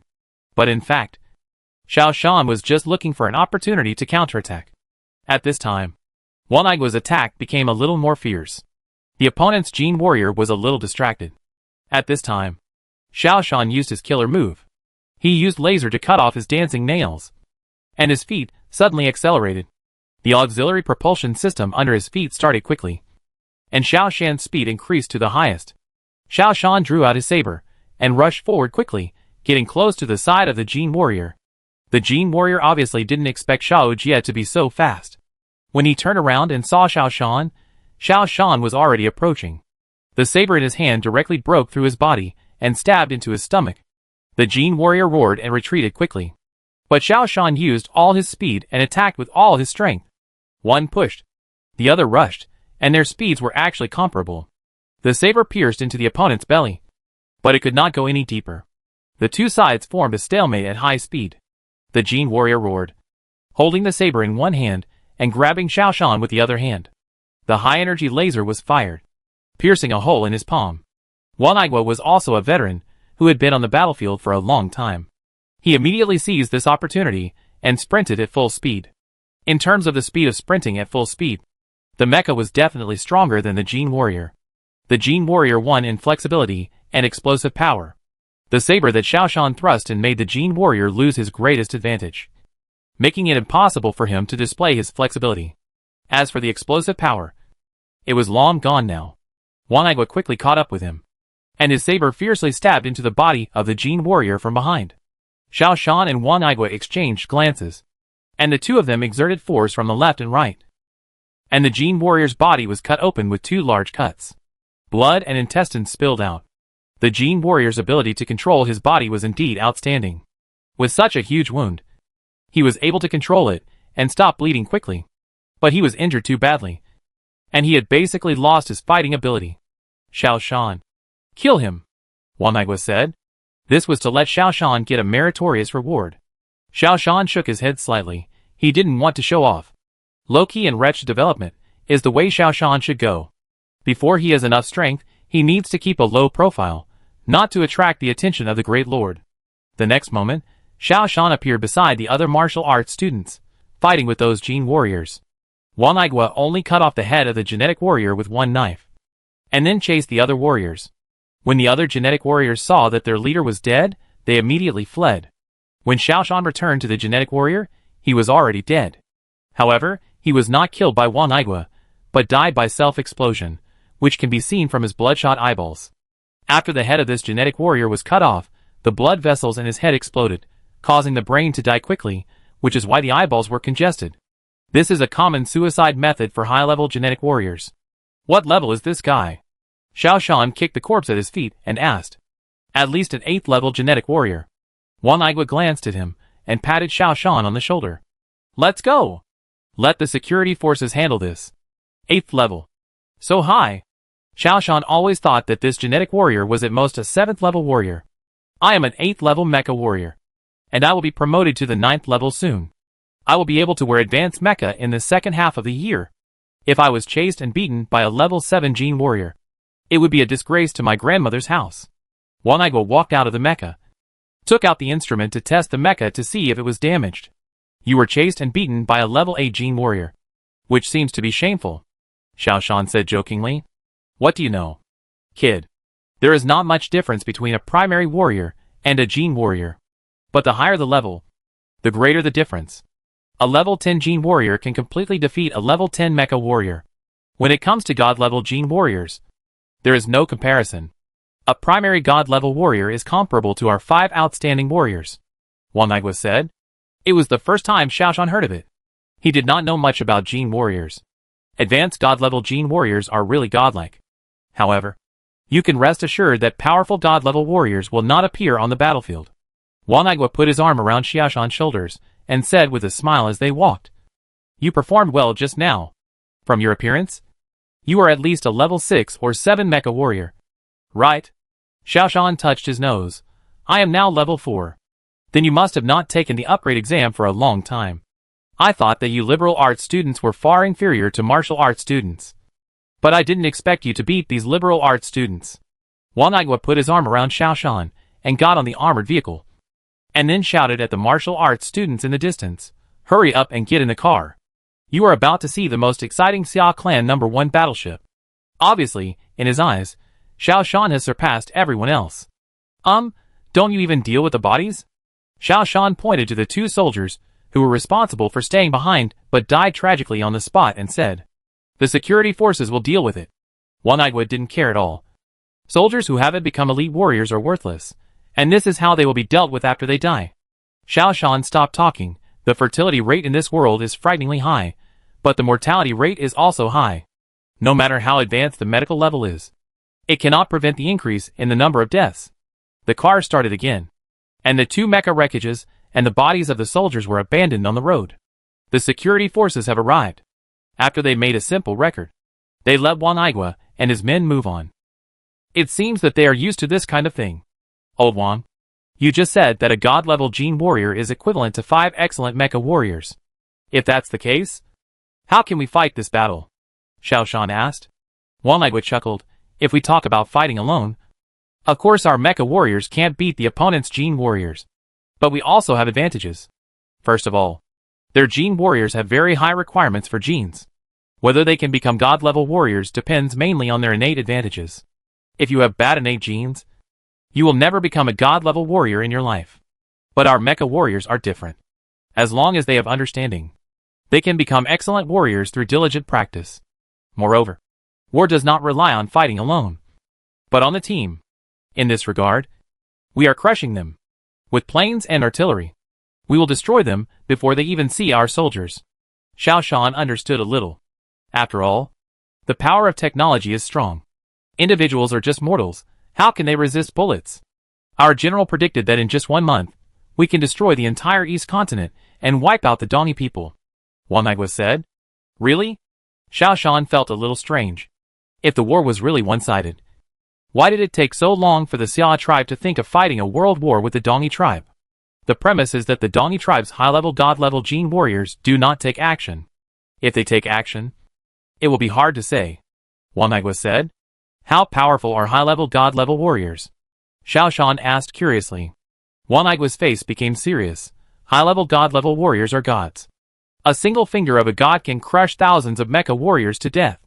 If that's the case, how can the war be fought? Xiao Shan asked curiously. High-level god-level warriors are all honored guests of the Great Lord. They will not go to war easily. Don't worry. We are all soldiers. Just fight with peace of mind. Wang Igua said. The car arrived outside the airport, and Wang Igua led everyone out of the car. The airport was busy, and there were mecha warriors gathering everywhere. There were also people like Xiao Shan who did not bring mechas. They were all liberal arts students, who were assigned to the front line. You go and report now. If we are destined to meet again on the front line, we will meet again. After Wang Igua completed the handover formalities, he took the armored vehicle to pick up people again. Looking at the reception desk. The reception desk for military students was very lively. But there were only a few people at the reception desk for liberal arts students. Xiao Shan walked over and handed in his information. Xiao Shan, a student of Dixing University. The person in charge checked Xiao Shan's profile. Take Channel 3 and board the number 1 mothership. Xiao Shan followed Channel 3 directly into the interior of the airport. The moment he walked out of the passage, Xiao Shan was shocked by the scene in front of him. This is the display of the Xia clan's technological power. On the ground, there is a huge warship parked, which is as big as an aircraft carrier. The huge mecha warriors are as small as ants in front of this warship. This is the Xia clan's number 1 warship. The first giant aircraft powered by batteries. There are no propellers, no jets, only a huge, flat, and huge fuselage that is also a wing. The principle of flight is to form an ion wind at the front of the entire fuselage, thus generating airflow, lifting up the huge fuselage. The battery uses a nuclear fusion battery, which allows Battleship Number 1 to fly for a long time. Battleship Number 1 is the command ship of the Xia clan. Xiao Shan is going to board this Battleship Number 1. Next to Battleship Number 1, there are various large and small aircraft. There are fighters, bombers, and more transport aircraft. The huge transport aircraft is just a little brother in front of Battleship Number 1. Compared with the pure gene route of the Dongi tribe, the pure technology Xia tribe has an air advantage. Therefore, the air corridor is extremely safe. Only a small number of insects controlled by the Nani tribe can pose a little threat to the aircraft. The Dongi tribe has an underwater advantage. Technology cannot conquer the sea. But the fully gene warriors are like fish in water in the sea. There are several escort drones hovering in the air, responsible for guarding the safety of the entire airport.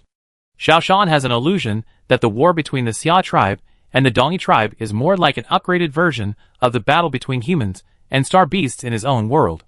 Following the staff's instructions, Xiao Shan walked into the door of a laboratory in Battleship Number 1. He knocked on the door. Report. Xiao Shan from Earth Star University is reporting in. The door opened, and a familiar face appeared. It was Professor Tu Qing. Xiao Shan. I think we've met before. Tu Qing's young face surprised Xiao Shan.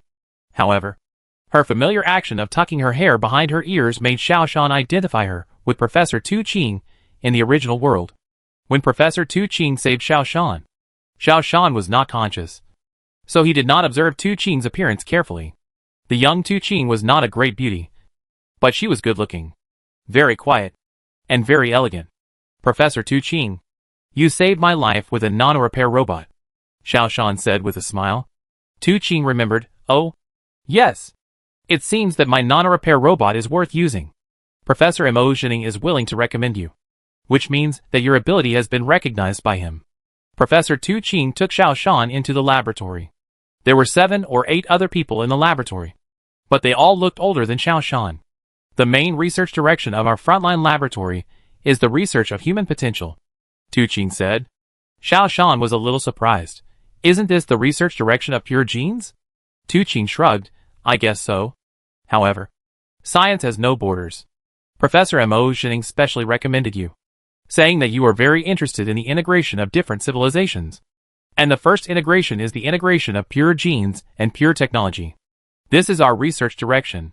How is your mecha operation level? Tu Qing asked. Xiao Shan said, I have a level 4 mecha warrior certificate. Tu Qing frowned. Level 4 mecha, it's a weakness. My laboratory doesn't want military students to participate. Can you upgrade to level 6 in a short time? Xiao Shan was a little surprised, because for ordinary liberal arts students, it's very good to have a professional level 1. Why? Because we need to collect data on the battlefield as soon as possible, and the enemies we face are mostly level 5 or 6 fully genetic warriors. If you can't reach level 6, We won't be able to collect a lot of experimental data. I don't want to recruit a military student into our team.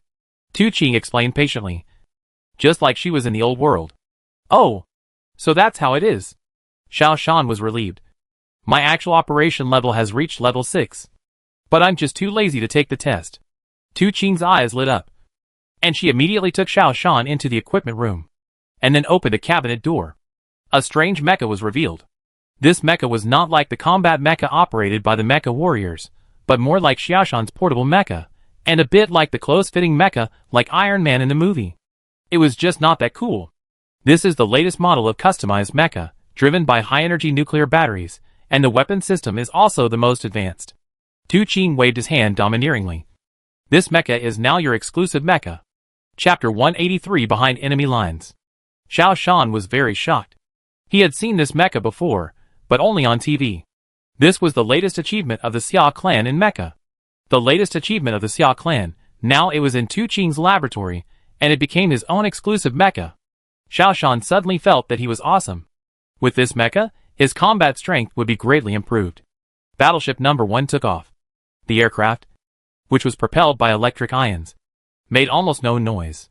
The entire flight was unusually quiet. Various other types of aircraft took off together. Tu Qing's laboratory is located in the middle of the number 1 battleship. There is no view of the outside world around, but there is a skylight above, so the sky above can be seen. So the whole laboratory is brightly lit. Tu Qing brought Xiao Shan to the laboratory and said, "You should get familiar with the project we are working on now. I hope that after arriving at the front line, you can integrate into our project as soon as possible." Xiao Shan sat down and looked through the materials carefully. Tu Qing's research project is about the research of human potential. Xiao Shan was more and more shocked. He gradually understood the ability of the complete gene warrior. There is a saying that human potential is unlimited. This saying is a bit exaggerated, but it also makes sense. Especially regarding the ability of the god-level gene warrior, it is even more amazing. Ordinary people have very weak control over themselves. For example, people cannot control their heartbeat, they cannot control their breathing, they cannot control their stomach, and they cannot control smaller components. For example, controlling the work of cells. But gene warriors are different. Level 1 gene warriors can control their heartbeat, breathing, and gastrointestinal motility. How can a level 10 gene warrior control the body's muscle tissue and blood circulation? They can control the operation of energy in the body. God-level gene warriors are even more powerful. Even a primary God-level gene warrior can control the operation of cells in the body. Therefore, it is impossible for God-level gene warriors to get sick. They can actively detect the invasion of viruses, and then send white blood cells to encircle and suppress them and devour them. They can also autonomously strengthen their own abilities in certain aspects, such as hearing, vision, etc. God-level gene warriors are the masters of real human bodies. High-level God-level gene warriors can even change their appearance, voice, etc.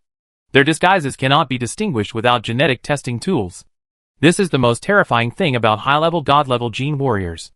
The pure technology route tries to use the power of technology to transcend the limitations of the human body. For example, vision. No matter how powerful the vision is, it can only see visible light. The eyes of a God-level gene warrior can only see visible light. But artificial eyes can see the outer red line, ultraviolet rays or rays, etc. Therefore, the Xia tribe insisted that technology can improve combat strength. This is the biggest disagreement between the two sides. Professor 2. Why don't you take the route of integrating technology with gene improvement? Xiao Shan asked. Tu Qing glanced at Xiao Shan with a strange look in his eyes. No wonder Professor Mo Jining recommended you. The question you asked just now is something that no normal person would ask. Xiao Shan was stunned for a moment, and he understood a little. People in the meta world, their thoughts have become solidified. Although science has no borders, in fact, people's thoughts are still imprisoned by mainstream thoughts. The dispute over routes has risen from the scientific level to the political level. If you choose the gene route, you cannot choose the technology route. If you choose the technology route, you cannot choose the gene route. This is equivalent to the two sides of the square. The route chosen by a person cannot be both positive and negative. Xushan's thinking is not imprisoned by this world, so he does not care about the dispute over routes at all. He cares about how to strengthen himself. But I don't mind you doing the research, Tu Qing said. After half a day's flight, Battleship number 1 arrived at the border between the East Continent and the Central Continent. This is also the place where the war is about to break out. Looking down from the sky, both sides are constantly increasing their troops. What arrived from the Central Continent were endless chariots, tanks, cannons and mechas. And what arrived from the East Continent were crowds of people. From the sky, the situation of both sides can be seen clearly. Battleship number 1 has been hovering in the air. This is also impossible for fixed-wing aircraft. The ion flow of Battleship number 1 can continuously generate air flow, which allows Battleship number 1 to remain in a hovering state. Xiaoshan, once the war starts, we will operate drones for observation. Our research subjects are level 10 complete gene warriors. Once they are seriously injured, your task is to grab them on the spacecraft before they are rescued. Xiaoshan was confused. Level 10 gene warriors? Tu Qing nodded. Gene warriors below level 9 are meaningless to study. According to our current research results, only level 10 gene warriors can truly reach the full control of the body. What about the god-level warriors? Xiaoshan asked. The laboratory suddenly burst into laughter. If you can grab a god-level warrior, that would be the best. I'm afraid that you will be killed by a god-level warrior before you get close. Xiaoshan was about to say something, when a long horn sounded throughout the world. This is the horn of battle. This also indicates that the battle has begun. A crowd of people emerged from the East Continent and was advancing towards the Central Continent. There is a canal between the East Continent and the Central Continent. The canal is not wide, but it is the dividing line between the East Continent and the Central Continent. The originally calm surface of the canal began to churn. A large number of gene warriors attacked the Central Continent through the waterway. A first-level gene warrior can breathe underwater, roll naturally underwater, and swim freely. Underwater. It is the world of gene warriors. This is just like the star beasts. Many gene warriors jumped out of the water and rushed towards the mecha warriors. The number of gene warriors is extremely large, because their reproductive capacity is also very amazing. A Dongi people can become a gene warrior at the age of 13 and can go to the battlefield to kill the enemy. On the other hand, the mecha warriors of the Xia tribe need to enter university to start learning mecha, and the number of the two sides is completely disproportionate. However, the Xia tribe's advantage is not in numbers, but in weapon systems. Swarms of drones flew out and began to attack the canal indiscriminately. Cannons bombed the opposite bank. Bombers were also dispatched, and a large number of bombs poured down. Batches of genetic warriors were overturned by such dense bombs. Sure enough, in team combat, technology still has an absolute advantage. It seems that it won't be long before the battle is over. This was the first time Xiaoshan witnessed the battle between the Xia tribe and the Dongi tribe. Tu Qing looked at Xiaoshan with amusement. Do you think all these Dongi genetic warriors were killed? Are they not?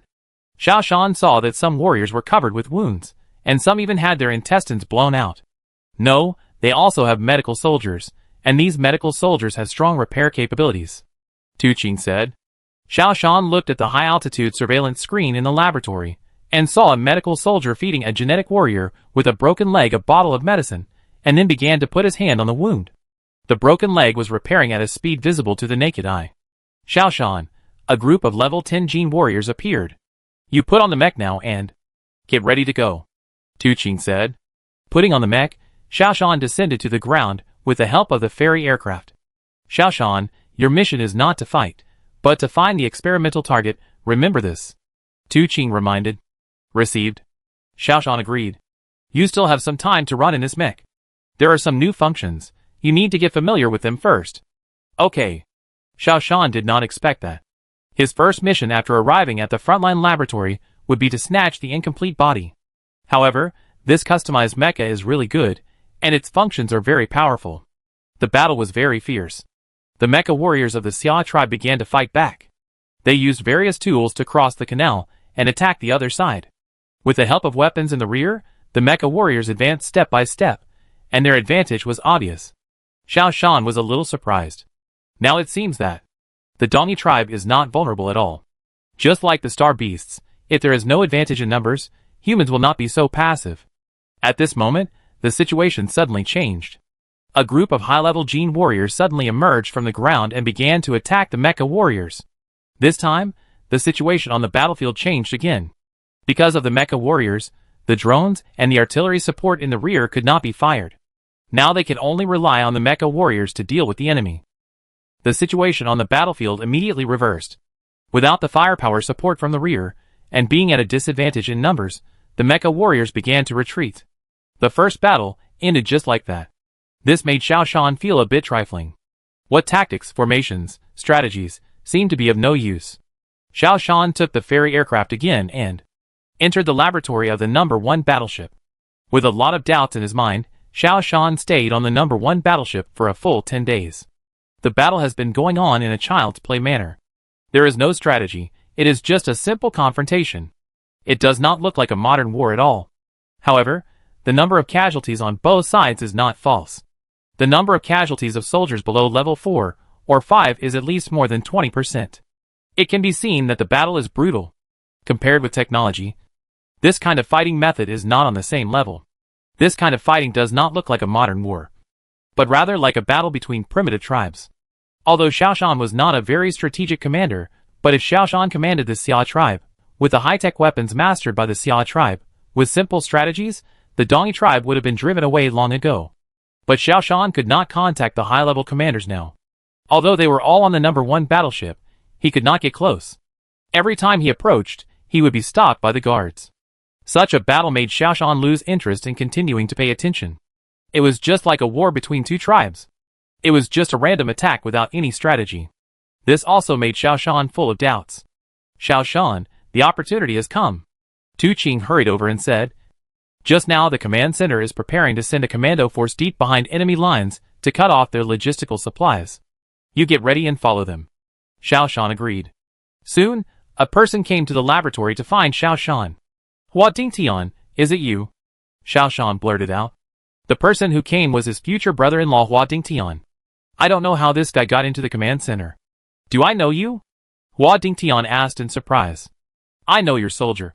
Hua Naigua. Xiao Shan tried to cover up. Oh! Hua Naigua. One of my best soldiers. Let's go. Time is running out. We have to go deep into the East Continent tonight to destroy their supply station. Hua Dingtian was still quick-witted. No matter which world. He seemed to have not changed. Xiao Shan decided to get close to Hua Dingtian. Hua Dingtian was from the headquarters, and this guy should be able to answer many of his questions. When night fell, Xiao Shan took a large transport plane to the hinterland of the East Continent. This action also made Xiao Shan feel very curious.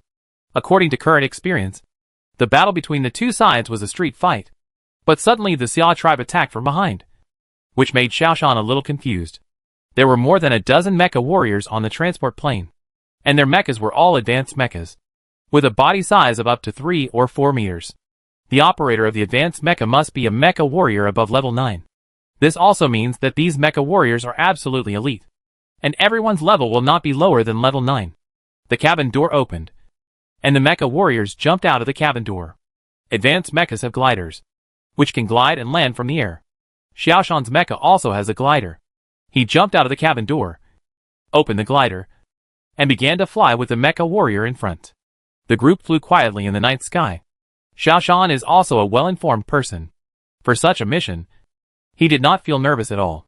This surprised Hua Dingtian, the leader of the team. We are about to enter the core production area. Everyone, please keep quiet and only use coded communication. The captain notified in the communication channel. Gene warriors have very strong perception. Their hearing is better than the most sensitive animals, and their sense of smell is also better than animals. So everyone's actions must be sufficiently secretive. A group of people landed in front of a cave with lights on. Hua Dingtian gave Xiao Shan an order, indicating Xiao Shan to follow him.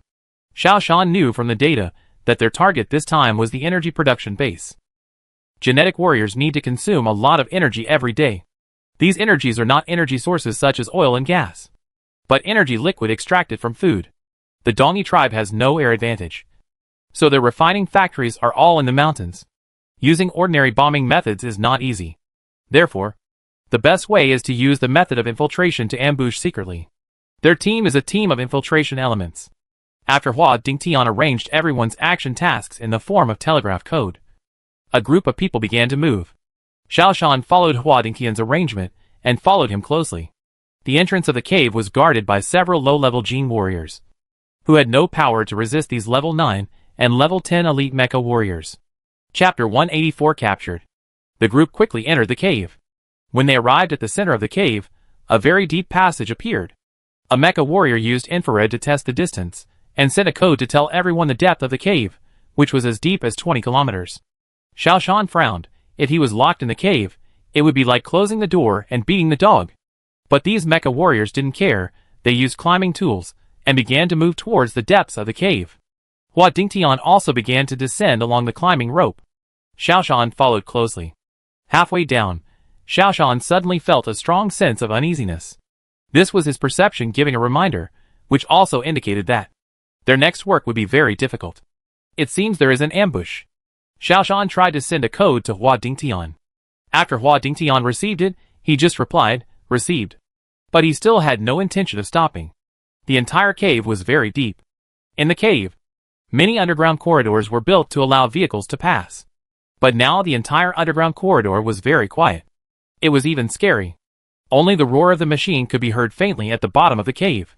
The mecha warrior who served as the vanguard had reached the bottom of the cave. He sent a code to indicate safety. After another 10 minutes, Xiao Shan followed Hua Dingtian to the bottom of the cave. There were several entrances here, leading to several places.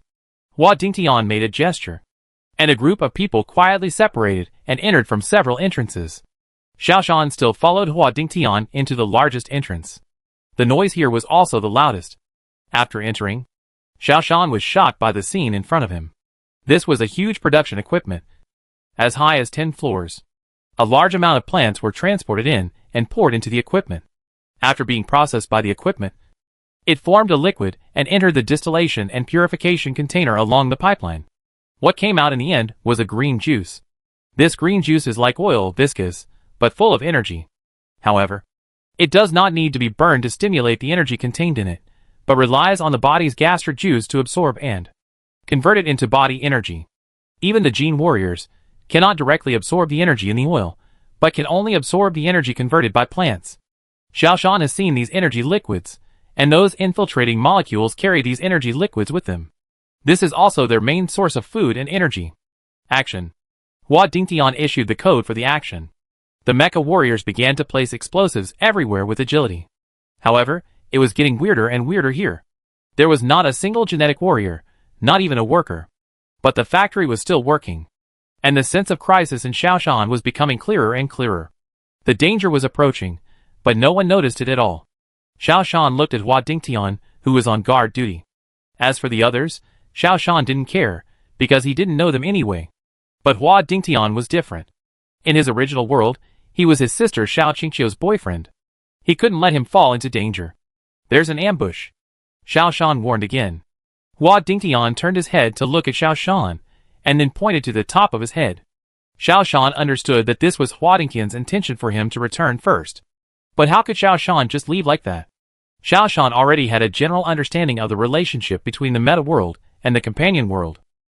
The meta world is the root of the companion world. If a person dies in the meta world, then the person in the companion world, even if he is not dead, will die soon. This is the convergence of parallel universes, and the fundamental reason for the quantum entanglement seen in parallel universes.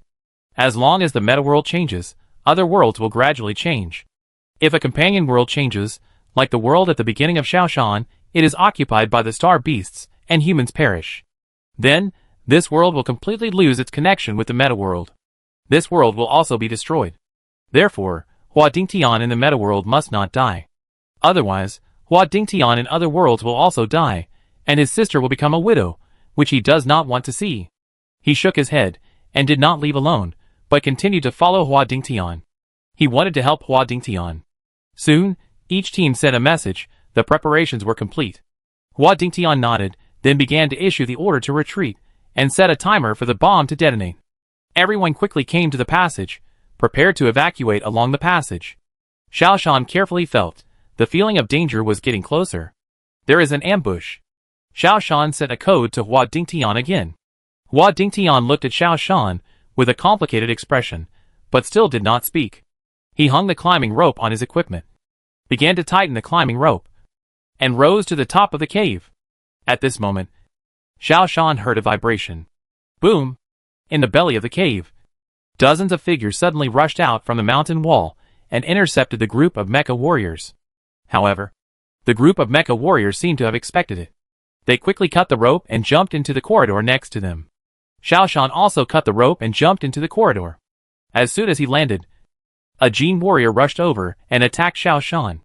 This genetic warrior did not hold back at all. His muscles were strong and his appearance was ferocious. He was more than 2 meters tall, and it was obvious that he was at least a level 9 genetic warrior. Everyone, break out with all your strength, and gather at the entrance of the cave, Hua Dingtian shouted. And at the same time he said to Xiaoshan, don't fight too much. Don't you have a flying vehicle? Fly out. Obviously, even if Hua Dingtian received Xiaoshan's reminder, he still didn't take it seriously. It was obvious that he was very confident of escaping. He drove the mecha himself, with full firepower, with all kinds of weapons flying everywhere, and fired directly at the Gene warriors. His men ran rapidly along the corridor. Xiaoshan was not reluctant to fight. He turned on the auxiliary flight device and flew into the air. If he couldn't win, it was still okay to escape. The Gene warriors also used various methods to intercept these mecha warriors. The battle unfolded in various places in the corridor. Xiaoshan was the most relaxed, because his mecha itself was not particularly heavy, so he installed a short-distance flight device. This is why Professor Tu Qing was relieved to let Xiaoshan come with him. With the help of the short-distance flight device, Xiaoshan jumped back and forth in the corridor like a dragonfly, gradually rising. In the corridor, the battle was very fierce. Xiaoshan saw that Hua Dingtian's figure was extremely agile, obviously much higher than One Aigua's level. The various functions of the advanced mecha are more numerous and more sophisticated. Running in the wide corridor, very flexible. Suddenly, an extremely strong sense of crisis came over me, and a memory immediately appeared in my mind. I was hit by an extremely large genetic warrior. Thinking of this, Xiaoshan paused in time, and then changed direction. Boom! A Gene warrior rushed out and attacked Xiaoshan fiercely. But Xiaoshan just avoided it. From an outsider's perspective, it seemed that Xiaoshan discovered the danger in advance, suddenly changed direction, and thus avoided the opponent's sure attack. At this moment, many mecha warriors and Gene warriors in the corridor were stunned. Obviously, they doubted Xiaoshan's response. Xiaoshan also felt something was wrong. In a hurry, he actually used his perception ability. This would definitely arouse suspicion from others. But now the situation was critical. Xiaoshan did not dare to think too much. He flew several times in a row, avoided the pursuit of the Gene warrior just now, and continued to flee upwards. The Gene warrior who missed the target was obviously unwilling to give up, and he chased him again. This time, Xiaoshan did not dare to use his perception ability again, and did not recall the memory in his mind, but began to flee based on his judgment. The chasing Gene warrior was obviously level 10. He climbed the cliff of the cave at a speed that was no less than Xiaoshan. Xiaoshan couldn't get rid of this guy. Swish! A huge stone was thrown by him. Xiaoshan's upward momentum was blocked. After a delay, the Gene warrior caught up with Xiaoshan. Xiaoshan frowned, raised his arm, opened the machine gun, and fired a burst of bullets. The opponent didn't dodge, but just grabbed a large stone from the cliff to block in front of him. A burst of debris and smoke rose up. When the machine gun smashed the stone, the Gene warrior had already arrived in front of Xiaoshan. Bang! The Gene warrior hit him hard. Xiaoshan blocked it with his shield, but the huge force made Xiaoshan fly up, and then fell heavily to the ground. The next moment, the Gene warrior rushed over, with nails protruding from his hands, sharp and hard as steel. He slashed at Xiaoshan fiercely. As long as he hit, Xiaoshan's mecha would be broken open. Xiaoshan activated the jet device and dodged the attack. But the Gene warrior continued to bombard him, pressing him step by step. Xiaoshan retreated step by step, and was about to be forced into a desperate situation. The only way to fight against this Gene warrior was to use his perception ability. Thinking of this, Xiaoshan quickly checked his memory. Suddenly, Xiaoshan felt that the surroundings were very strange. The sound of fighting around him was very intense just now, but now it seemed very quiet. There was only the sound of the fight between him and the Gene warrior. The voices of others disappeared. Xiaoshan took a moment to look around, and his heart suddenly startled, because the other warriors had stopped. Not counting the Gene warriors or the mecha warriors, they all stopped. They were staring at Xiaoshan fighting with his opponent. Xiaoshan understood. They were all waiting for him to use his perception again. The perceiver was the enemy of the Great Lord. That was the enemy of all mankind. The fight between them is not important. What is more important is whether they can find a perceiver. Sun Sanqiang has reminded himself many times not to reveal any flaws at any time, but he was still careless for a moment and revealed a flaw. Xiaoshan wanted to escape. However, he suddenly remembered that if he really exposed his identity as a perceiver, they should rush forward and would not continue to wait and see. Now they are still waiting and seeing. Obviously they are not very sure that they are a perceiver. Thinking of this, Xiaoshan made up his mind not to reveal his identity as a perceiver and to fight his opponent with his own strength. After Xiaoshan made up his mind, he cheered up and dealt with the opponent's strong attack. The most powerful thing about Jin warriors is the use of human potential. They can freely control their bodies and their strength, speed, hearing and reaction are much faster than normal people. Although Xiaoshan has powerful weapons, he can't hit the opponent. Often, as soon as he raises his hand, the opponent knows his purpose and can dodge immediately. The only weapon that can effectively hit the opponent is the laser. The laser weapon of this mecha does not need to be charged for a long time, because it carries a nuclear battery.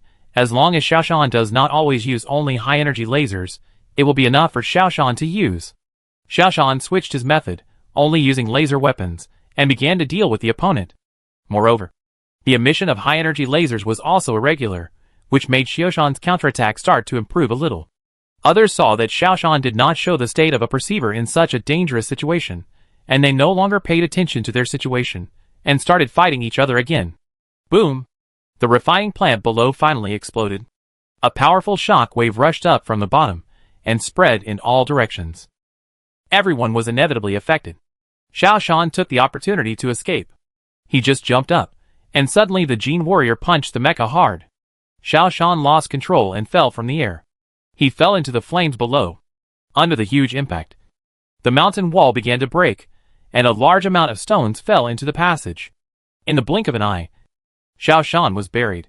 Xiaoshan first felt that he was hit hard on the ground, and then he was buried by stones. He couldn't move at all.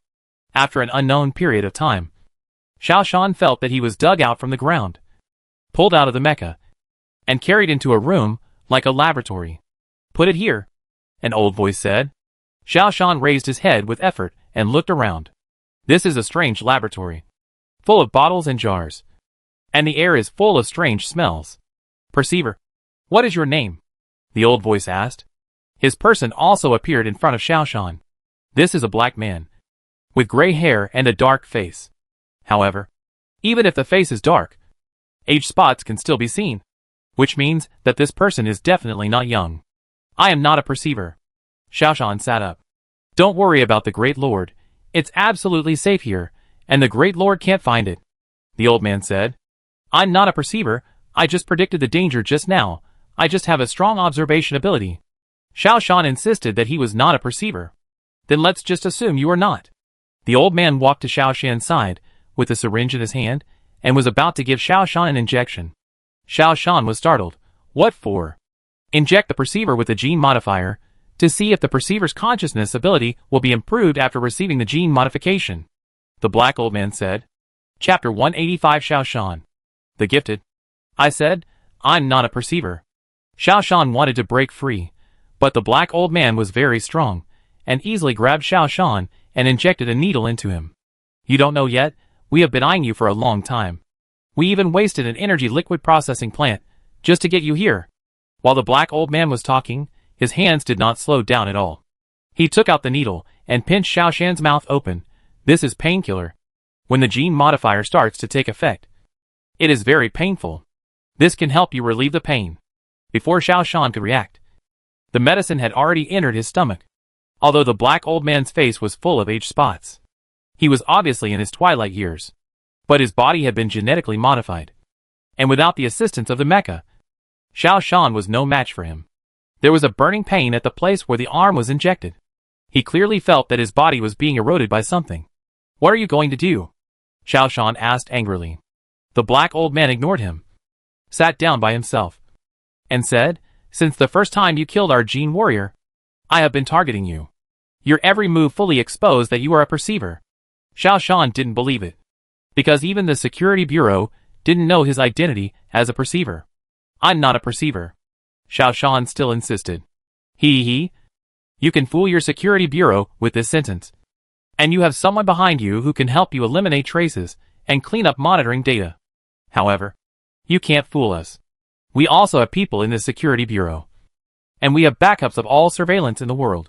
We have seen your every move clearly. The black old man pressed the switch in his hand, and the TV screen on the wall began to play a series of shots, which were the scenes of Xiaoshan fighting with the Jin warriors in the past. Xiaoshan suddenly understood why he felt so uneasy and strange about this action. Do you have a traitor in the Xia tribe? Xiaoshan asked. The black old man gave a thumbs up. Sure enough. Your brain works very well. It is said that perception is only possessed by smart people. Although genetic modification is good, it cannot change the human brain. Nor can it change the human IQ. This is a flaw. The black old man did not hide it, and slowly narrated, I spent a huge price to get in touch with the officials within your Xia tribe, and then specifically asked you to participate in this operation. In return, our Dongi tribe did not hesitate to give up a core energy liquid refinery, which is a major achievement for the Xia tribe. Xiaoshan frowned and said, wars between races. Can they be traded like this? Hee hee. In this world, there is nothing that cannot be traded. The Great Lord is high above us, and we, the common people, cannot resist him openly, but we can always do some private work in private. The black old man patted Xiaoshan on the shoulder. Don't worry, we won't give you to the Great Lord. You are our experiment. Once the experiment succeeds, you may become the second Great Lord. What if it fails? Xiaoshan asked in a deep voice. He is not a reckless young man of 18 years old. His mental age has long been over 30 years old. When encountering something, he will not get angry or panic. If it fails, it will be a waste of the experiment. The black old man said bluntly. So, you'd better try your best to cooperate with us, so that you can become a successful experiment. Not a waste. Xiaoshan was silent. It's strange. You are calmer than ordinary young people. Are all perceivers so mature? The black old man asked. Xiaoshan ignored him. His attention was now drawn away by a force. That was the severe pain coming from the nerves in the body. Although I took painkillers, I still felt severe pain. Beads of sweat rolled down my face. It seems that it has started to react. The black old man patted Xiaoshan on the shoulder. You should thank me. In your Xia tribe, if you want to receive genetic modification, only the elites recognized by the Xia tribe are eligible. But in our Dongi tribe, you can be modified directly. Let me tell you one thing. There are many people in your Xia tribe, in order to gain 1,000 years of life, and they are willing to defect to our Dongi tribe. The black old man shouted to the outside of the door, Come in. A yellow-skinned man came in. Xiaoshan felt like he had seen him before. His name is Pan Dashan. He defected to the Dongi tribe a year ago. He has now undergone genetic modification and his lifespan can reach at least 500 years. Xiaoshan thought about it, and remembered that in the original world, this guy was a celebrity and a real estate boss. Later, before the outbreak of the Starry Sky Beast, he fled from Jiuzhou. Sure enough, the metaverse is the source of the world. Pan Dashan of the Yuan world is a traitor. And Pan Dashan of other worlds is not a good thing either. In the metaverse, he actually betrayed the Xia tribe and joined the Dongi tribe in order to get the opportunity of genetic modification. Elder Moda, the things are ready, Pan Dashan said, holding up a bottle of brown liquid in his hand. The black old man called Elder Moda took the brown liquid and said, Do you feel that you have established a connection with all the organs in your body now? Xiaoshan already had this feeling. Just now, after a burst of severe pain, he felt that he could sense the existence of all the organs in his body. Before, he could not feel the existence of his heart, intestines, lungs, and stomach. Human nerves were not directly connected to these organs. But now, he could clearly feel his heart beating, and his lungs taking in oxygen and expelling carbon dioxide. He could feel the blood flowing through his blood vessels, and he could also feel any organ in his body. This feeling was very strange, as if a bridge had been built between these organs and the brain. He even clearly felt a pimple forming on his arm. He felt the pimple a little, and it broke. White pus was squeezed out, and then his body quickly began to repair itself. Isn't it amazing? Elder Moda asked. Xiaoshan nodded involuntarily. It's really amazing. Just like I can really control my organs. He tried to stop his heart, and the next moment, he almost fainted. He quickly resumed his heartbeat. Hee. It seems that you are a beating heart sect, Elder Moda said. Pan Dashan looked at Xiaoshan in shock while holding the plate, as if he had seen a ghost. Xiao Shan looked at Pan Dashan in confusion. And then at Elder Moda. He had a lot of questions to ask. What does beating heart sec mean? Why is this guy so shocked? Elder Moda seemed very patient. And he explained, the reason why Pan Dashan was shocked is that your awakening level far exceeded his. As for what the Stop Heart School is, that's because, once a person receives genetic modification and can control his body, the first thing he wants to do is to control a certain organ of his own. More than half of men control their first organ. You know, that thing. More than half of women control their first organ. Their breasts. In addition to these two major factions, there are several other types. The Stop Heart School is impulsive. The Stop Breathing School is athletic. And the Stop Brain School is a scholar.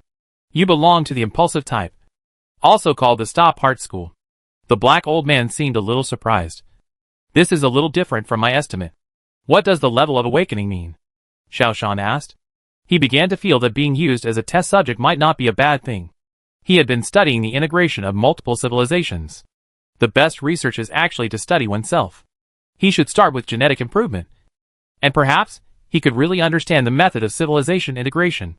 What I injected into you just now is a complete genetic improvement agent. This is not the single lifespan genetic improvement agent injected by your Xia scientists.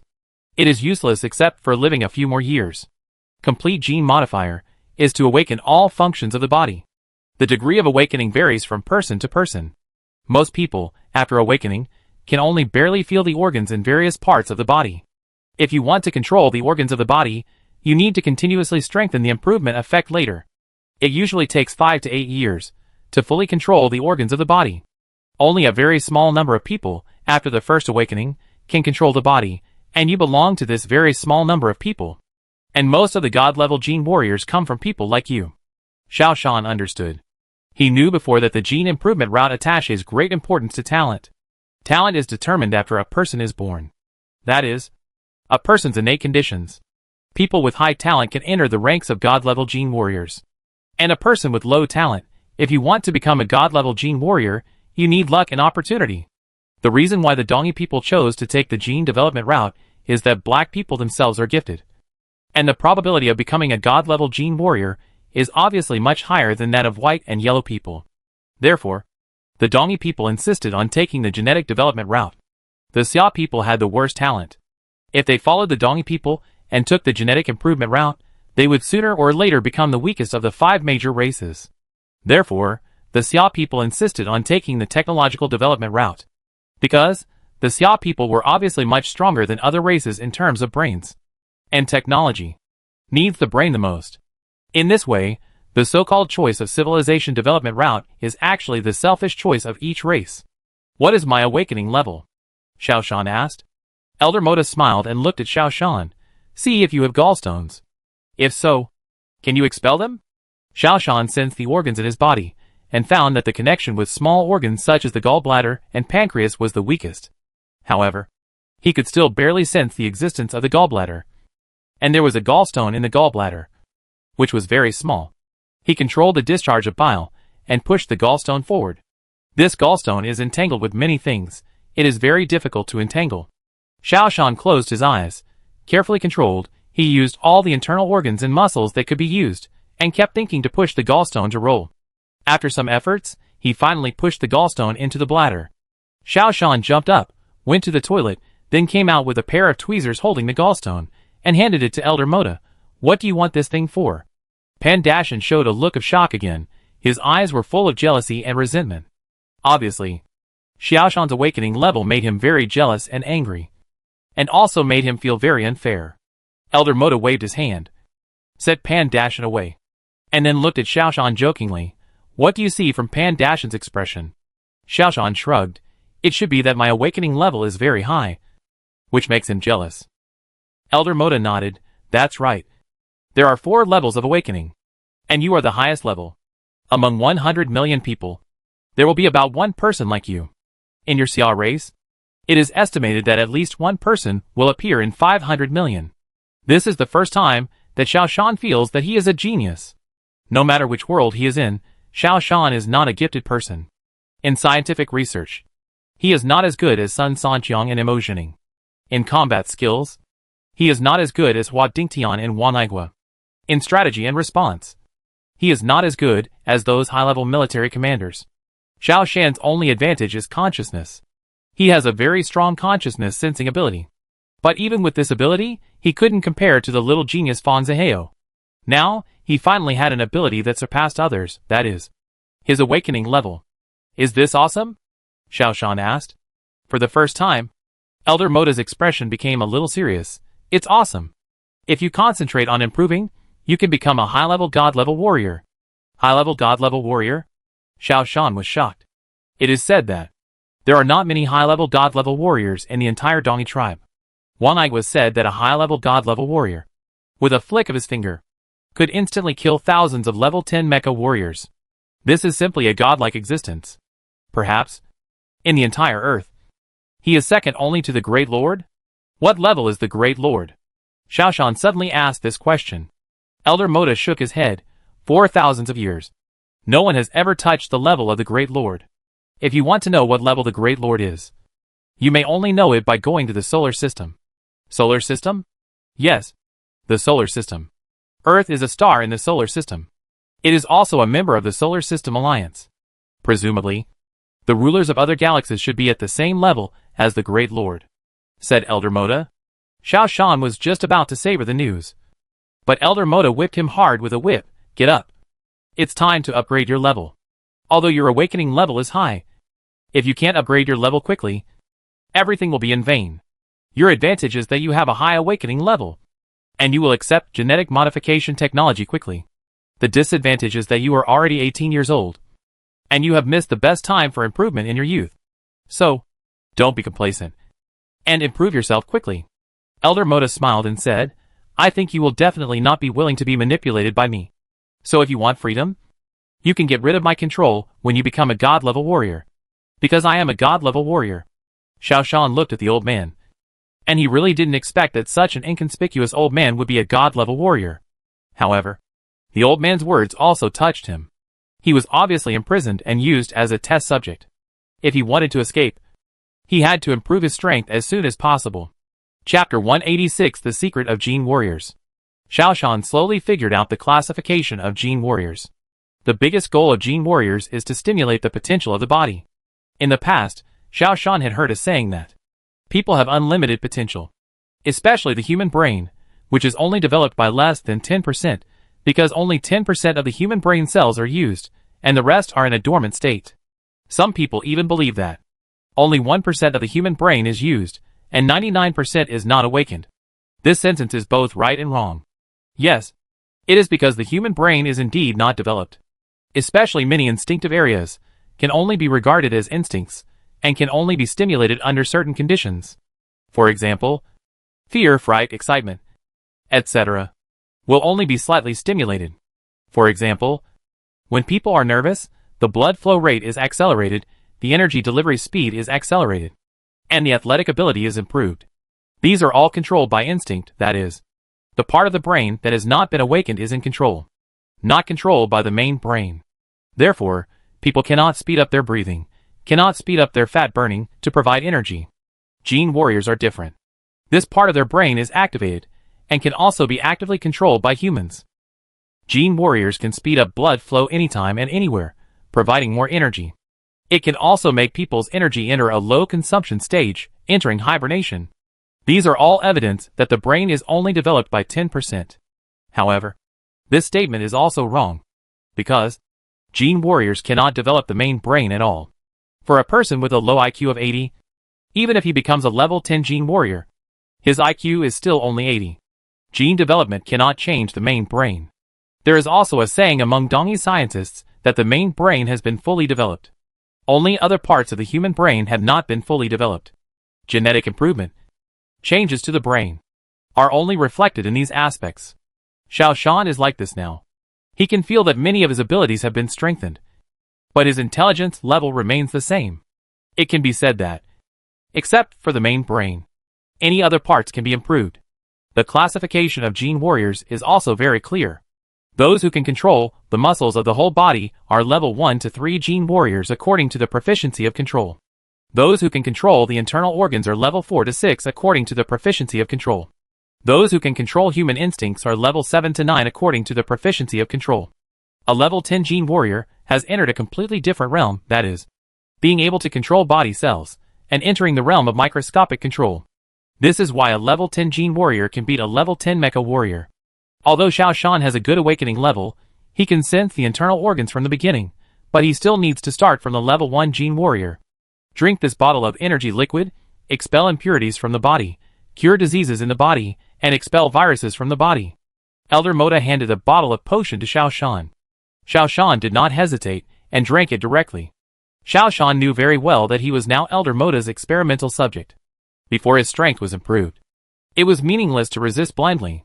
To escape the clutches of the devil, he needed to constantly strengthen his body.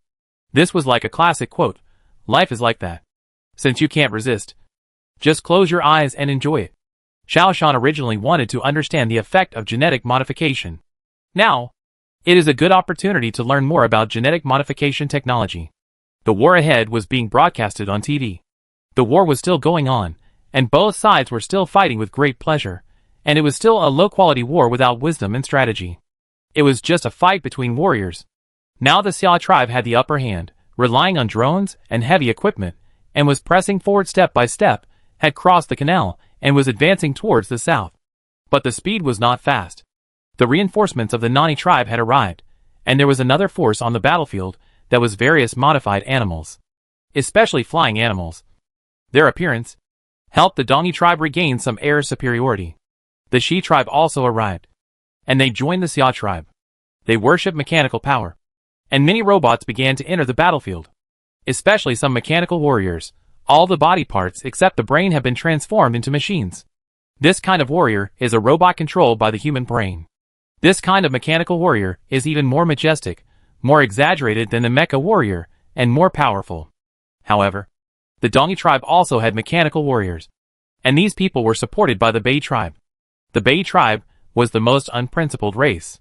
They wanted everything, but were not good at anything. Their mecha warriors were not as powerful as those of the Xia tribe. Their fully genetic warriors were not as good as those of the Dongi tribe. Their controlled birds and beasts were not as good as those of the Nani tribe. And their robots were not as advanced as those of the Shi tribe. But they had one characteristic, which was that they could fight with multiple arms. And they had no obvious shortcomings. Although he has no obvious strengths, he has his own foothold in this battlefield. Elder Moda did not restrict Xiao Shan's freedom, and even allowed him to search for information on the internet freely. However, he refused to contact him with the outside world. Therefore, except for Elder Moda and his group, no one should know that Xiao Shan is still alive. After drinking the energy liquid, Xiao Shan jumped into a basin of clear water. Then he began to use his strength to expel all the dirt in his body. This made Xiao Shan feel like he was a bit like the marrow cleansing and bone clearing in fantasy novels. The marrow cleansing and bone clearing in fantasy novels rely on the power of elixirs to remove impurities in the body, but he was clearing these impurities with his own power. There are many impurities in a person's body, and the older they are, the more impurities there are. And people's diseases are all caused by the existence of these things, and they begin to become disease-ridden. Once a genetic warrior reaches level 4, he will hardly get sick. Once you reach level 6, you will not get sick at all. For gene warriors above level 6, there is only one disease that they cannot resist, and that is aging. Human aging is caused by the gradual shortening of mitochondria in cells. However, the current gene modification technology can only delay the shortening of mitochondria, but cannot stop or even reverse it. Therefore, aging is the only enemy of gene warriors in the body. Among all the gene modification technologies, the Xia tribe has absorbed the technology of prolonging life. For other technologies, they all adopt a rejection attitude. A few hours later, Xiao Shan looked at the clean water in the bathtub, which had become filthy. There were blood clots, impurities, heavy metals, and many unknown chemical elements. These things added up, weighed several kilograms. But the fat in the body is not garbage, but energy. Xiao Shan can easily decompose and digest fat to generate energy. No matter what the environment, the genetic warriors do not need to wear thick clothes to keep warm. As long as there is energy liquid, you can always stay in the best condition. After climbing out of the bathtub, Xiao Shan can't be idle. The next step is hard training. If you want to strengthen your muscles, you need to exercise continuously to make your muscles strong. This process is very painful. especially when there are people around to supervise you. If Xiao Shan is a little lazy, he will be whipped by the god-level Gene Warrior Elder Moda. In the whole laboratory, there are less than 10 people. Pandashan was in charge of food and daily life, and several other Gene Warriors were in charge of auxiliary training. The mission of these Gene Warriors was to accompany Xiao Shan in combat practice. Every day, Xiao Shan was beaten all over before he could rest for a while. During the rest time, he was also used to heal his wounds. As for the method of healing, external drugs were generally not used, but the repair function of the body was used. The repairability of Gene Warriors, in some aspects, was even stronger than that of earthworms. Even if the arm is broken, it can regenerate, and the speed is faster than that of earthworms. Of course, if the head is chopped off, no matter how strong the repairability is, it can't be repaired. If the heart is broken, it can't be repaired. In this respect, it is a little worse than technological civilization. In today's technological civilization, if the head is cut off, it can be combined with a mechanical body to become a mechanical warrior. Bang! Xiao Shan fell heavily to the ground. He could clearly feel that 5 ribs were broken. If his body wasn't strong enough, his heart would have exploded. He slowly climbed up, and then used his hands to help reset his ribs. Xiao Shan felt severe pain in his body, but he didn't interrupt the nerve signals.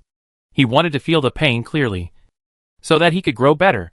The Black Gene Warrior, who was training with him, looked at Xiao Shan, as if he was looking at a monster, and walked out of the training ground slowly, looking back 3 times. Obviously, in the eyes of this Black Gene Warrior, Xiao Shan was a monster, a freak, because, in just 1 month, Xiao Shan has transformed from an awakener, who has just undergone genetic modification, to a 6th-level genetic warrior. This speed has broken the record in history. Everyone feels a little fear when watching Xiao Shan's growth. No one knows what kind of existence Xiao Shan will grow into. Moreover, Xiao Shan is still a prisoner. If he escapes, will he become a great enemy of the Dongi tribe? This is what these genetic warriors think. Yes, the Gene Warriors, who are here to practice with you, will soon be out of work. Elder Moda walked in, looked at the sweaty Xiao Shan, and nodded with satisfaction. Xiao Shan drank a big mouthful of nutrient solution, and waited for his body to repair itself. A level 6 Gene Warrior cannot control the body's self-repair ability, because self-repair ability is also a kind of instinct. Only when Xiao Shan enters the level 7 Gene Warrior can he intervene in the body's repair. Not enough. I want to become a god-level warrior. Xiao Shan stared at Elder Moda viciously, not hiding his hatred at all. Elder Moda shrugged. That would be great. However, it's very difficult. He patted Xiao Shan on the shoulder. When your ribs are healed, come to the laboratory. It's time to do the pressure test. In this month, Xiao Shan did 3 things every day. The first thing, fighting. One-on-one fighting with these sparring Gene Warriors. It's not training, but real fighting. The only difference from fighting is that you can't kill the opponent. The second thing, repair and recuperate. After every battle, Xiao Shan must be covered with wounds. So one of Xiao Shan's important tasks is to heal his wounds. The third thing, experiment. This Elder Moda obviously has some understanding of the crossing of consciousness. He is using various methods to test Xiao Shan's consciousness to see under what circumstances Xiao Shan's consciousness will be strengthened, or even cross consciousness. But Xiao Shan did not tell Elder Moda that his consciousness has long been able to be simply controlled. As long as he wants, he can radiate consciousness at any time and let consciousness enter the 6th dimension. But Xiao Shan knew very well that the Great Lord had been guarding the 6th dimension. If someone's consciousness traveled to the 6th dimension, it would be discovered by the Great Lord and then extinguished. At that time, Xiao Shan would really be dead. Therefore, Xiao Shan would not let his consciousness diverge and enter the 6th dimension. In other words, Elder Moda's experiment would definitely fail. This was destined. Half an hour later, Xiao Shan entered a large water tank. Level 6 genetic warriors can breathe through their skin and absorb oxygen from the water. A large amount of oxygen has been injected into this water tank. Before closing the water tank, Elder Moda touched Xiao Shan's head and said, "According to our research, people under strong pressure can accelerate the divergence and crossing of consciousness. Now, I will put pressure on you. You have to feel it carefully and see if you can cross consciousness." After that, he closed the sealing cover of the water tank and began to put pressure on the water tank. Xiao Shan lay comfortably in the water tank, breathing underwater now, without any pressure. Moreover, the genetic warriors can adjust the internal and external pressure of the body, allowing the body to adapt to the external pressure. Even at a depth of several hundred meters under the sea, there is no pressure. The pressure gradually increased, reaching the pressure of 1,000 meters under the sea. Xiao Shan began to feel a little tired. He tried hard to resist this huge pressure. The pressure was getting bigger and bigger, and he felt that his cells were shrinking. Just to resist the huge pressure outside, his consciousness began to have some hallucinations. It seemed that many of his memories began to emerge. In an instant, his consciousness seemed to leave this world and began to travel to the 6th dimension. Xiao Shan suddenly woke up and quickly regained his mind. Outside, Elder Moda, who was checking the data, showed a look of joy on his face. This was the first time he observed that Xiao Shan had signs of consciousness diverging. But it only lasted for a moment, and then it disappeared. He looked at the sink with some disappointment, and found that Xiao Shan was glaring at him. He understood that Xiao Shan could not bear the strong water pressure. He sighed, and began to reduce the pressure. It was not until the pressure returned to normal that Xiao Shan emerged from the water, and yelled at Elder Moda, "Do you want to kill me?" Elder Moda pointed at the display screen proudly. "The data shows that your consciousness has diverged just now, and you have crossed over. This shows that high pressure is helpful for diverging consciousness." Chapter 187 The Truth of the Metaworld. Xiao Shan immediately cursed. "It's useless. My consciousness dissipated before I died. This is not the dissipation of consciousness." Elder Moda was stunned. At first, he was a little discouraged, but he immediately cheered up. "Do you mean that you can control your consciousness?" Xiao Shan realized his slip of the tongue, but he was not panicked, and said, "When people die, their consciousness disappears. Isn't this common sense?" Elder Moda looked at Xiao Shan suspiciously. "I feel that you have a clear control over your consciousness. I suspect that you have the ability to control your consciousness. Otherwise, you are obviously a perceiver. But you can't detect any fluctuations in consciousness." Xiao Shan didn't say anything. Elder Moda stared at Xiao Shan again. And the more he looked, the more confident he felt. "It seems that I guessed right.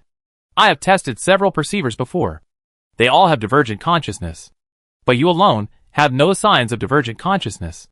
Just now, you were about to die, and I saw a little clue. However, if it were someone else, the consciousness would probably be very scattered. But you, the consciousness was immediately retracted. I can now be sure that the reason why there is no sign of consciousness fluctuation is that you can control your own consciousness freely." Elder Moda walked in front of Xiao Shan. He stretched out his hand and held Xiao Shan's arm. "Xiao Shan, you are my test subject. You know very well, if the test subject does not cooperate, what kind of result will be waiting for him?" Xiao Shan remained silent. He didn't know how to answer. He deliberately controlled his consciousness.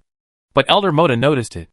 "Don't think that you want to use our resources to improve your ability, but you don't cooperate with our research.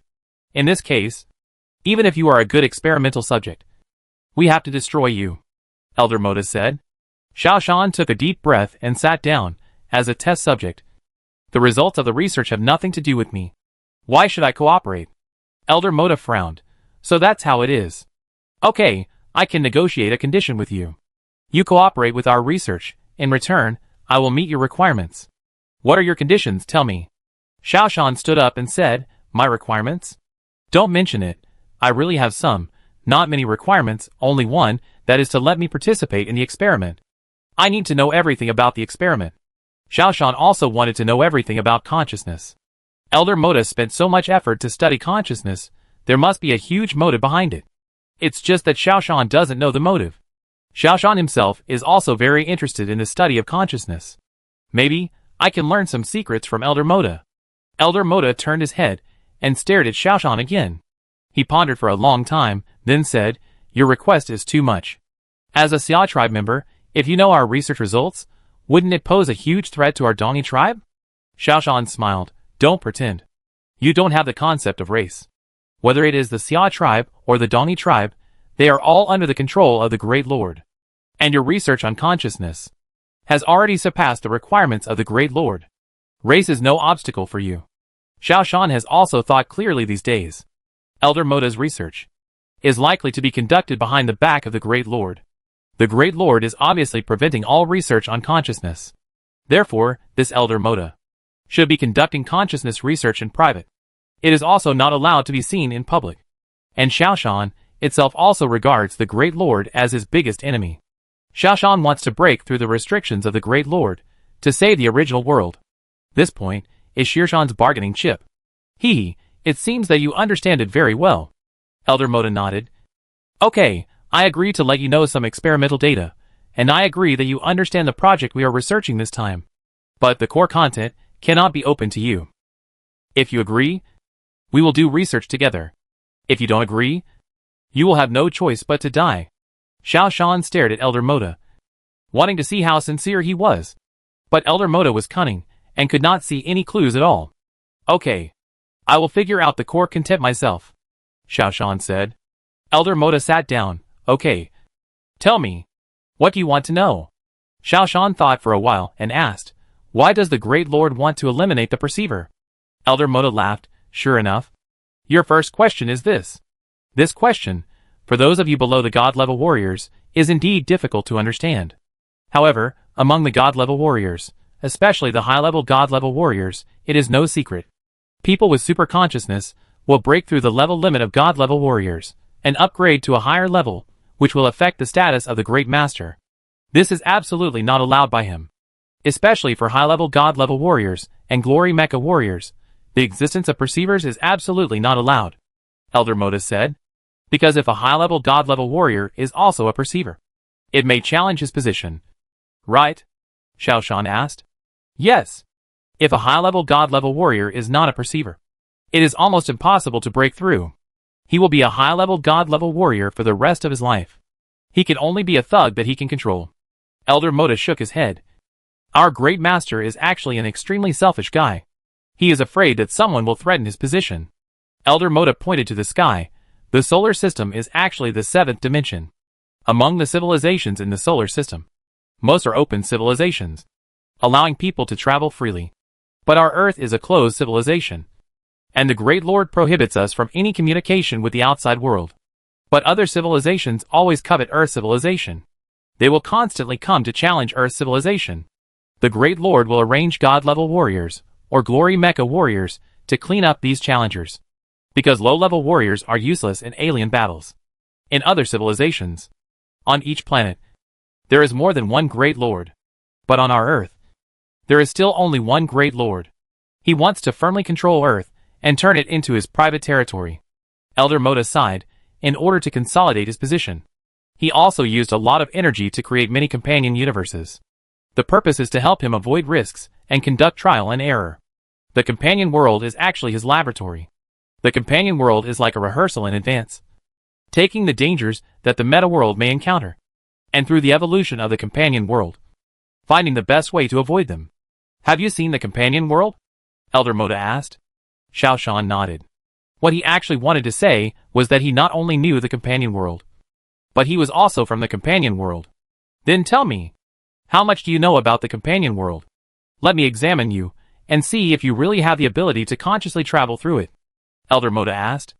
Xiaoshan no longer concealed it. He said, each single companion world is a 3-dimensional world. Outside the 3-dimensional world, there is a 4-dimensional world, which is a timeline of the 3-dimensional world. Each single companion world is a complete world, with history and present. Above the 4-dimensional space, there is the 5-dimensional space. In the 5-dimensional space, you can see many companion worlds. They wrap the meta-world layer by layer, forming a 5-dimensional space. And at the core layer of the 5-dimensional space, there is the 6-dimensional space, which is also the space of the meta-world. The 6-dimensional space can see the past and present of any companion world. You can also observe their future at any time. In the 6-dimensional space, you can also see the past of the meta-world. After Xiaoshan finished speaking, he looked at Elder Moda quietly. Elder Moda was shocked. Impossible. No one can cross the 6th dimension into the 5th dimension. How can you be so clear about the 4-dimensional and 3-dimensional worlds? Also, how many layers of the companion world did you see? 1 month or 3 months? Xiaoshan shrugged. I have contact with the underground organization. They told me that. I crossed to Area 91 at the highest. You are so familiar with the companion world. Did someone from the underground organization tell you? Elder Moda asked excitedly. No. I saw it. The underground organization just told me that the farthest I went was Area 91. That's all. Xiaoshan didn't lie. Because Sun Sanqiang and his team didn't know as much about the companion universe as Xiaoshan did. Because in history, no one had ever traveled as far as Area 91. Even Area 11 was rare. Area 91. The time span was more than 9 years and 1 month. And Area 11. The time span was more than 1 year and 1 month.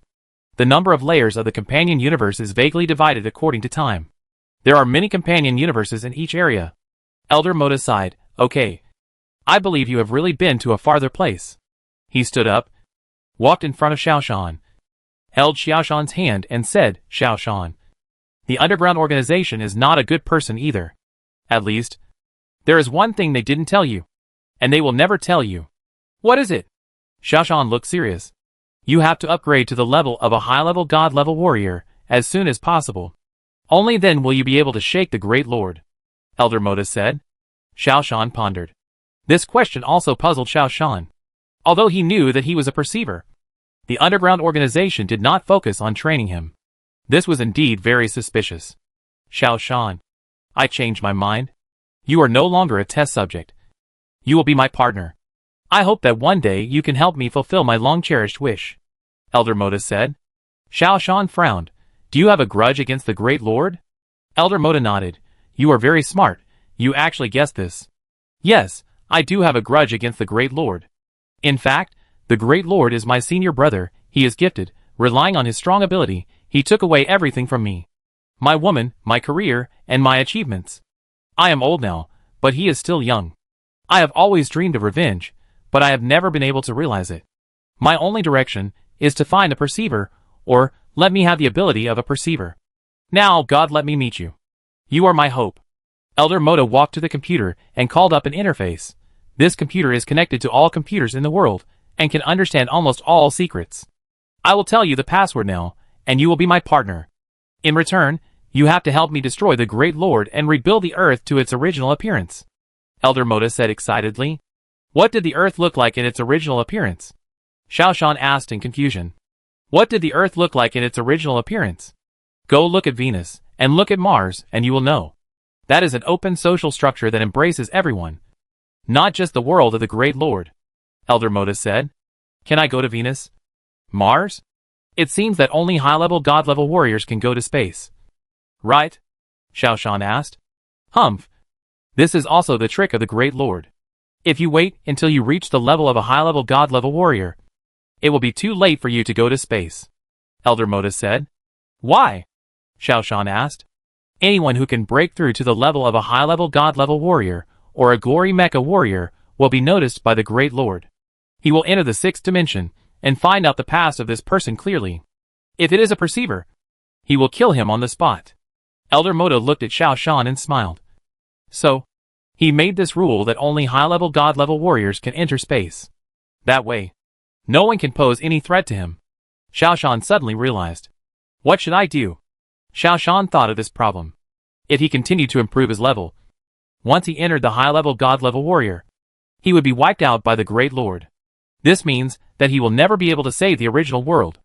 I will arrange for you to enter space in advance. You go to Venus or Mars to continue to improve your level. When you have the strength to compete with the Great Lord one day, you can come back. Elder Moda said.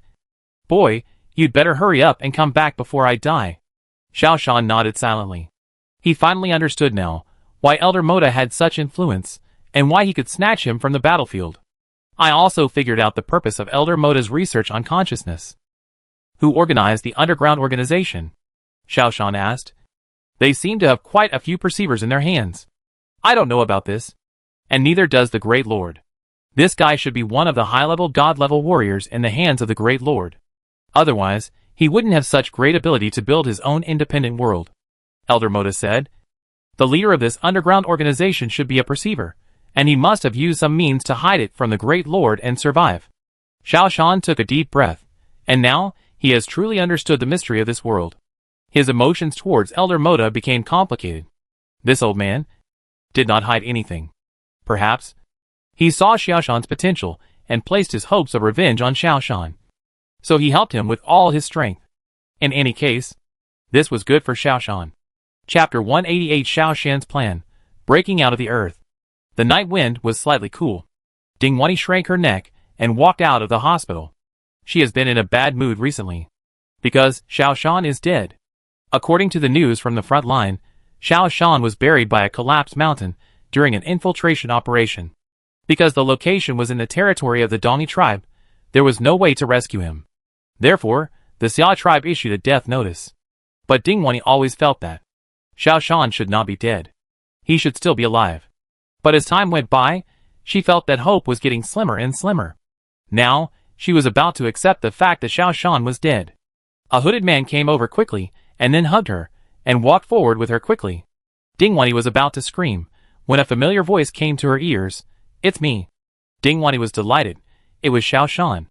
No matter where this voice was, she could tell it was Xiao Shan's voice. She looked up secretly, and saw a familiar profile. She couldn't help but put her arm around Xiao Shan's waist.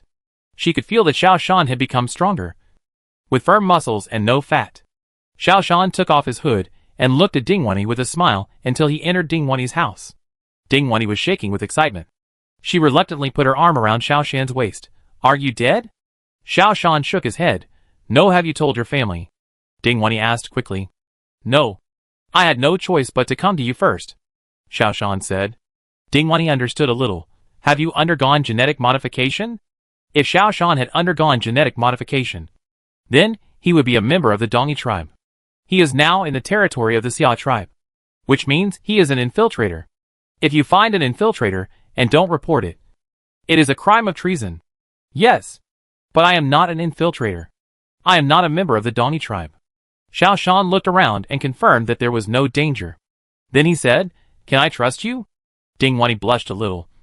And then she let go of her hand and nodded. Xiao Shan held her arm, stared at her and said, "Think carefully before answering me. Because this may be related to your life." Ding Wanyi raised her head seriously, stared at Xiao Shan's eyes. "Xiao Shan, I was distracted during the time you disappeared. I have thought it through. And I am willing to do anything for you, even if it costs my life." Xiao Shan looked at this innocent girl, and felt a little touched. His fate with her was really complicated. "My identity is secret now, so it is not convenient for me to show up in public. But I have an important task to do. You have to help me complete it." "Okay?" Xiao Shan asked. "Okay," Ding Wanyi said seriously again. Xiao Shan said, "The first thing, help me make an appointment with these people. Sun Sanqiang, Mo Zhining and Zhu Shiji." "Okay." Watching Xiao Shan drink a bottle of green energy liquid, Ding Wanyi asked curiously, "Is it delicious?" "It doesn't taste much," Xiao Shan said. "Then can you still eat barbecue?" Ding Wanyi was full of curiosity. The Xia tribe rejected any genetic improvement plan, so Ding Wanyi didn't know much about people who changed their genes. "Same. The energy liquid just makes me more efficient. Now even if I drink poison, it's okay." Xiao Shan smiled. Ding Wanyi lowered her head, thought for a while, then raised it again and asked, "Why did you look for me first?" Xiao Shan looked at this gentle girl, feeling a little apologetic. No matter which world he was in, he could feel the girl's affection for him. But he never made any promise to her, and their relationship never developed to the point of lovers. Even in the meta world, it was the same. What Xiao Shan was facing was extremely dangerous. He was fighting against the Great Lord, and against the whole world. If he became a lover with Ding Wanyi, he would let this girl down, and might even harm her. "Because I trust you." Xiao Shan chose an ambiguous answer. Xiao Shan felt a little guilty, but Ding Wanyi was very satisfied. This shows that Xiao Shan regarded himself as the most trustworthy person in the world. "Don't worry, I will never let you down," Ding Wanyi said sweetly. "By the way, should I talk to your parents?" "Oh, bring my sister here too. If possible, contact Professor Tu Qing as well," Xiao Shan said. Night falls. Pedestrians walk hurriedly. The big screens on the street are showing the battle situation on the front line. The current situation is that the Xia tribe is going smoothly. Relying on large high-tech weapons, they are pressing forward step by step, and have occupied a lot of the Dongi tribe's territory. Some mecha warriors' avatars are constantly flashing on the big screen. These are the avatars of mecha warriors, who have been promoted to level 10. Among them is Wanaigua's avatar. War is the fastest and most effective way to upgrade. Wanaigua was promoted by 2 levels, becoming a level 10 mecha warrior. As for Hua Dingtian, He should be at least an excellent warrior now. However, when someone is promoted, someone dies. The number of mecha warriors killed is at least 10,000 per day. The Great Lord needs high-level god-level warriors and glory warriors to serve him, so he has always been encouraging the war. Xiao Shan hurriedly walked into a tavern. Not long after, Sun Sanqiang arrived first. He was originally a member of the underground organization, and he had a lot of experience in this kind of private meeting. Are you really not dead? Xiao Shan nodded. We can go to the underground organization's world to chat. It is absolutely safe there, and even the Great Lord cannot enter, Sun Sanqiang said. Xiao Shan shook his head. I also made an appointment with other people. Sun Sanqiang looked at Xiao Shan carefully. Have you undergone genetic modification? Yes. This is also one of the reasons why I want to meet with you today, Xiao Shan said. A few minutes later, Emotioning and Xiao Qingqiu also arrived. Zhu Shiji was still at the front line and could not come. Tu Qing, who was invited by Ding Wei to come because he wanted to recruit new personnel into the experimental team, was invited. Xiao Shan did not say much, but just gave a look to the bar owner. The bar owner closed the bar. In the whole bar, there were only a few of them. Everyone, I am not dead, I am still alive. And, I have been genetically modified. But I am not an infiltrator now. As for race, I am still a Xia. And this will not change. But, I am no longer the same person as before. Xiao Shan stood up and said, my true identity is actually only known by Professor Sun Sanqiang. Because, I am a perceiver. And a perceiver who traveled through time. Emotioning and Tu Qing were not surprised. They had guessed something long ago, and they looked at Xiao Shan with some doubts. Xiao Qingqiu and Ding Wani were terrified. After all, the perceiver has always been the enemy of the Great Lord. This image is like a traitor, and a traitor, engraved in people's minds. Perceivers are villains. This is what everyone has been taught since childhood. Now Xiao Shan is actually a perceiver. So they are so shocked. Sun Sanqiang stood up and nodded. Yes. Xiao Shan is a perceiver who traveled through time. I can prove it. Emotioning asked, what do you mean by calling us here? Xiao Shan said, in my original world, you guys are my most important friends and partners. The companion world and the meta world are actually connected. So I believe in you. Xiao Shan told all his stories. Ding Wani and Xiao Qingqiu were stunned. But Sun Sanqiang, Emotioning, and Tu Qing seemed to have expected it. Although they were surprised, they were not particularly shocked. Elder Moda and I have already started to cooperate, with the goal of overthrowing the tyrannical rule of the Great Lord. Xiao Shan's expression became solemn. Because, if the Great Lord continues to be so tyrannical, our Earth civilization is likely to be destroyed.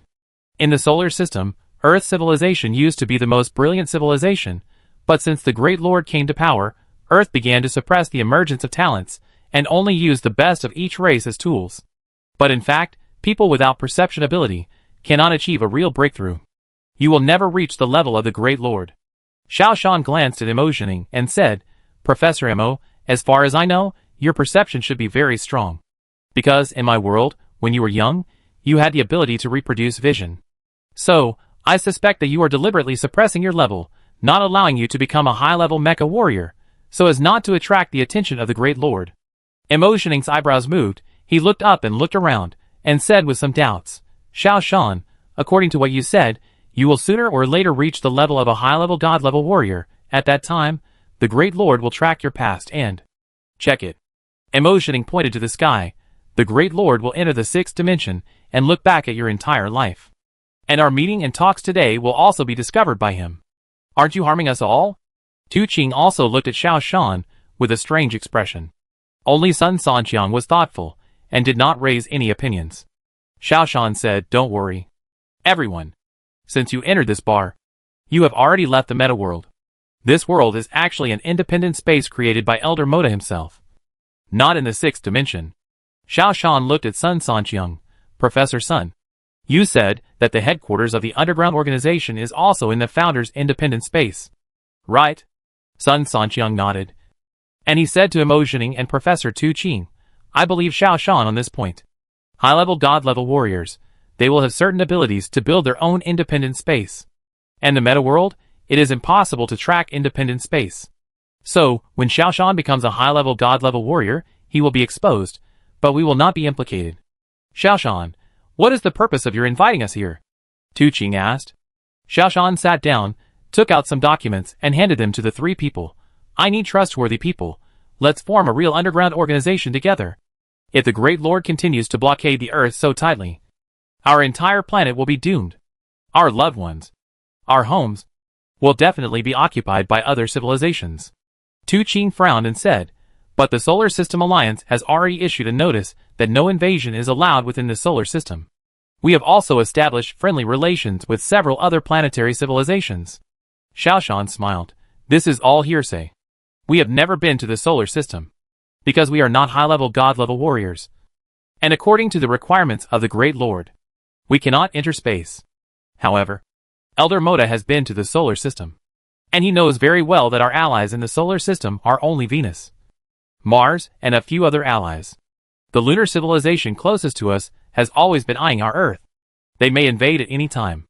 As for us, we only have one person who is beyond the warrior, the Great Lord, and the others are simply vulnerable. Tu Qing was very surprised. Is this true? Sun Sanqiang turned his head and glanced at Tu Qing. Yes, this is true. Sun Sanqiang stood up and sighed. I got the news from the top of the underground organization that two civilizations have begun to invade the Earth. They are now at the North and South Poles. The Earth itself contains energy, and the Great Lord relied on the energy of the Earth to build a protective shield to protect the Earth. However, the energy of the North and South Poles is the weakest, and the lunar civilization and the Titan civilization broke through the protective shields and invaded the North and South Poles. They still occupy the North and South Poles. A large number of god-level warriors were sent to the North and South Poles to fight, but they could not take them back. The Great Lord had no choice but to block the North and South Poles, and told all the people that the North and South Poles were barren lands, and could not allow humans to survive.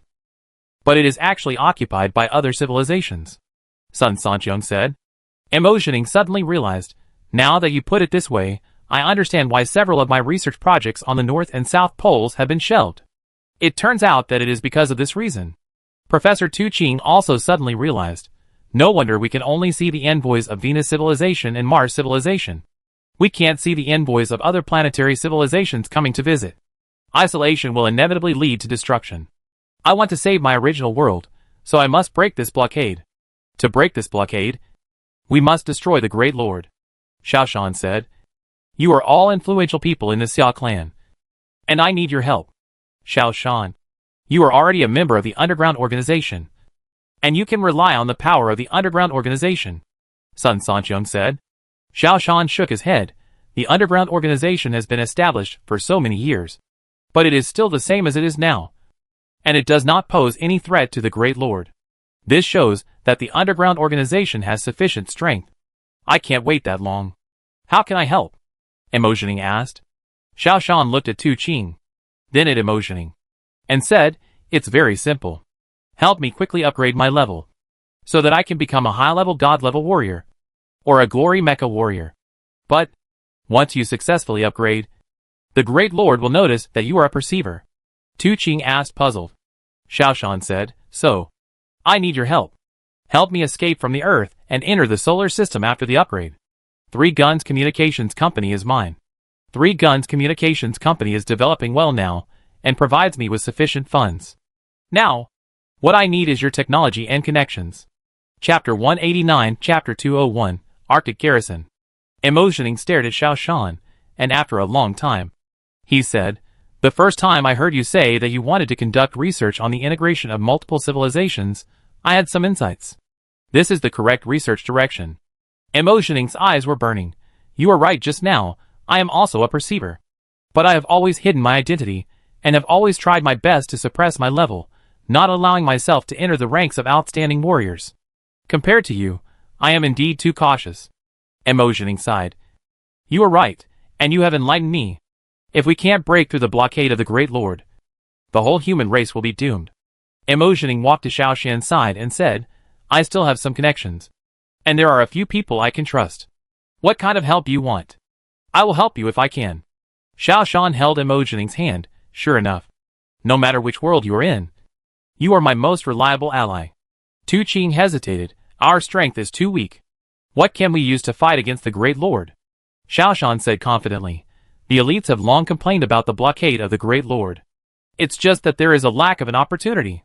I am willing to serve as this opportunity. I need to enter the level of a high-level God-level warrior as soon as possible, and then enter the solar system. And when I have the strength to challenge the Great Lord, at that time, I can ignite the flames of the entire earth against the Great Lord. Sun Sanqiang has been silent, and did not speak. Hearing this, he raised his head and said, Xiao Shan, I can tell the head of the underground organization your ideas. With the assistance of our underground organization, it will be easier for you. Xiao Shan frowned. Elder Moda said that. The leader of the underground organization is not reliable. Elder Moda is also unreliable. Sun Sanqiang said. Xiao Shan thought for a while, and said, Can you arrange for me to meet the leader? Only after meeting can we know whether he is reliable. Mo Jining quickly said, This is not appropriate. If the leader of the underground organization is unreliable, you will be exposed, and it will be really dangerous. Xiao Shan took a deep breath. What I have to do now is to upgrade my level as soon as possible. Let myself become a God-level warrior first. Once I become a God-level warrior, I will have the power to protect myself. I will enter the South and North Poles. At that time, I can meet the leaders of the underground organization at the North and South Poles. I believe that if I am not in the control area of the Great Lord, I should be safe. When I have the ability to become a high-level God-level warrior, I will return here. With the help of everyone, enter space, enter the solar system, and truly escape the control of the Great Lord. Tu Qin finally spoke. I have some research on complete gene warriors. I have a way to make you enter the God-level warrior level faster. When leaving, Xiao Shan said to Xiao Qingqiu, you and your parents should always be prepared. As soon as you receive my message, evacuate immediately and flee to the solar system with me. But we are not high-level God-level warriors, so we can't go to space. Xiao Qingqiu asked. That's a lie. It's a lie of the Great Lord. The purpose is to prevent humans from entering space and contacting other planetary civilizations. Xiao Shan said. He just wants to fool the people and use them for his own purposes. Ordinary people can also enter space, and even enter other planets, and integrate into other planetary civilizations. Xiao Shan said. Some people cannot show their talents in technological civilization and genetic civilization, but in other civilizations, may have a chance to stand out. Ding Wanyi said excitedly, I heard about a thing, saying that we have a little sister, because she didn't pass the liberal arts exam, and didn't pass the military exam. Just like me, she became a nurse. Once she met an ambassador from the Venus mission, who was impressed by her talent, and said he would take her to Venus, saying that she could participate in cultivation. What happened later? Xiao Qingqiu asked. She died inexplicably later. Ding Wanyi frowned. Now that I think about it, it might be that the Great Lord took action and killed her. Xiao Qingqiu sighed, but immediately became energetic again. Brother, if that's the case, I might also have talent. Mechas are not okay, and the genetic modification route is not an option. Maybe I can practice it. Maybe I can do it, too. In this way, I will be worthy of helping you. Ding Wanyi looked at Xiao Shan shyly. Xiao Shan's heart moved. It's possible. Ding Wanyi, I will also contact you. When I enter the solar system, I will also take you with me. The northern end of the central continent. The wind is howling, the snow is flying, the sky and the earth are frozen. Xiao Shan, however, was not afraid of the cold, and walked alone in the ice and snow. Just yesterday, he officially reached the standard of a God-level warrior. The standard for entering the God-level gene warrior is to be able to control the movement of cells throughout the body. To stimulate the highest potential of a person, it is necessary to be able to call on the energy of every cell in the body. A primary God-level warrior can only preliminarily control the operation of cells. An intermediate God-level warrior can intervene in the life and death of cells. An advanced God-level warrior can directly intervene in the most stubborn cells of human beings, the brain cells. That is, it can control people's instincts and sixth sense. If a perceiver reaches the level of a high-level God-level warrior, then he can develop and improve his perception. This is what the Great Lord is most worried and afraid of. It is said that, if a perceiver reaches the level of a high-level God-level warrior, he will have the opportunity to break through again and enter a higher level. At present, there is only one person in the entire earth at this level, and this person is the Great Lord. That's why the Great Lord is so worried. Someone will be more powerful than him. No one has ever replaced his dominance on earth. That's why he kills all the perceivers at all costs. Xiao Shan wants to bypass the Great Lord and quickly improve his level. Xiao Shan's current level is just enough to control the movement of cells in the whole body, and it can't stimulate all potential. He went to the North Pole this time, just to use the battle to quickly improve his strength. The Great Lord is right about one thing: level can only be quickly improved in hard battles. Xiao Shan! Someone shouted in front. Here! Xiao Shan took a quick step forward. This is a military camp. There are many genetic warriors and mecha warriors walking around. They are all soldiers selected by the Great Lord to defend the North and South Poles. Elder Moda used his power to handle the transfer procedures for Xiao Shan in just one day and transferred him to the North Pole Defense Army. There is a separation wall here in the North Pole. It is not a real wall, but a natural barrier. The temperature here is as low as -70 to 80 degrees. Unless you are a god-level gene warrior or a mecha warrior above excellence, you can't enter here at all. It is this barrier that isolates ordinary people from the North and South Poles. Take your belongings and report to the second team. The person who called checked Xiaoshan's ID and pointed to the distance. Xiaoshan carried his backpack, took the ID, and continued to move forward in the wind and snow. This backpack was taller than him, and weighed 2 or 3 tons. In the backpack is the latest special mecha suit that Sun Sanqiang and Emotioning got. Although Xiaoshan chose the path of Gene Warrior, he did not give up the path of Mecha Warrior. According to Xiaoshan's requirements, Emotioning adjusted the mecha. He abandoned the bulky protective part, and only stripped off the attack system and auxiliary system to make this convenient mecha. Gene Warriors are strong in their bodies, while Mecha Warriors are strong in their weapon systems. Xiaoshan wants to take the essence of both sides and walk his own path. In the vast white snow, Xiaoshan walked to the barracks of the second team. This is a tall building, and the gate is 4 or 5 meters high. This is convenient for the Mecha Warriors to enter and exit. There is a big 2 on the door. Xiaoshan walked into the gate, and the temperature inside was much higher than outside. However, for the Gene Warriors, the temperature is not much different. They can adjust the energy supply of the body freely to keep the body at a normal temperature. Xiaoshan is reporting. Xiaoshan said to a man who was obviously a head taller than him. The level of a genetic warrior can be easily seen from his body shape. Stronger and more solid people are generally higher in level. But Xiaoshan did not deliberately increase his height and body shape. He still maintained a normal state. This made him lose some of his combat power. Because the bigger the body, the more energy it provides. Xiaoshan was preparing to enter the solar system in the future, and did not want to have an exaggerated body shape. That's why he maintains his current body shape. Even if he has to expand his physique in the future, he can improve quickly. This is the advantage of a genetic warrior. Xiaoshan. The man who was a head taller than him came over, looked at Xiaoshan's height suspiciously, and asked, "A primary god-level warrior?" Xiaoshan held his head high. "Yes. You don't look the same." The man patted Xiaoshan's shoulder. "I'm Hansen, the captain of the second team." He shouted to a robot in the distance, "Mark, come here. Arrange a place for the new team member. His name is Mark, deputy captain." Hansen pointed at the robot and said, "You can find him, or me, if you have any problems in the future." Xiaoshan nodded. Bang bang. After a sound of mechanical footsteps, a tall complete robot stood in front of Xiaoshan. "Newcomer, I am your deputy captain Mark.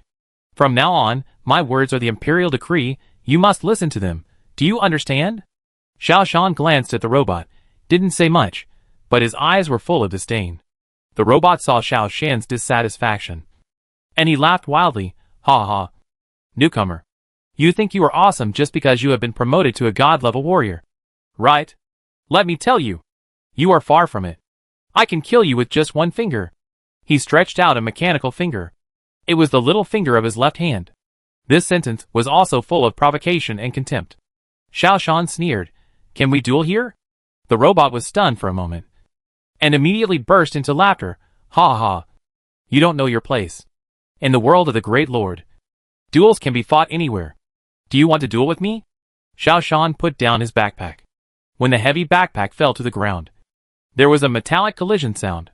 At this time, many people came out of the tent. 11 people in a team. A captain, a deputy captain, and 9 soldiers. Now, except for the captain, almost all the others are here. However, everyone was startled by the sound coming from Xiaoshan's backpack. Everyone's eyes were full of confusion, because the newly reported warriors either took the route of pure genetic modification or the route of mecha warriors. As for warriors who play with insects through genetic development, it is difficult to break through to the current level. There are also some bait people who take the route of combining genetic modification with technological development, but they are just genetic warriors with some mechanical weapons, that's all. What's in Xiaoshan's backpack? It doesn't look like a weapon, it looks more like a mecha component. This is equivalent to Xiaoshan betraying the Xia tribe first and following the path of the Dongyi tribe, but then flirting with the Xia tribe and getting the Xia tribe's technological equipment. He is a fence-sitter who is disliked by both sides. Xiaoshan should be the first and only person like him. Then let's duel. Xiaoshan opened his backpack, revealing a set of combined mechas. He stretched out the mecha, and then put it on his body. Xiaoshan now is a mecha weapon system and detection system installed on the burly body of a genetic warrior. This mecha only has 2 arms and shoulder equipment, plus a helmet. It has a lot less stuff than ordinary mecha warriors. It is also much lighter, so Xiaoshan can carry it with him. Mark sneered, and turned to the hall behind him. Very good. Then I will let you see the true strength of our Arctic garrison. Xiaoshan saw from Mark's equipment that he was a meritorious warrior. The level of mechanical warriors is the same as that of mecha warriors, divided into 3 types: excellent warriors, meritorious warriors, and honor warriors. Captain Hansen is a mid-level gene warrior, although he is at the same level as Mark, but the gene warriors are more powerful, so Hansen is the captain, and Mark can only be the deputy captain. In the garrison, just like other places, everything is based on strength. Whoever is stronger, whoever has a higher rank. Xiaoshan followed behind in a portable mecha, walking towards the hall. Among the soldiers watching nearby, more than half are gene warriors. There are also 2 mecha warriors, and 2 mechanical warriors. The garrison army is mainly composed of genetic warriors. The 3 types of warriors do not seem to be friendly with each other. There is a contempt chain here. Mech warriors look down on mechanical warriors, and mechanical warriors look down on mech warriors. As for genetic warriors, no one looks down on them. As for Xiaoshan, this monster, everyone does not know whether to support him or look down on him. Walking into the hall, this is an empty room. There are protective nets and protective walls everywhere, which is obviously everyone's usual training ground. Captain Hansen hurried over, glanced at the 2 people, and looked at Xiaoshan with sympathy in his eyes. Boy, you are very brave, but be prepared for pain. Both parties of the duel enter the venue. Xiaoshan stepped into the hall and looked at the other party. Mark was a warrior with a mechanized body. Chapter 190, Fighting Beyond Level. Except for the brain, all other parts are mechanical. This kind of mechanical warrior completely abandons the human body. The only thing they need to strengthen is their brain. No, and the wallet. Because mechanical warriors actually need expensive funds to support. Technology is changing with each passing day. Every time a new type of mechanical equipment is released, in order to improve their strength, they have to work hard to earn money to replace it. Mark's body trembled, and several huge gun barrels appeared on his arms. Boy, are we going to play unlimited or cold weapon fighting? This is Mark's move to look down on Xiaoshan. Like mecha warriors, mechanical warriors mainly rely on advanced weapons to fight. Laser guns, machine guns, flamethrowers, small thermal tracking missiles, and other weapons are the most powerful weapons of mechanical warriors. Genetic warriors mainly rely on their own bodies to fight. At most, they fight with advanced high-tech sabers. Mark asked Xiaoshan to choose, which means he was ready to use his own shortcomings to deal with Xiaoshan's strengths.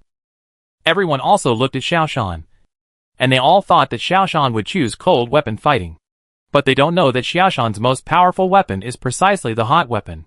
Xiaoshan knows that Mark is 1 level higher than him, and his level must be very high. He must rely on high-tech weapons to win. On the battlefield, will the enemy choose with you? Xiaoshan waved his hand, and a saber appeared on the auxiliary mechanical arm on his arm. Let's go to the battlefield. Mark laughed wildly. Another ignorant person. Come on. He moved his left wrist, and a sharp blade appeared. It was about 1 meter long, and the blade was very sharp. This should be his cold weapon. Ready. Salute both sides. Captain Hansen shouted. The 2 men bowed and saluted, and then prepared to attack. 3, 2, 1, start. At the command, Xiaoshan kicked his feet. His strong muscles tightened, and his body rushed out like a flash of lightning. The saber on his arm flashed coldly and rushed towards Mark. Mark smiled contemptuously, raised his arm, and shot. Dense machine gun bullets poured out, blocking Xiao Shan's route forward. As long as Xiao Shan dared to rush forward, he would definitely be hit by bullets. Xiao Shan waved his left hand, and a fine steel shield appeared, protecting his body, and withstanding the bombardment of machine guns, he approached Mark. Hansen, who was watching the battle, shook his head slightly.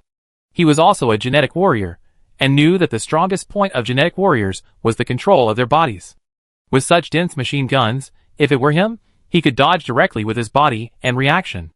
Only those who are not strong enough need to use the fine steel shield to break through. Mark obviously knew this, and when he looked at Xiao Shan, his disdain became more obvious.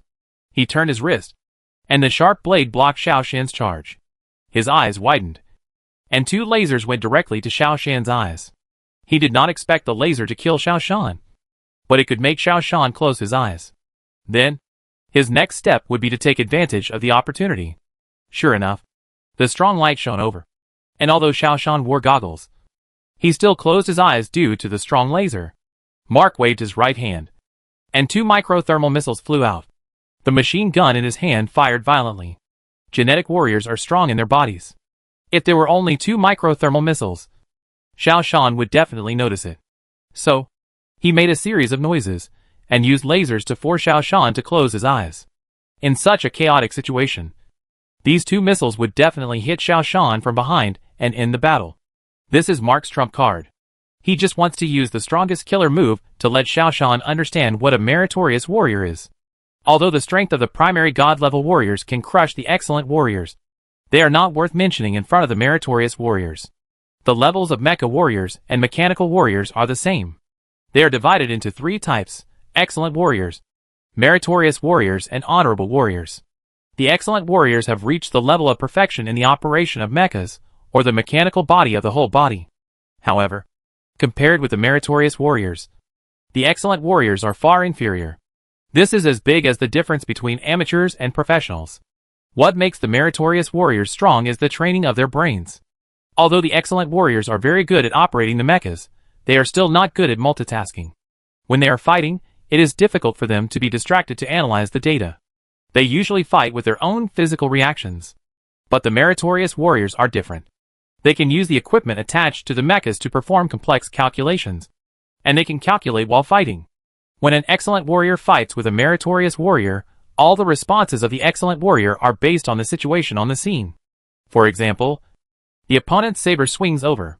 The excellent warrior will choose a response method based on his own experience and the opponent's attack habits, seeing whether to dodge or parry. But the meritorious warriors are different. They will quickly analyze the opponent's heartbeat, eyes, wrist movements, body points of force, and other data. Then, based on the results of the auxiliary computer analysis, formulate their own response plan. They really achieve the goal of doing two things at once, or even more than one thing. Therefore, when a meritorious soldier fights an outstanding soldier, it is a complete crushing. They can analyze the opponent's purpose and next step very thoroughly. Their counterattack is very effective. Mark is now using this method to deal with Xiao Shan. The auxiliary brain in his mechanical body is collecting various data of Xiao Shan and analyzing them. It predicts Xiao Shan's next move. His series of operations just now will definitely make Xiao Shan panic. So he can take the opportunity to strike Xiao Shan thoroughly and predict all his actions. This move is also effective against Gene warriors.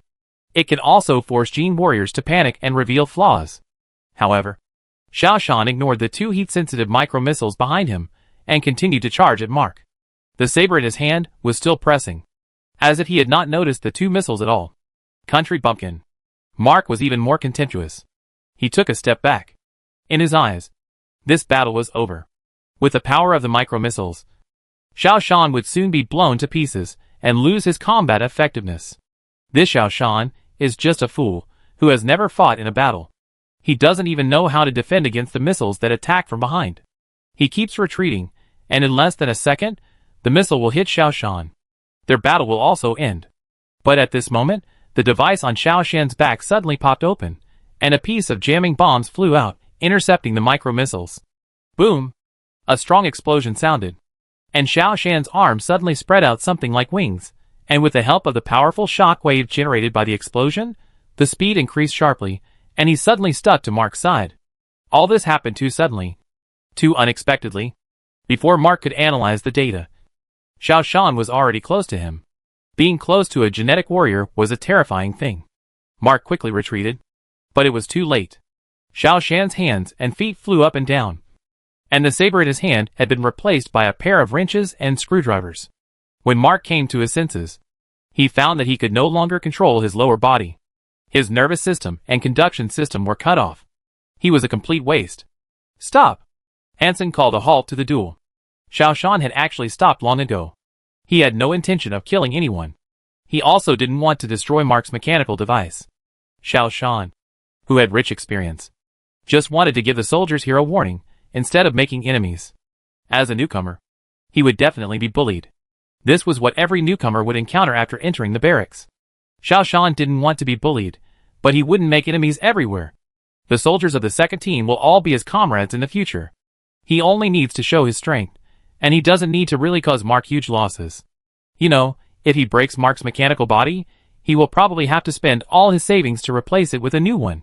That would completely make him an enemy. This is not the result Xiao Shan wants. Xiao Shan shrugged, put away his weapon, and slowly walked out of the training hall in the surprised eyes of everyone. Mark felt very embarrassed. He said loudly, "Captain, I was careless just now." "I didn't." "Shut up. Xiao Shan has already shown mercy. Why are you still complaining?" Hansen picked up the microphone and shouted, "Maintenance soldier, come and install the nervous system for Mark." A maintenance soldier drove in a light maintenance vehicle, and was a little surprised to see Mark. "But, Captain, if we fight again, I will never lose," Mark muttered softly. "I underestimated the enemy just now." Hansen looked at Xiao Shan's back as he walked out, and smiled slightly. "Yes, you underestimated the enemy. But Xiao Shan took advantage of your underestimation of the enemy and defeated you. Losing is losing. You will apologize to Xiao Shan later. Don't worry. You are still the vice captain. In terms of combat power alone, Xiao Shan is still not as good as you." Mark shook his head. "I didn't expect that he could play mecha so well. Whether he is a genetic warrior or a mecha warrior, I don't understand."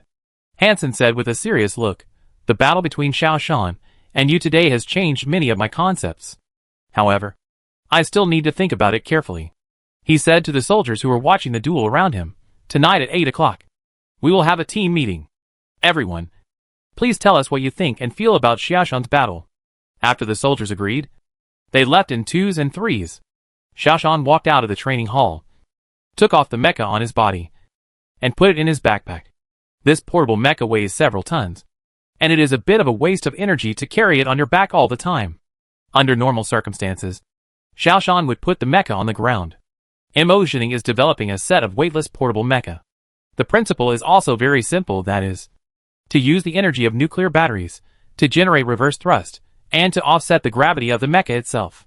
In this way, even if it is a heavy mecha weighing more than 10 tons, it will not consume Xiao Shan's physical strength and energy when carried on his back. The reverse thrust is always opposite to gravity. Whether it is jumping or turning the body, it is the same. If the development is successful, Xiao Shan will carry more powerful weapons, and his combat effectiveness will also increase rapidly. He is not an ordinary soldier. He has a huge technical team behind him. All these are the guarantee for him to quickly upgrade his level. Today's battle has established his reputation, and made him no longer a bullied rookie soldier. At the team meeting, Hansen looked at the team members, who were all together, and said, "A big thing happened today. The newcomer Xiao Shan defeated our meritorious soldier, your deputy captain Mark, by himself." The soldiers of the team turned their heads to look at Xiao Shan, with different eyes. The captain was right. A newcomer, a junior god-level warrior, actually defeated a meritorious warrior. This is a big deal in itself. This matter has spread throughout the entire military camp. I believe that we all have the same purpose for coming to the Arctic Garrison Army, which is to improve our abilities in battle. Therefore, today's battle is worth everyone's deep thought. Hansen pointed at Xiao Shan and said, "He is young, less than 20 years old. According to the comprehensive evaluation level, he is indeed a junior god-level warrior. But he was able to defeat a meritorious warrior. What does this show?"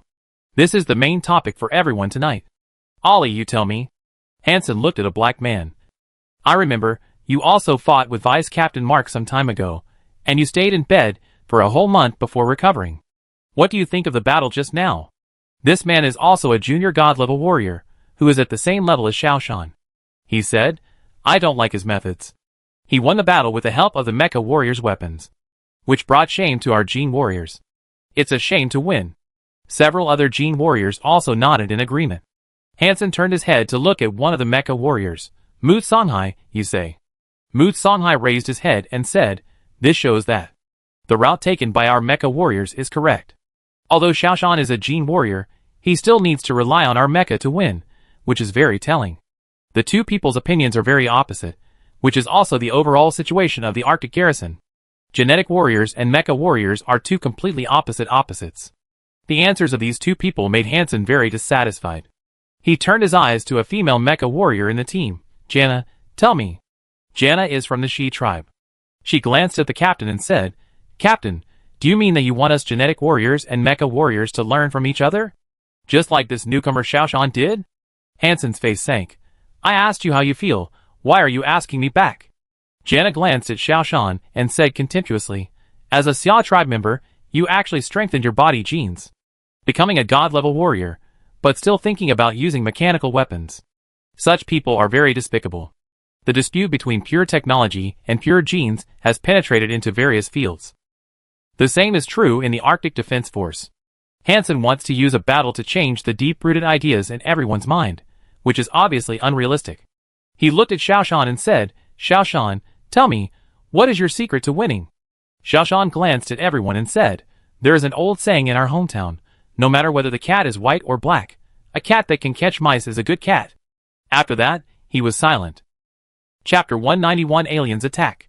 Hansen looked at the soldiers around him, but it was obviously unrealistic to let the soldiers give up their deep-rooted ideas.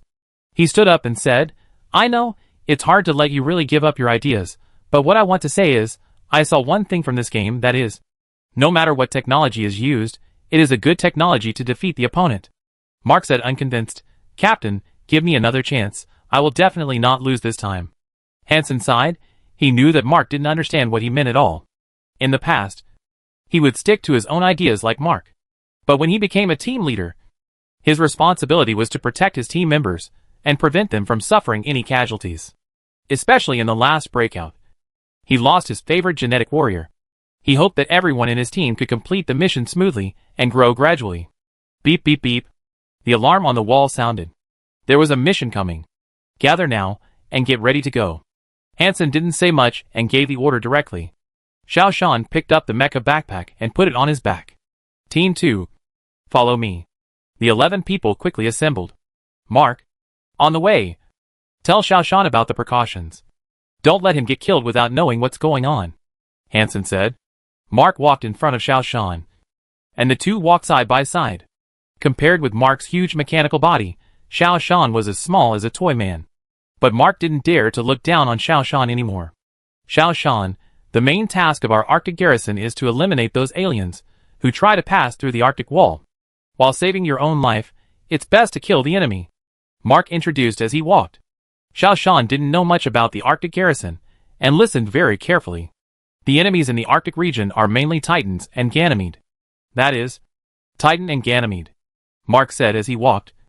Ganymede is an elemental civilization, and Titan is a combination of elemental civilization and genetic civilization.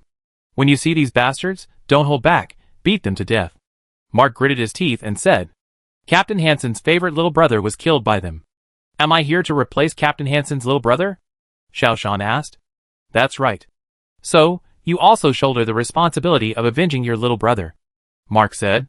Mark deliberately chose a muffled mechanical voice, which he thought was very arrogant. The team lined up and walked into a gathering place. There was ice and snow everywhere, and the air was so cold that it seemed that a breath could freeze into ice mist. In such an environment, ordinary people could not survive at all. Only those above the god-level warriors could live here.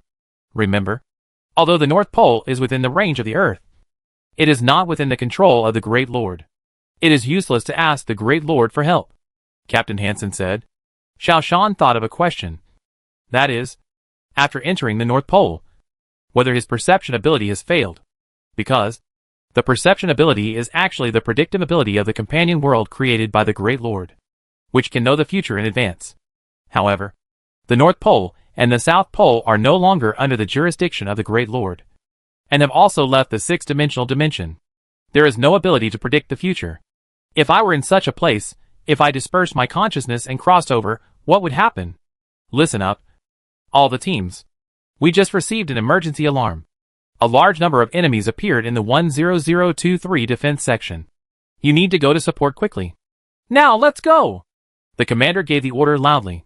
A large number of troop carriers stopped in front. Captain Hansen shouted to the team, "Everyone follow us, we are going to the 10023 defense section." I still say the same thing, protect yourself first, then think about killing the enemy. The captain entered the car first, and the others followed one after another. The compartment is wide, and can accommodate everyone easily. As soon as Xiaoshan entered, he saw the factions of the team. Captain Hansen has been trying to remain neutral, but the 4 gene warriors still gathered together. 2 mecha warriors and 2 mechanical warriors also gathered together. Deputy Captain Mark talked with the 2 mechanical warriors and chatted. Xiaoshan looked at everyone, and for a moment, he didn't know where to go. Several people also looked at Xiaoshan, and their eyes were not very friendly. Xiaoshan originally wanted to be with Mu Songhai and Zhang Na, after all. He was still a Xia tribe member in his bones, and subconsciously, he was more accepting of Mu Songhai from the Xia tribe. But the way Mu Songhai and Zhang Na looked at him was not friendly. In their eyes, Xiaoshan chose genetic modification, which was a betrayal of technology. Xiaoshan was also unwilling to go to the group of 4 black people. After all, the cultures are different, and it is not comfortable to get along with each other. He simply chose to be alone. He opened his backpack, put the portable mecha on his body, and then began to check the operation of each system one by one. After he checked all the equipment, Hansen spoke. He turned on a display inside the car and said, "This is the layout of the 10023 defense section we are about to arrive at. There is a mountain in front. The Titans set out from here. They are numerous, but not very strong. Our mission is to drive them away and clean up this area." Xiaoshan, have you ever fought against the elemental civilization before? Hansen asked. Xiaoshan shook his head. No. I just watched the video. Hansen said to Ollie, "Ollie, you have fought against the elemental civilization the most times. Introduce yourself to everyone."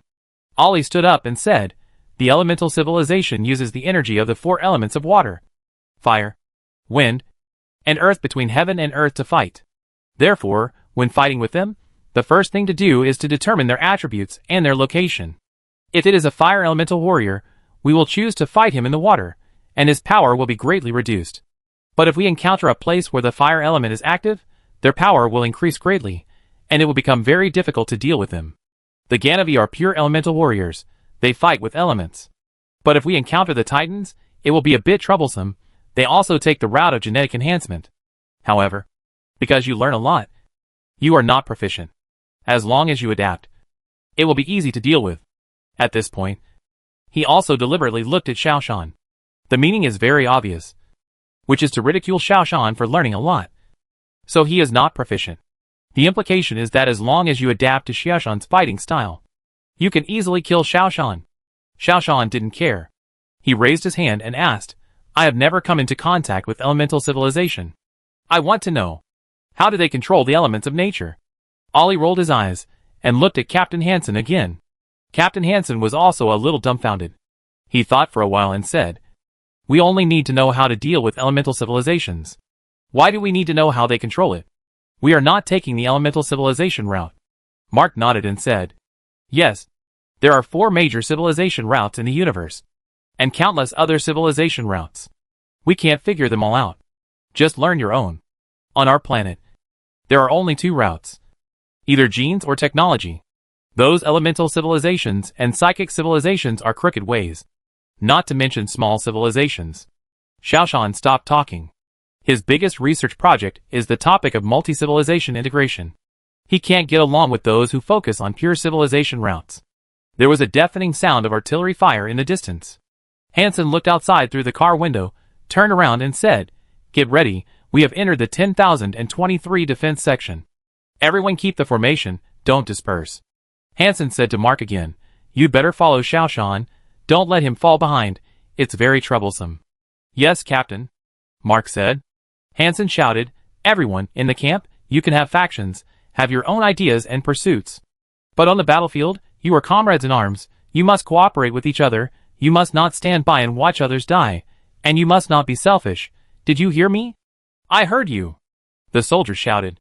The mech warriors checked their equipment, and the gene warriors adjusted their status to the best condition. Squeak! The car braked. Hansen rushed out first, running forward very quickly. The dark sky was illuminated by the fire. The cannon shells dragged out rays of light and flew into the distance, while various objects kept flying in the distance. The flying object was very large, and it would explode into a big hole when it landed on the ground.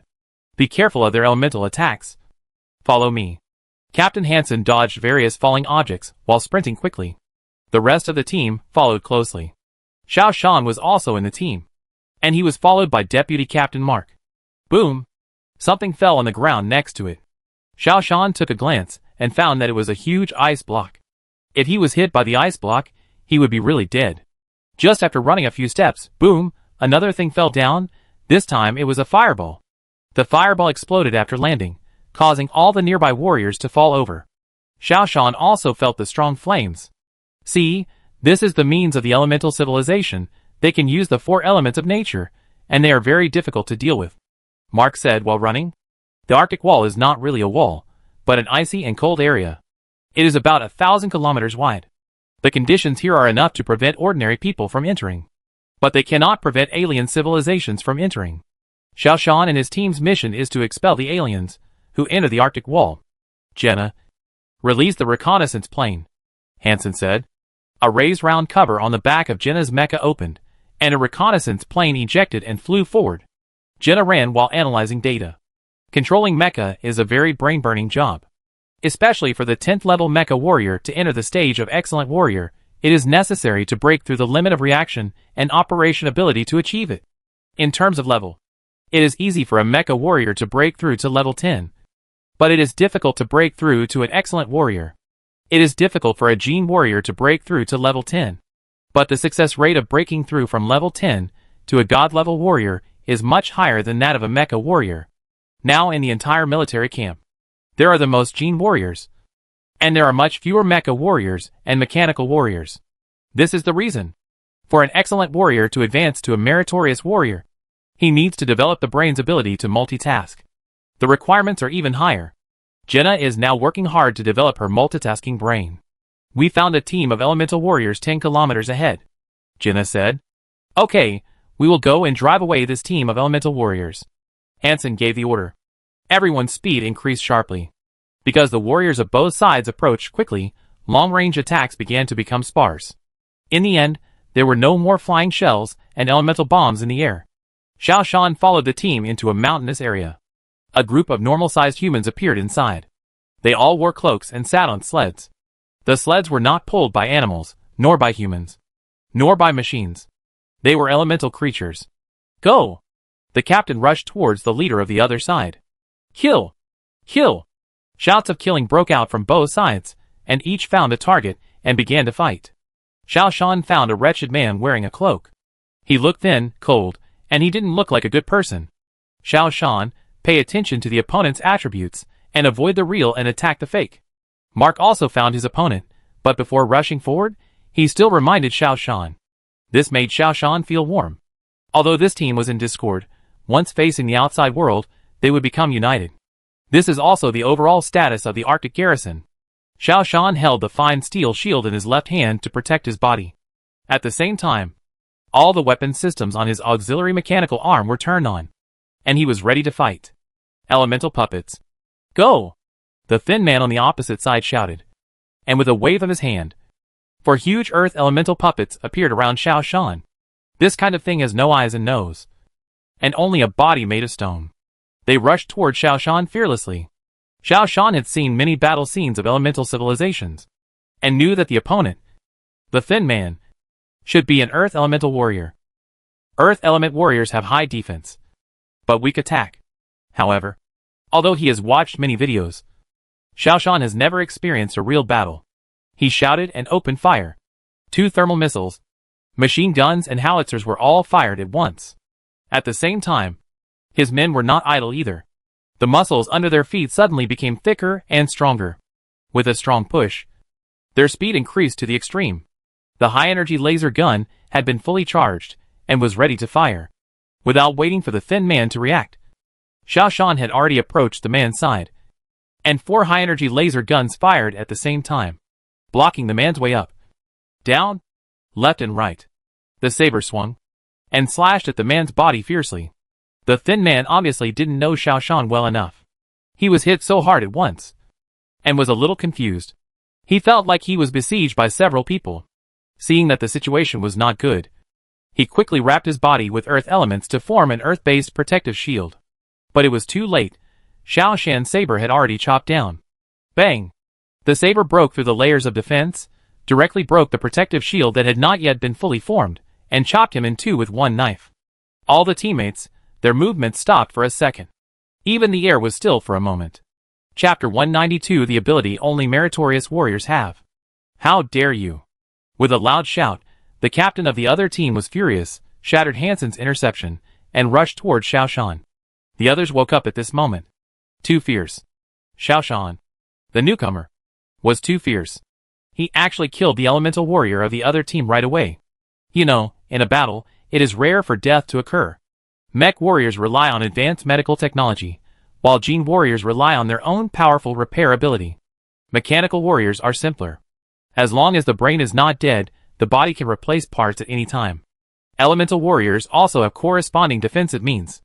They have the ability to protect, repair and heal with elements. To kill a person, unless you have overwhelming strength, it is a difficult technical job. The warriors fighting here also know that killing the enemy is not the most important thing, but self-protection is the most important thing. Therefore, after a battle, there can be countless injuries, but very few deaths. If there is a loss of combat personnel, the captain will feel guilty for a long time. This is why Captain Hansen has been asking Vice Captain Mark to take care of Xiao Shan. But Xiao Shan was too fierce. He actually opened fire at full power in a single encounter and instantly killed an elemental warrior. This shocked and stunned everyone. It was not until the other captain rushed up that they continued to fight. Hansen was very anxious. The other captain was obviously really angry and acted without thinking. The strength level of the other captain was huge compared to Xiao Shan. If he could not respond quickly, Xiao Shan would probably be killed. He burst out all his strength and rushed forward at an extremely fast speed. But it was too late. The other captain's attack had already been launched, and all of it fell on Xiao Shan. Xiao Shan was shocked. There were hundreds of giant fireballs bombarding him from above his head. And there was also a ball of fire on the ground that was wrapping around him. A black shadow rushed forward, and the black shadow waved his hands repeatedly, and rockets flew over, wrapping him up completely. For a moment, there were attacks from the fire element everywhere, in the sky and on the ground. This was the first time Xiao Shan faced such a difficult test. No matter how he dodged, he could not avoid these attacks. Xiao Shan shouted and opened fire again. The high-energy laser had been fully charged, and under his control, he fired at the figure rushing towards him. Swish! 2 more thermal missiles blasted at the rockets flying in front. The machine guns and howitzers fired into the sky to meet these fire element bombs in the air. He squatted down suddenly, and his calves became as thick as his waist, and all his energy was concentrated on his calves. Bang! Xiao Shan used the powerful strength of his calves to jump high, and protected his body with a fine steel shield. Among the fire element bombs falling from the sky, he managed to intercept them with machine guns and howitzers, and rushed out a way to survive, and jumped to a place 50 meters away from here. Just a few seconds after he jumped out, a strong flame broke out here, and enveloped the entire area. If Xiao Shan had not jumped out just now, he would at least be seriously injured and lose his combat effectiveness. In serious cases, he would die on the spot. However, even so, Xiao Shan was still covered with wounds.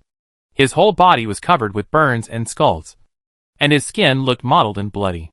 However, under Xiao Shan's urging, his skin was rapidly repairing. You dare to hide. You are looking for death. The captain of the other team still chased Xiao Shan relentlessly, and even ignored the interception of Captain Hansen. Hansen understood the captain's feelings. When his team members were killed, he was so furious and launched a crazy revenge. Captain Hansen did not dare to be careless. He tried his best to block the opponent's attack. He punched the opponent's fire element armor hard, breaking it into pieces.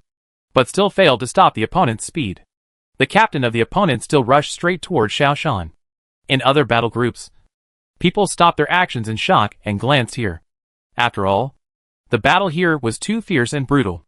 Everyone attacked without caring about anything, completely giving up the mentality of seeking stability and fighting for their lives. This kind of fighting style is too rare. Xiao Shan also saw that the opponent obviously wanted to put him to death. The captain of the opponent even did not hesitate to get injured in order to kill Xiao Shan.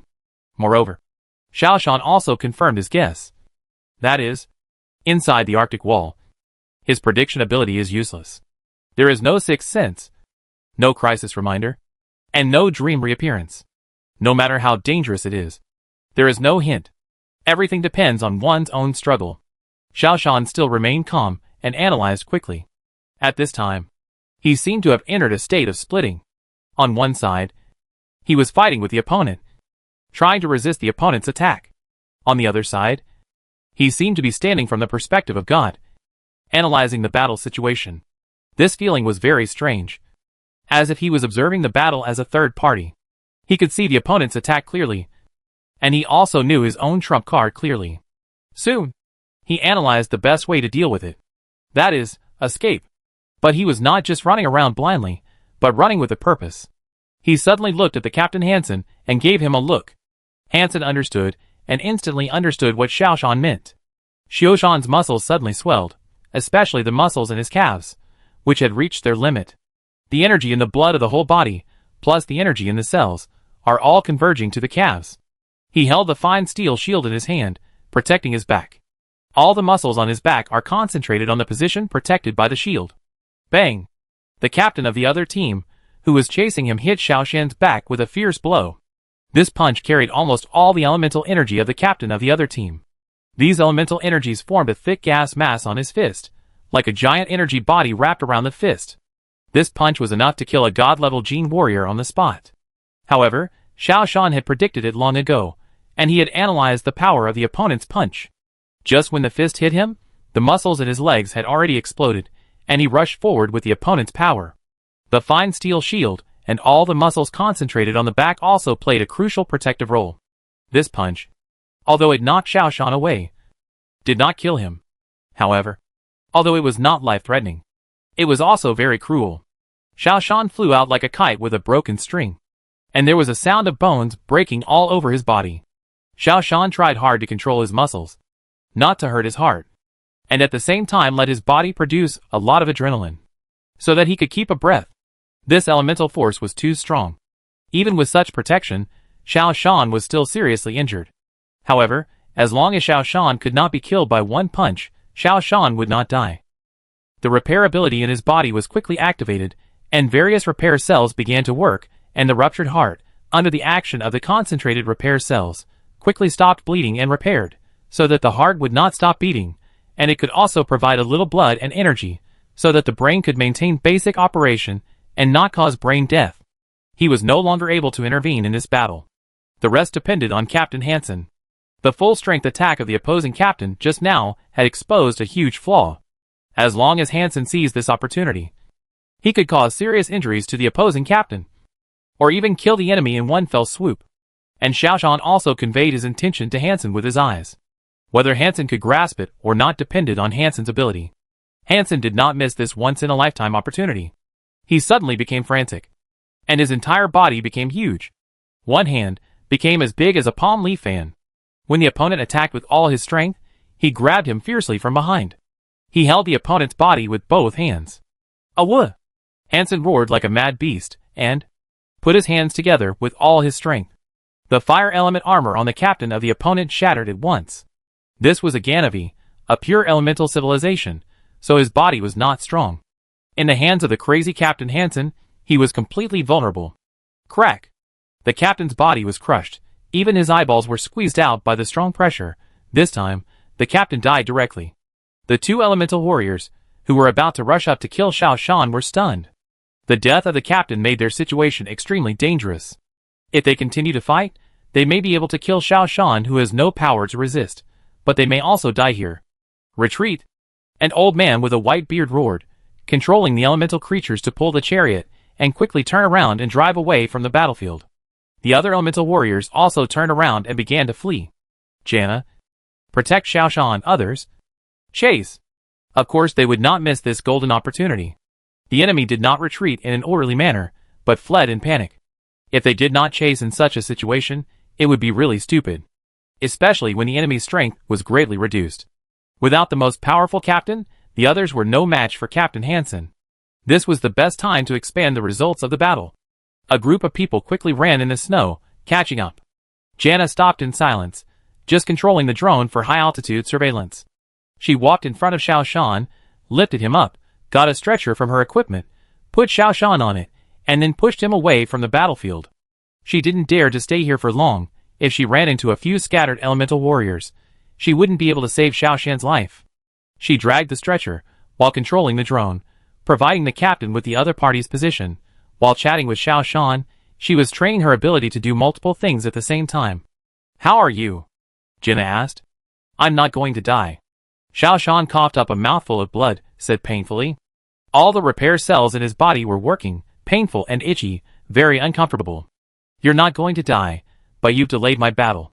Jana rolled her eyes. Xiaoshan had nothing to say. In his current state, he must be protected by someone. Otherwise, any elemental warrior can take his life. I'll give you a chance next time. Xiaoshan answered casually. Jana glanced at Xiaoshan, and suddenly asked, You seem to have a tacit understanding with the captain just now.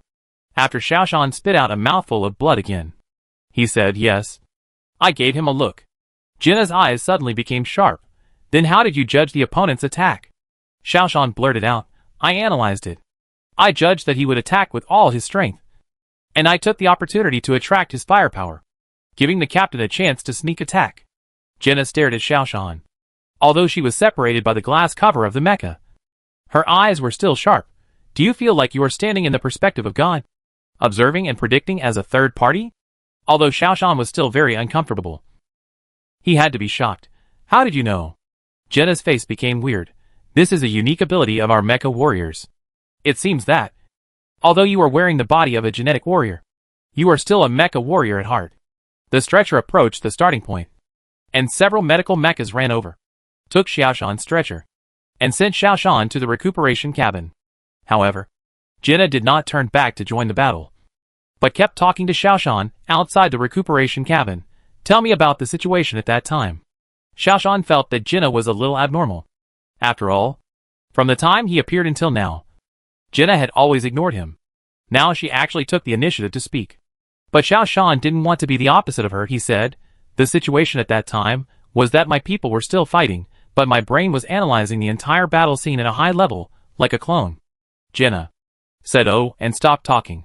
Didn't you say that this was a unique ability of mecha warriors? Why did you ask so much details? Xiaoshan asked after he recovered. Several stem cell repair fluids were injected into Xiaoshan's body. These stem cell repair fluids can perform targeted repairs. The function of stem cells is that they can be transformed into corresponding cells at any time according to the injury, for repair or even replacement. If liver cells are damaged, the stem cells that enter the liver can become liver cells, repairing the liver. If heart cells are damaged, the stem cells that enter the heart can become heart cells, repairing the heart. This is the latest technology in the genetic development route. A large number of stem cell inputs can quickly recover from injuries. This process is very uncomfortable. So talking to Jana is also a good way to distract attention. Haha, it seems that you are not very clear about the capabilities of our mecha warriors. In this respect, you don't look like a mecha warrior, Jana said.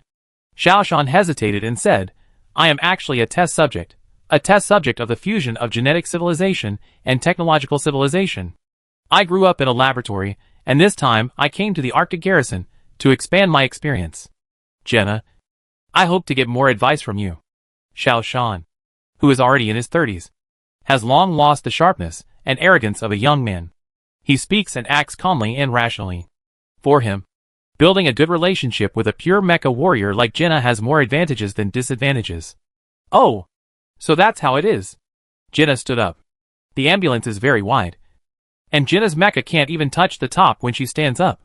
She took a few steps, and then turned to Xiaoshan and said, I lied to you just now. The phenomenon you just mentioned is the ability that only meritorious warriors can have. I have only heard of it, and never experienced it.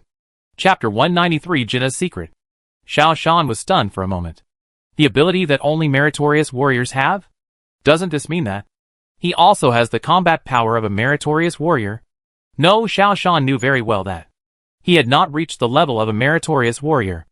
Otherwise, he would not have been completely helpless when fighting with the other captain.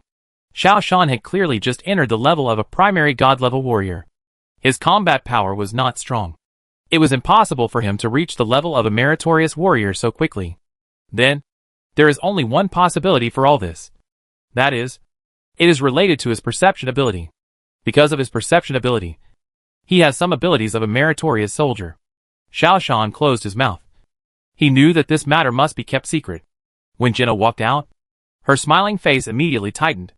However, no one knew what she was thinking. When Xiao Shan came out of the sanatorium, it was already 3 days later.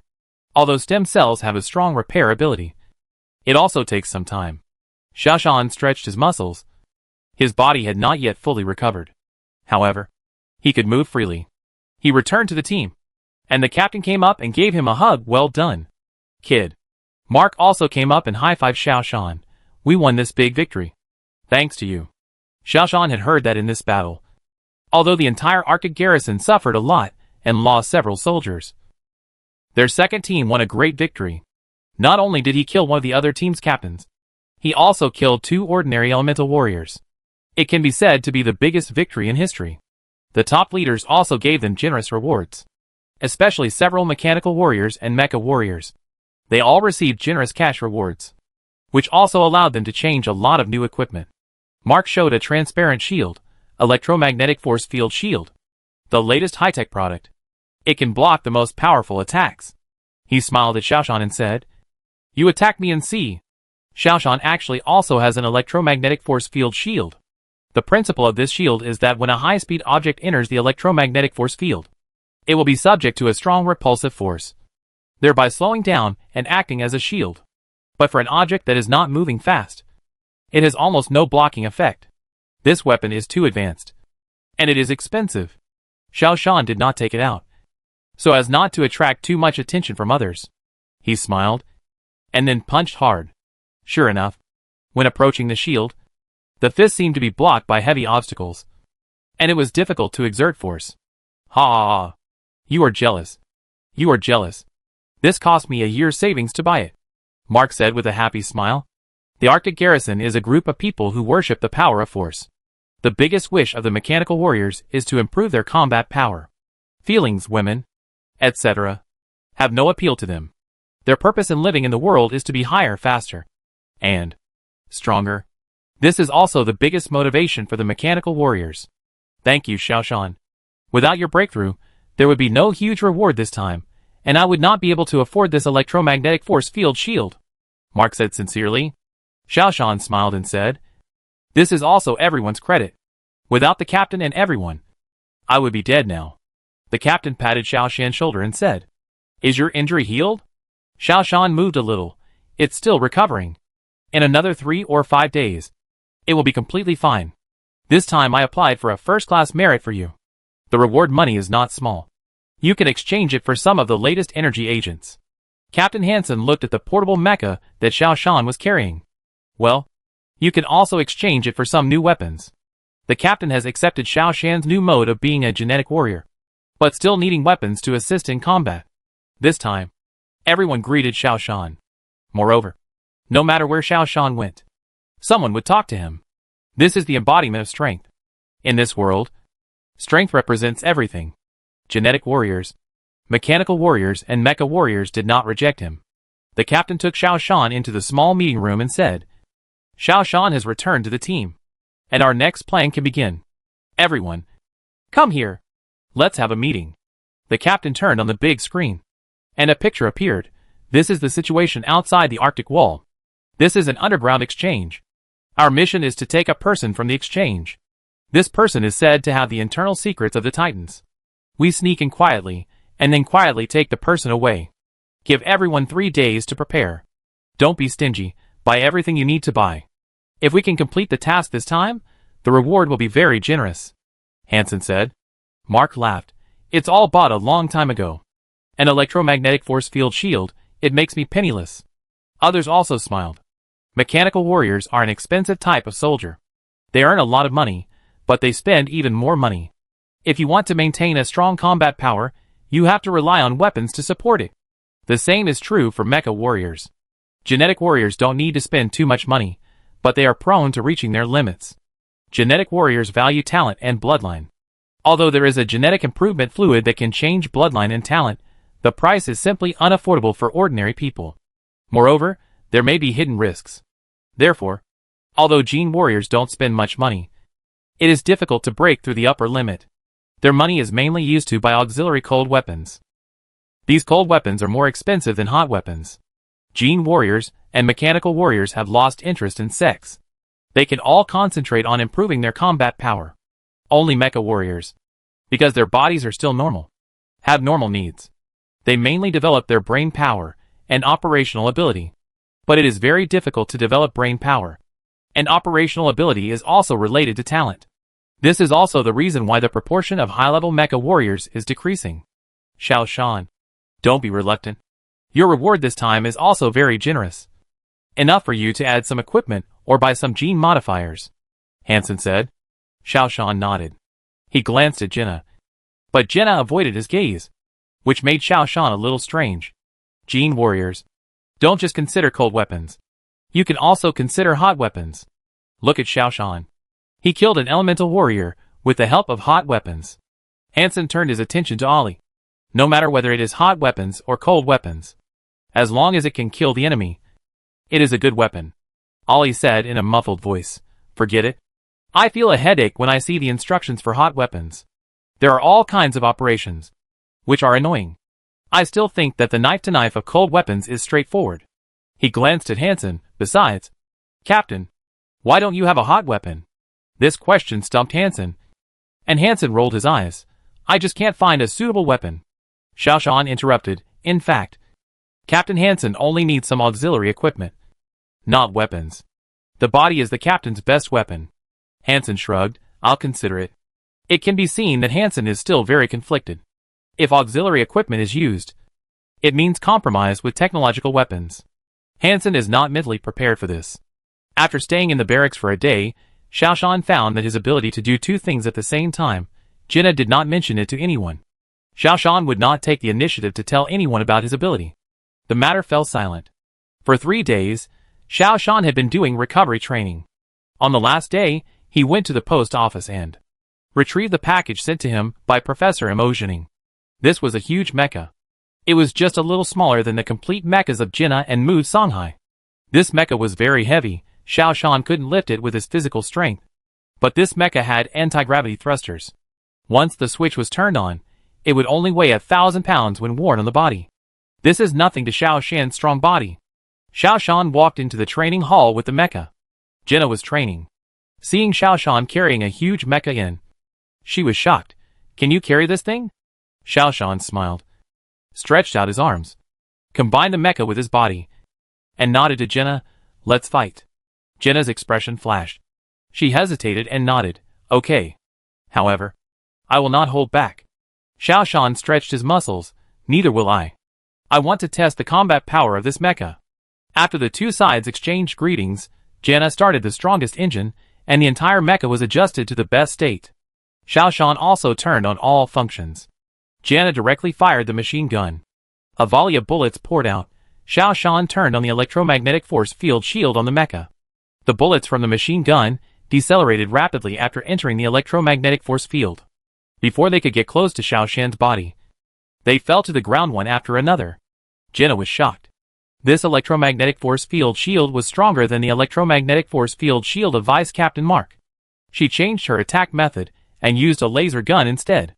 The high-energy laser gun fired a beam of light. But Xiao Shan was prepared. The reflector on his body refracted the laser and knocked down the sandbag on the wall. Jinna was furious. She drew out her saber with her right hand and controlled the machine gun and thermal missile with her left hand, ready to fire at any time. Xiao Shan put away the electromagnetic force field shield, took out the electromagnetic force field shield, and drew out the saber in his right hand. This nanoscale saber has super toughness and is very sharp. The two fought back and forth for several rounds. Jinna suddenly used a high-voltage electromagnetic head to hit Xiao Shan. But this move was useless here on Xiao Shan. All his equipment has insulation protection. Instead, he took the opportunity to put the mechanical arm on Jinna's mecha. Jinna was electrocuted so hard that she couldn't move. Xiao Shan put away his weapon and said with a smile, "It seems that my equipment is really good." Jinna was a little embarrassed for a few seconds. Before restarting the mecha, she whispered, "Did you use your ability of multitasking on me just now?" Xiao Shan shook his head. "No, your strength is not enough." Jinna was choked by this, but couldn't refute it. "If we duel, I will definitely not lose to you," Jinna said unconvinced.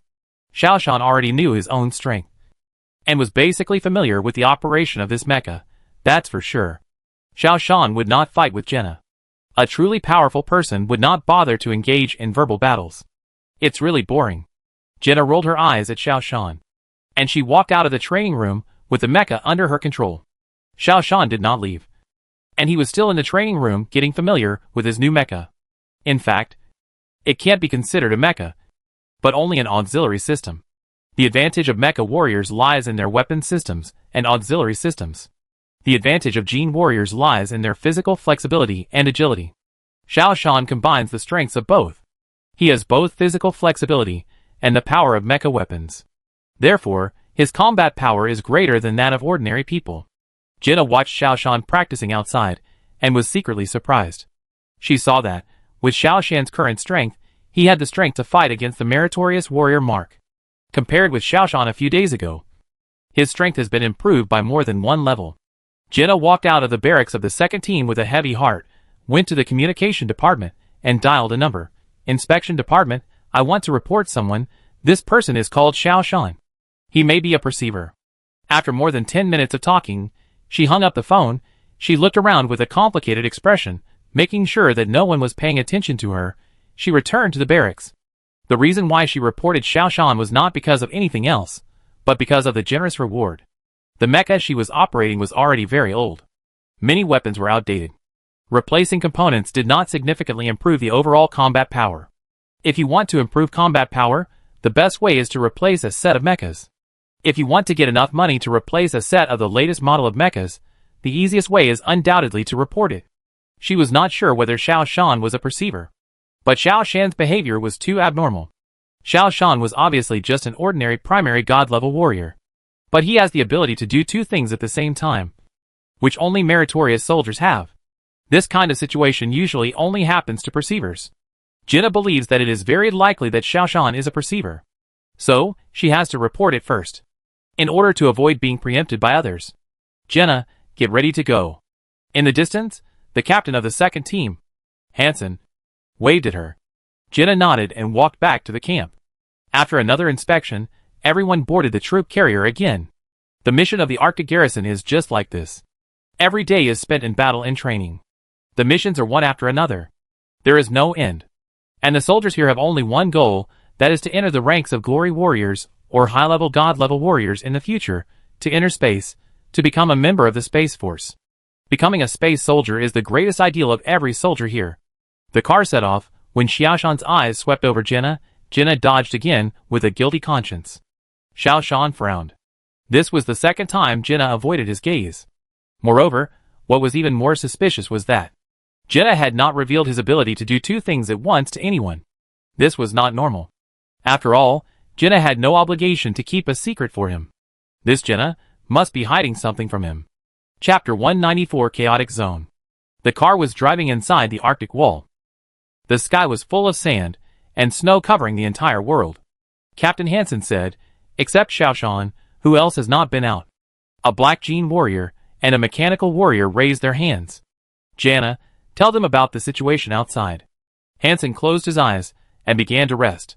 Gene warriors don't actually need to rest, because the substances that cause fatigue can be easily excreted from the body. Rest is not a physical need, but a purely psychological need. Jinna is an old soldier. She has been in the Arctic garrison for a long time. After crossing the Arctic wall, it is a chaotic area. There is no order, no rules, everything is based on strength. Many fugitives live in this area. And those elemental warriors, who are not loyal to the organization, also live in this area. The living environment there is basically the same as inland. Jenna said simply. Do we have many fugitives on Earth? Asked the mechanical warrior. Jenna glanced at Xiao Shan subconsciously again, and said, some wanted perceivers. Fugitives who have offended the Great Lord usually enter this area, because this area is not under the jurisdiction of any civilization. This is a buffer zone between the areas under the jurisdiction of Titan and Ganymede and our Earth jurisdiction. It is a no man's land. The fugitives from Titan and Ganymede are also here. Deputy Captain Mark interrupted. There are many hidden masters here. And there are even high-level god-level warriors and high-level elemental warriors. You must be ready to escape at any time. Xiao Shan looked at Jenna again, but Jenna still avoided Xiao Shan's sight. After introducing the situation outside, the car fell into silence. There was only the whistling sound outside and the engine sound of the car. Xiao Shan secretly became alert. Just a few hours after Xiao Shan and his second team set off, a helicopter landed in the barracks. 3 people got off the helicopter. They were wearing black uniforms, with the logo of the inspection office written on them. 3 people walked into the battalion headquarters. The commander of the battalion headquarters was startled, and quickly stood up and said, Hello everyone, I wonder what you want to do. The commander of the battalion headquarters could not help but be nervous, because the leader was a high-level god-level warrior. And the 2 people behind him are also mid-level god-level warriors. The commander of the battalion headquarters himself is also a mid-level warrior. In the entire Arctic garrison, there are not many high-level god-level warriors, because the high-level god-level warriors are all serving the Great Lord, and have all entered the Space Force. Only the core management level has high-level god-level warriors. Let's find Xiao Shan. The man in black uniform had a sharp look in his eyes, which frightened the commander of the battalion. Report to the commander. Xiao Shan followed the second team to the outside of the Arctic wall to participate in an overseas mission. The battalion commander said. When did he leave? The man in black uniform frowned secretly. Less than half a day. The man in black uniform waved his hand. Bring Xiao Shan's information over. Also, please check out the missions they are going to complete for me. A few minutes later, the man in black uniform found the relevant information. He copied the information into the device he carried with him, and nodded to the 2 people behind him. Let's go abroad. We will meet this guy abroad. Until the 3 people left, the battalion commander secretly wiped his sweat. The high-level god-level warrior gave people too strong a sense of oppression. It seemed that as long as the other party took action, he would definitely not be able to escape. As soon as the car passed through the Arctic wall, everyone felt refreshed. The sun shone through the clouds, and it was particularly comfortable. Xiao Shan even felt that he was always depressed inside the Arctic wall. But when he got outside the Arctic wall, he no longer felt depressed. The feeling now is very similar to the feeling in his original world. Oh my god, it feels so good here. A black soldier said. Mark said in a muffled voice. Yes, everyone who just came out will have this feeling. The car stopped. Hansen jumped out and said, Everyone, get off and walk. Moreover, put away your Arctic garrison signs. Why? Someone asked. The fugitives here don't have a good impression of the regular army. They may shoot at you at any time. Hansen glanced at the person who spoke. And they are all fugitives. You are flaunting your regular army identity in front of the fugitives. Aren't you courting death? But wouldn't it be impossible to recognize others if you take it off? The man asked. Of course, I can recognize it. But you are wearing a badge, which means you are showing off. It's a matter of attitude. Do you understand, kid? Hansen said. Hearing Hansen's words, Xiao Shan tore off the badge of the Arctic garrison on his chest and mecha. Xiao Shan, you are too conspicuous like this. Hansen said. This place does not exclude any kind of civilization, but it excludes integrated civilizations like you. Xiao Shan nodded. He pressed a camouflage switch. Some steel plates appeared on the portable mecha on his body, covering Xiao Shan's body. It looked like Xiao Shan was not just carrying a mecha on his body, but a complete mecha warrior. Let's go! Seeing that everyone was ready, Hansen waved his hand and walked ahead. The place they were going to was not too far away. In fact, the entire chaotic zone was not wide. Only about 100 or 200 kilometers. If the Titans and Ganavis wanted to attack the Arctic wall, they had to cross this chaotic zone. A group of 11 people walked in the chaotic zone. It is said to be a chaotic area, but everything seems normal here. There are crops and land everywhere. Some people grow food crops. Although the simple food crop does not contain high energy, it tastes good and is a pleasure to eat, so it is very valuable. However, Xiao Shan and his men are not interested in stealing the crops here. Xiaoshan feels that the world here seems to be more like the real world than the world inside the Arctic wall. The group is not moving fast, but not slow either. As they approached the town, they met more people on the road. There were mecha warriors in tattered clothes, and bare-chested genetic warriors. There were also hooded elemental warriors with strange faces. Xiaoshan also saw a few Taoist nuns and Taoist priests with immortal looks. These should be people from the psychic civilization. The world is diverse and complex. At least, in this chaotic area, it is more complex than the world inside the Arctic wall. A man with bugs crawling all over his body passed by them, with a very strange look in his eyes. This man should be on the genetic development route, specializing in fighting with animals. The strangest thing is that a strange-looking figure who looks like a dead person walked over. Who is this person? Someone asked. Mark snorted. Don't mess with this kind of person. This is a minority of civilized races that follow the summoning route. They can summon things from other worlds to help them fight, and they are very difficult to deal with. Xiaoshan turned his head and looked a few more times. This was the first time he saw a civilization other than the 4 major civilizations. Summoning civilization? This word was remembered by Xiaoshan. Everyone cheer up, we have arrived at the destination, Hansen said. This is a small town with a peculiar shape, and the buildings are in a mess. There are various schools of thought. There are ancient buildings of the Xia tribe, ancient buildings of the Western modern buildings, and some punk-style buildings. The most common ones are primitive buildings, which are just a few pillars put together and become a house. There are obviously more people in the town, and it is even a bit crowded.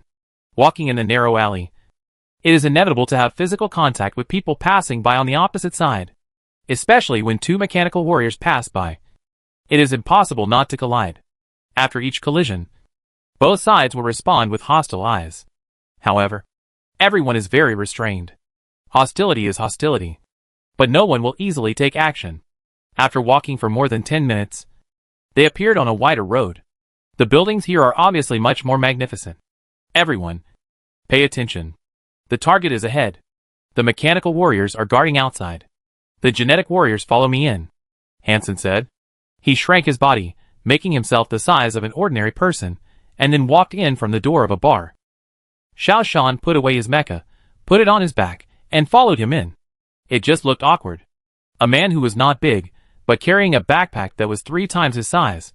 Hansen turned his head and glanced at Xiaoshan, wanting to stop him, but seeing that Xiaoshan had already come in, he didn't say much. There were several men sitting in the room, smoking and drinking. They were all elemental warriors, and their bodies were no different from those of normal people. Boss, we are here to pick up the goods, Hansen said to the owner of the bar. The owner glanced at Hansen and ignored him. Hansen took out a paper bag from his arms and handed it to the bar owner. The owner opened it and took a look, then tilted his head towards the room. Hansen bent down and walked in through a smaller door. It was much more difficult for Xiaoshan to get in this time. He scratched the wall and squeezed into this door. After entering the door, it suddenly became clear. There was a large space inside. Xiaoshan felt the oppression again. He understood that this was another small world. A small world can only be created by high-level god-level warriors, or people of corresponding levels. This also indicates that the owners of this place are at least high-level god-level warriors, or even higher, and may be at the same level as the Great Lord. Are you Zuka's people? A man in the room looked at them and asked. We are the people of the Great Lord, Hansen said tremblingly. It was the first time that Xiaoshan heard someone call the Great Lord by his name. It turned out that the Great Lord was called Zuka. He, the Great Lord. This Zuka really thinks he is a god. The man shook his head, then pointed to the corner and said, That's the person you want. Hansen took off his backpack, handed it to the person in the room, then turned and walked to the corner. Xiaoshan also followed with a huge mecha on his back. At this time, the person in the corner raised his head and glanced at them. Xiaoshan was surprised. It turned out to be an acquaintance. Zhua Hongbo, an expert in dream reappearance in the original world. Xiaoshan understood that Zhua Hongbo was probably still engaged in the study of perceivers. That's why he was wanted by the Great Lord. This is the person you want. Take him away. The person in the room waved his hand and said. Hansen carried Zhua Hongbo like a sack and walked out. Xiaoshan followed him out. When he squeezed out of the narrow and low door again, Xiaoshan stopped, then turned around and went in again. As expected, just as he thought, there was no spacious space. It was just a small room, filled with miscellaneous items. The entrance to this kind of personal small world is random. Just like the small world of an underground organization, it is impossible to find the entrance to other people's small worlds. This is also the reason why the underground organization is still alive and well. Even the Great Lord cannot find the entrance to the underground organization's headquarters. Several people walked out of the bar and stood at the gate. This operation is easier than I thought. Go back and report, Hansen said excitedly. Others also got excited, because this means everyone will get a large reward again. Just after walking out of the town, Hansen stopped, looking ahead very vigilantly, because there were 3 men in black walking towards them in front. These 3 men were very strange. In this kind of situation, their clothes were clean and neat. Moreover, they were arrogant, which was not possessed by the people in this chaotic area. The people here were always alert, and only those who were superior to others would have such arrogance. What are these high-level god-level warriors from the inspection department doing here? Hansen muttered. The leading man greeted Hansen from a distance. Captain Hansen, what a coincidence. While speaking, he walked towards this side. Xiao Shan felt a sense of tension. Suddenly, his consciousness left his body, observing everything from a third-party perspective. He also watched everyone's actions. This feeling was very strange, as if he could split himself. One body was on the ground, and the other was in the sky. The body in the sky can see everything on the ground clearly. The man who walked over showed a smug smile. The 2 men following him glanced at Xiao Shan with contempt. Captain Hansen's body was tense, and his words clearly entered Xiao Shan's ears. The inspection department. Xiao Shan knew what the inspection department did. It was specially responsible for arresting fugitives. Moreover, their main target was the perceiver. Sending out a high-level god-level warrior was undoubtedly to catch the perceiver. Xiao Shan in the air turned his gaze to Jinna next to him. Jinna's expression was extremely rich. Her eyes looked at Xiao Shan with a hint of apology, but when she looked at the people in the inspection office, her eyes were full of joy. Time seemed to pass very slowly, but Xiao Shan's mind worked very quickly. He figured it all out at once. Jinna had informed on the matter, but Captain Hansen was not aware of it. So, Hansen was very surprised that the inspection office was here. But Jinna was very happy. Because of the informant, she would be rewarded. She had to escape. The other party was a high-level god-level warrior, 2 levels higher than herself. No hesitation, she had to escape immediately. Chapter 195 Hiring a Killer to Kill People. Xiao Shan's brain was working quickly, analyzing the possible situations. The situations of other worlds he had seen in the 6th dimension in the past were very helpful to his analysis. Many possibilities quickly appeared in his mind. In just 1 second, Xiao Shan chose the most suitable plan from the many possibilities. These analyses seemed to take a long time, but when Xiao Shan retracted his thoughts, only 1 second had passed. The man who came over had not put down his raised hand, and Captain Hansen was still on guard. The joy and apology on Jinna's face were still mixed. Xiao Shan made a move. He drew out his saber instantly, and slashed at the position where Jinna's head was. At the same time, he activated all the electromagnetic force field shields to protect himself, and activated the jet device. In a flash, Xiao Shan soared into the sky. His mecha was equipped with a high-speed jet device, and its speed was comparable to that of a rocket. In the blink of an eye, his figure appeared in the sky, and then turned and flew rapidly towards the north. The captain of the inspection team also reacted quickly. Almost at the same time when Xiao Shan took off, he also activated the jet device he carried. However, the Gene Warrior was indeed a little weaker in mecha control, and his takeoff speed was not as fast as Xiao Shan. He also failed to intercept Xiao Shan at the beginning of his start. Once Xiao Shan's full acceleration was up, he would be even more unable to intercept him. Xiao Shan's jet device is the latest model, with great power and amazing speed. The inspection team leader's jet device is just a general-purpose military model, and its speed is far behind Xiao Shan. Xiao Shan's action was too fast, and no one could react at all. The next moment, a figure fell to the ground, and then hurried to where Jinna was. This person was the captain of the inspection team, who hurried back after failing to intercept. But it was too late. Jinna's head had been blown off, and her brain was completely dead. No matter what kind of medicine, even nanorobots, it can't save him. Until this time, everyone understood what happened. Captain Hansen looked at the dead Jinna in shock, and then looked at the gloomy captain of the inspection team. The other 2 members of the inspection team immediately started the jet device and flew into the air, to check the direction of Xiaoshan's escape and possible landing place. The dead soldier is called Jinna? The captain of the inspection team thought of something and asked. Hansen nodded. He began to understand what had happened. Xiaoshan, maybe a perceiver. And Jinna should have reported to the inspection team. All this was noticed by Xiaoshan. So, the moment the inspection team appeared, Xiaoshan killed Jinna to prevent Jinna from leaking more information. And he escaped immediately. This Xiaoshan, his methods were ruthless, his reactions were quick, his thinking was correct, all of which were outrageous. Only a perceiver has such strength. Killing first, then running away, and being able to escape unscathed. This doesn't look like someone who has just entered the god-level warrior level. Damn. This Xiaoshan is really amazing. The captain of the inspection team shook his head. Killing his own teammates. Without mercy. At this time, the two inspection team members who were chasing him came back. Xiaoshan fled to the north. Too fast. We can't catch up. We see that his landing position should be within 100 kilometers. The inspection captain left Jinna's body and said, let's continue to chase. The Titan's territory is ahead. He can't fly again. So he can't escape far. Let's go! Seeing the three people leaving, Captain Hansen asked helplessly, what should we do? The captain of the inspection team turned his head and looked at Hansen. Continue to complete your mission.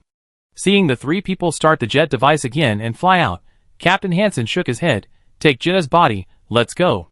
Where is the mecha? Mark came back to his senses and asked. No, I feel very uncomfortable. It's safer to go back early, Captain Hansen said. The 9 people quickened their pace and left the town. More than 200 kilometers away from here. Xiaoshan, who was running fast, suddenly turned around, changed direction, and headed south.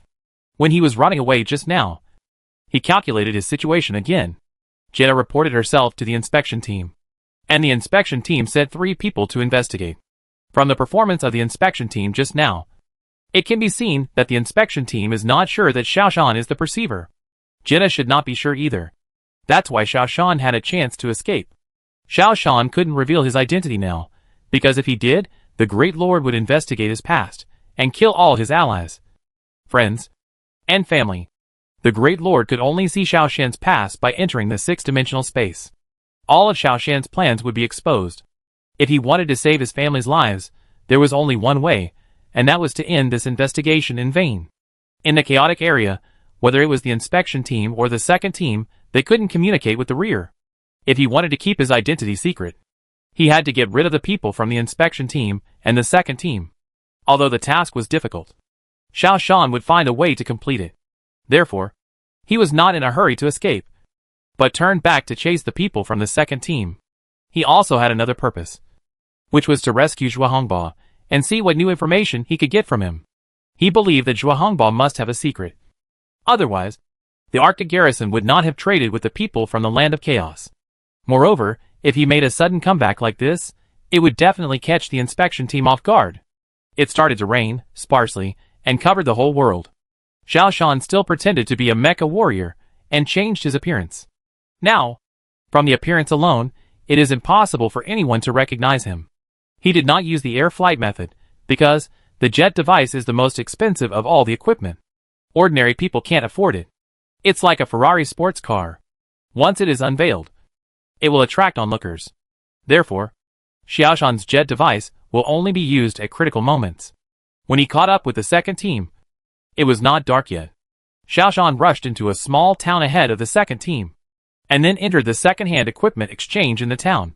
Although Xiaoshan didn't know much about the chaotic zone, Jinna said that the second-hand equipment exchange was a gathering place for all kinds of information.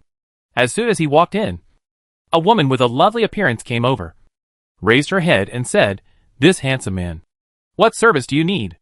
We have everything here." Her words were full of teasing. Mech warriors are the most popular here, because they have the most needs. They need to buy equipment, and they have physiological needs. And gene warriors are the least popular, because gene warriors have almost no needs. At most, they buy some auxiliary equipment, such as jet devices or cold weapons such as sabers. Xiaoshan now looks like a mech warrior, so he is very popular. Are there any services? Xiaoshan asked. Of course. The woman showed her figure again. There is no need to worry that this woman is a robot. Because in the entire solar system, artificial intelligence is prohibited. The Solar System Alliance Convention clearly stipulates that artificial intelligence is strictly prohibited. This is to prevent the battle between people from turning into a battle between machines, which will hinder the development of civilization. Once artificial intelligence is developed, robots will appear in large numbers, and war will begin to change, turning into a violent mode of military expansion. A large number of robots will be manufactured and sent to the battlefield. After all, it is very simple to build robots. All you need to do is to produce them at full capacity.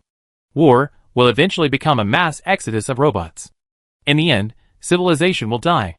It is said that, in the Milky Way, there is a kind of machine civilization. They are like a group of machine locusts, desperately digging for resources on the planet, building a large number of robots, and then going to war everywhere. This kind of civilization does not have much technical content, but it is very difficult to deal with, and it is very annoying.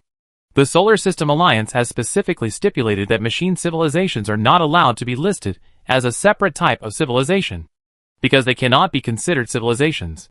There is no development, no future, only endless replication and conquest. I want to hire some killers, Xiao Shan said.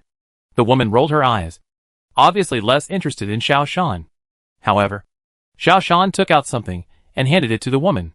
This is an ordinary nuclear fusion device. It is also a hard currency that can be traded in any world. The woman smiled, of course. But you can't hire any good soldiers at this price. Xiao Shan smiled. Of course I have more than that. The woman turned around and took Xiao Shan into a low house. A genetic warrior sat behind the table, watching Xiao Shan and the woman come in, and immediately smiled. Sir, is there anything I can help you with? The woman put the nuclear fusion device on the table. He wants to find a few killers. The boss picked up the nuclear fusion device and took a look. The latest model of nuclear fusion device. The efficiency ratio exceeds 80. It is indeed a good thing. This thing can hire 5 outstanding warriors. Xiao Shan took out another jet device and said, with this, I want 5 mid-level god-level warriors. The boss took the jet device and looked at it, his eyes full of joy. This thing is better than the nuclear fusion device. It's a hot commodity. Okay. When do you need it? Now, Xiao Shan said. The boss winked at the woman, and the woman turned and went inside. Oh, by the way, you and your people, do you want to help? Or do we mercenaries take care of everything? The boss asked. This sentence looks very ordinary. But there is a trap. Xiao Shan is also a well-informed person. He knows very well that if he is alone, he will be easily plotted against. This boss's words are a test.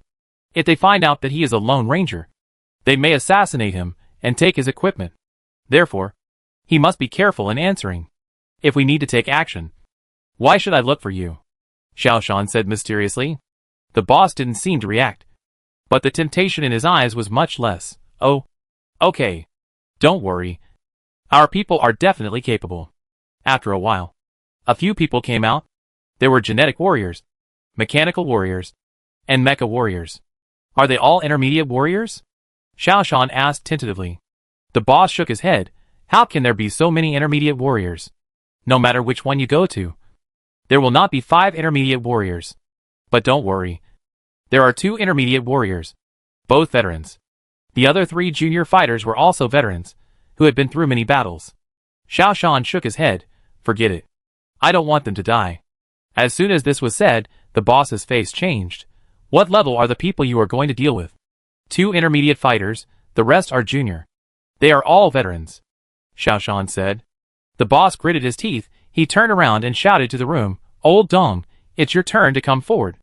A mecha fighter came out of the room, he said impatiently. What are you yelling for? My appearance fee is very expensive.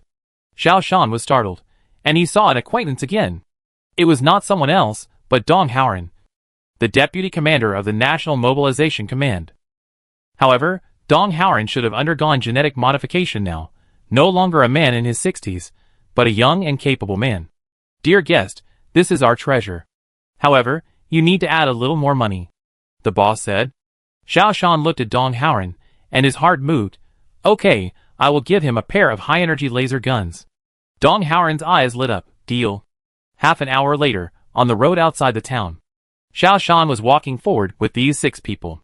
A few kilometers away from them, Hansen was hurrying with his team members. They were not walking fast. After all, this was not inside the Arctic Wall, but a chaotic area. Everyone, pay attention, don't kill the people in their hands. Wait until you pass by them, and then suddenly attack, Xiao Shan said as he walked. The leader is the captain, a mid-level god-level warrior. The one carrying the person is the deputy captain, a meritorious warrior. The rest are junior fighters. You choose your target first. Listen to my command, once I make a move, you all make a move. Dong Haoren chose Captain Hansen, and a mid-level fighter chose Vice Captain Mark. The rest of the people also chose their targets. Xiao Shan did not choose anyone, his target was actually Vice Captain Mark. He had fought with Mark, and knew Mark's tactical characteristics. So, he planned to take advantage of Mark's fight with others, and suddenly kill him, and kill Mark. At the same time, he also had to protect Zhuo Hongbo. Don't let Zhuo Hongbo get hurt. The two groups of people slowly approached. At this time, Captain Hansen felt something was wrong. He raised his hand, and asked the team to stop, and remained alert, preparing to let Xiao Shan and his team go first. Xiao Shan frowned slightly. In this case, this battle would be a bit difficult. After all, there were few people on his side, and he didn't know how strong they were. As for killing Hansen and his people, Xiao Shan actually had no burden in his heart. Xiao Shan had a heavy responsibility. He carried the life and death of too many people on his shoulders. So he couldn't die. The only ones who died were Hansen and his team. Chapter 196 killed the entire team. Everyone keep moving forward, wait for my order, Xiao Shan said in the internal communication channel. He slowly walked towards the second team. Hansen, the captain of the second team, looked at Dong Haoren behind Xiao Shan with vigilance. Because Dong Haoren looked the most threatening. Dong Haoren was holding a large special saber in his hand, looking very casual. He did not show any abnormality. The two sides slowly approached each other. Just as he was about to approach, suddenly a black jean warrior beside Xiao Shan couldn't help it. He rushed to Mu Songhai in one step, and stabbed him with his knife. The battle started so hastily. The effect was very poor. There was no effect of the assault at all. This made Xiao Shan sigh secretly. However, he was not careless, and immediately entered a highly nervous state. Consciousness diverged again. Xiao Shan felt that he was doing two things at once. On the ground, he drew out his saber, looking for an opportunity to attack Mark. And I was in the air, overlooking the whole situation, thinking about the best countermeasures. On the ground, Dong Haoren had already fought with Captain Hansen, and it was hard to tell who was better. Because they had lost the first mover advantage, Dong Haoren and Hansen were fighting very closely. On the other side, an intermediate mecha warrior was fighting with Mark. Mark had thrown Zhuo Hongbo to the ground, and was fighting with all his strength. The last intermediate warrior rushed to Ali, and was fighting with all his strength. The rest of the people started a melee. The situation was very unfavorable. Except Dong Haoren and two intermediate fighters, the remaining three fighters were besieged by the second team, and the situation was very unfavorable. They could be killed at any time. Xiao Shan had to find a way to respond immediately, and turn the tide of the battle. He began to focus, and then rehearse. In his mind, pictures began to appear, just like the picture seen in the six-dimensional world. For each picture, he would make a choice. As the picture progresses, the result of the battle is also revealed quickly. It is as if Xiao Shan has built a five-dimensional world by himself. All possibilities are deduced in this five-dimensional world. Almost in an instant, Xiao Shan has the optimal solution. He retracted his thoughts, and started to move immediately. His target of attack is Mark. Only by defeating Mark first can he free up a mid-level warrior and possibly turn the tide. In his own deduction, this is the optimal solution. Bang, bang, bang. Xiao Shan's machine gun fired rapidly, covering his own movements. Then he suddenly raised his sword, came behind Mark, and stabbed him fiercely. And Mark subconsciously blocked it with the electromagnetic force field shield. At this moment, Xiao Shan suddenly slowed down, and stopped the sword in his hand abruptly. He controlled several lasers to hit the two connection points on Mark's leg joints. This is the most vulnerable part of Mark's mecha. Mark's movements were slightly affected. At this time, the intermediate warrior who attacked Mark was attacking with all his strength, forcing Mark to retreat. Because of the impact of his feet, Mark's body was slightly unsteady, and his center of gravity fell back a little. Xiao Shan was waiting behind Mark, and the saber in his hand had slowly crossed the protection range of the electromagnetic force field shield. The next moment, Xiao Shan exerted force, and the saber pierced from behind Mark, and pierced out from his nuclear fusion drive. Boom! The small nuclear fusion device exploded, blowing Mark's body into pieces. Although his head was still there, and he was alive, he had already lost his fighting ability. The intermediate soldier saw that Mark was useless, and was about to rescue his companions, but Xiao Shan shouted, "Go kill the captain first." The only way to turn the tide. That was to concentrate their strength to kill Mark and Hansen first. After killing Captain Hansen, the other 7 people would no longer be their opponents. Sure enough, the intermediate fighter also saw the current situation clearly. At Xiao Shan's reminder, he turned around and rushed towards Hansen. Xiao Shan stretched out his foot and stepped on Mark's head. With a smack, Mark died. Xiao Shan had to kill Mark. No one here could be left alive. Otherwise, his identity would be exposed. If he wanted his relatives and friends to survive, he could not let the people in the second team survive. Xiao Shan was never a saint. Nor was he fussy. Cut it off when it's time to cut it off. This is the only way to survive in this world. Although Mark has helped me, during the few days I spent with Mark also took good care of me. However, Mark still had to die. There was only one reason, that is, Mark knew his identity as a perceiver. Xiao Shan couldn't let the second team get anyone back to the camp. Those who achieve great things don't care about small details. Mark blocked my way, so he had to die. Hansen also took good care of me. However, Hansen was also blocking his way, so he had to die. Everyone here had to die. Xiao Shan rushed towards Captain Hansen. Moreover, Xiao Shan also revealed his true face. Xiao Shan. It's you? Hansen was shocked when he saw Xiao Shan. Taking advantage of this rare opportunity, Dong Howren fired a laser cannon, piercing Hansen's arm. The intermediate fighter who came over also used a killing move on Hansen. In the other battle group, the situation was completely different. The junior soldiers of the second team were 2 people besieging 1 person, and they quickly killed a junior soldier brought by Xiao Shan. However, it was no longer relevant. With Xiao Shan's joining, Hansen was no longer able to resist. The 3 of them attacked together and quickly killed Hansen. When Hansen died, his eyes were still staring at Xiao Shan. He obviously didn't expect that he would die at the hands of his own team members. The battle situation was finally reversed. At the same time, 2 of the 3 junior fighters died. Now it was Xiao Shan's 5 people against the remaining 7 people in the second team. However, all 7 of them were junior fighters, while Xiao Shan's combat power was comparable to that of an intermediate fighter. Dong Howren and the other 2 were also intermediate fighters. Among the 5, there was only 1 junior fighter. The strength comparison between the 2 sides had tilted.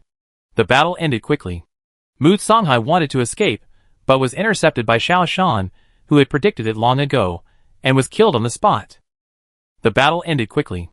Among the 6 people hired by Xiao Shan, 3 junior fighters died, and 3 intermediate fighters were left.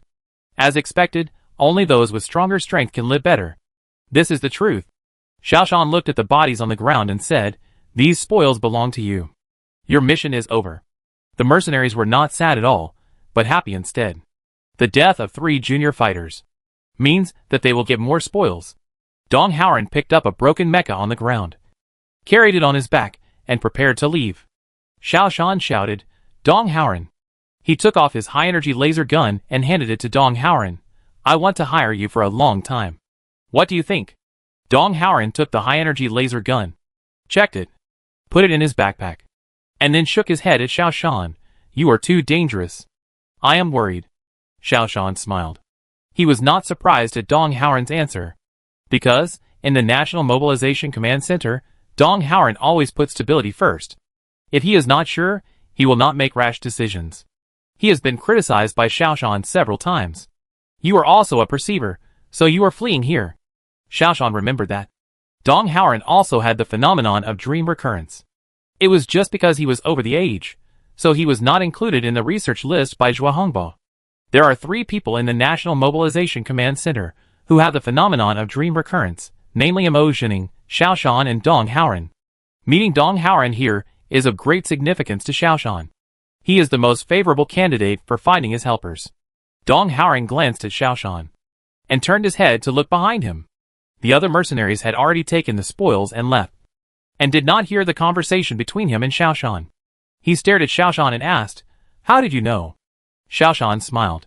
"You are an old acquaintance of mine, but you just don't know it." Xiaoshan walked to Zhuohongbo, who was lying on the ground, stretched out his foot, and kicked Zhuohongbo. Are you dead? Zhuohongbo sat up straight. What do you want? He recognized that Xiaoshan was a member of the second team. He was the one who just ran away. But he didn't know why Xiaoshan suddenly turned against him. Xiaoshan looked around. It's not convenient to talk here, Dong Haoran. Do you have a safe place? Let's sit down and talk. Dong Haoran stared at Xiaoshan. You actually know my name, you're weird. Is it weird to know your name? Xiaoshan didn't care. Of course it's strange. No one has called me by my name for more than 10 years. They all call me Lao Dong. Dong Haoran twisted his neck in a strange way and said, It seems that you really know me. Xiaoshan shrugged. I said, I knew you before. Dong Haoran thought for a while. Let's go to the second-hand weapons exchange, where I have a room. Xiaoshan turned his head and looked at Zhuohongbo. Zhuohongbo, can you walk by yourself? Zhuohongbo also looked like he had seen a ghost. How do you know my name? If I don't know your name, why should I save you? Xiaoshan said. Are you here to save me? Aren't you here to silence me? Zhuohongbo was also a very smart man, and he quickly figured out the whole story. While silencing me, I'll save you. Xiaoshan raised 2 fingers. This is called killing 2 birds with 1 stone. Zhuohongbo only had a very simple mecha, which was amateur level, and it was very inconvenient to move. Xiaoshan simply carried Zhuohongbo on his shoulders, and entered the town again. The town was not big. There were only 2 streets. 1 horizontal, and 1 vertical. The second-hand weapons market is at the junction of the 2 streets. The location is very conspicuous. From a distance, the charming woman saw Xiaoshan's figure. When Xiaoshan came over, she leaned over and asked, Boss, do you still want to trade? Xiaoshan shook his head. I want to reminisce with Mr. Dong. The woman looked at Dong Haoran and Xiaoshan strangely, until she saw the 2 of them enter Dong Haoran's house. Then she turned around and reported to the boss. Zhuohongbo, are you still a professor now? Xiaoshan put Zhuohongbo down and walked into Dong Haoran's room. Dong Haoran walked out of the mecha. Mecha warriors in the chaotic zone usually stay in the mecha for a long time, eating, drinking, defecating and urinating in the mecha. This is the safest way. Only in a truly safe place will you take off the mecha and relax. It seems that this room makes Dong Haoran feel very relaxed. Xiaoshan also took off the mecha and put it aside. Xiaoshan himself is not a mecha warrior. The mecha is just his disguise. So, he does not feel the danger. Zhuohongbo sat down, rubbing the scars on his body and asked, What is your name? Why do you know my name? Xiaoshan looked at Dong Haoran. Old Dong, is it safe to talk here? Dong Haoran looked at Xiaoshan a little strangely, because Xiaoshan seemed to trust him very much, and was not wary of him at all. He nodded. Then I'll tell you, I actually come from the 4th dimension. Not from this world. And in the 4th dimension, you are all my friends. Xiaoshan said. Zhuohongbo and Dong Haoran exchanged glances, both somewhat unconvinced. I am also a perceiver. Dong Haoran, you are also a perceiver. And Zhuohongbo, you studied perceivers in my original world. I wonder if you are still studying perceivers in this meta world. Xiaoshan said. Zhuohongbo's eyebrows moved, and then he said, It seems that what you said is true. He lowered his head with a serious look. I am indeed studying perceivers. But this is a research that the Great Lord absolutely does not allow. That's why I fled here. Dong Haoran turned his head and looked at Xiaoshan. Just now I have been observing your fighting style. It seems that you have a clear understanding of the battle situation. And it seems that everything is under your control. Especially when dealing with that meritorious mechanical warrior, it was as if he was sent to your knife. Are you using the ability of the perceiver? Xiaoshan shook his head. I don't know, maybe. Aren't you also a perceiver? What do you think of the perceiver's ability? Dong Haoran sat down, poured himself a glass of wine, and drank it all. My perception ability is sometimes there, and sometimes not. Sometimes it is, just like looking down at the battlefield from the air, and the control of the battle situation is very clear. However, whether I have the perception ability or not, it depends entirely on God, and I don't know when it will come. Xiaoshan understood. This is the biggest difference between himself and other perceivers. I can sense the battle situation at any time. Especially after entering the Arctic Circle, this is even more true. If I want to spread my consciousness, I can spread it immediately. Zhuohongbo, since you are studying perceivers, then tell me about it. Xiaoshan said. Zhuohongbo pointed to his stomach. I am starving to death. Is there anything to eat? Zhuohongbo and Dong Haoran have not been genetically modified. the energy liquid is too strong for their bodies, not suitable. They prefer to rely on food to maintain energy replenishment. Dong Haoran took out a bag of dry food from the box behind him and threw it to Zhuo Hongbo. After swallowing the dry food indiscriminately, Zhuo Hongbo took a big sip of water and said, "According to my research, perception ability needs to be trained. Especially in the centrifuge, it is easier to diverge thinking and perceive." Chapter 197 Elemental World. Xiaoshan smiled. "Right. In my world, you came to this conclusion. When the perceiver runs at high speed in the centrifuge, their perception can be enhanced." Xiaoshan pointed at himself. "It is for this reason that my perception ability has been enhanced. Now I can diverge my thoughts at any time and enter the perception state at any time." Centrifuge? Dong Haoran became interested. "Where is the centrifuge?" Zhuo Hongbo said, "I'll just show my cards. I actually built an ultra-high-speed centrifuge on the moon. But there is a lack of research subjects. I commissioned a general on Titan to help me find some perceivers. Under the arrangement of this general, I came here. As a result, I don't know who leaked the news and betrayed me. Then, I ended up here."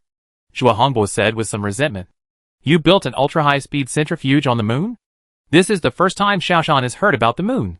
Isn't the moon a psychic civilization? Why do they study perceivers?" Zhuo Hongbo explained. "Perceivers are a universal ability, which is not only useful for technological civilization, but also for psychic civilization. It can be used to predict the secrets of the sky and perceive the future. But on the moon, it is difficult to find a perceiver. So, they support my research." Dong Haoran, who had been silent, said, "Is there any way to go to the moon?" Zhuo Hongbo shook his head. "I have people on the moon. But I have almost no acquaintances here. The only person I know is the one who betrayed me." Xiaoshan suddenly interrupted and said, "You too. Do you want to go to the moon?" "Yes," Zhuo Hongbo said helplessly. "But I have nothing here." Dong Haoran looked at Xiaoshan. "Do you have a way?" Xiaoshan nodded. "Come with me. I can take you to the moon." But what?" Dong Haoran asked. "I have to kill a few people here, otherwise, after passing through the Arctic Wall, I will be hunted down by the Great Lord," Xiaoshan said. Dong Haoran understood a little. "The people I just killed are your targets, right?" Xiaoshan nodded. "But the people I'm going to kill next are more difficult. One of them is a high-level god-level warrior." Dong Haoran's face changed a little. Because the combat power of high-level god-level warriors is not easy to deal with. We can't beat a high-level god-level warrior. Even if there are 5 intermediate warriors, they are no match for a high-level warrior. Dong Haoran was a little disappointed. Zhuo Hongbo's expression became strange. He suddenly said, "In fact, high-level god-level warriors are not difficult to deal with." Xiaoshan and Dong Haoran looked at Zhuo Hongbo in surprise. Zhuo Hongbo shrugged. "Since both of you are perceivers, it is really not difficult to deal with you." Dong Haoran asked, "Tell me in detail." Zhuo Hongbo said, "You have not fully mastered the ability of perceivers. You know, a high-level god-level warrior with perception ability can open up his own small world. If you want to kill the opponent in your own small world, it's too easy." Xiaoshan frowned. "But neither of us are high-level god-level warriors. We can't build our own small world at all." Zhuo Hongbo smiled. "Do you know why the Great Lord can build so many companion worlds based on the meta-world?" Xiaoshan shook his head. Even Mo Zhining didn't know this. "That's because the Great Lord used the resources of the Earth itself," Zhuo Hongbo said. "Every huge celestial body will cause the collapse of space-time. The same is true for the Earth. For example, the world is like a net woven by space-time, and the Earth is a sphere on the net. The bigger the sphere, the greater the collapse of space-time. By using the most active places of space-time collapse, we can build a companion world. And the places where space-time collapse mainly occur in 3 places. One is the equator, and the other 2 are the North and South Poles. The Great Lord occupies the equator, but the North Pole and the South Pole are in the hands of Titan and the Ganymede people. But Titan and the Ganymede people will not take advantage of this space-time collapse." Xiaoshan, "Your perception is so strong, you can build a small world of your own near the North Pole in a short time, and then bring them in. You can kill these people," Zhuo Hongbo said. Xiaoshan clapped his hands. "If this is true, then don't wait, let's go to the North Pole now." After that, Xiaoshan glanced at Dong Haoran. "Are you going?" Dong Haoran frowned. "Although I just met you not long ago, I think you look very friendly and worthy of my trust. I also believe in your 2 ideas. So, I will go. However, before I go, I have to sell all my things first, and exchange them for some of the best equipment, Dong Haoren said, seeing that Dong Haoren was going to leave here with Xiaoshan. The boss and the woman stared at Xiaoshan fiercely, but they could do nothing. After the three of them simply packed up their belongings, they began to head towards the North Pole. The North Pole is not a world of ice and snow, but like other places on Earth, with warm sunshine and a pleasant climate. All the impressions of the North Pole as a cold place are actually reflected by the North Pole wall created by the Great Lord. The three people moved forward at a fast speed. A few hours later, the three people entered the territory controlled by Titan. This is a world dominated by elemental civilization, assisted by genetic improvement. However, there are also mecha warriors like Dong Haoren. So Xiaoshan and his group are not very conspicuous. What is the elemental civilization? Xiaoshan is still very curious about the elemental civilization. Shuahongbo is a research scholar who has some understanding of the entire civilization. He said, there are 4 elements in nature, and these 4 elements contain huge energy. These 4 elements are air, earth, water and fire. The 4 elements have their own properties. And nature also has 4 properties which are cold, hot, dry and wet. And for humans, elemental warriors can sense the energy of 1 or 2 elements. They use spells and magic to manipulate the energy of these elements. This is the general framework of elemental civilization, Shuahongbo said. Xiaoshan frowned. Can we also sense the existence of elemental energy? Shuahongbo shrugged. It's hard to say. It is said that among their people, only 1% of them can sense the existence of elements and become elemental warriors. Xiaoshan suddenly realized, I thought everyone could become an elemental warrior. Xiaoshan asked again, are there any mecha warriors or gene warriors who can sense the existence of elements? Shuahongbo shook his head. To sense the energy of elements, you must go through a ritual of enlightenment to sense it. This kind of ceremony, they will not be performed for races of other civilizations. Are there no exceptions? Xiaoshan asked. Shuahongbo shrugged. Theoretically, there should be exceptions, but I have never heard of it. Dong Haoren suddenly asked, Old Zhua, you said you have people on the moon. How did you get to the moon? Didn't they say that high-level warriors cannot enter space? Shuahongbo said contemptuously, that is a lie of the Great Lord. Or think about it, the Titans and Ganymede can come to Earth from other stars in the solar system. Why can't people on Earth go to space? I was engaged in the study of perceivers in my early years, and someone reported it to the secret. Fortunately, I had prepared in advance and made a rocket. When I found out that someone was going to investigate me, I immediately took the rocket to escape from the Earth and entered the moon, Shuahongbo said. Xiaoshan was impressed by Shuahongbo. This guy actually built a rocket and escaped from the Earth. Otherwise, he should have been killed by the Great Lord. What is the moon like? Xiaoshan asked. What is the psychic civilization? Shuahongbo said.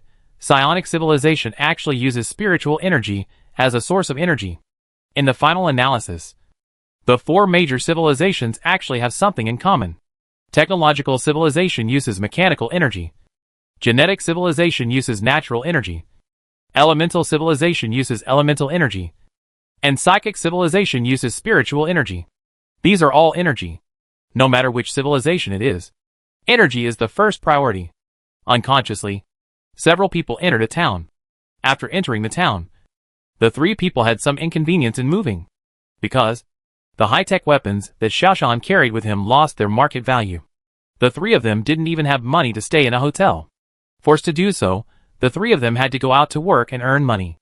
Shuahongbo went to a tavern to work, Dong Haoren went to a blacksmith shop to work, and Xiaoshan helped sell goods in the vegetable market. After working for 3 days in a row, the 3 of them saved a little money, and then they continued on their way. The popular currency here is a kind of coin that cannot be copied as a circulating currency. Although there are also many escaped mecha warriors here, they are not the mainstream after all. No one could afford to buy the high-tech weapons that Xiaoshan had. Everyone had to make a living. Just one day after Xiaoshan left the town, 3 dark-skinned men also arrived here. They were the 3 members of the inspection team.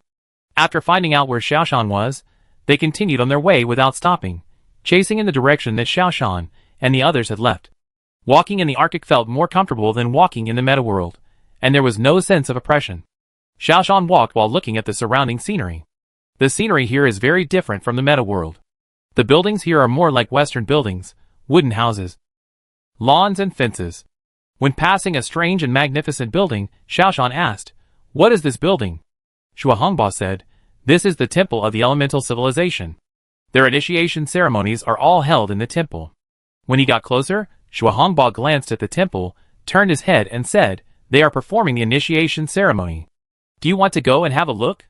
The Arctic Circle has been ruled by the Titans and the Ganavis for decades. The style here is all elemental. And many ordinary people have also immigrated here. Let's go and have a look. Xiaoshan took off the mecha and gave it to Dong Haoran, asking him to guard it. Xiaoshan and Zhuohongbo walked in wearing local people's clothes. This is the Four Elements Temple, specially used for enlightenment. Zhuohongbo knows this place very well. He pointed to the four sides of the temple and said, "These four directions represent four natural properties, namely dry, wet, cold and hot. Dry and hot produce the fire element, which is also the place where the fire element is most abundant. Dry and cold produce the earth element, which is also the place where the earth element is most abundant. Wet and cold produce the water element, which is also the place where the water element is most abundant. Finally, wet and hot can produce the air element." Zhuohongba pointed to a group of children standing quietly in the four corners and said, "See, these children are sensing the energy of the elements. They will hold a ceremony in each of the four corners. After the initiation of the ceremony, those who can sense the energy of the elements can become elemental warriors. If you cannot sense the energy of the elements in the four corners, you are destined to be an ordinary person for the rest of your life," Zhuohongbo said. Xiaoshan subconsciously took a few steps forward, wanting to get closer to listen what kind of ceremony it was. In the crowd, a white-bearded man wearing a cloak was chanting scriptures. Because Xiaoshan and Zhuohongbo were both wearing local clothes, the man didn't care. He was still chanting.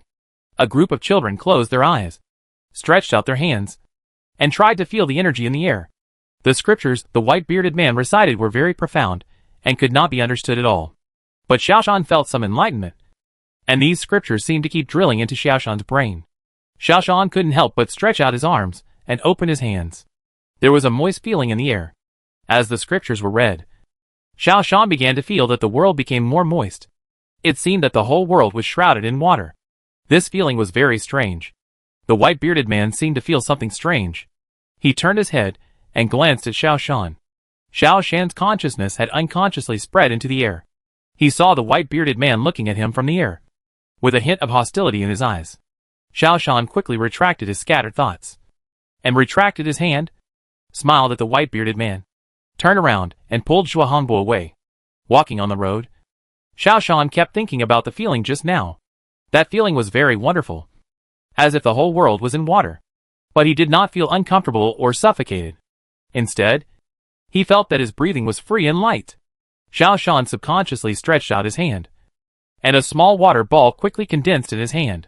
The water ball was very obedient, and it could become whatever he wanted it to be. Whether it was square, round, flat, or long, it could change. Finally, Zhuohongba discovered that something was wrong with Xiaoshan. He stretched his head to take a look at what Xiaoshan was holding, and immediately shouted in surprise, "Oh my god! Xiaoshan, how can you condense the water element? Are you an elemental warrior?"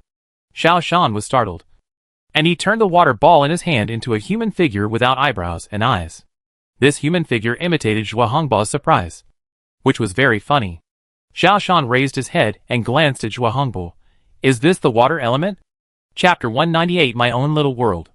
Zhuohongba nodded affirmatively. "This is the water element. It's just that it's too small." Xiaoshan pondered. "Does this mean that I should have the ability to control elements?" "Yes, but you lack some element control methods and spells," Zhuohongbo said. "If you have a chance, you can find a few better manipulation techniques and learn from them." But what?" Xiaoshan asked. Zhuohongba shook his head. "Your control ability is only equivalent to the initial entry level.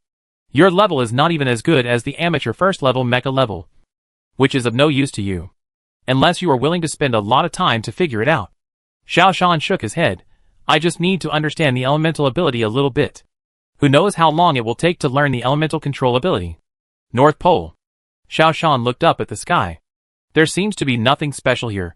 If there is no eye-catching boundary marker, no one would know that this is the pole. Moreover, people here obviously don't take the pole seriously.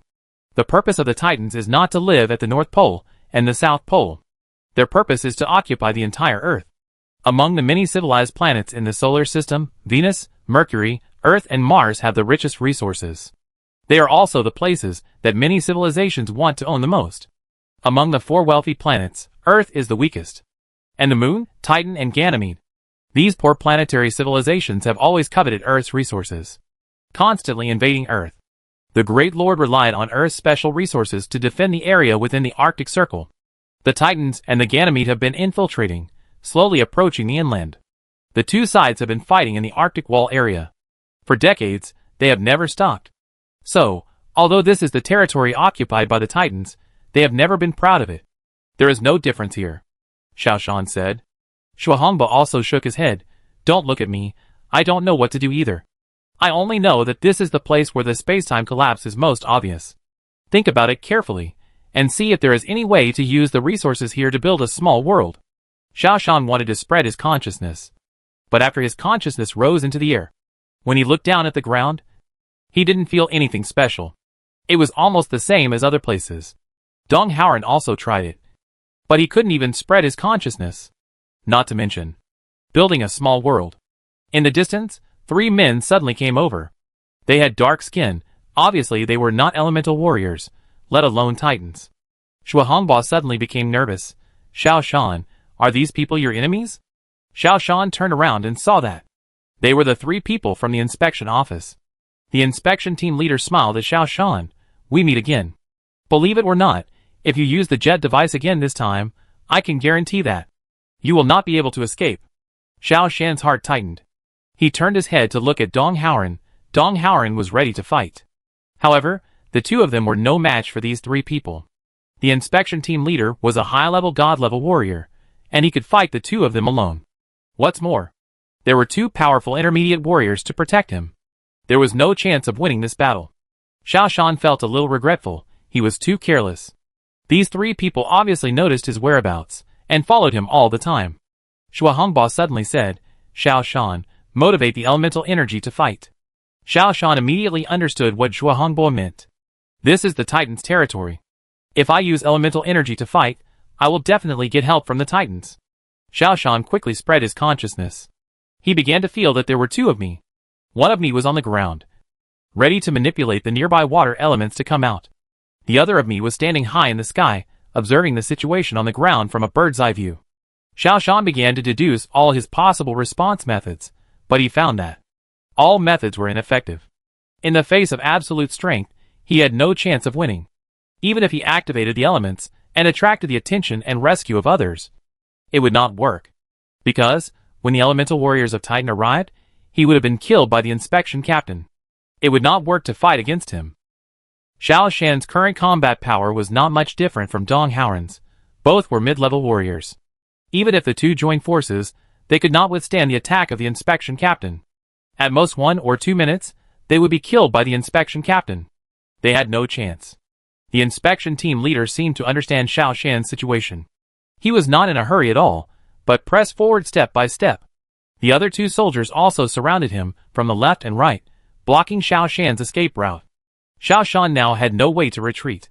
He had no chance of winning. This made Xiaoshan very frustrated and angry. His efforts were all in vain. Suddenly, he felt a slight difference, that is. It was very easy for his consciousness to diverge this time. In the past, I had to concentrate to let my consciousness leave my body and go to a higher dimension to look down at the ground. But this time, as long as I had a thought, my consciousness would disperse.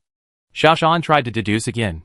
The speed of human consciousness is very fast, almost equal to the speed of light. So although Xiaoshan had many things in mind, it didn't take long. Xiaoshan began to concentrate and no longer conducted extensive deductions, but only conducted a feasible deduction. Slowly, a picture appeared in his mind. In the picture, the inspection captain attacked him, and Xiaoshan tried his best to dodge and escape. As soon as this thought came out, 2 pictures appeared in front of Xiaoshan's eyes. One picture was on the ground, and he was looking at the approaching inspection captain on the ground. The other picture was in the air, and there was also a self there who was thinking about how to deal with the inspection captain. At this moment, these 2 pictures were like the relationship between the companion world and the meta world. The world in the sky was a few minutes earlier. The captain of the inspection team had already approached him and made a move. This scene was very familiar. It was as if Xiao Shan had traveled directly from the three-dimensional world to the four-dimensional world. From the perspective of the thinking world, he could see the past of the three-dimensional world. Now, Xiao Shan could see the past of the world in the sky. In the world in the sky, he chose to escape. As soon as his jet device was ignited, the other party was prepared and rushed up and grabbed his leg. Without waiting for Xiao Shan to do anything, the inspection team leader grabbed Xiao Shan's body, and with his hands apart, he actually tore Xiao Shan apart. The world was broken, and the world in the air just disappeared. However, Xiao Shan suddenly realized that he could really create a virtual world. Xiao Shan mobilized all his spirit and began to build a world, although his consciousness was running at a high speed. In the real world, time was flowing normally. Compared with the speed of consciousness, it was extremely slow. The inspection team leader approached slowly, and he looked at Xiao Shan with a contemptuous smile. "You are running away. Why don't you run away?" Xiao Shan did not speak, but looked at the other party step by step with a serious expression. In the distance, a few titans passed by. Among them, one turned his head and looked over here, with a hint of hesitation in his eyes. Farther away, an elemental warrior was sleeping. He was lying on a bench, covering his head with a hat, and sleeping soundly. A few dozen meters away from here, there was a building. Someone is working inside. Nearby, a rooster is waiting for an opportunity to approach a hen. A few meters behind Xiao Shan, there is a shop. The shop door is open, and the owner is dozing inside. This is all the scenery around. Xiao Shan in the air, in his mind, constructed this scene in his own world. With his consciousness running fast, Xiao Shan's world is also built up quickly. The world begins to gradually improve. Every blade of grass, dust and soil, all appear in the world. After just a few seconds, Xiao Shan's world was built. Although it was small, it was complete. At this time, Xiao Shan on the ground said, "Zhuo Hongbo. Dong Haoran, turn around and move closer to me." Dong Haoran and Zhuo Hongbo didn't understand why, but they still moved closer. But they were still ready to fight. Xiao Shan pulled the two of them and turned around and went into the shop on the roadside. The inspection team leader sneered, caught up, and also went into the shop. The other two soldiers followed the captain. But when they opened the door, they found nothing. In the room, only the boss woke up from his dream and looked at them in a daze. "Two guests. What would you like to buy?" The two inspection team members looked at each other. They just saw the captain and Xiao Shan and several others enter the store. Why can't they see them now? When Dong Haoran and Zhuo Hongbo were pulled into the store by Xiao Shan, they felt a flash in front of their eyes. And then, they appeared in the place just now. The boundary markers, flowers, trees, and houses are all exactly the same. Only no one exists. Zhuo Hongbo suddenly understood, and he opened his eyes wide. "This is..." But before he could finish his words, the inspection team leader followed him. But the inspection team leader was a little confused. He had just followed Xiao Shan and the others into the store next door, so why did he suddenly appear at the beginning? He remembered that he had chased them from the tree next door, and then opened the door of the store next door. Just after entering, he came to the side of this tree. All this was so strange. However, he didn't have time to care about it, as his target was Xiao Shan. However, he still found something wrong. Originally, there were people here, and a titan passed by. But now there is no one. Even his two subordinates are gone. But he was not panicked, because with his strength, he was enough to deal with Xiao Shan and Dong Haoran. "Is this a psychic civilization spell?" the inspection team leader asked. Xiao Shan did not answer.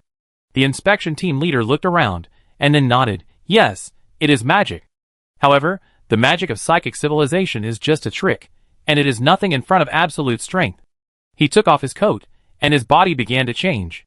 He became taller, to a height of 2.45 meters, just a little shorter than Dong Haoran's mecha. His fist also became huge.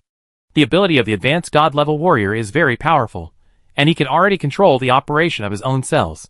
It can also stimulate the greatest potential of the human body. "Go to hell." He took a step forward, and grabbed Dong Haoran with one hand. Dong Haoran drew out his saber, and fired his machine gun without any cost. This is not the time to hide. Dong Haoran has already brought out all his fighting power. Boom!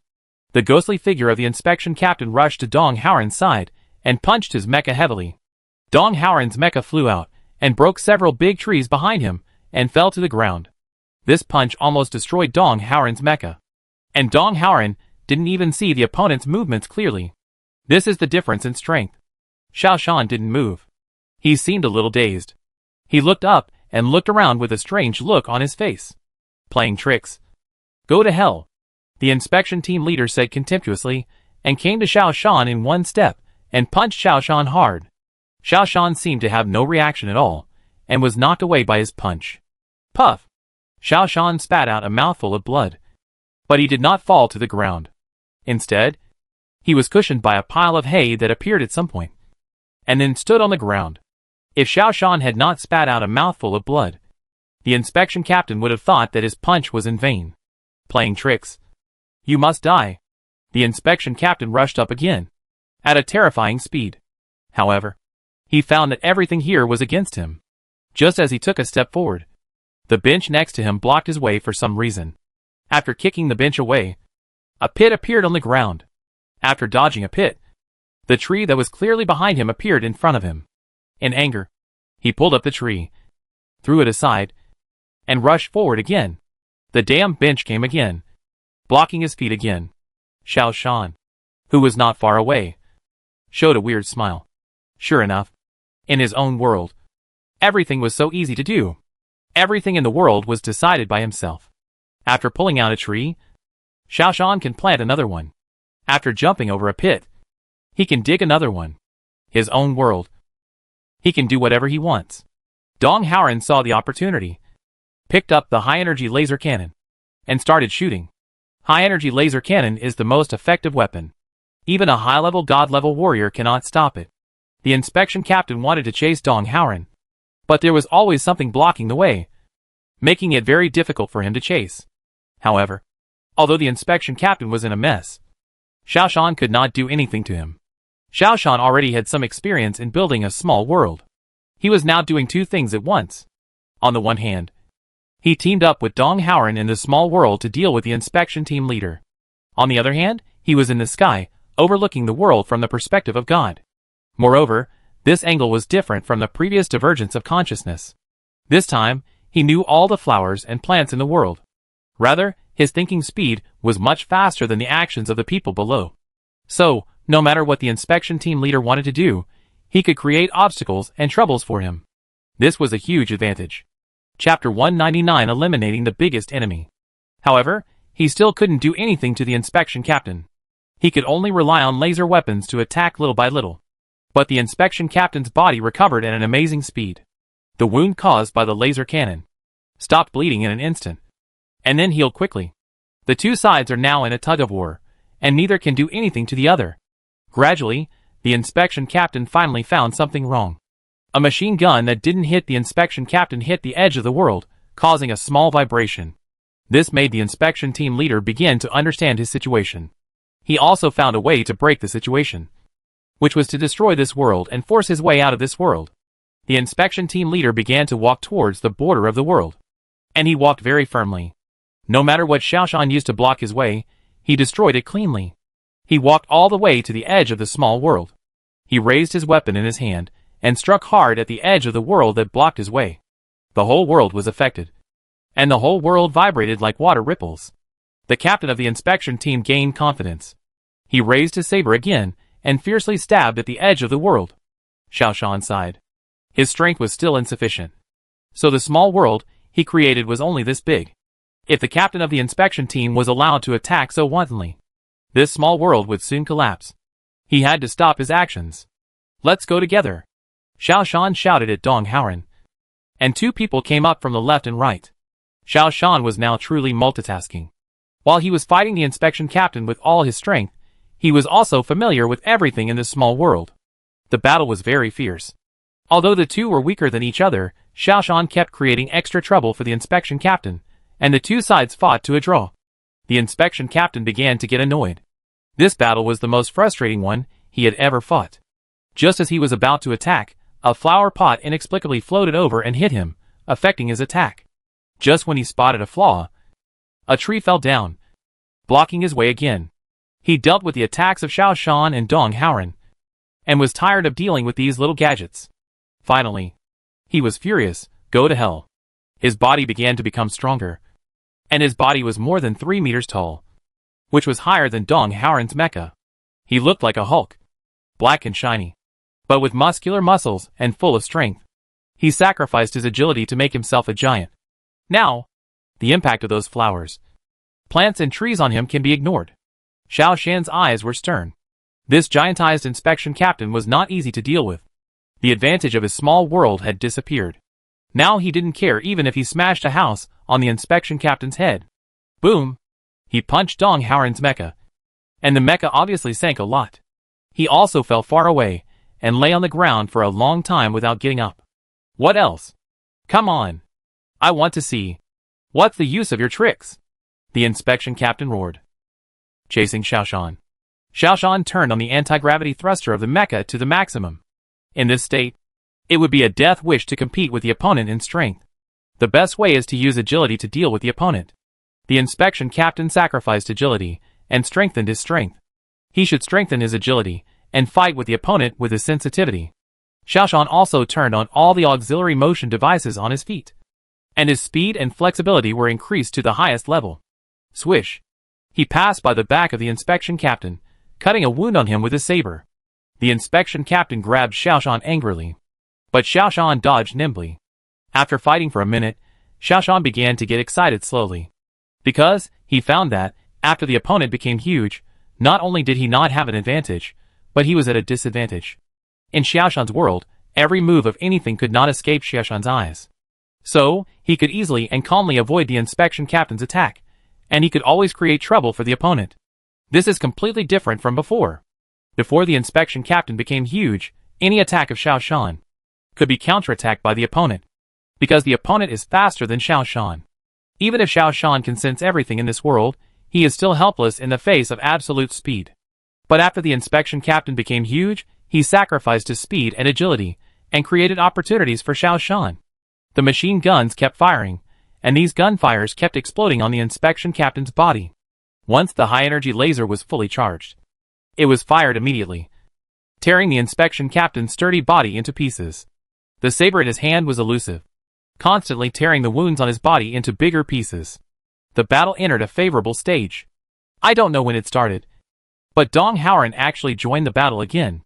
Moreover, Dong Howren seemed to have changed. He always attacked suddenly at the most critical moment, and once he attacked, he would definitely hit the inspection captain. Xiao Shan quickly understood that this should be Dong Howren's perception ability. At the extreme point, it is indeed easier to stimulate the ability of the perceiver. Dong Howren can now predict the situation on the battlefield, so he always gives a hard blow and then evacuates safely. After finding that his injuries are getting more and more serious, the inspection captain became even more furious. He found that he could not attack Xiao Shan and Dong Hao, and then turned around and began to attack the edge of this world. Every punch he threw made the whole world tremble. Xiao Shan was shocked. If the small world was destroyed, their advantage would be gone. Xiao Shan, deal with his left foot. Dong Howren's whisper came to his ears. Xiao Shan glanced at the left foot of the inspection team member, which was covered in blood and had a wound as big as a bowl. But compared to his bucket-like calf, the wound was not fatal. However, it was also a huge opportunity. Xiao Shan and Dong Howren began to attack the wound frantically. Now, it depends on which side can hold on. It depends on whether the inspection team leader breaks this small world first, or Xiao Shan and Dong Howren cripple his left leg first. Boom! The world trembled again. Xiao Shan was horrified to find that he had lost his perception of the world. However, the inspection team leader also fell down. His legs could no longer support his huge body. The whole world shattered like fragments, and Xiao Shan also felt a splitting headache. After a tremor, the world completely collapsed. They appeared in the store. The huge body of the inspection captain crushed the entire store. Outside the house, the two intermediate fighters suddenly found that their captain appeared out of thin air. Xiao Shan and Dong Howren also appeared. Kill them! The inspection captain supported his body and shouted to his two subordinates. This battle made him very frustrated. As a high-level god-level fighter, he was beaten so badly by two middle-level fighters. He tried hard to drive the repair cells in his body, trying to quickly repair his injuries. Zhua Hongbo also fell out of the small world. He began to panic, because the small world was their only hope. Now, the small world collapsed, and their hope was completely gone. However, Xiao Shan was not panicked. He thought again. Although his head hurt badly, and he could not build a small world again, but his ability as a perceiver was still there. Especially since the inspection captain's left leg had completely lost its function. His combat effectiveness was greatly reduced. The situation was no longer like it was at the beginning. With no chance. Many possibilities appeared in front of Xiao Shan. Each of his choices formed a preview in a higher dimension. What Xiao Shan needed to do was to find the best solution from these choices. Dong Haoren. Concentrate your efforts to kill the inspection captain. After some searching, Xiao Jie found a way to escape. It seemed that he spent a lot of time looking for the best solution. But in fact, it was only less than a second. This is the advantage of the perceiver. The perceiver can predict the crisis in advance and make the best response plan. Dong Haoren also realized something. He cooperated with Xiao Jie again, and the two of them rushed towards the inspection captain. Although the two intermediate fighters were attacking, Xiao Jie and Dong Haoren were always able to dodge at the right time, and then create a bigger wound on the injured leg of the inspection captain. This battle was very difficult.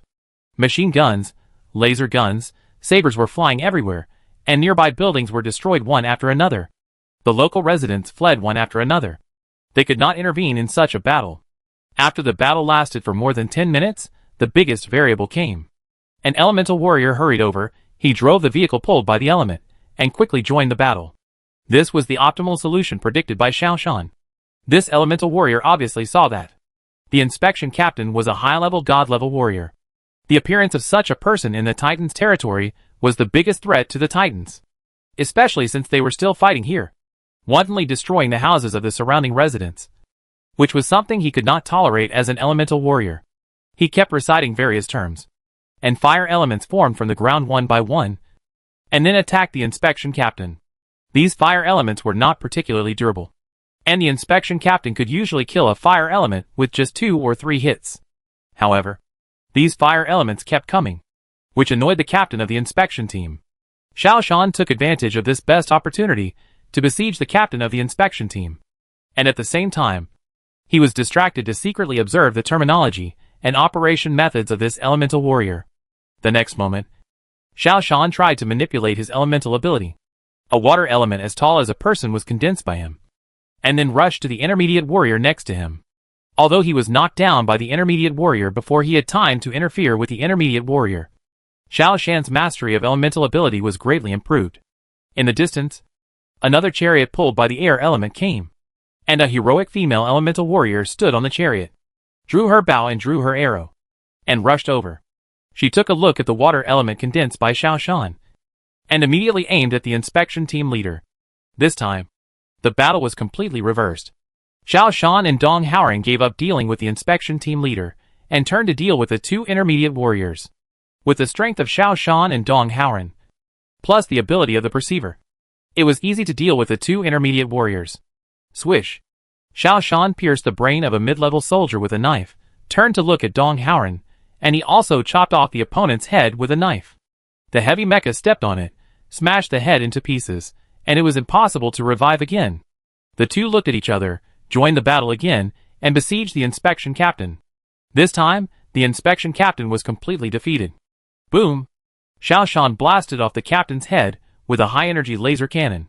So far, all those who knew Xiao Shan's identity as a perceiver have died. The threat from the Great Lord was completely eliminated. Xiao Shan and Dong Haoren put away their weapons, and said to the 2 elemental warriors who came to reinforce, "Thank you for your help." But the 2 elemental warriors obviously did not relax their vigilance. Especially the blonde girl who came later, staring at Xiao Shan with a pair of green eyes. "Who are you? Why are you fighting here? Why do you summon elements?" Xiao Shan said, "We are fugitives from Earth, because we offended the Great Lord. So we fled to the North Pole. These 2 people were sent by the Great Lord to hunt us down." The blonde girl seemed to be testing Xiao Shan's authenticity in some way. However, Xiao Shan did not lie. He, Dong Haoren, and even Zhua Hongbo were all fugitives of the Great Lord. Sure enough, the girl tested them and found nothing wrong. However, she still said vigilantly, "In order to verify your identity, please come with me." The elemental warrior said to the girl, "Captain Nia, I'll leave this to you, I'm leaving." Obviously, The elemental warrior just now was not with the girl, so he didn't want to get involved in this matter. Nia rolled her eyes. You just know how to run away. She put away her elemental power, turned around and said, come with me. Don't think about running away. Here, no stranger can escape. Xiao Shan glanced at Zhuo Hongbo. Zhuo Hongbo shrugged, acting helplessly. Let's go, she's telling the truth. If we are wanted by the Titans, we really can't escape. Xiao Shan turned off the thrusters on his mecha, and the weight of the mecha suddenly became heavier. Xiao Shan carried his mecha on his back and followed the girl. Dong Haoran was still controlling the mecha and followed behind. Zhuo Hongbo also controlled his small mecha and followed at the back. You are very strange. You look like a genetic warrior. But you fight with a mecha and can drive water elements to fight. Which civilization route do you belong to? The girl turned her head and looked at Xiao Shan and asked. Xiao Shan smiled at the girl. Captain Nia. I am a multi-civilization fusion researcher. I want to conduct in-depth research on various civilizations. Captain Nia turned and glanced at Xiao Shan. And her eyes suddenly became sharp. What element operation skills have you mastered? Chapter 200 Transaction. Xiao Shan shrugged. I don't know. I just awakened the elemental power by chance. I haven't learned elemental manipulation from anyone yet. You have summoned a human-sized water element. According to the level standard of our elemental warriors, you are already a professional entry-level first-level warrior. Captain Nia obviously didn't believe Xiao Shan's words. Zhuo Hongbo interrupted. I can testify. He has indeed awakened the elemental power. Captain Nia glanced at Zhuo Hongbo. I have seen you. Zhuo Hongbo asked excitedly. Really? Then you must know Hun Sen. Captain Nia's face darkened. Hun Sen is dead. The joy on Zhuo Hongbo's face collapsed immediately. Dead? Who is Hun Sen? Xiao Shan asked. Zhuo Hongbo sighed. He is my contact. After I came to the North Pole from the moon, it was Hun Sen who was responsible for letting me do research here. I didn't expect that he was dead. Alas, Hun Sen is my only contact here. He is dead, and I can't do my research here. Zhuo Hongbo said a little frustrated. You couldn't do research anyway. The Great Lord has set his sights on you. Xiao Shan suddenly asked. Who is the person who traded you with the Great Lord? How could he build his little world? Xiao Shan thought of the situation when he first met Zhuo Hongbo. Zhuo Hongbo said, I don't know. It should be the one who killed Hun Sen. Captain Nia turned around and said, Hun Sen was killed by Sir Sinmo from the Chaos Zone. Who is Sir Sinmo? Xiao Shan asked. This was the first time he heard of this name. Sir Sinmo is an important force in the Chaos Zone. He seems to be a fusion of multiple civilizations. Like you. Captain Nia looked at Xiao Shan with a strange look in her eyes. Xiao Shan understood Captain Nia's expression very well, which was a mixture of confusion and strangeness. Just like the look in Sun Sanqiang and Tu Qing's eyes when they heard that they were already a hybrid of a genetic warrior and a mecha warrior, full of confusion and resistance. After all, the fusion of multiple civilizations conflicts with the path they have been taught since childhood that they can only choose a single civilization. It seems that it is necessary to get to know him. Xiao Shan murmured. Don't, this guy is the one who makes a deal with the Great Lord. If you go, won't you just be taken away by him for a deal? Zhuo Hongbo poured a bucket of cold water on him and woke Xiao Shan up. Xiao Shan shook his head. I almost forgot about this. Entering an antique building, Captain Nia handed Xiao Shan and his companions to an elemental warrior to take a statement. After the statement was taken, Xiao Shan and his companions met Captain Nia again. Come with me, the city lord wants to see you. Getting off a car pulled by the wind element, Xiao Shan looked up and saw a castle built on a cliff. Is this the city lord's mansion? Xiao Shan asked. Yes. The city lord is very interested in you. Captain Nia glanced at Xiao Shan. Especially you. On the way, Zhuo Hongbo introduced the administrative level of the Arctic region. The entire Arctic region is divided into two major blocks. One side is the Titan management area, and the other side is the Ganavi management area. The Titan management area is divided into two provinces. Each province contains 5 cities. The North Pole is under the jurisdiction of the city lord of the Arctic city. The city lord is a baron who is conferred on Titan. Xiao Shan and his companions are now outside the baron's castle. An arrogant but polite butler opened the door, looked at Captain Nia, and said, Please follow me, the baron has been waiting for a long time. Xiao Shan whispered, Captain Nia, what does the city lord want us to do? Nia rolled her eyes at Xiao Shan. Go ask the city lord yourself. After entering the city lord's hall, Zhuo Hongbo couldn't help shivering. Why is it so cold? I feel so uncomfortable. Nia shrugged. The city lord is a high-level water element warrior, and his residence is specially built on a damp and cold cliff. It will help his practice. Nia glanced at Xiaoshan. Xiaoshan, you should feel very comfortable, right? Xiaoshan opened his hands, and felt the energy of elements floating everywhere in the air. This feeling was indeed very comfortable. Moreover, this was not like a normal damp and cold place. It seemed that the energy was more abundant. In such a place, Xiaoshan felt full of vitality and energy. Even the nearly 1,000-pound mecha on his back was not heavy. The hall was very magnificent, and there were several tall statues erected around it. Looking at the contents of the statues, it is easy to understand that there are 4 gods in charge of elemental energy, and 4 gods in charge of natural attributes. The first one is the god of water element. The second and third ones are the gods of the 2 natural attributes generated by the water element, wet and cold. Obviously, this is the ranking of gods in the mind of the city lord. In the hall, there is a high step, and on the step there is a highest throne. A man is sitting on the throne, looking down at the 4 people who came in. Nia placed her right hand on her left chest, bent down and said, "Respected Lord City Lord, the fugitives from the 3 Yuan worlds have been brought here." Xiaoshan also imitated Nia, saluted and said, "I am Xiaoshan, from the inland of Star. These 2 are my friends. We are all fugitives being hunted by the Great Lord. We came here to look for opportunities." Xiaoshan pointed at Dong Haoran and Zhuohongba. "What a bullshit Great Lord, he is just an ultimate warrior who has opened a domain." The city lord snorted coldly. "Domain? Ultimate warrior?" These 2 words are new to Xiaoshan. It is also the first time he has heard of them. It seems that you are also fools who have been deceived. The city lord stared at Xiaoshan and asked, "Have you opened your own domain?" "Domain? Small world?" Xiaoshan tried to ask. "Yes. It is the small world you mentioned," the city lord said. Xiaoshan and Zhuohongba looked at each other.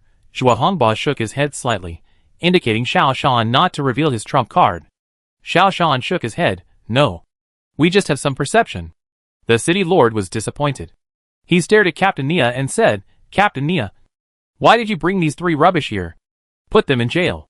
And find a time to make a deal with Zuka and the others, and exchange some of our people back."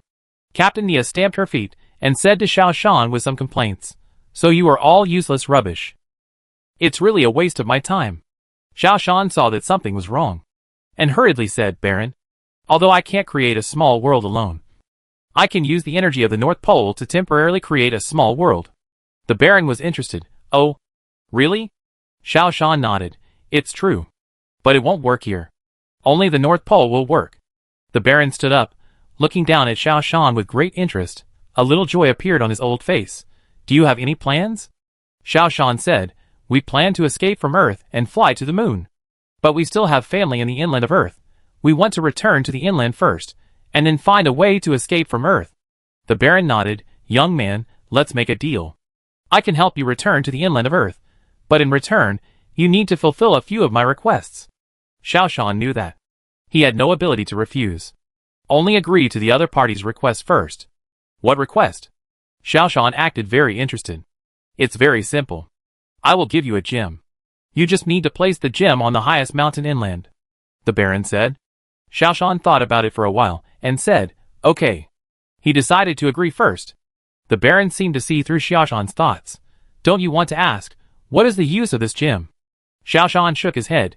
"It has nothing to do with me anyway. I will take my family out of the earth. Whatever it does, it has nothing to do with me." The Baron reached out his hand, took a jewelry box, and handed it to the butler beside him. "I will give this gem to you now. However, to be on the safe side, I need you to take this pill." The butler had a cold smile on his face, walked down with a jewelry box, and handed it to Xiaoshan. Xiaoshan opened it, and saw that it was a crystal-clear sapphire. It seemed to contain huge energy. Obviously, if this gem is placed inland, it will definitely have a huge impact on the meta world. However, in order to leave here, Xiaoshan didn't care about much. Next to the gem, there is also a pill that looks ordinary. "Take the pill," the Baron said. Xiaoshan picked up the pill and hesitated. "What harm does this thing do?" The Baron said, "Since it is a cooperation, we have to restrain each other. This pill doesn't have much effect. The only effect is that once someone drives the power of the pill, your whole body will explode, and you will die." Seeing Xiaoshan's face change, the Baron explained, "Don't worry too much. As long as you complete the mission, there will be no danger." Xiaoshan looked at the Baron. "Are you going to send someone to follow us?" The Baron nodded, "Yes." He clapped his hands, and several men and women came out from the side. "These are the best warriors of my guard. They are all intermediate elemental warriors.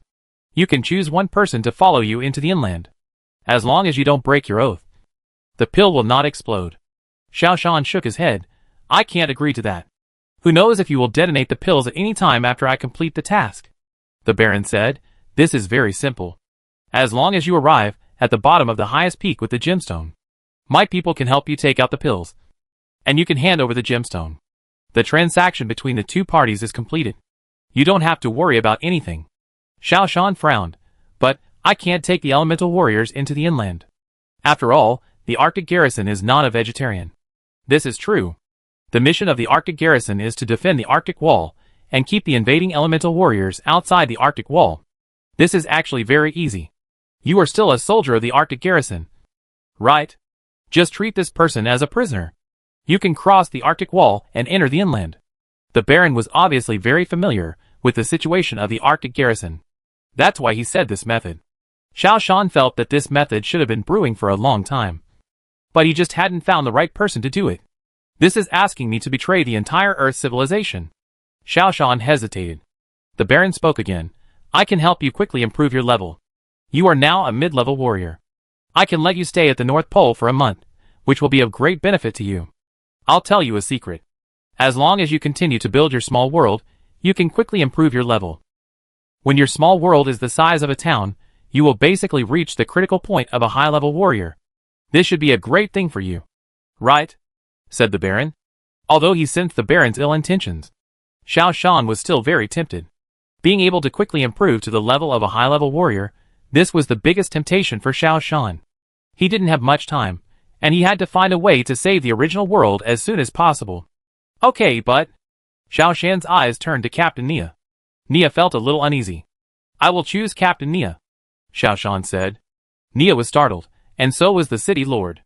However, the city lord immediately responded, "Okay. Captain of the city defense Nia. You will go to hand over your duties now. You will follow Xiaoshan to the inland, and you must complete the mission." Nia was really speechless, and she had no choice but to agree.